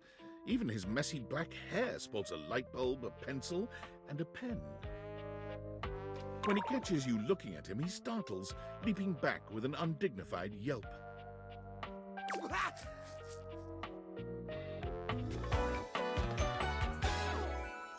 Whoa, Nelly! Yeah, absolutely not. Whoa, Wolf! Cheese and crackers, you startled me. Hang on! My content aware is going off. Oh no. Jerry has some mental health concerns that some players might find a little problematic, specifically hoarding. That makes sense. You cool with that? Or you want to skip it? Carry on, then. Hey, next time you open a guy, knock or something first, huh? I'm not used to so much light. Besides, sudden jerky movements like that risk disorganizing my collection. Oh. Oh, yes. Of course. Sorry. Been a while since I've had a guest. Welcome to Jerry's Junk Drawer, the finest collection of curated treasures in all of the house. Feast your eyes upon knickknacks and gewgaws from parts unknown.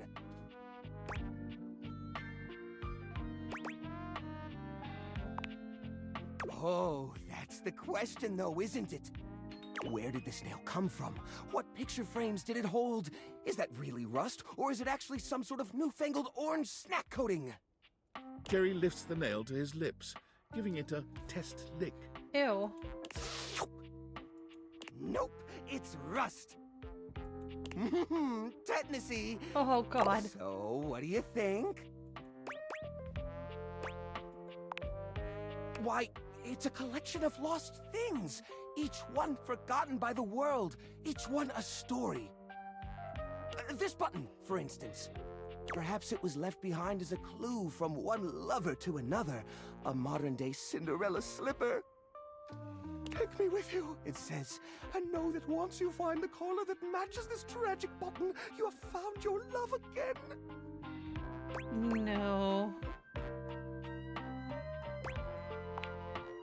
And this mysterious strip of papyrus, perhaps a missive from an ancient land, perhaps a treasure map.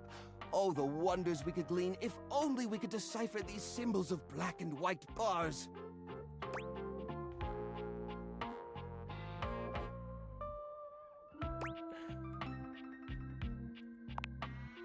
Don't worry, I did. Or I will. Once I get around to it. Uh-huh. What are you insinuating?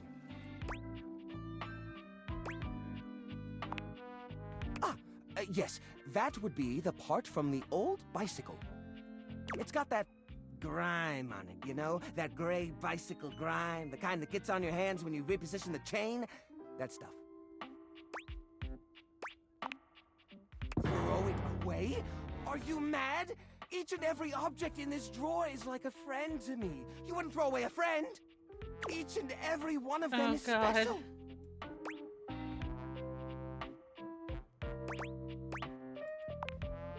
I was going to. I just haven't gotten around to it yet. Uh-huh. Most of the items in here are like that, you know. I can't throw them away. What if I need them later?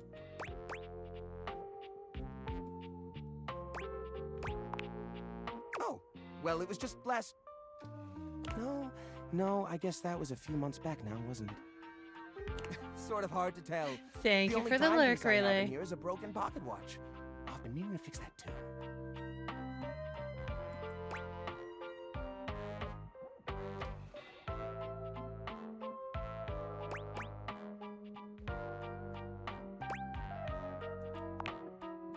No, you can't! Please, at least let me pick what I want to get rid of. I'll clean this place up, I swear. Just don't throw away all my memories for nothing. Got your stretch tats. Got your hydrate.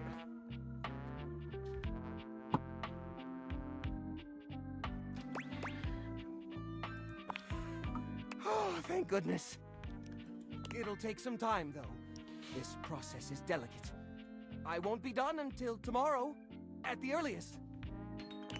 Uh-huh.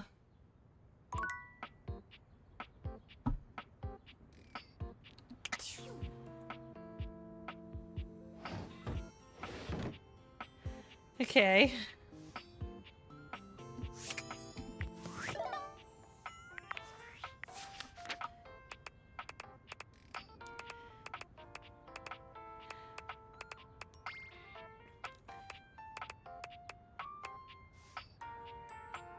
So where is 57?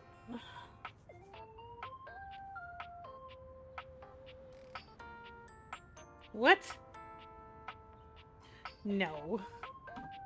Seriously? I would not have figured that one out. Okay, hold on. Wait. Oh, wait.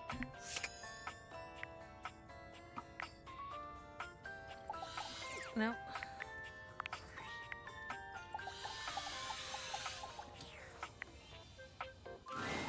A tall, statuesque corporate with striking hair and cheekbones is staring at you, hands on her hips. Something about her makes you instinctively crave her approval, and the way she's looking at you just now makes you doubtful whether or not you'll get it. Come to rub it in?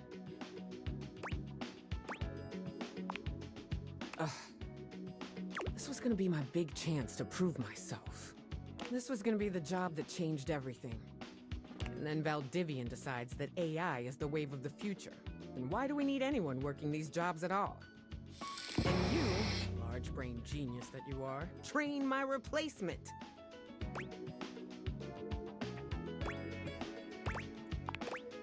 Am I supposed to feel sorry for you, traitor? Because I don't. Well, whatever. We're both in the same boat now. Valdivian has no use for either of us. And you got me into this mess, so you're gonna be here to get me out of it. Time's wasting. Let's start over, shall we? Icebreaker. Your name and a fun fact. Name's Wilhelmina Work. Friends call me Willie. Hello. I actually kind of like You and I her. aren't friends, but in the spirit of team building, you can call me Willie. As for my fun fact, I speak 6 languages and am fluent in 4.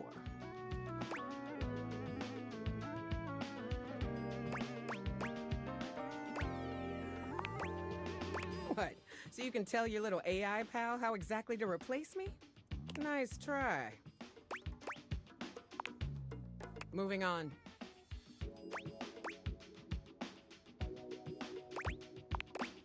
You introduce yourself to Willie, but when it comes time for your fun fact, you hesitate for a moment. What to choose?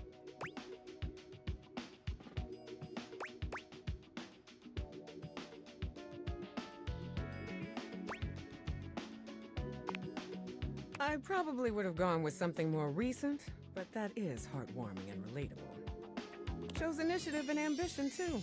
Well done. Well, that's done now. Let's see what else is on the agenda for today. Willie pulls her phone out, scanning through some unseen document. She frowns her pretty features twisting into an annoyed grimace. Guess we're on to scope now.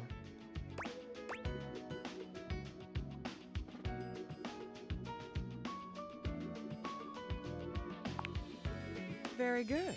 Maybe you're not as hopeless as I thought. Here's the deal.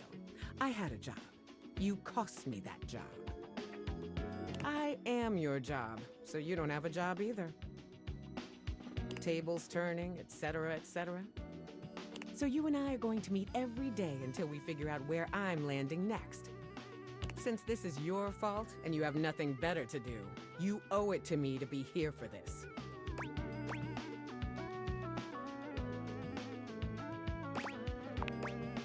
When has that excuse ever worked?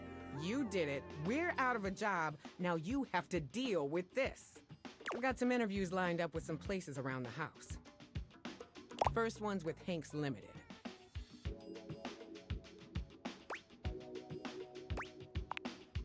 The very same. Meeting adjourned. Absolutely not. She is on her own.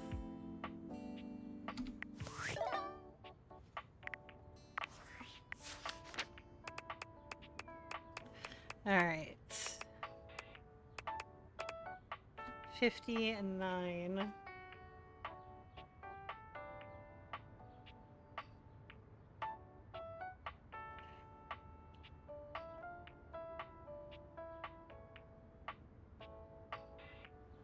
Oh, I'm gonna do bows first. Okay.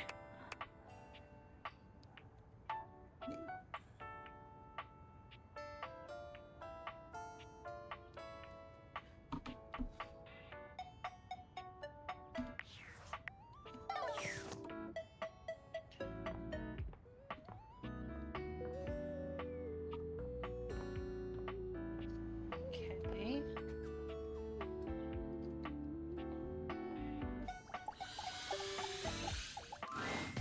For a moment, it looks as if a firefighter has appeared in your home, smoke and all. But a closer look reveals the smoke is in fact attached to this apparent firefighter's head. You don't get much of a chance to scrutinize her appearance any further, because the moment she notices you, she begins to rush you along, raising her voice and waving her arms at you. Thank heavens you're here. Wait, well, don't just stand there. Go get help!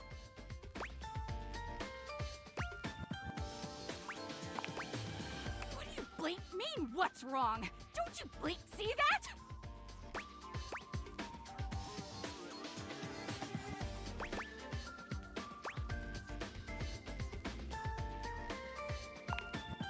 All that smoke! It's everywhere! And where there's smoke, there's fire!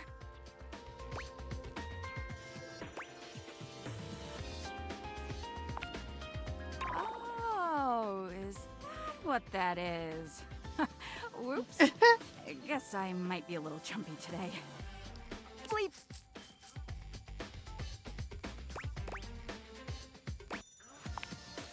Oh, yeah. Sorry. Let me just... Bleep!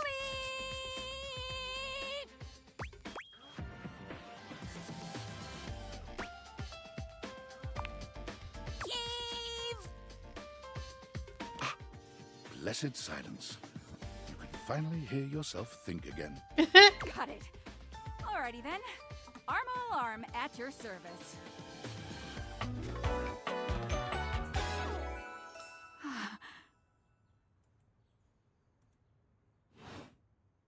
Whoa there! My content aware has given me a tickle. Arma has gone through some trauma and might even have more in store for her. It could be triggering for people who have dealt with trauma, suicide, and other violent acts. If dealing with that kind of behavior in a light way is disagreeable, I wouldn't recommend this one, that's for sure. You cool with that? Or you want to skip it? On with the show! What's that? Couldn't hear you for a sec. Armo alarm at your service. You too. So, what brings you around here? Oh yeah, that's part of my job. You see, I'm here to protect the house from fire. Take a look around you, at everything you love. Now just think, if you're not careful, it could be gone in an instant, consumed by raging flames.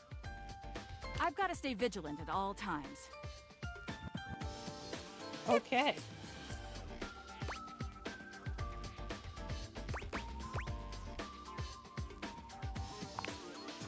What was what? No idea what you're talking about.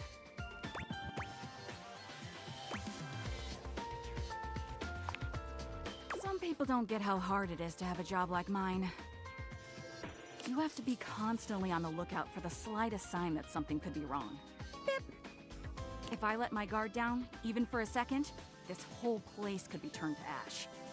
I've seen it happen.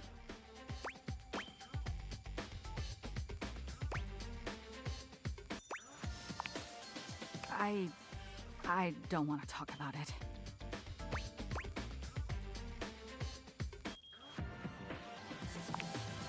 That means a lot to me. If you come back in a bit, I might be ready to talk about it then.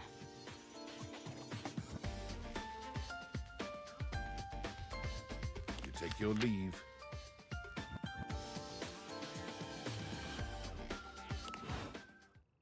Okay. So 2 more. Do.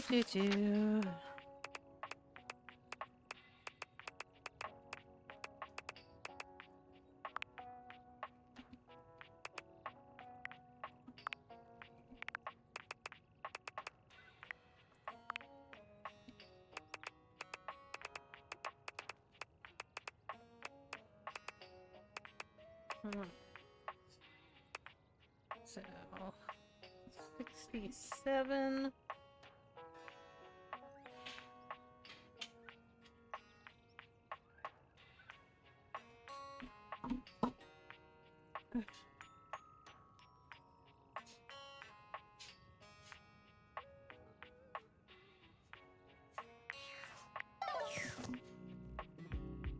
Oh.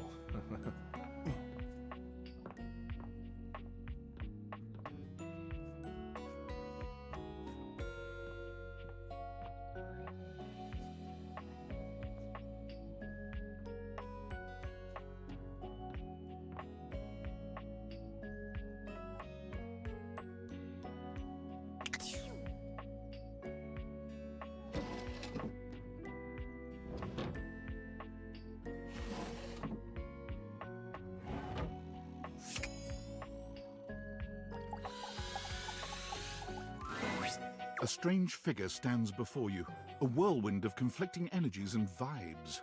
Manic and dignified, friendly and intimidating. She's dressed like some sort of quasi-Victorian text-themed aristocrat. You couldn't have imagined what the date theaters might make of your thoughts transcribed on paper, but if you could, it likely would not have been this. As you approach her, she launches right into what feels like the middle of a one-sided conversation. Why do you ask?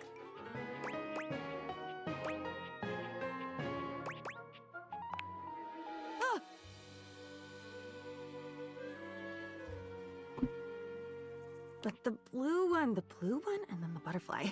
Why is there so much sand? Ugh. Hang on!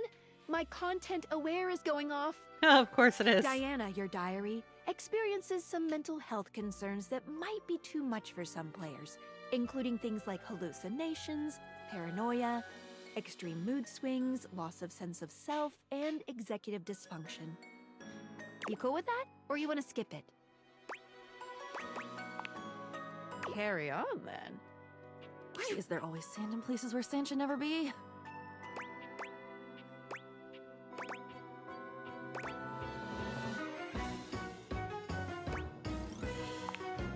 The sand on the beach was stuck under my nails. But I've never been to... Have I been to a beach? Why would I have been to a beach? Why can't I remember?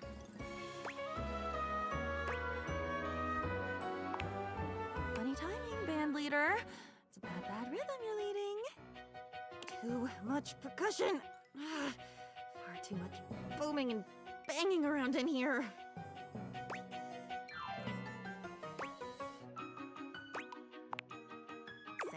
Sense, haven't you noticed? Never mind. At this point, since I've made my point, it doesn't matter. Come back for the county fair if you want a real point. The illusionist has a cane. She is batshit crazy. With that, she is gone.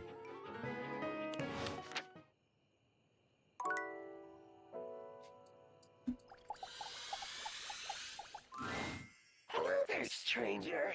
I'm Dina the Dresser. Need a helping hand?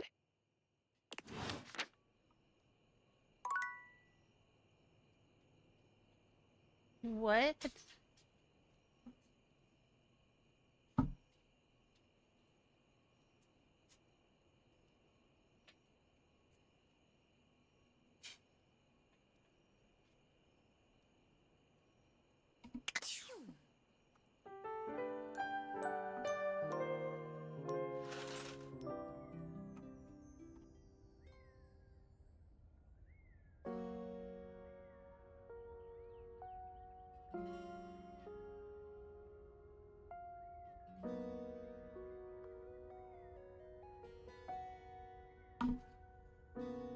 Wait, hold up.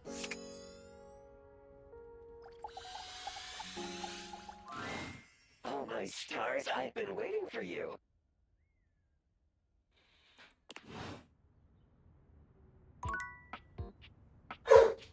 What the fuck? Hold on, dog needs out. I'll be fast.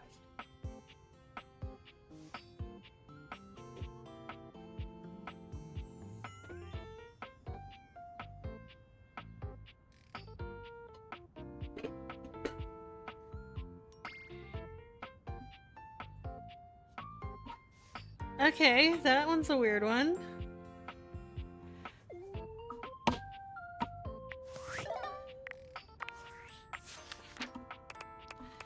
Okay.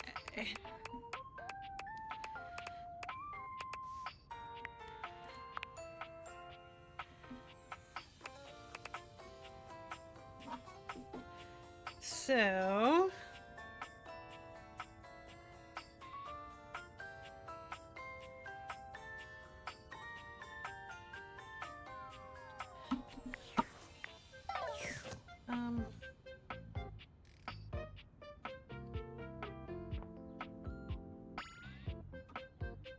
It's not.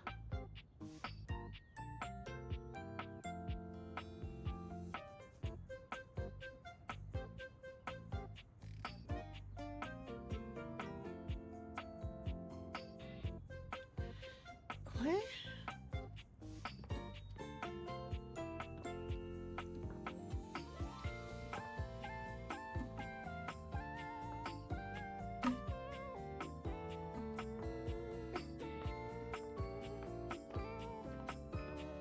So why is it telling me that's where that one is?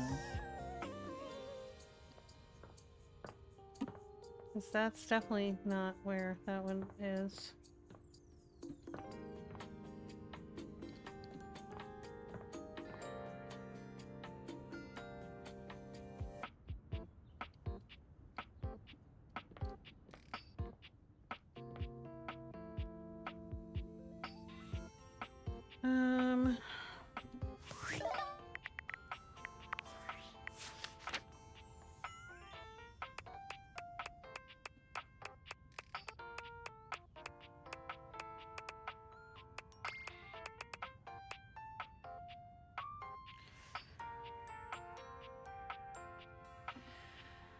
All right.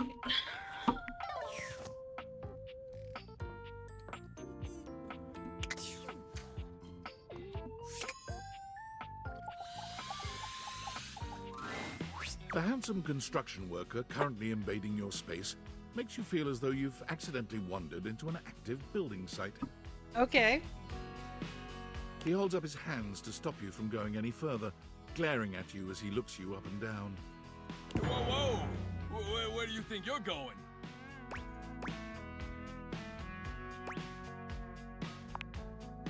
can't let you in here without the proper PPE.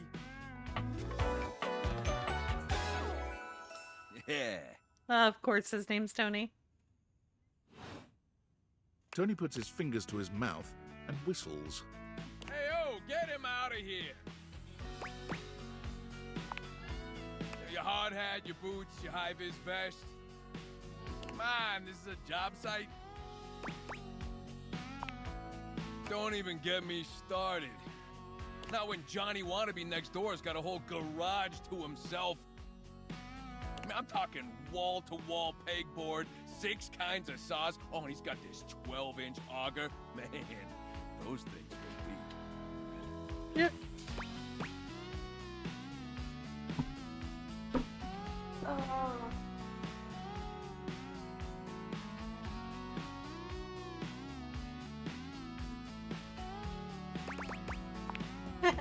Man, you're telling me 1%ers, right?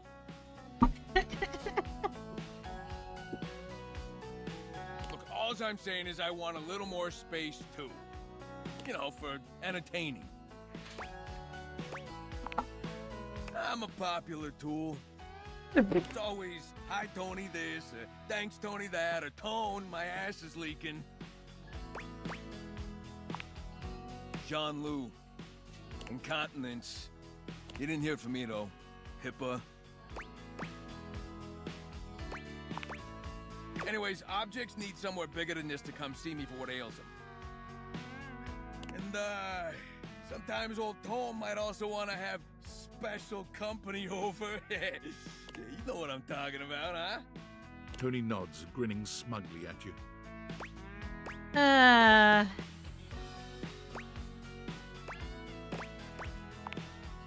You know what I'm talking about. So you telling me you don't get out there romantically?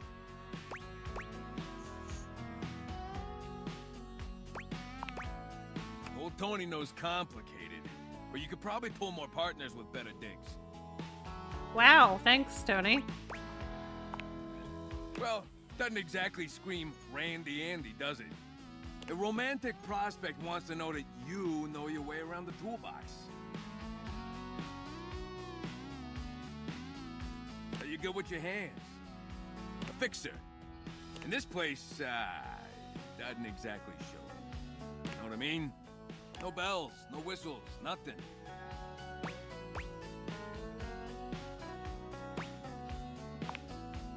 If it goes anything like that bird bath you tried to build, I can't wait to see it. Wow.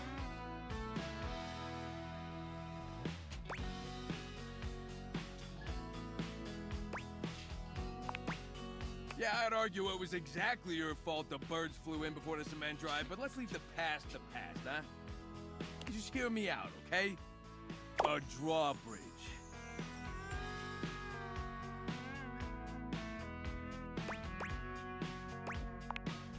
Think about it. Your lover pulls up for a date, and the drawbridge lowers to let him in. Pretty freaking impressive, huh?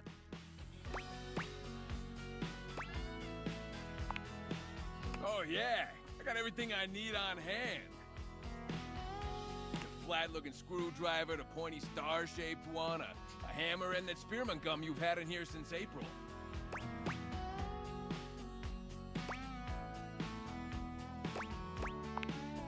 I get it, you're a tough customer, but there's no need to get personal. At least hear the rest of my pitch, huh? Indoor slide. Oh my god. We get rid of the stairs, replace them with a slide. Great to travel from upstairs to downstairs. Way ahead of you. All us construction guys do this. It's an industry standard. You ready? Uh-huh. Grippy socks. Oh my god.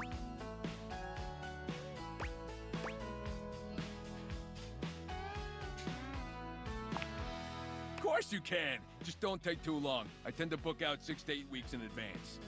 Now, how do you feel about indoor pools? Because if we rip out the floor in the living room, we can get you an indoor pool. Oh my god. course it is. But that's what the chewing gum is for. You just stick some of it in the outlet holes, and Viola, it's now all shockproof. Oh my That god. concludes my remodeling advice.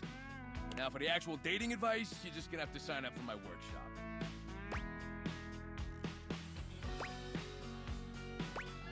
Come on, I'm giving it to you for free.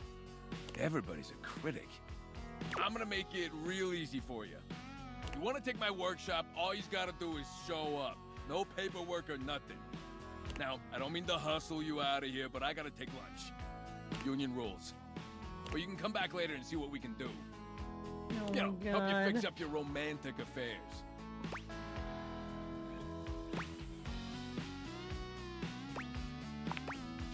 Oh, me? Never. Now get out of here before a crane hits you in the face.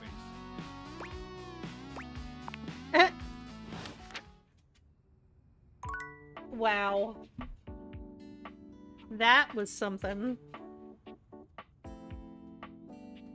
Okay. So, Tony.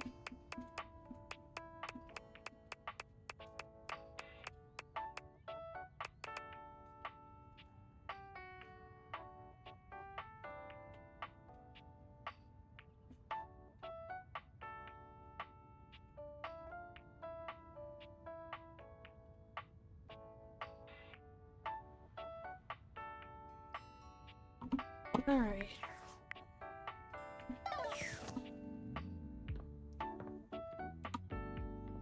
So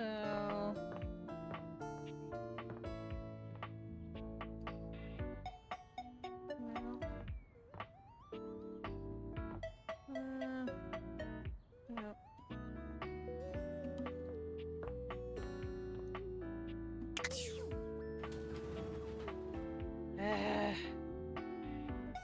I guess I'm gonna have to talk to her to get the safe open. I don't want to.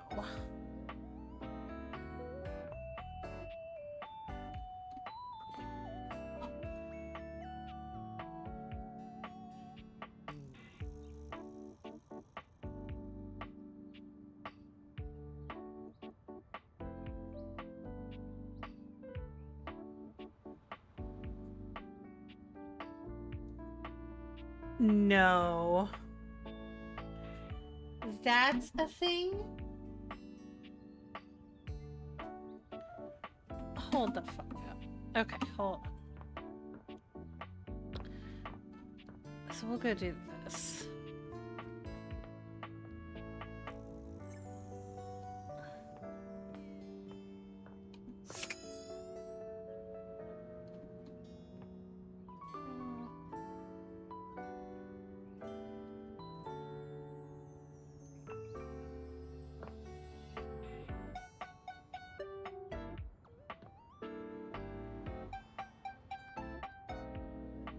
I don't want... How do you interact with the air?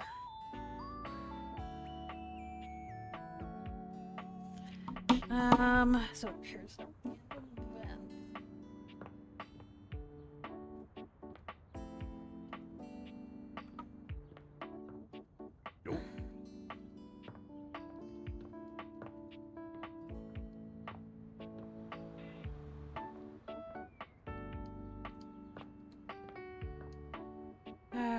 Okay, so now I gotta find the vent it's at.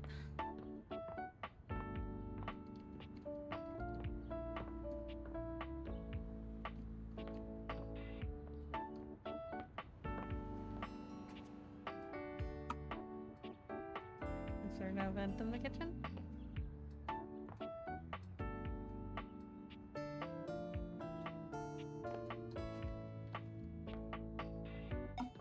No vent in here.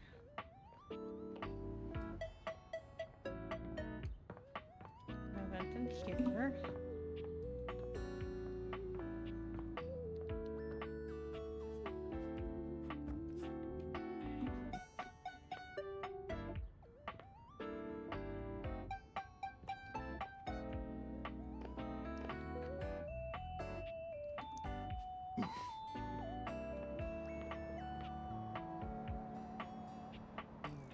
There it is. What is it? I'm very busy. No! Celia. It's you. Perfect. I was just going to have Florence contact you. I believe I figured out the source of Airway's foothold. What? Yes. How did you... Oh, you should have said something earlier. A fat lot of good this does me now, after I've spent days investigating. I apologize. This situation has me stressed. Your investigative work is appreciated. Now, it's time to act. Why don't you and I pay Stella a visit together? We'll get this issue resolved by the end of the night.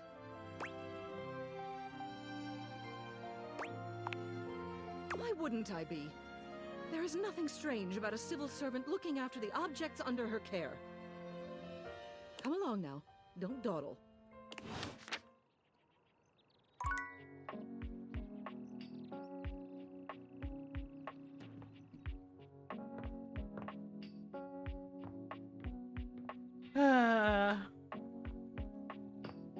Fine. We'll go bully the stairs.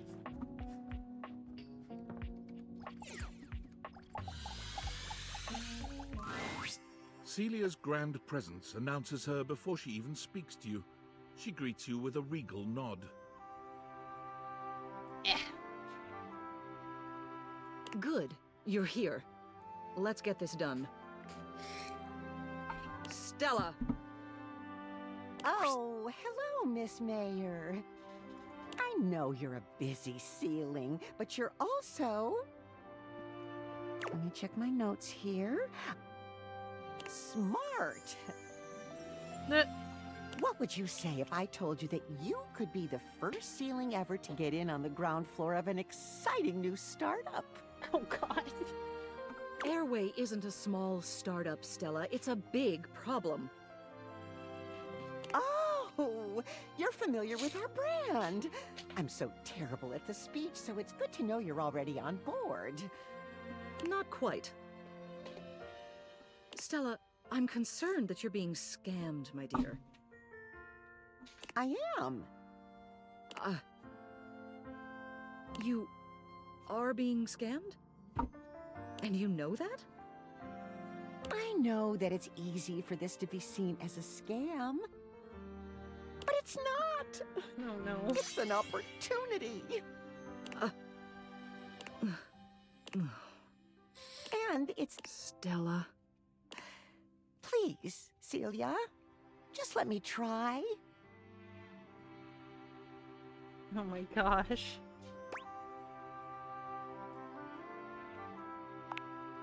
I'm afraid I agree. I understand this is important to you, but it's my responsibility to look after the whole, and Airway is a risk to that. I'm officially banning all sales of Airway products within this household. You intervened.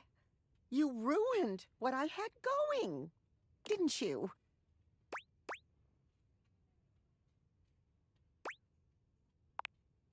Then why are you here? I never should have relied on anyone else. Should have gone it alone. Maybe. I suppose I'll never know. I'd like you both to leave.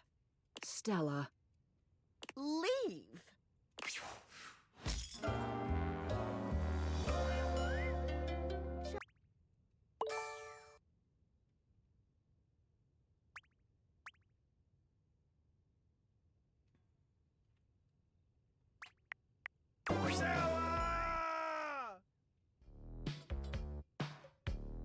Who are you? Sorry. Been wanting to say that for like a while now. A well-dressed figure saunters into the room, tossing his locks over one shoulder as he shoots you a look that makes you shiver. There's an aura of danger about him, as if he delights in the misfortune of others and is eagerly anticipating yours. Well, well, well. I can't believe it. You really did it. You got dumped, kid. Majorly rejected and just tossed to the side. Good night, Ray. Get some good rest. Yes, we are absolutely dating the furniture.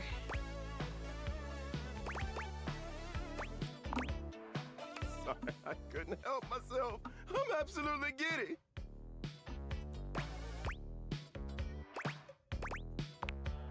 He places a hand on his hip, giving you a knowing look. I'm a hot topic. Surprised you haven't heard about me already. I'm Regina Rejection. But you can call me Reggie.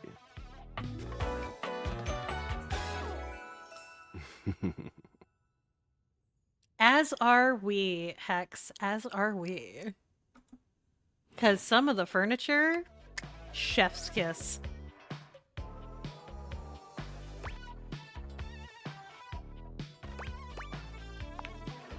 Me? I like to come in every time you get a hate ending and take in the sights. It's kind of what I do, being rejection after all.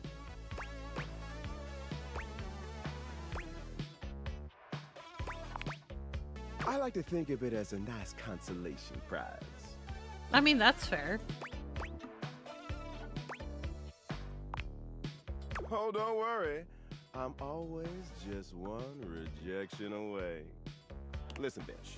I'm giving you special access to me here on this app I'm putting on your phone. Have a chat anytime you like. Reggie takes your phone, typing something into it. He turns your phone back around to show you a funny little icon that looks like a broken heart.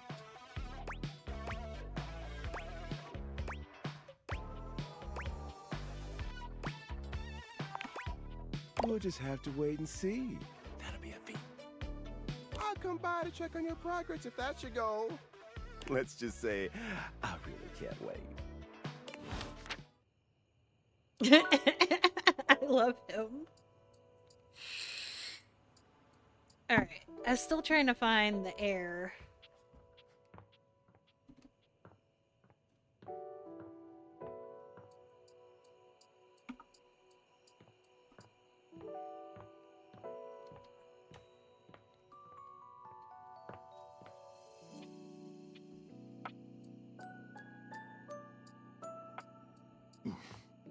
That's annoying. Okay, hold on. So...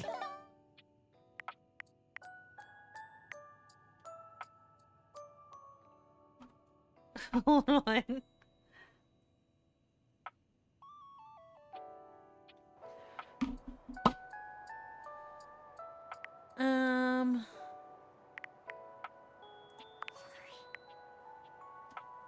No. No.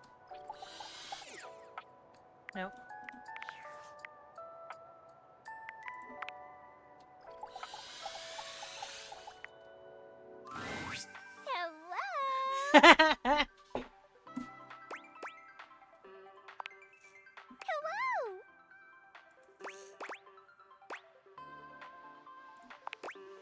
Hello, it's me! Yeah! What's up? I'm Textbox-chan. Oh my god.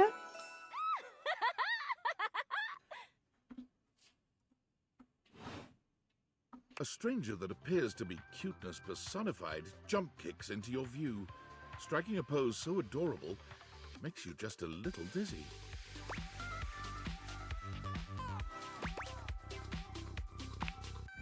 Yep.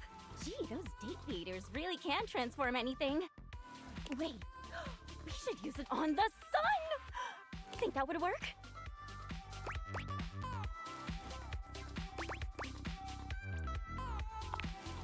Oh, that's okay. It'll happen someday. Wink, wink. Maybe DLC or something. Even though UI is on the surface, the ideas being conveyed are anything but.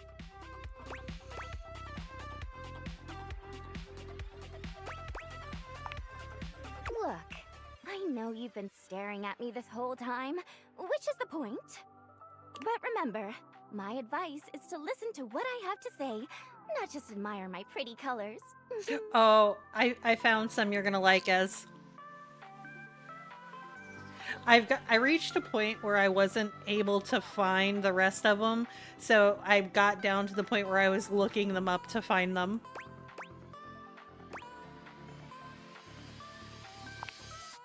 Yay! How are your dates going, by the way? I hope I've been helpful so far. You're super welcome! But I found one you're really gonna like. Just know that you can count on me in your romantic quests. Now, I'll leave you to it. Come talk to me again after you've awakened 16 dateables. And just put on those specs and tap that phantom word box you've never questioned before. Well, then come back later. I can't have you see all my content in one go. A UI still has to leave something to the imagination. TTYL! Boing, boing, boing, boing, boing! Oh my god. Alright, here you go. Let's see. Stella now hates me.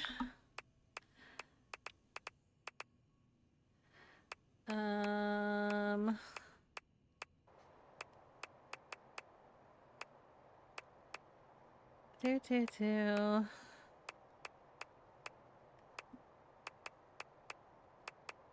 Where is she?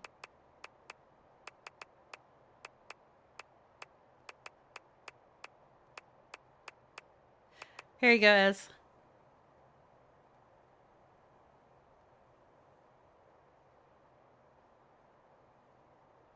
Uh-huh. I knew it. She popped up and the first thing I said to Panda was, Ez is going to love her.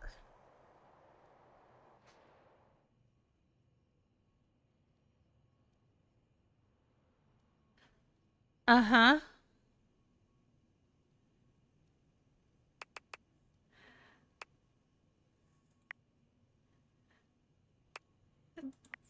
Tony was a mess.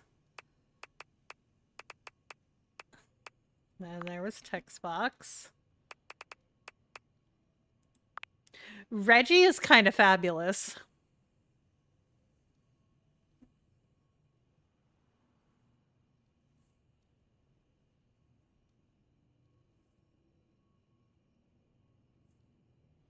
We like Reggie.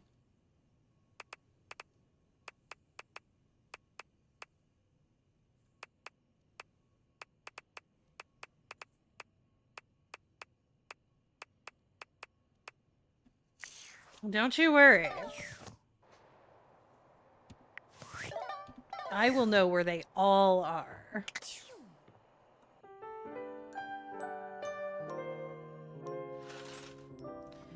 And apparently there's ones that you're going to have to do things in order to get.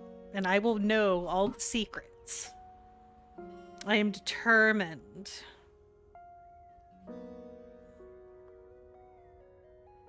Oh no, there's... Wait, no.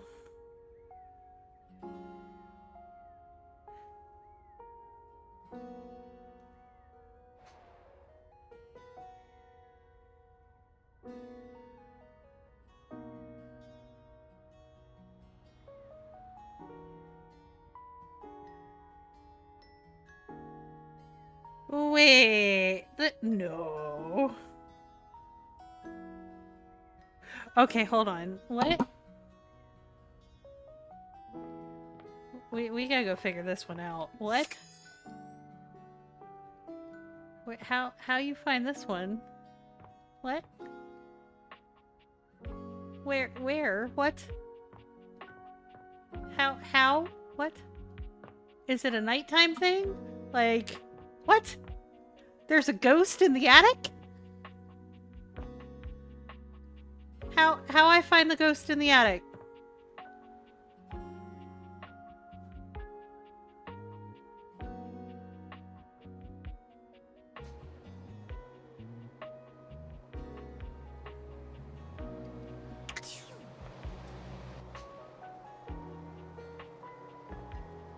Bruh.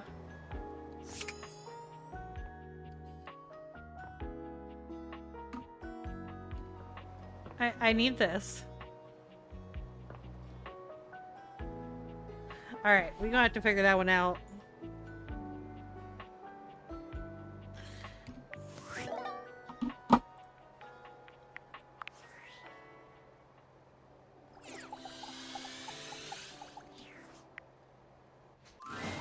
There's something so cheerful and jaunty about the figure you see before you, you almost feel like you've stumbled onto the set of a game show. This is truly one sassy chap. Welcome, welcome. I am the Sassy Chap, mascot and possible owner of Sassy Chap Games LLC. Sassy Chap Games. Here's where we'll put my greeting and introduction, explaining all the deep lore behind the Sassy Chap.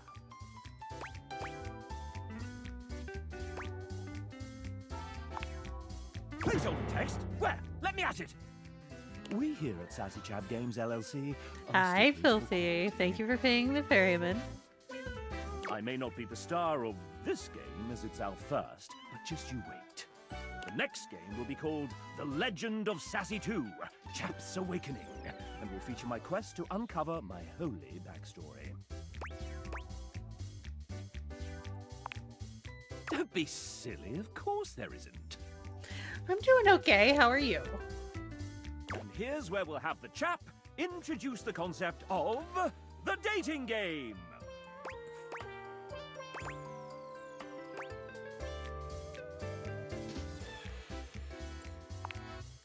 No, this one is slightly different. You have found one of the secret datables in the game. The developers. I'm not a developer myself, merely a mascot. But this is hard work too. I'm considered an asset. Well, I am excellent at filling a pipe with bubbles. When making this game, we wanted to give players the option to date the devs. But we wanted to sidestep the problematic condition that there are many players and only a small amount of us. And of course, many of us are in happy relationships. For now. So, we figured a fun way to do this would be for players to date each of us by answering a question about ourselves. It's so good, Debbie. Oh my god. I can't even tell you. Would you like to play? All right. We have an awful lot of lovely people who are dying to get to know you. Yeah, I'm at the point of the game where I found as many of them as I possibly could on my own, so now I'm looking up, like, the last few that I need to find. Ooh, what's the news? What's the news? What's the news? Tell me, tell me, tell me.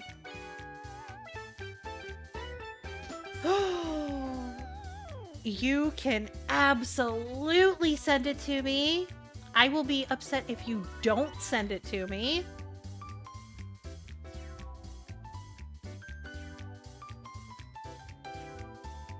Like, girl, what are we waiting for? Why is this a question?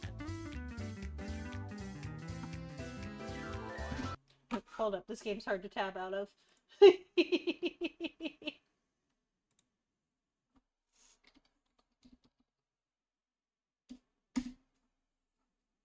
Why?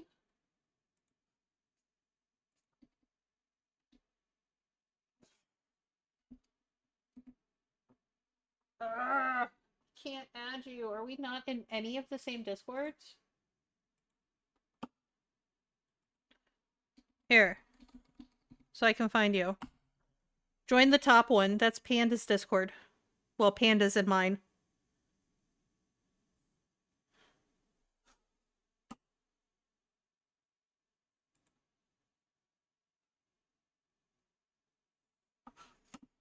Which I'm sure you're obviously down to join Panda's in mine.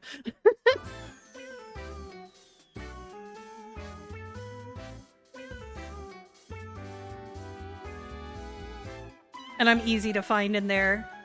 And then just send me a friend request. But my DM should be open even without a friend request. I think. Should be. Yeah. You've been all up in their business this whole time, but now you get to really find out about them. Do you want to know the general rules? Splendid!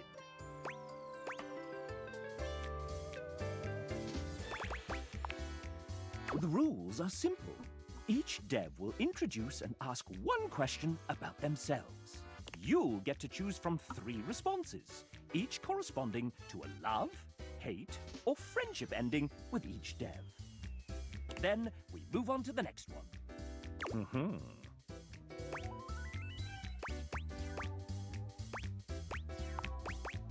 If I were to offer one piece of advice, if you're looking for love, these are game developers we're talking about. Think nerd. Think They aren't nerd. going to want to do anything cool.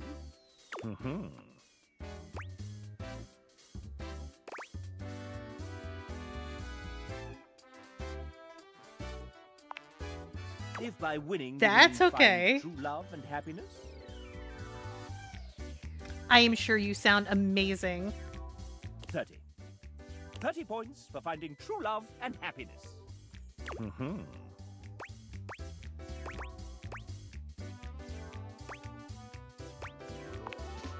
2 points for a love ending, 1 point for a friend ending, and -1 points for a hate ending.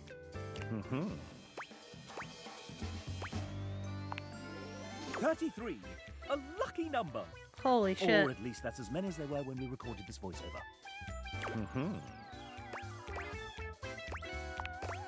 Essentially, yes, this is a guessing game. There are methods in which you can work some of these out, and you can also reset your score if needed.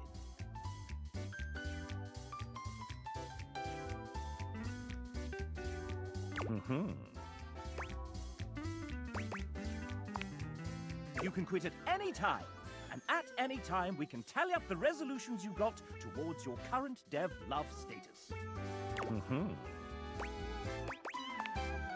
Then let's get on with the show! I didn't know I was doing a game show. Developers who happen to be members of the SAG-AFTRA union will voice themselves. The rest, well, will be voiced by the very sensual RPG Beat. Not too bad a fate, I suppose. First up, we have... Ladies and gentlemen, script kiddies and coding wizards, gather round as we unveil the architect of algorithms, the smasher of bugs, our lead engineer, Tiago. So, Tiago, I've got some questions for you here. Let me just... Maybe... No, I need... Oh no! Chap's glitching! Don't just stay there, do something! Should I do something? Wow, thanks. I do feel much better. What happened to the bug? It's running toward the kitchen. Help! What should Tiago do with this damn bug?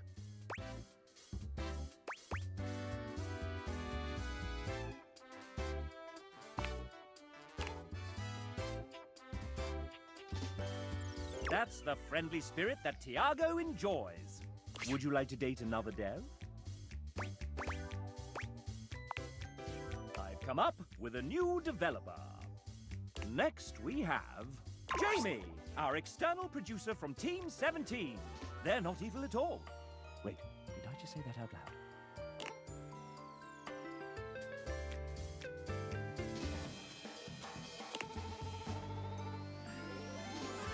Team 17 was part of it, yeah.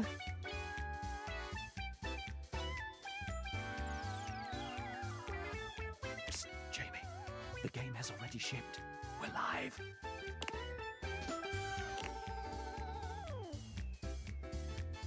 We're live? Oh, gosh, no, I'm not ready yet. Take a breath, Penelope. Right behind you, Jamie. Oh, that's awesome. All right, so here's the question. Video games can take a long time to make, so which one of these statements happened to Jamie during development?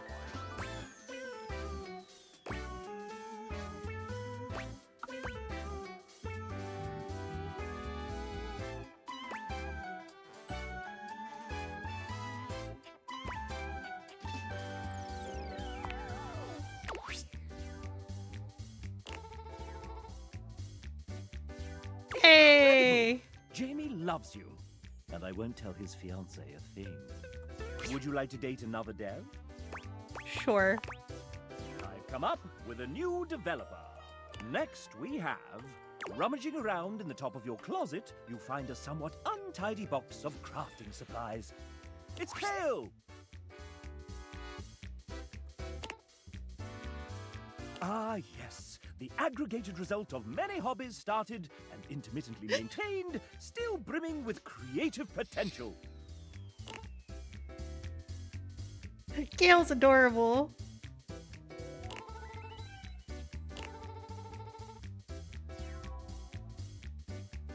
True, you had been stowed away for a little while and joined us when the time was right.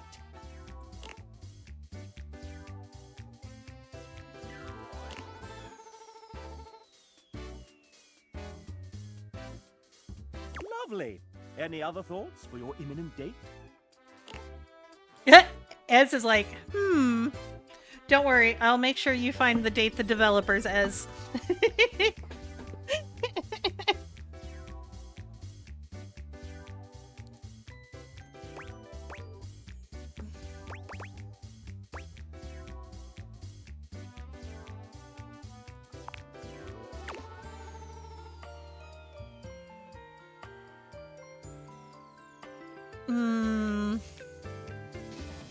You know what, Ezzy? I see it.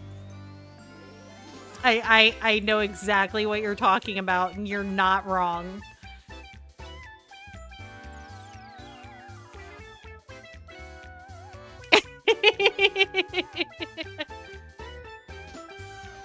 What does boss call him? My little emo white boy? Yeah. Right there.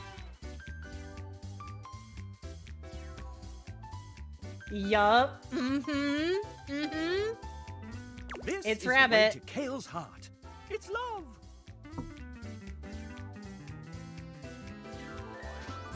Would you like to date another dev? Yes. I want to see more devs. Come on. Up with a new developer. Next we have... Who's that in the corner of the ring with a steel chair? Oh, she's a cutie. Tay!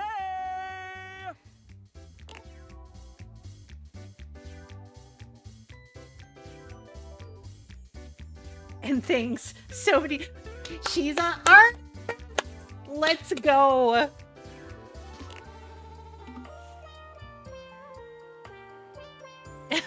I love her.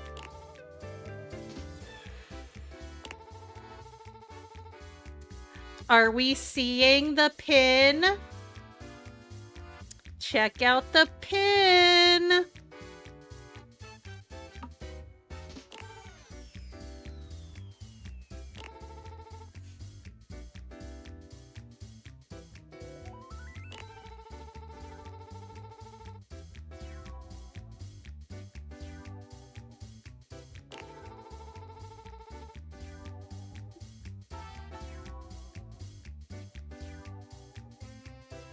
Okay, we love her. We love her. Look. Evenings with my cat, a good ice latte, and romantic walks down the manga aisle. Ah!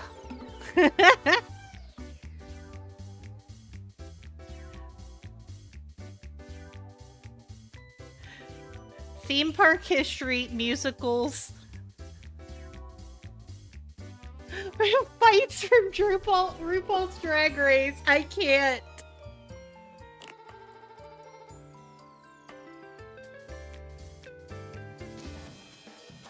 Star Trek and D&D. Ezzy, when did you join a video game company? And Muppets. Can I marry Taylor?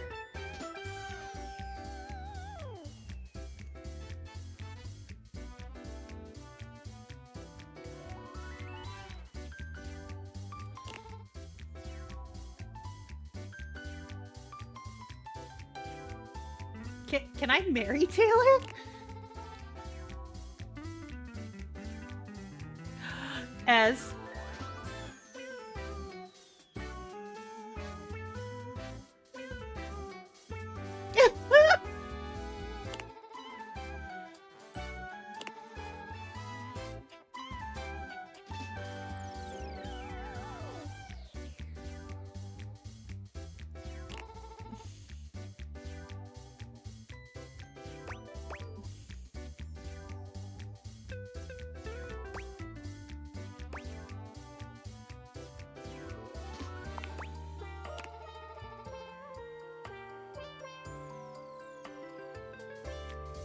Oh no! Only ancient prophecies have foretold this moment. Yes. Off screen, off screen! We are absolutely about to make out right now. Would you like to date another dev? No, I want her. I've come up with a new developer. Oh my god. Next we have... It's Jonathan, one of our Oh, he's so writers. cute.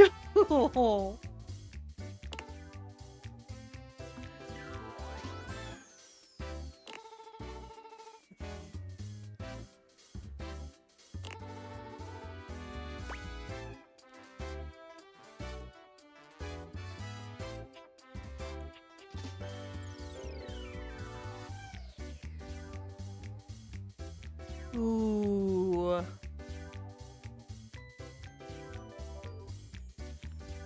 What kind of nerd do we feel like he is? What do we feel like the answer is here?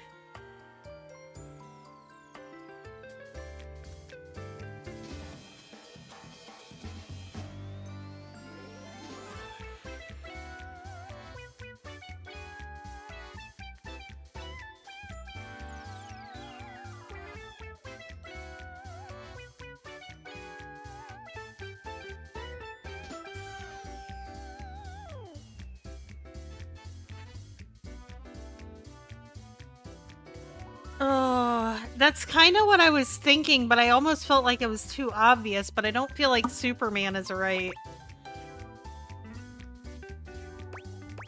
Well, do you know who that is, Gemini?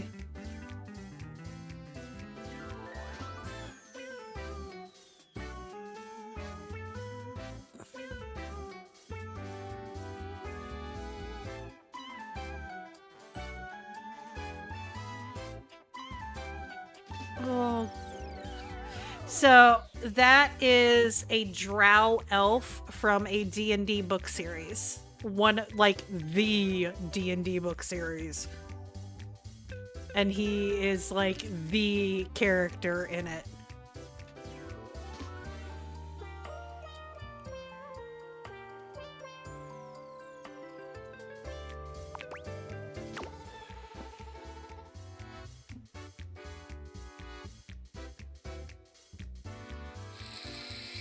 It's a really good series. Role-playing? Jonathan loves it. Would you like to date another dev? I've come up with a new developer. Next we have...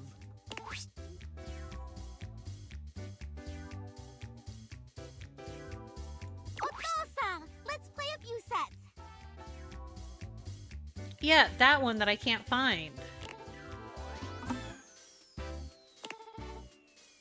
Uh-oh. Everything will be okay. I'll go get Shadow Lord. He'll know what to say.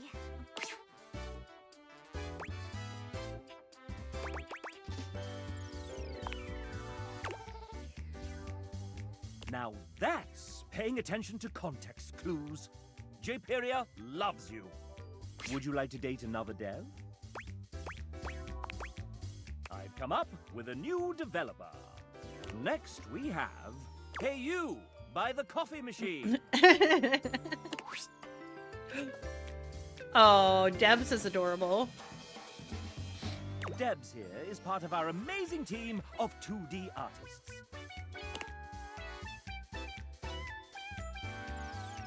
You all seem to get along very well as a team.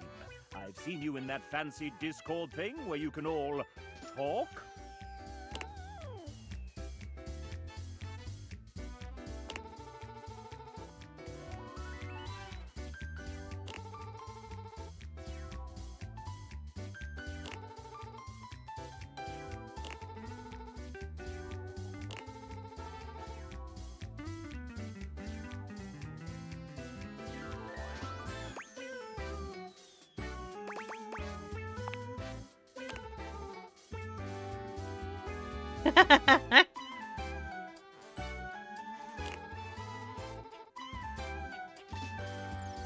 Debs requested that we allow you to have another chance. Would Would you like to take it? Sure.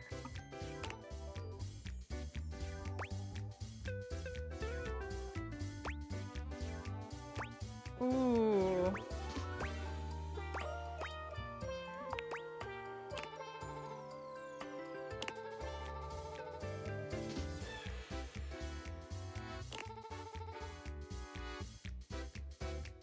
Deb's requested that we allow you to have another chance.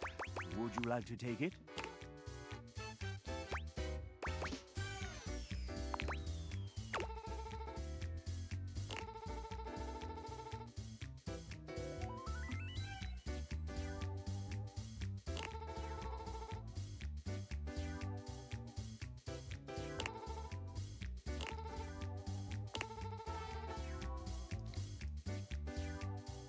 That's true love from Debs.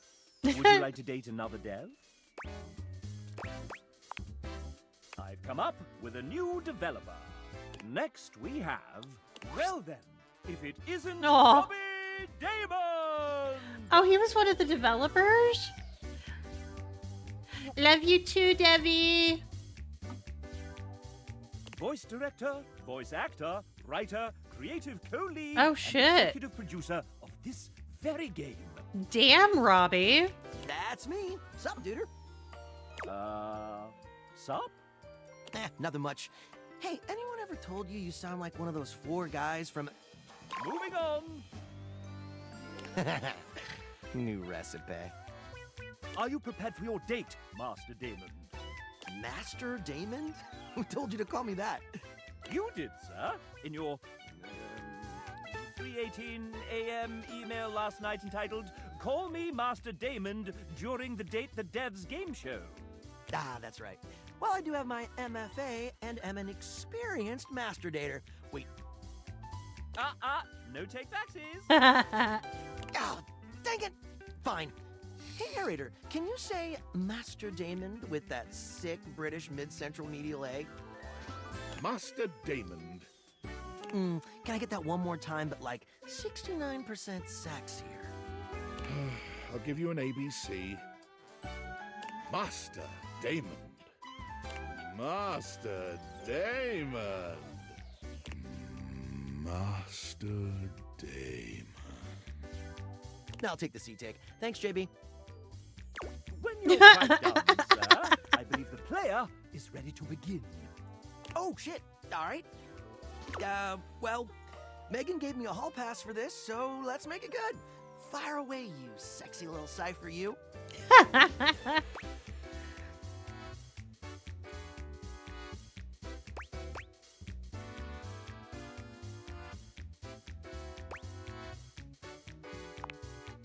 Oh, heck yeah, let's do this.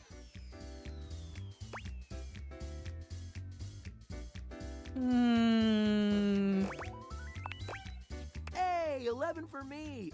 Nice win. Nice to see you two bonding a bit. But it's time to up the ante for our player. Robbie, you put a fair amount of your life out Oh, there shit. on the internet. Not as much as I used to, but yeah, I suppose. How about we give them a little quiz about you? Oh, no. God, I don't know. It seems like a pretty played-out mechanic for a date. But you're writing this, sir. Meta. I like it. Fine then. Quiz away, living manifestation of a mascot that I conceptualized. Of course, Master Damon. 69% sexier? Master Damon. Nice. Answer the following questions correctly, and you may earn Robbie's affection. Sounds easy enough. To prevent cheating and searching the internet, you have 10 Oh, seconds no. per question. Wait, we don't have an internal real-time clock in this game? I mean, I wanted one, but... Sir, Ray said it was too hard to program. I didn't believe him at first, but it turns out it's true. Master Damon, the player doesn't know that, sir. Oh, the illusion of choice and consequence. I gotcha. Cool sausage showing, chap. I mean, showing how the sausage is made. Let's begin. Robbie is an outdoor enthusiast. what is his current favorite Oh. pastime in nature?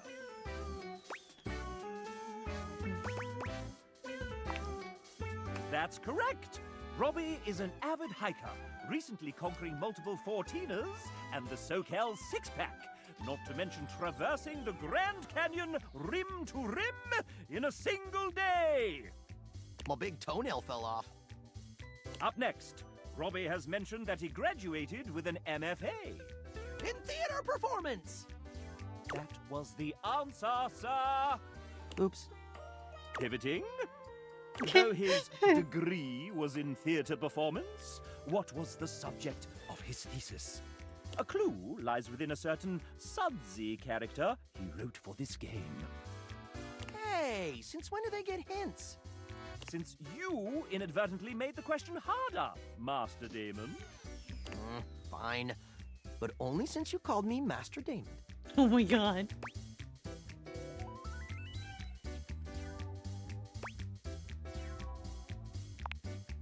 Well played. While the Bard's first tragedy is mainly considered one of his lesser... Careful now. It's my fave. one of his less respected endeavors, Titus Andronicus, was what Robbie chose to write his thesis on. It's pretty great for scansion buffs and revenge fans. And really, is there any such thing as bad Shakespeare? William Shakespeare! Oh, I'm saving that one for the Date Everything time travel DLC. Time for the final round. You mean grand finale?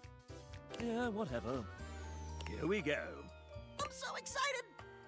Robbie may be a well-respected voice actor and soon-to-be multi-award-winning game developer, but he's also known on screen as a world-famous TTRPG player. Uh-huh. He recently joined the 3rd season of the first and most streamed Grottos and Gargoyles live play of all time, Whimsical Knoll. What class did Robbie choose to play? This'll separate the real nerds from the hardcore dweebs, he says with love. Oh.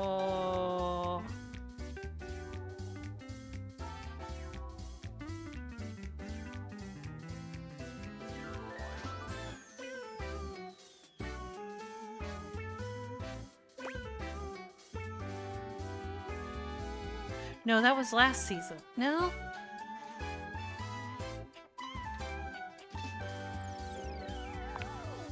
Correct! Oh. Although he may have run from the class at first, he always found himself returning to it in early test games. Guess I'm just a performer at heart. And it gave him the opportunity to play a character with heavy charisma. They call me the Rizzler, baby. It is a fantasy game, after all. Hey! Score 1 for the chap.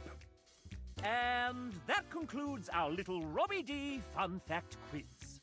I prefer to call it the FAM exam, but whatever's clever. Let's see how you did. Excellent, player! You got them all correct. You truly know our EP deeply. Poopy doopy, squeepy peepy.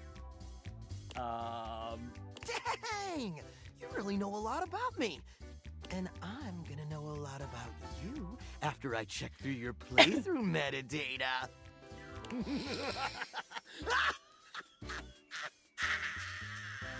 Oh my god, this is great.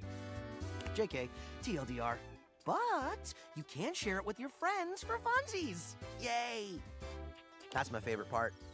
Congrats! You've earned the undying love of a married 40-year-old father of 2. Homewrecker! Would you like to date another dev? Okay, before I date the next dev, I'm gonna run to the restroom real quick. I'll be right back.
Cody, there are absolutely no gods bearing witness to the atrocities that I am committing here.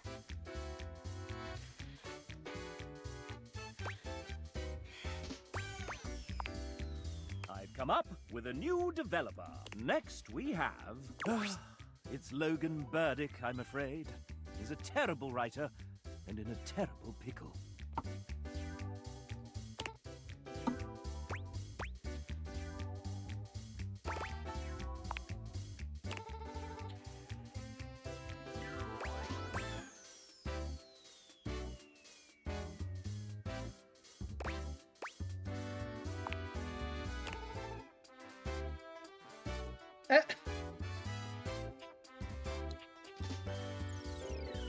Okay.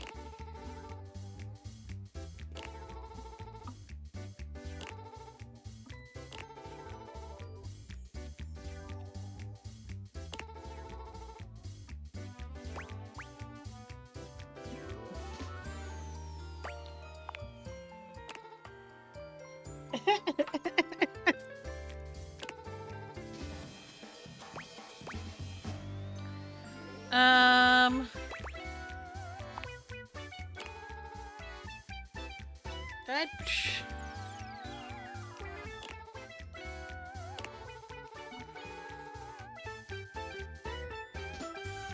Cheese rolling?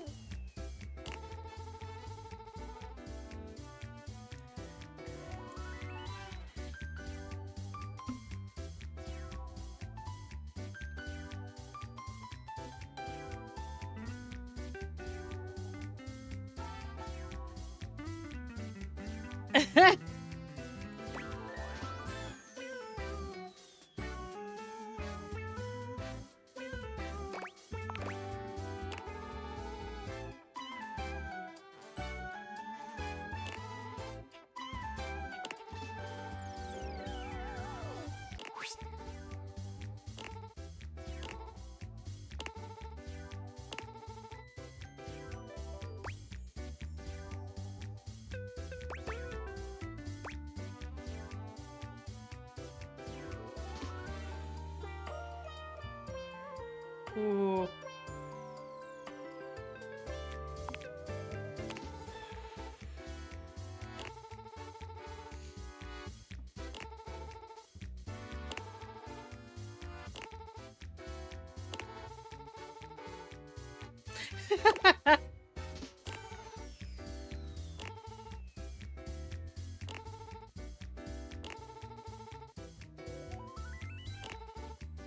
That probably won't happen, as Logan hits you now. Would you Damn. like to go to another dev?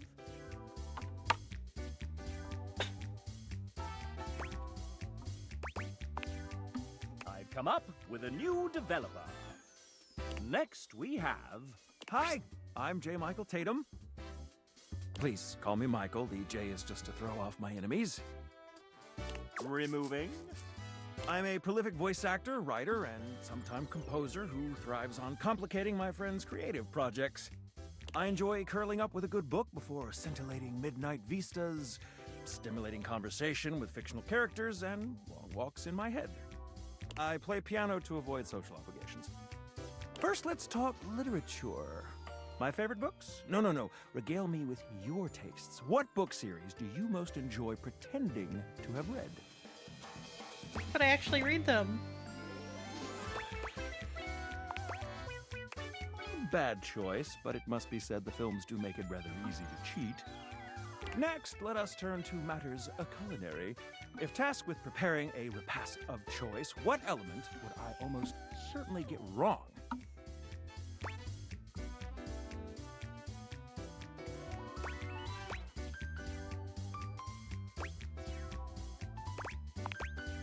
Alas, even my capacious pantry seldom boasts all the necessary ingredients without a week's notice. Now, a subject near and dear to my heart. Music. What vestigial organ does a minor sixth chord remind you of?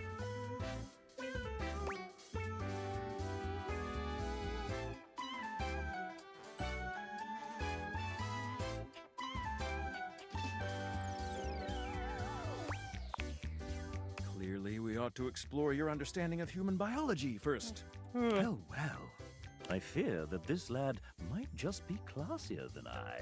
Let's see how you fared with Michael. Mon ami, let us sip tea together and pick apart the tastes of the hoi polloi. I feel Michael and I would get along quite well. Who's our next victim? Would you like to date another dev? I've come up with a new developer.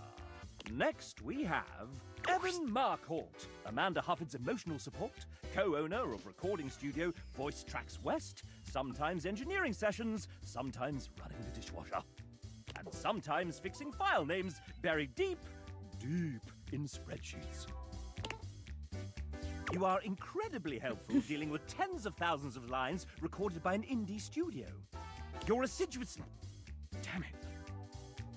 I'll go one more time. Your assiduousness in editing each take is much appreciated.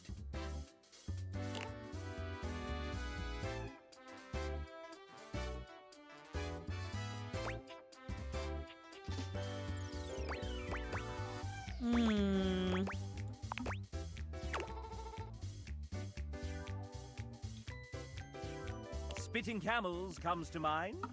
Evan Loves You and Morocco. Would you like to date another dev? I've come up with a new... Next we have Ray Chase. Hello. I'm the final boss. And you're not ready to face me just yet. I have a query so puzzling, so difficult, that it requires that you meet everyone else here. So prepare yourself for the date battle of a lifetime. Bye! All right. Moving up. Would you like to date another dev? I've come up with it next. Oh, Nijuku! Oh, I love her. Don't be shy. Introduce yourself.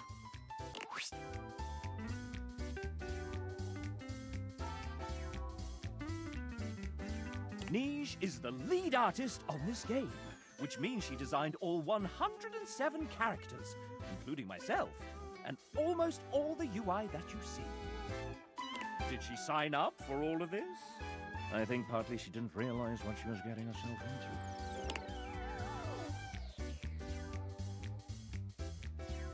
And we are so glad that you said yes.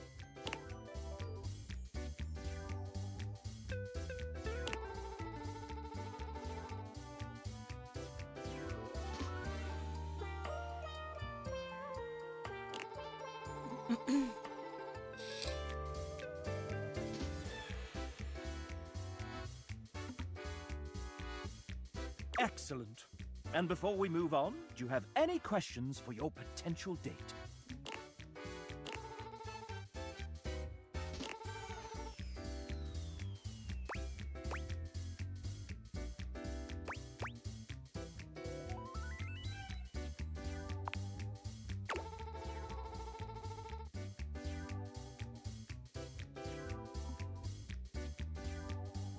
A very artistic date. It might just be love. Would you like to date another dev? I've come up with a new developer. Next we have... Before working here at Sassy Chap Games, LLC, Rebecca spent 10 years working in corporate jobs with a background in project management. Vague enough?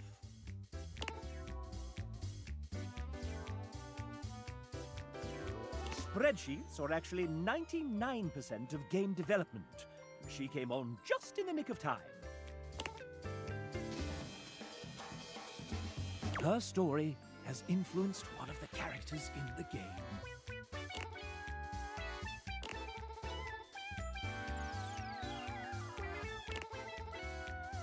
What is Rebecca's idea of a perfect date?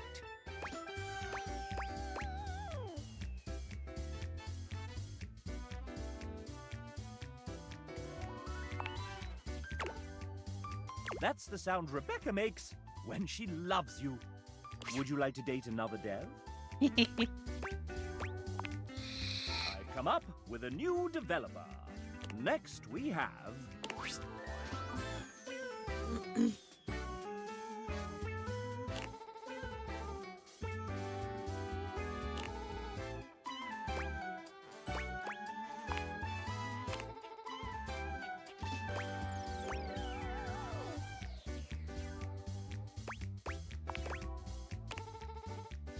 Sonic led to Greg's interest, but choosing the one that wasn't his favorite means you're merely friends. Would you like to date another dev? I've come up with a new next week. It's Sam! No relation to the Sam in this game. Pure coincidence, I swear.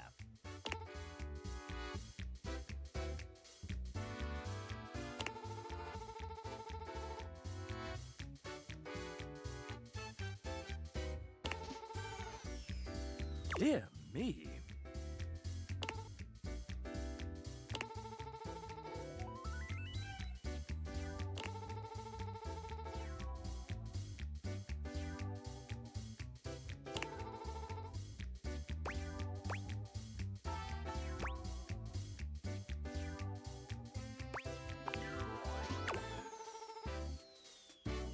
Developers hate telling you their age. Samantha hates you now. Would you like to date another dev? Yeah. I've come up with a new developer. Next we have... Oh, hey! How are you liking the game so far?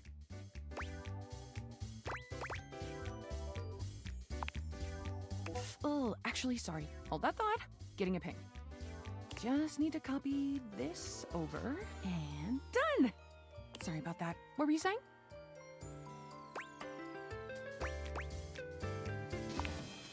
Right, Yeah, 1 sec. Yep. Several seconds, actually. Oh, I gotta fix that. Wait, they did what? Not again. Okay! Looks like they need me in the back. But I can put my phone on silent. Okay, that should buy us a solid 10 minutes. What were we doing? Have you done introductions yet? No? Let's start with a proper introduction then.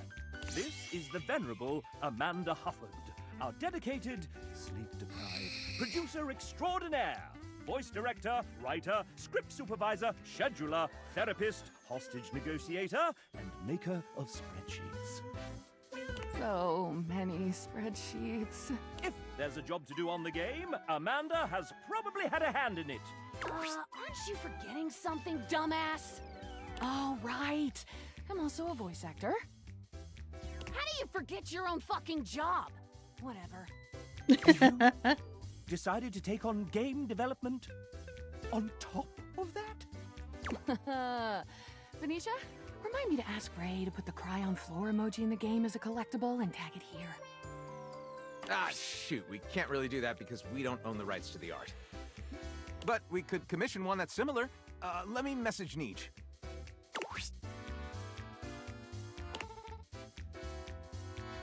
Yeah, ever since I decided against painted backdrops for the dates, we went from 36 non-character art pieces to 404? Is that bad? Yeah, that's fine. Oh, maybe Garrett can throw in a sad trombone sound or something.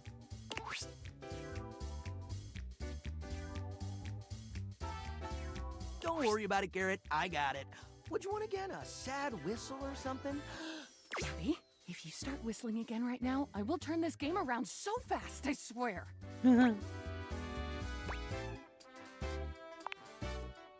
Sorry. We'll figure all that out later. Thanks, guys. You can get back to it. I keep forgetting it's not just us around here anymore. You know, it's weird finally being able to share a game with you. I mean, you work on something for long enough, and it kinda just becomes part of who you are. The last couple of years have been date everything, all day, every day, all the time. Meetings, and emails, and spreadsheets, and revisions, and meetings, and hiring, and lore changes, casting, plus direction, and then scheduling, and seriously, the meetings. And after all that, after pouring everything you have to give into something, you still have no idea if anyone will even like it.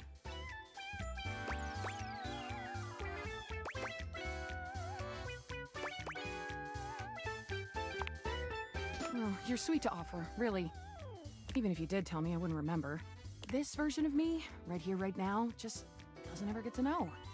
And that's okay.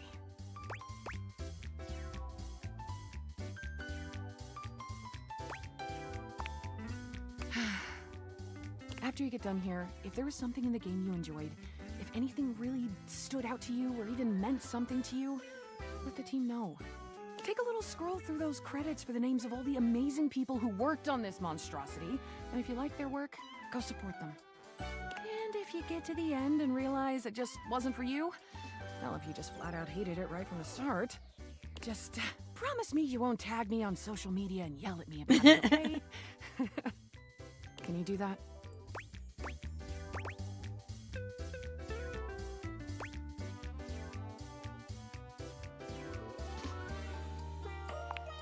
A more than fair deal. I'll take it, friend. You have achieved friendship with Amanda. Would you like to date another dev? We will come back to Huzzah! this. The main menu of me. That is a lot.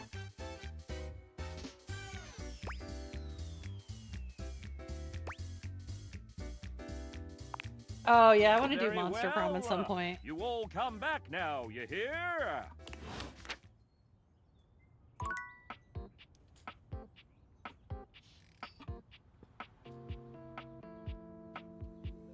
Alright.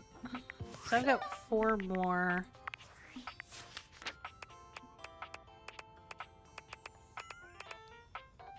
But I don't think I have 4 more to find.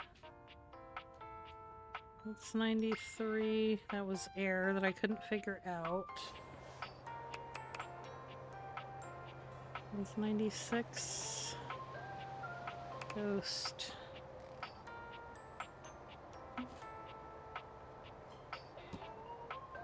Okay. Wait. Hold on. Yeah, the base game has 100, and if you get the expansion, it adds a couple. Wait. Dining table.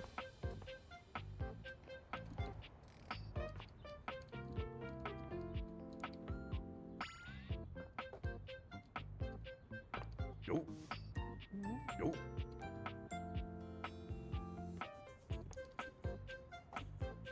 Yo. No.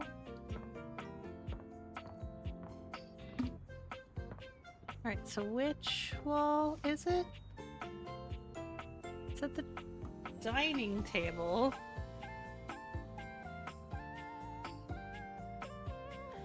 Wall in front of the dining table on the other side of the stairs.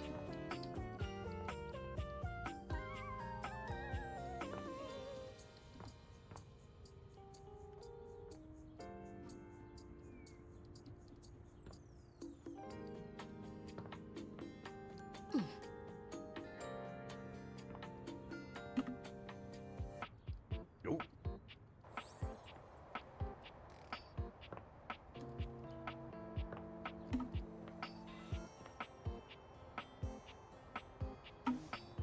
That's gonna be Lux.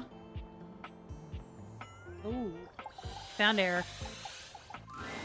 The very air you breathe has taken form.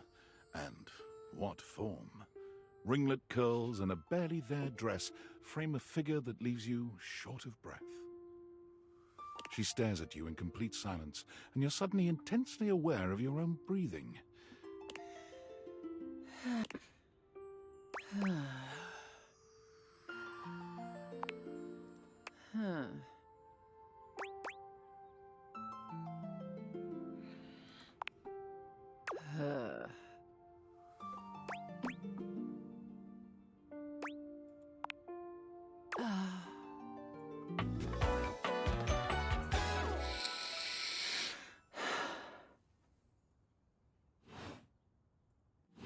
Well, she's kind of a bitch.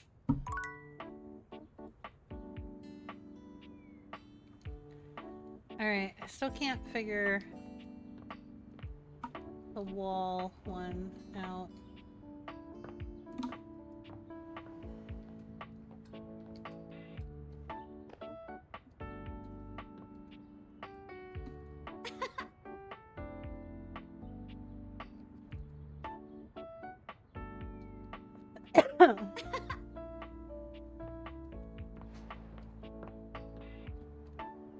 Damn it. Okay.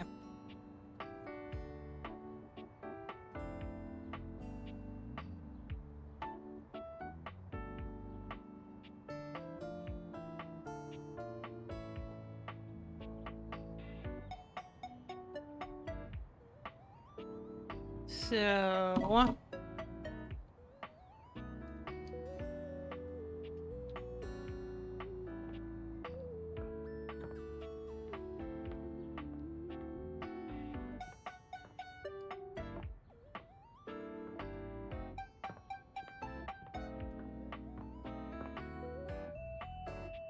Huh.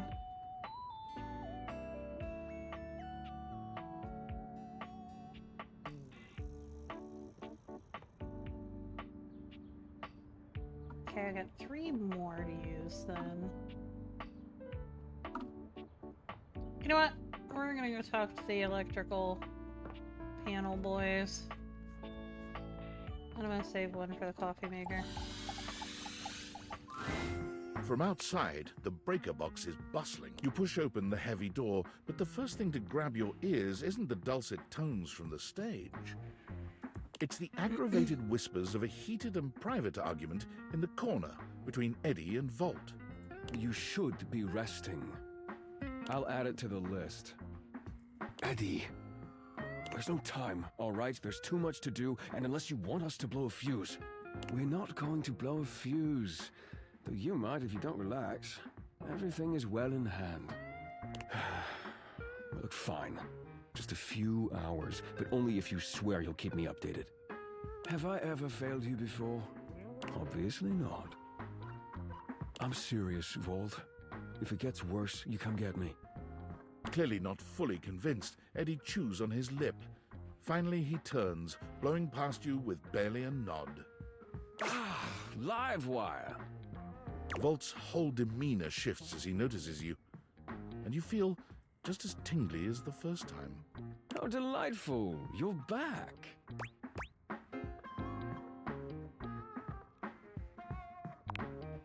Hmm? Oh, nothing of consequence. Administrative responsibilities, you know. I wouldn't want to bore you with the details. Volt's eyes shoot to the lights, and immediately back to you. Can I set you up with a table? The show doesn't start until later, though I imagine we can find something to fill the time.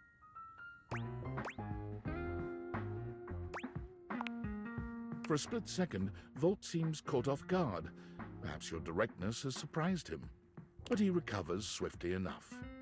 Go ahead. Ask your charming host anything you like.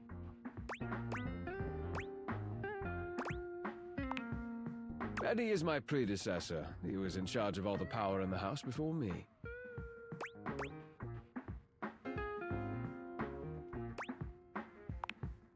Are you asking me to explain the complexities of a thing's essence and how it comes to be?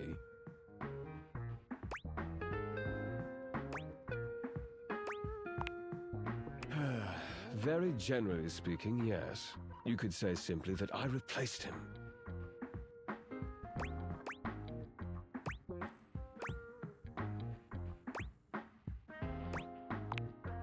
He mainly helps me look after the club. He may be retired now, but his help is quite invaluable in that regard. Go ahead. Ask your charming host anything you'd like.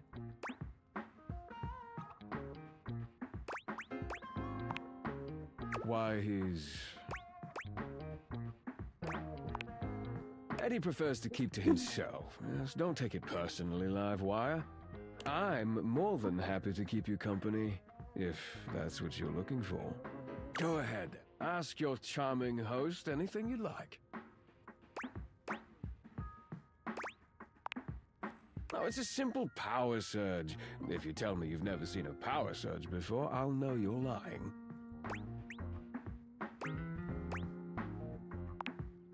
The flow of electricity can be a very unpredictable thing. It requires a delicate balance and power conversion. Sometimes the balance gets thrown off. But it's nothing to be concerned about, I assure you.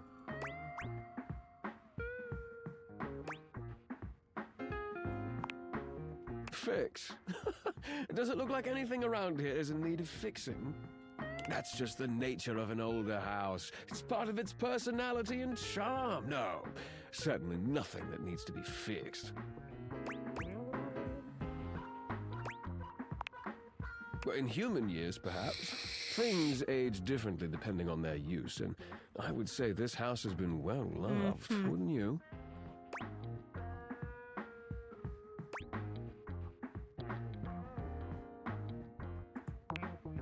I'm simply trying to answer your questions.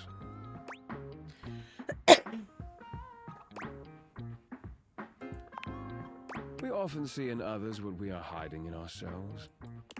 What makes you so sure I'm the dishonest one here? Go ahead, ask your charming host anything you like.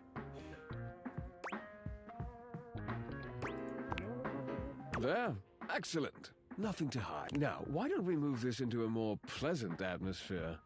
He The lights seems begin so to flicker slimy. again. A familiar occurrence by now, but this incident feels different. It lasts longer than it should. The buzzing feels ominous, almost like a warning. My apologies, Livewire. As much as I'm enjoying our conversation, there are a few things I must attend to. It's nearly time to open for the show.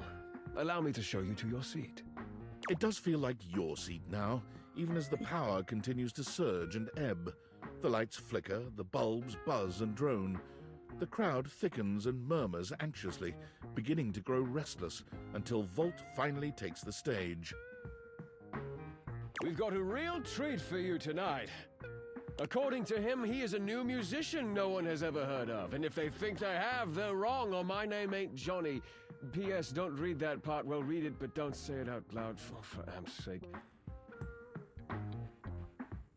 It's Steamy Hendrix! There must be some kind of way crowd here. Oh my god. Say the shampoo to the soap.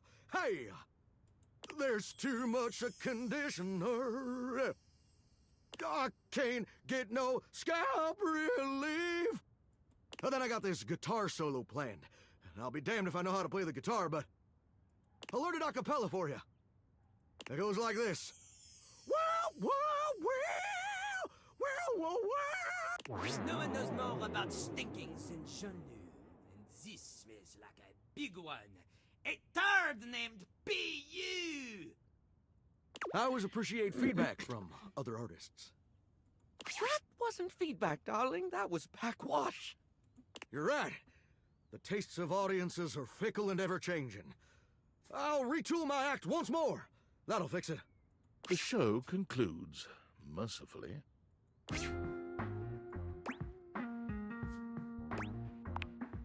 And you wait, but Volt does not come. You get up to leave and you notice Eddie quietly closing the door to the back room and shuffling to the bar to fix his drink. Oh, for fuck's sake, what do you want?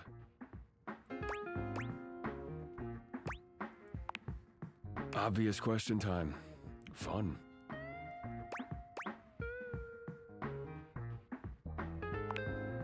Wait, what? Why?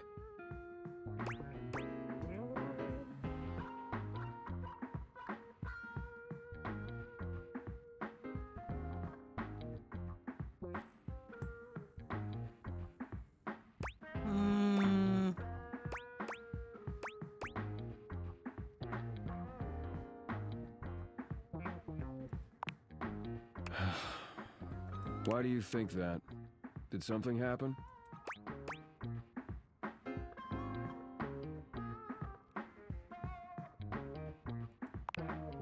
What kind of weird things?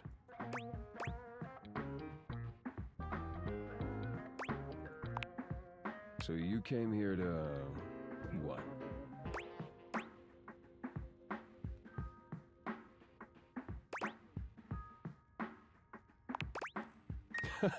Right. Well, good luck with that.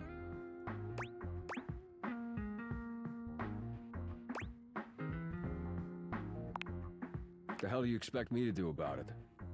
Volt's the one who runs the power here. If there's a problem, let him handle it.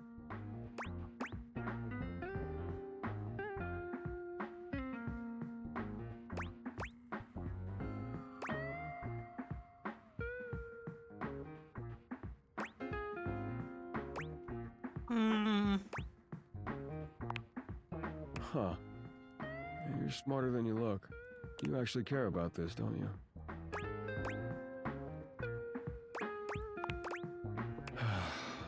Damn it. You're not gonna let this go, are you? I'm gonna regret this. How are you with tools?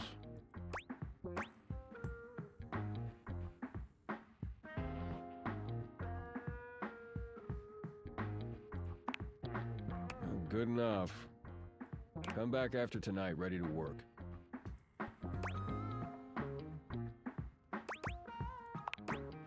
Do you want to help or not? Better. You got what you came for, right? Can I finish my drink in peace?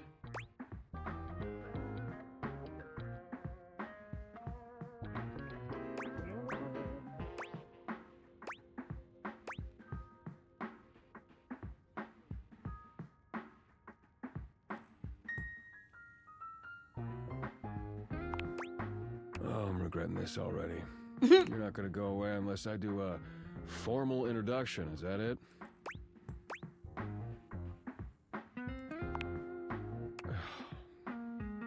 Eddie. My name's Eddie, which you already know because we've met.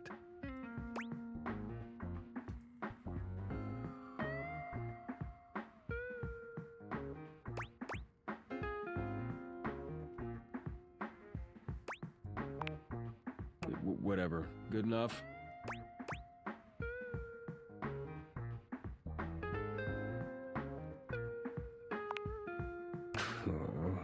Edison. Edison Watts. You want my barcode too? Look, you'd better rest up if you want to be useful tomorrow. Unless you've changed your mind.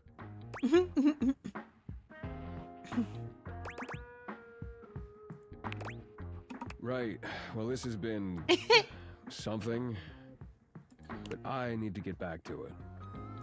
Oh, and if you do show up, wear something comfortable. Yay, I got to talk to Eddie. I like Eddie. Alright,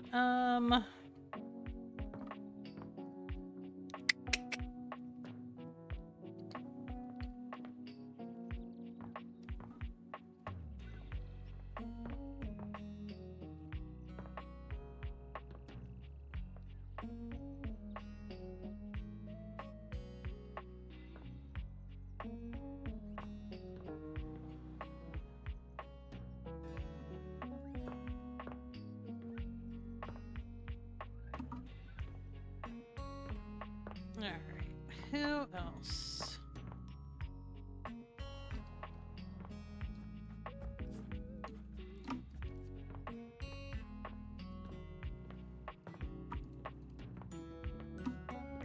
I guess let's talk to another version of Dorian.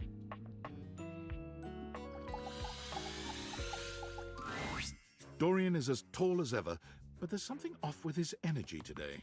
His eyes dart briefly from side to side, as though ensuring you're alone. Welcome to the lavatory.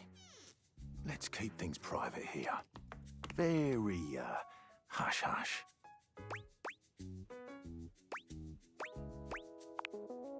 Maybe a little. Let's move on. Try as I might to keep things quiet, nestled in this lovely little space in the house, we seem to have attracted our loudest members.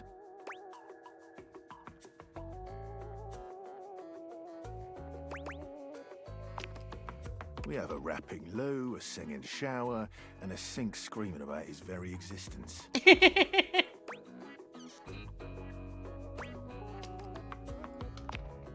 Pity.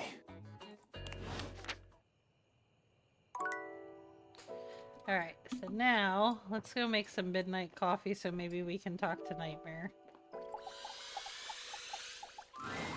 Hello, Sunshine.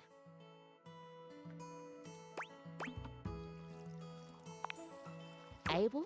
My sturdy cowboy. I've known Abel for some time now, and I'm not surprised he sent you to me. He's a solitary type, but if you asked, he'd give you the cloth off his table. Why, he holds up practically half the house without a word of complaint.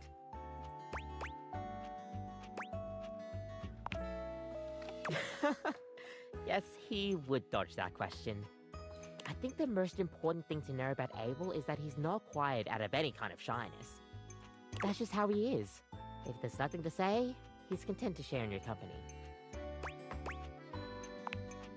Everyone likes coffee, darling. I'll pour you a cup of his favorite. It's an Ethiopian Sidama Adi that tastes like strawberries, served black and hot. Oh, it is. With the coffee in hand, you take your leave.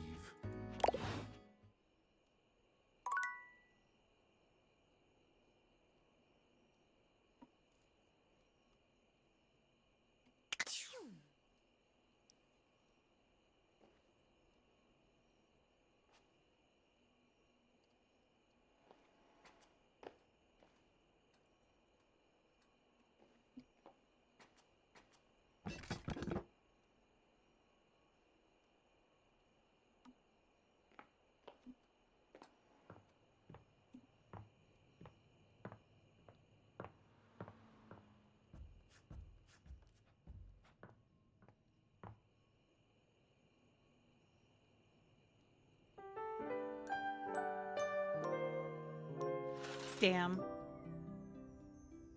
I was hoping for Nightmare. Alright.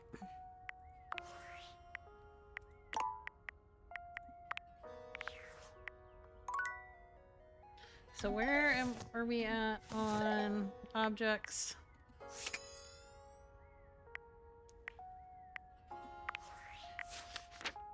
$94, so we're only missing 6.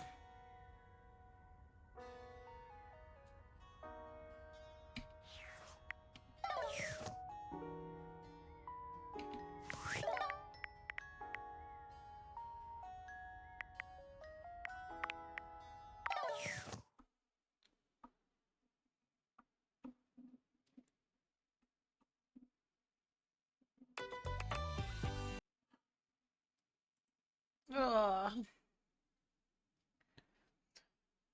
I don't know if any of you are even alive out there at this point.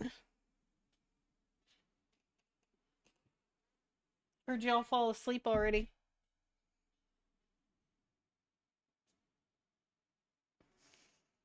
Oh.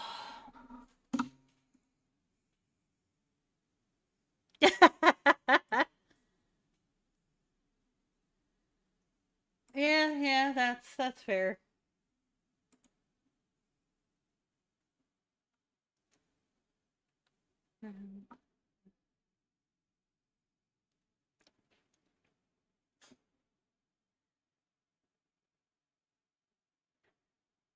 Uh, so we gotta go find somebody to raid.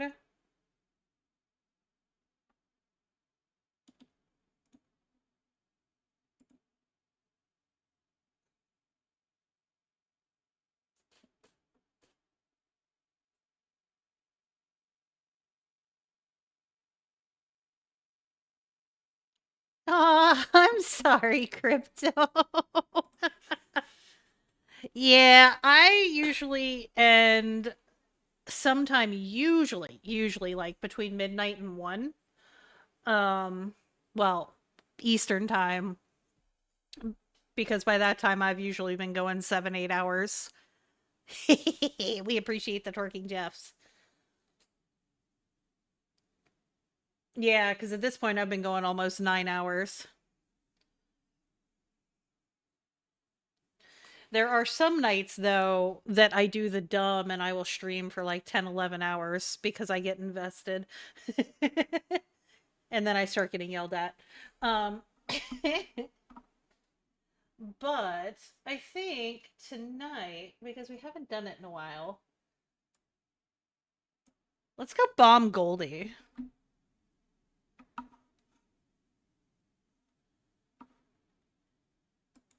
Oh, trust me, like, I don't overstretch myself. I don't do anything I don't want to do.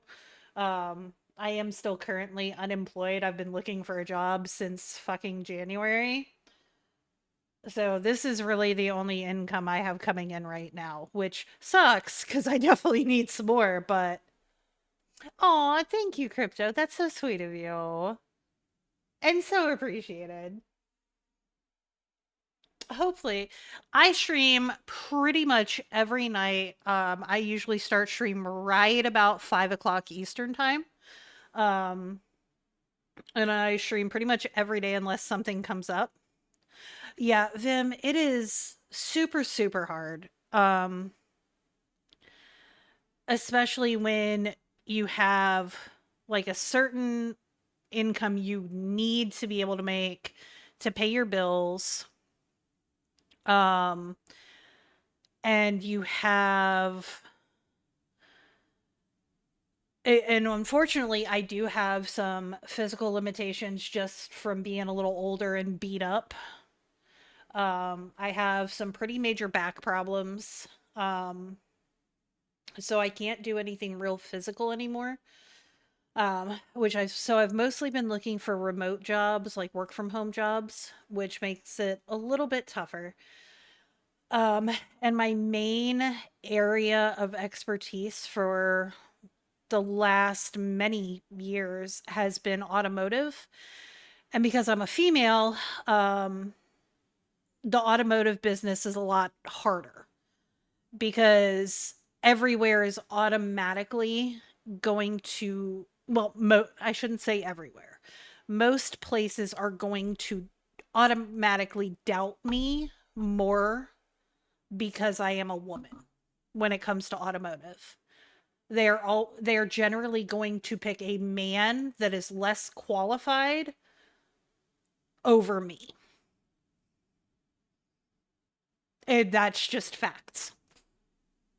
And I've been dealing with it my entire career. Because they're just going to assume that I have less knowledge and less experience. So it makes it hard. I actually just got rejected from an automotive job because they said I did not have the technical knowledge, even though the interviewer was spouting off incorrect information during my interview. But yet I don't have the knowledge. Like, brother, I've been rebuilding engines for 20 years. I'm pretty sure I got this. It was simply because none of my job titles were officially like in the shop. My titles have all been the front titles like service manager, service writer, store manager, that kind of thing. And my titles were never wrench holding titles.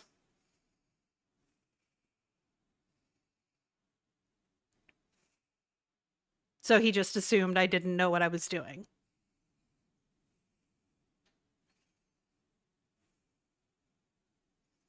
So, I mean, it is what it is. Like, am I a little salty about it? Yeah, absolutely. Have I learned to accept that this is what I am going to deal with? Yes. It doesn't make it right. It doesn't make it fair, but it is the reality.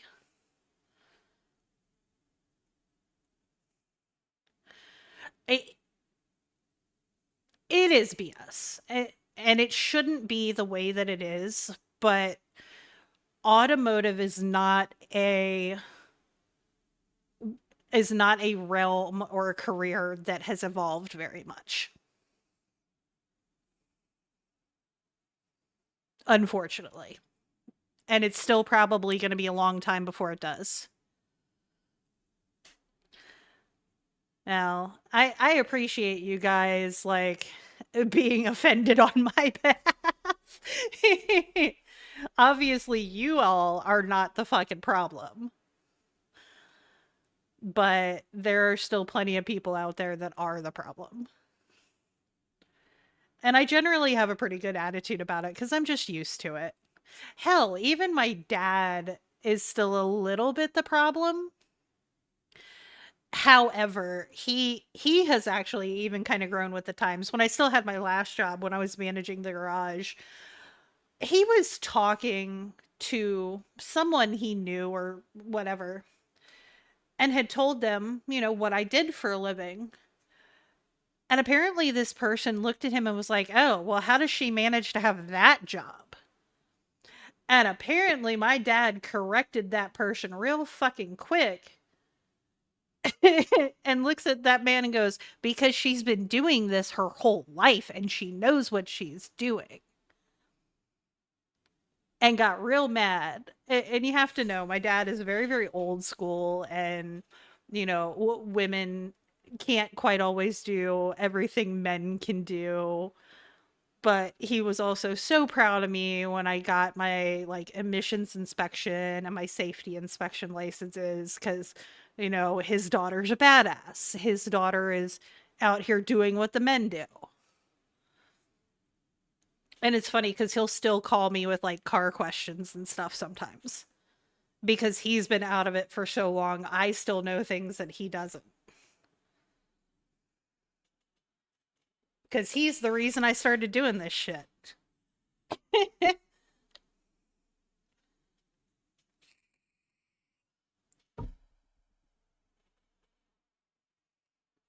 It's pretty funny. But yeah. The fingers are crossed that something comes up soon. I did file the last week of unemployment that I'm eligible for this past Sunday. So after, I'll be 100% honest, after I get the payout from Twitch that is coming this month for last month, because Twitch runs from the beginning of the month till the end of the month, and then you get paid in the middle of the next month. Once I get that Twitch payout, I have no more guaranteed income coming at all. What I have in the bank is what I have left. Yep, it's the 15th of every month. Yeah, that is the last check that I am guaranteed to get. I have no more unemployment coming. That's it.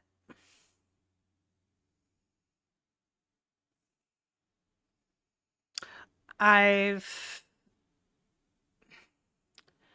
either got to get really famous on Twitch really, really fast, or I've got to find a remote job really, really fast. But thank you, Debbie. I appreciate it. I mean, don't get me wrong. What I've been able to do on Twitch here in the past, 3 months has been fucking outstanding. You guys fucking rock. All the support you guys have given me in the past couple of months, what I've been able to do is fucking outstanding.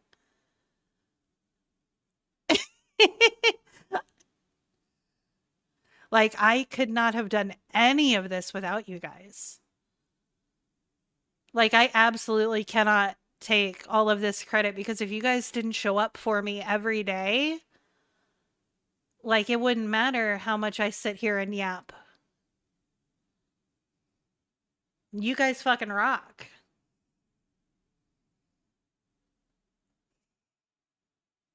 So, thank you, all of you, for showing up. Debbie, you are fucking awesome, and you have supported me from day one, and I fucking love you.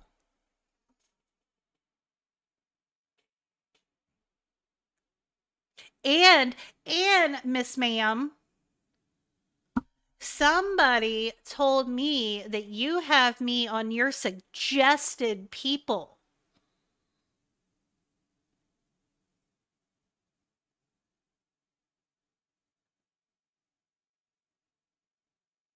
Do you realize I sat over here and was like, no. No, she did not. Girl, I love you. I love you so much.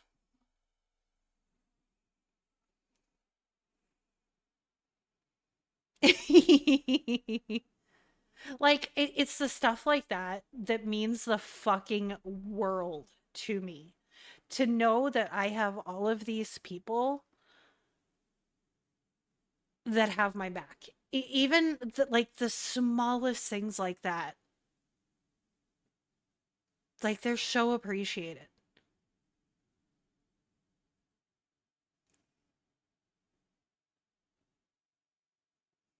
Like, it's huge.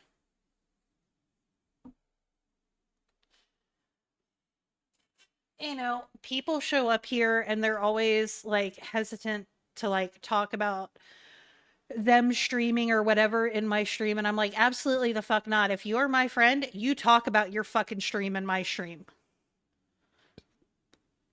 Because I am here for the fucking homies.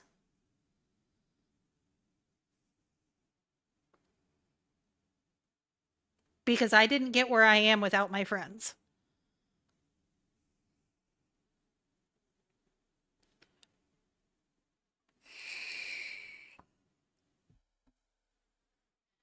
And if one of us goes up the ladder, we dragging the rest of us along.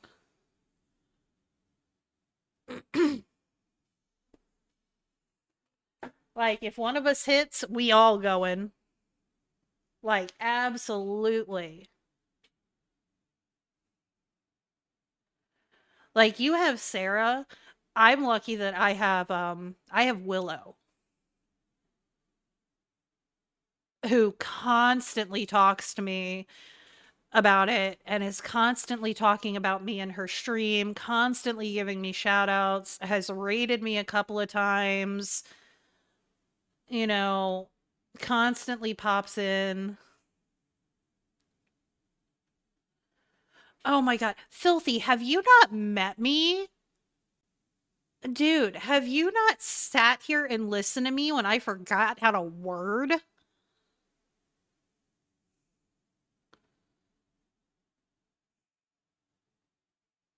Bruh. Why do you think I hide behind a PNG? I am not perfect at all. I am 100% authentic me. That, like, you get unfiltered fucking chaos incarnate over here. Bro, you go to fucking Willow streams. There is no perfect. What perfect? What is that? The perfect does not exist.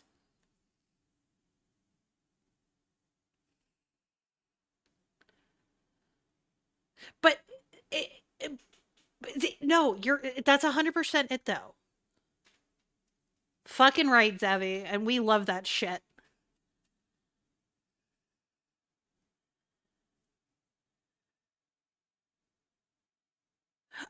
You know what, Crypto? I appreciate that so much. I will never say I'm doing an amazing job. I will just say that I am doing my best. But I am very proud of the community that I have and the people that I have here. The people, all my little heathens that I have here are the best fucking people. But Filthy, I can tell you the imperfectness is sometimes the best part of it, because the perfect, when you're too perfect, it's so fake. It is so, so fake. You can tell that you're one of those streamers that has that fake stream persona. When you're not perfect, it's so much more obviously authentic. You can tell you're being way more genuine when it's not perfect. So, like, when I sit here and fuck up my words and forget how to speak, or somebody comes in here and tells me Corey motherfucking Taylor told me hi, and I fangirl for 45 fucking minutes. Like, that's the authenticity.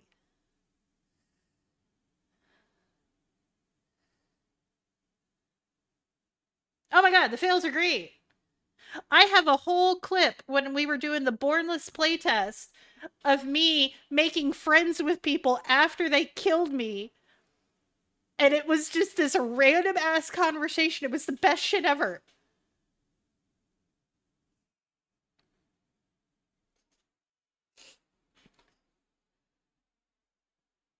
I was like, wait, we can talk about this. And I was like, I guess we can't talk about this. They're like, sorry, we're too hyped up right now. And I told them to lay off the Mountain Dew. They're like, wait, we heard Mountain Dew. Is it Baja Blast? I was like, is there really any other kind? And it just, it devolved from there.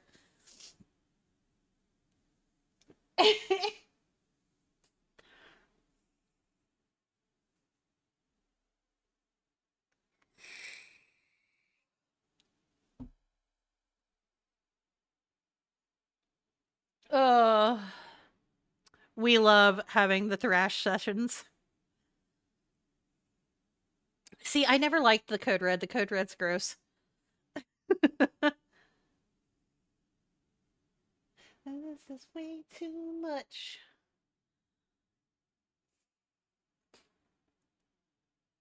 I'm not explaining myself. This is way too much. For real, give me the rush. All right, kids. So we've had our little yap session that devolved. Oh, I don't want to leave you, Debbie, but I need to get myself a little snacky snack. I got the munchies, and I do need to try to get some sleep. I slept like shit last night. Like absolute shitty slept last night.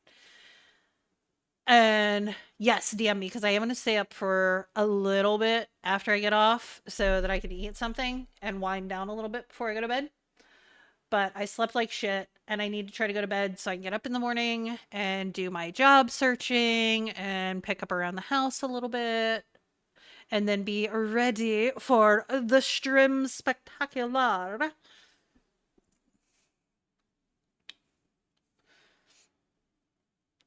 Because we got to get the rest of the datables tomorrow and actually start romancing some people. Yes, we love it. So we're going to go right out. I know, we going to start putting the moves on that furniture. So we are going to go raid Goldie tonight. Goldie is a homie. Ayo. I'll romance you anytime you want, Zevi. Hey, girl. How you doing? Thank you so much, Vim. I appreciate you. And Vim, I have never figured this out, and your name does not give me any kind of clue. What pronouns are for you, Vim?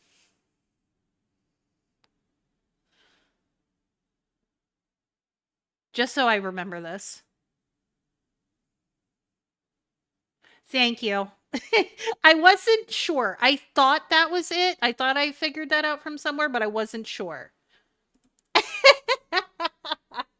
Okay, I appreciate it. I didn't want to fuck up. I wasn't 100% sure, but... All right. Are they? They might be. I've been kind of slacking on Discord lately. I've been a little bit in the espresso depresso, so I haven't been as much on Discord as I probably should be. So I'm trying to work on that. I'll get there. Yeah, all the stress with everything has just been getting to me, worrying about money and like what I'm going to do and stuff. So I'm working on it. So, but I appreciate it, Debbie. I know. I'm bad about talking about stuff though. I just if I talk about things I like in my head, that's a weakness and I don't do weak.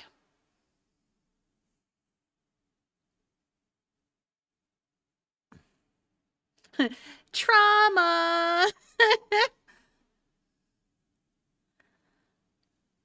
So I deal with my own shit and I just sort my shit out and yeah. Is it healthy? No. Bab, let's not act like I haven't fucking thought about it.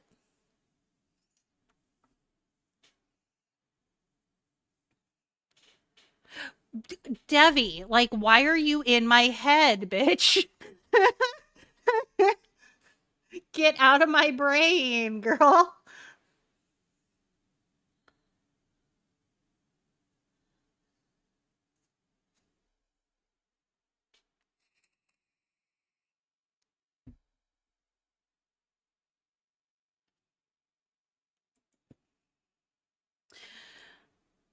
Actually, I can't even do Feet Finder right now because my one fucking foot's broken.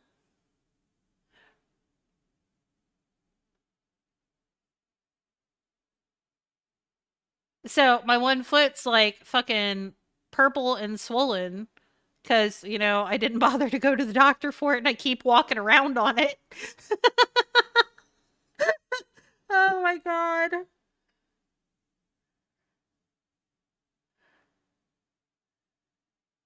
Because why? Because I don't have a job and I don't have insurance. Oh my god. Oh my god. No, because then that's like a way they can find me. Oh yeah, that's her because she's got the broken foot. No. No, we are not leaving evidence.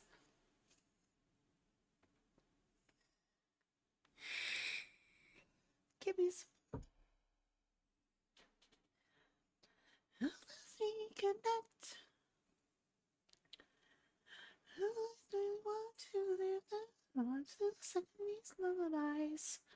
I know.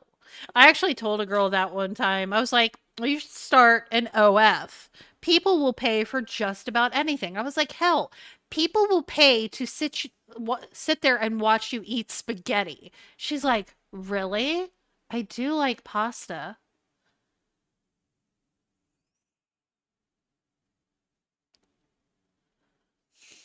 Easy, make a medical time. She was such a sweet bean, but she's a little ditzy. I love her. Connect. Yo, somebody would be way into eating that popsicle. See, I personally could never do the OF. I do not have the confidence for that shit or the level of body positivity for that shit. Absolutely not. Hell, most of the people that come in here don't even know what I look like. There's a handful of community members that know what I look like.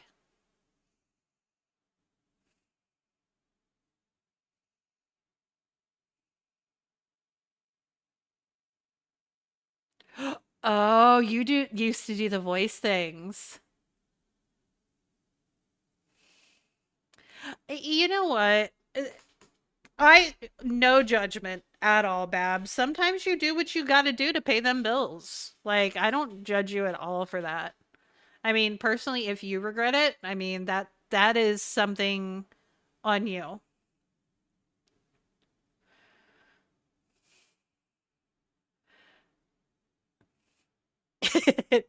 Not like you would know him. Yeah, I think also for me, Vim, as a mom, I would not do that just in case somehow it could be connected back to my daughter and have her have to deal with that. Oh, your mom does corn, especially with the issues that I have with her dad. Oh, that's okay. Um, I haven't talked about her as much recently, because shortly after I started streaming her, I I don't really know how he managed it. But her dad pulled some shady shit and convinced her to go live with him. I really have barely spoken to her and have not gotten to spend time with her since. So I pretty much have barely had any contact with my daughter in 3 months. And she'll be 16 next month.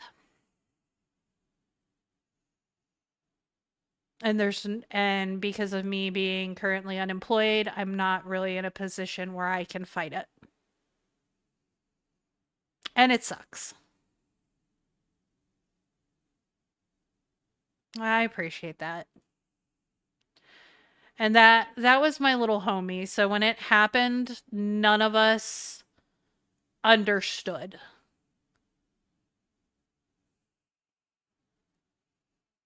Why she would go. And we still don't understand. I would have thought she would be back by now. But I don't know. I miss the little shit every day. And he was a suck ass excuse for a dad. After he and I split up, he substantially changed, and not in a good way.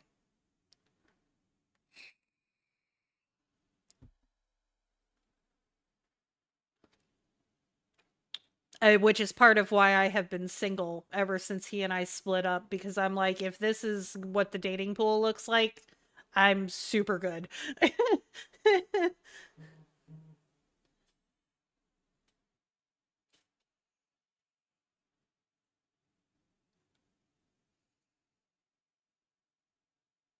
Dads sometimes suck, Bab.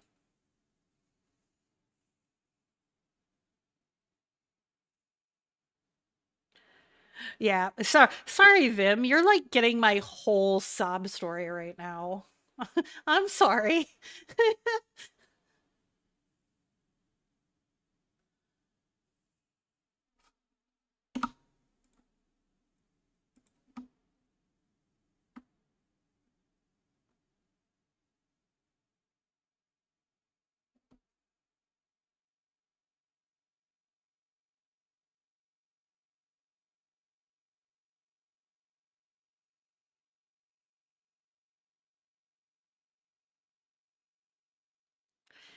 Yeah, sometimes parents are just like that, Bab, but at the end of the day, they still want what's best for you. They just do dumb shit sometimes.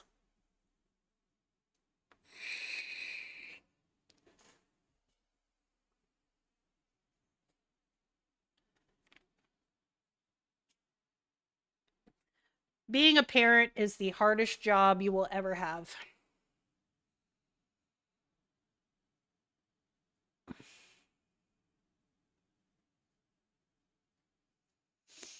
Now, I appreciate that, Vim. Now, see, that's a little excessive.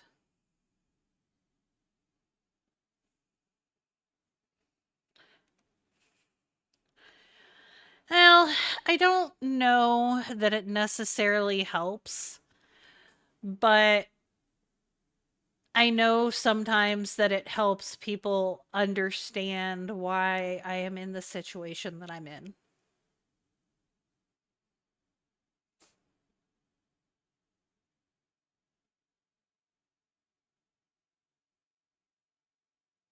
And why I grind as hard as I do, and why I put so much effort into everything, and why I make it such a point that everybody that comes in here, well, maybe not everybody, but almost everybody that comes in here has a home to feel safe and heard and valued as a person.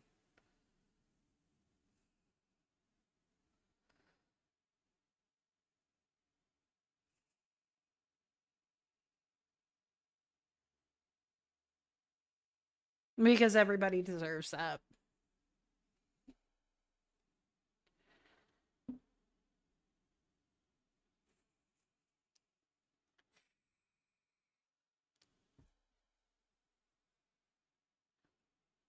Nah, I won't. I could definitely make myself more ad revenue if I wanted to. I could definitely roll more ads than I do. But I don't I I'm not going to punish the people that can't afford a subscription with more ads just to line my pocket with a few extra cents. At the end of the day, those few extra pennies aren't going to make enough of a difference for me to make it worth it to punish people that still are showing up to support me just because they can't afford a subscription. Like they still showed up. They're still here to support me. Then I'm not going to punish that by drowning them in ads. So my 3 minutes an hour is more than enough.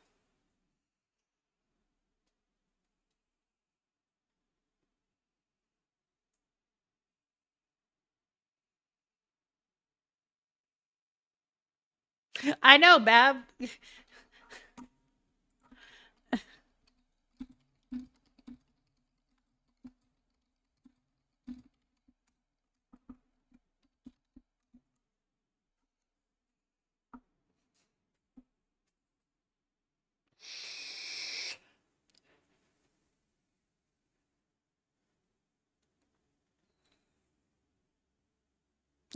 Well, that was a short one.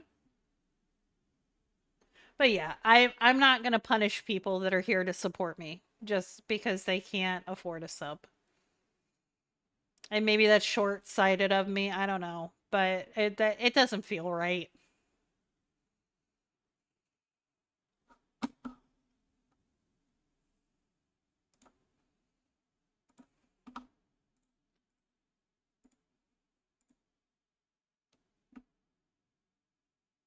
So, Daddy Bezos.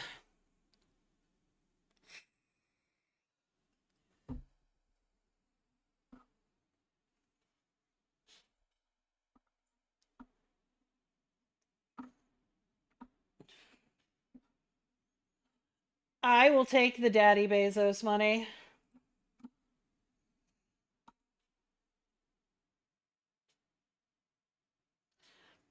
All right, kids. I really do need to go get some food. I have the munchies. So, let us. I will drop the socials.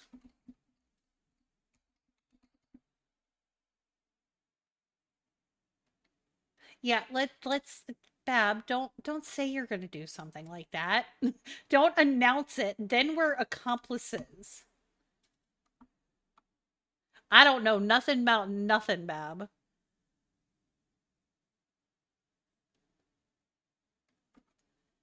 Vim, you are not ever required to give anything.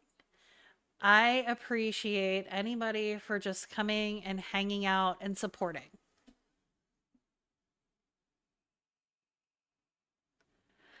Like the views, the numbers, everything helps. Hanging out, yapping, all of that helps.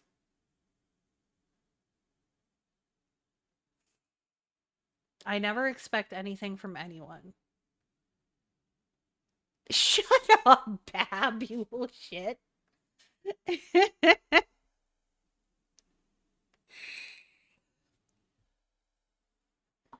Nah, for you, you're required to send tamales.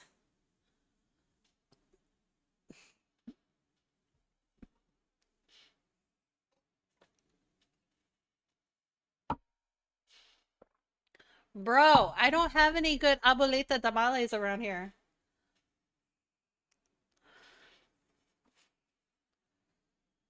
I don't want to have to learn how to make them myself. Ugh. I'm gonna have to learn how to make tamales myself. Vim, I ain't seen one of them since January. Well, filthy, I am death. I do collect souls. Bab, you're a terrible Mexican. I love you. Oh my god.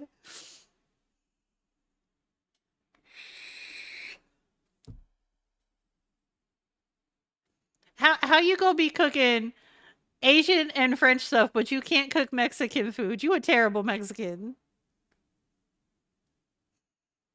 You being slandered right now.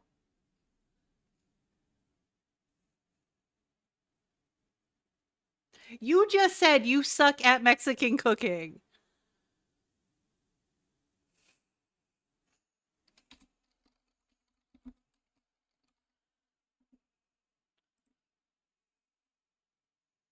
Haha, fuck you, Roosbar. Cookie, I promise you I will get my snack as soon as we raid out. Because I'm going to throw something in the air fryer.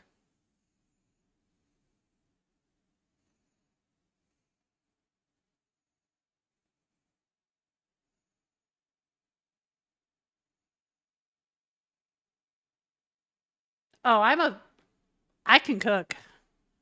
I just don't cook as much anymore because it's just me. Oh, I can hella bake.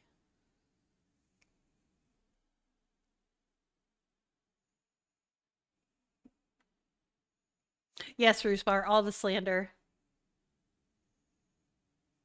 Aw, poor Roosbar.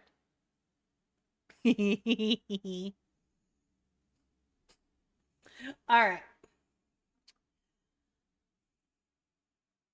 Okay, well, I'm raiding out Roosbar, so I'll probably see you over in Panda's chat in a little bit.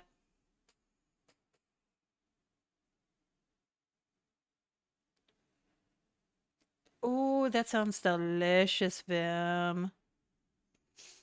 All right, guys. Let's go raid Goldie so I can go get my foods. Even though I've had a blast sitting here yapping with you guys for a while. You ain't gonna do shit, Bab. I will kick your ass.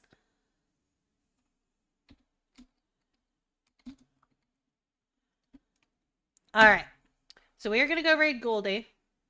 Grab your raid messages, please, everybody. First one is if you are not subbed. Second one is if you are subbed.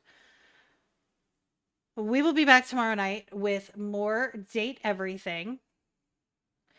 So until tomorrow, you know the drill. Eat your food, drink your water, take your meds if you have them. Thank you guys for being here. You guys are fucking awesome. I don't know what I would do without you guys. You guys are fucking amazing. Have a good rest of your night. You are so welcome. Thank you guys for being here. Have a good rest of your night. Take care of yourselves. I will see you guys tomorrow. Until tomorrow. Goodbye.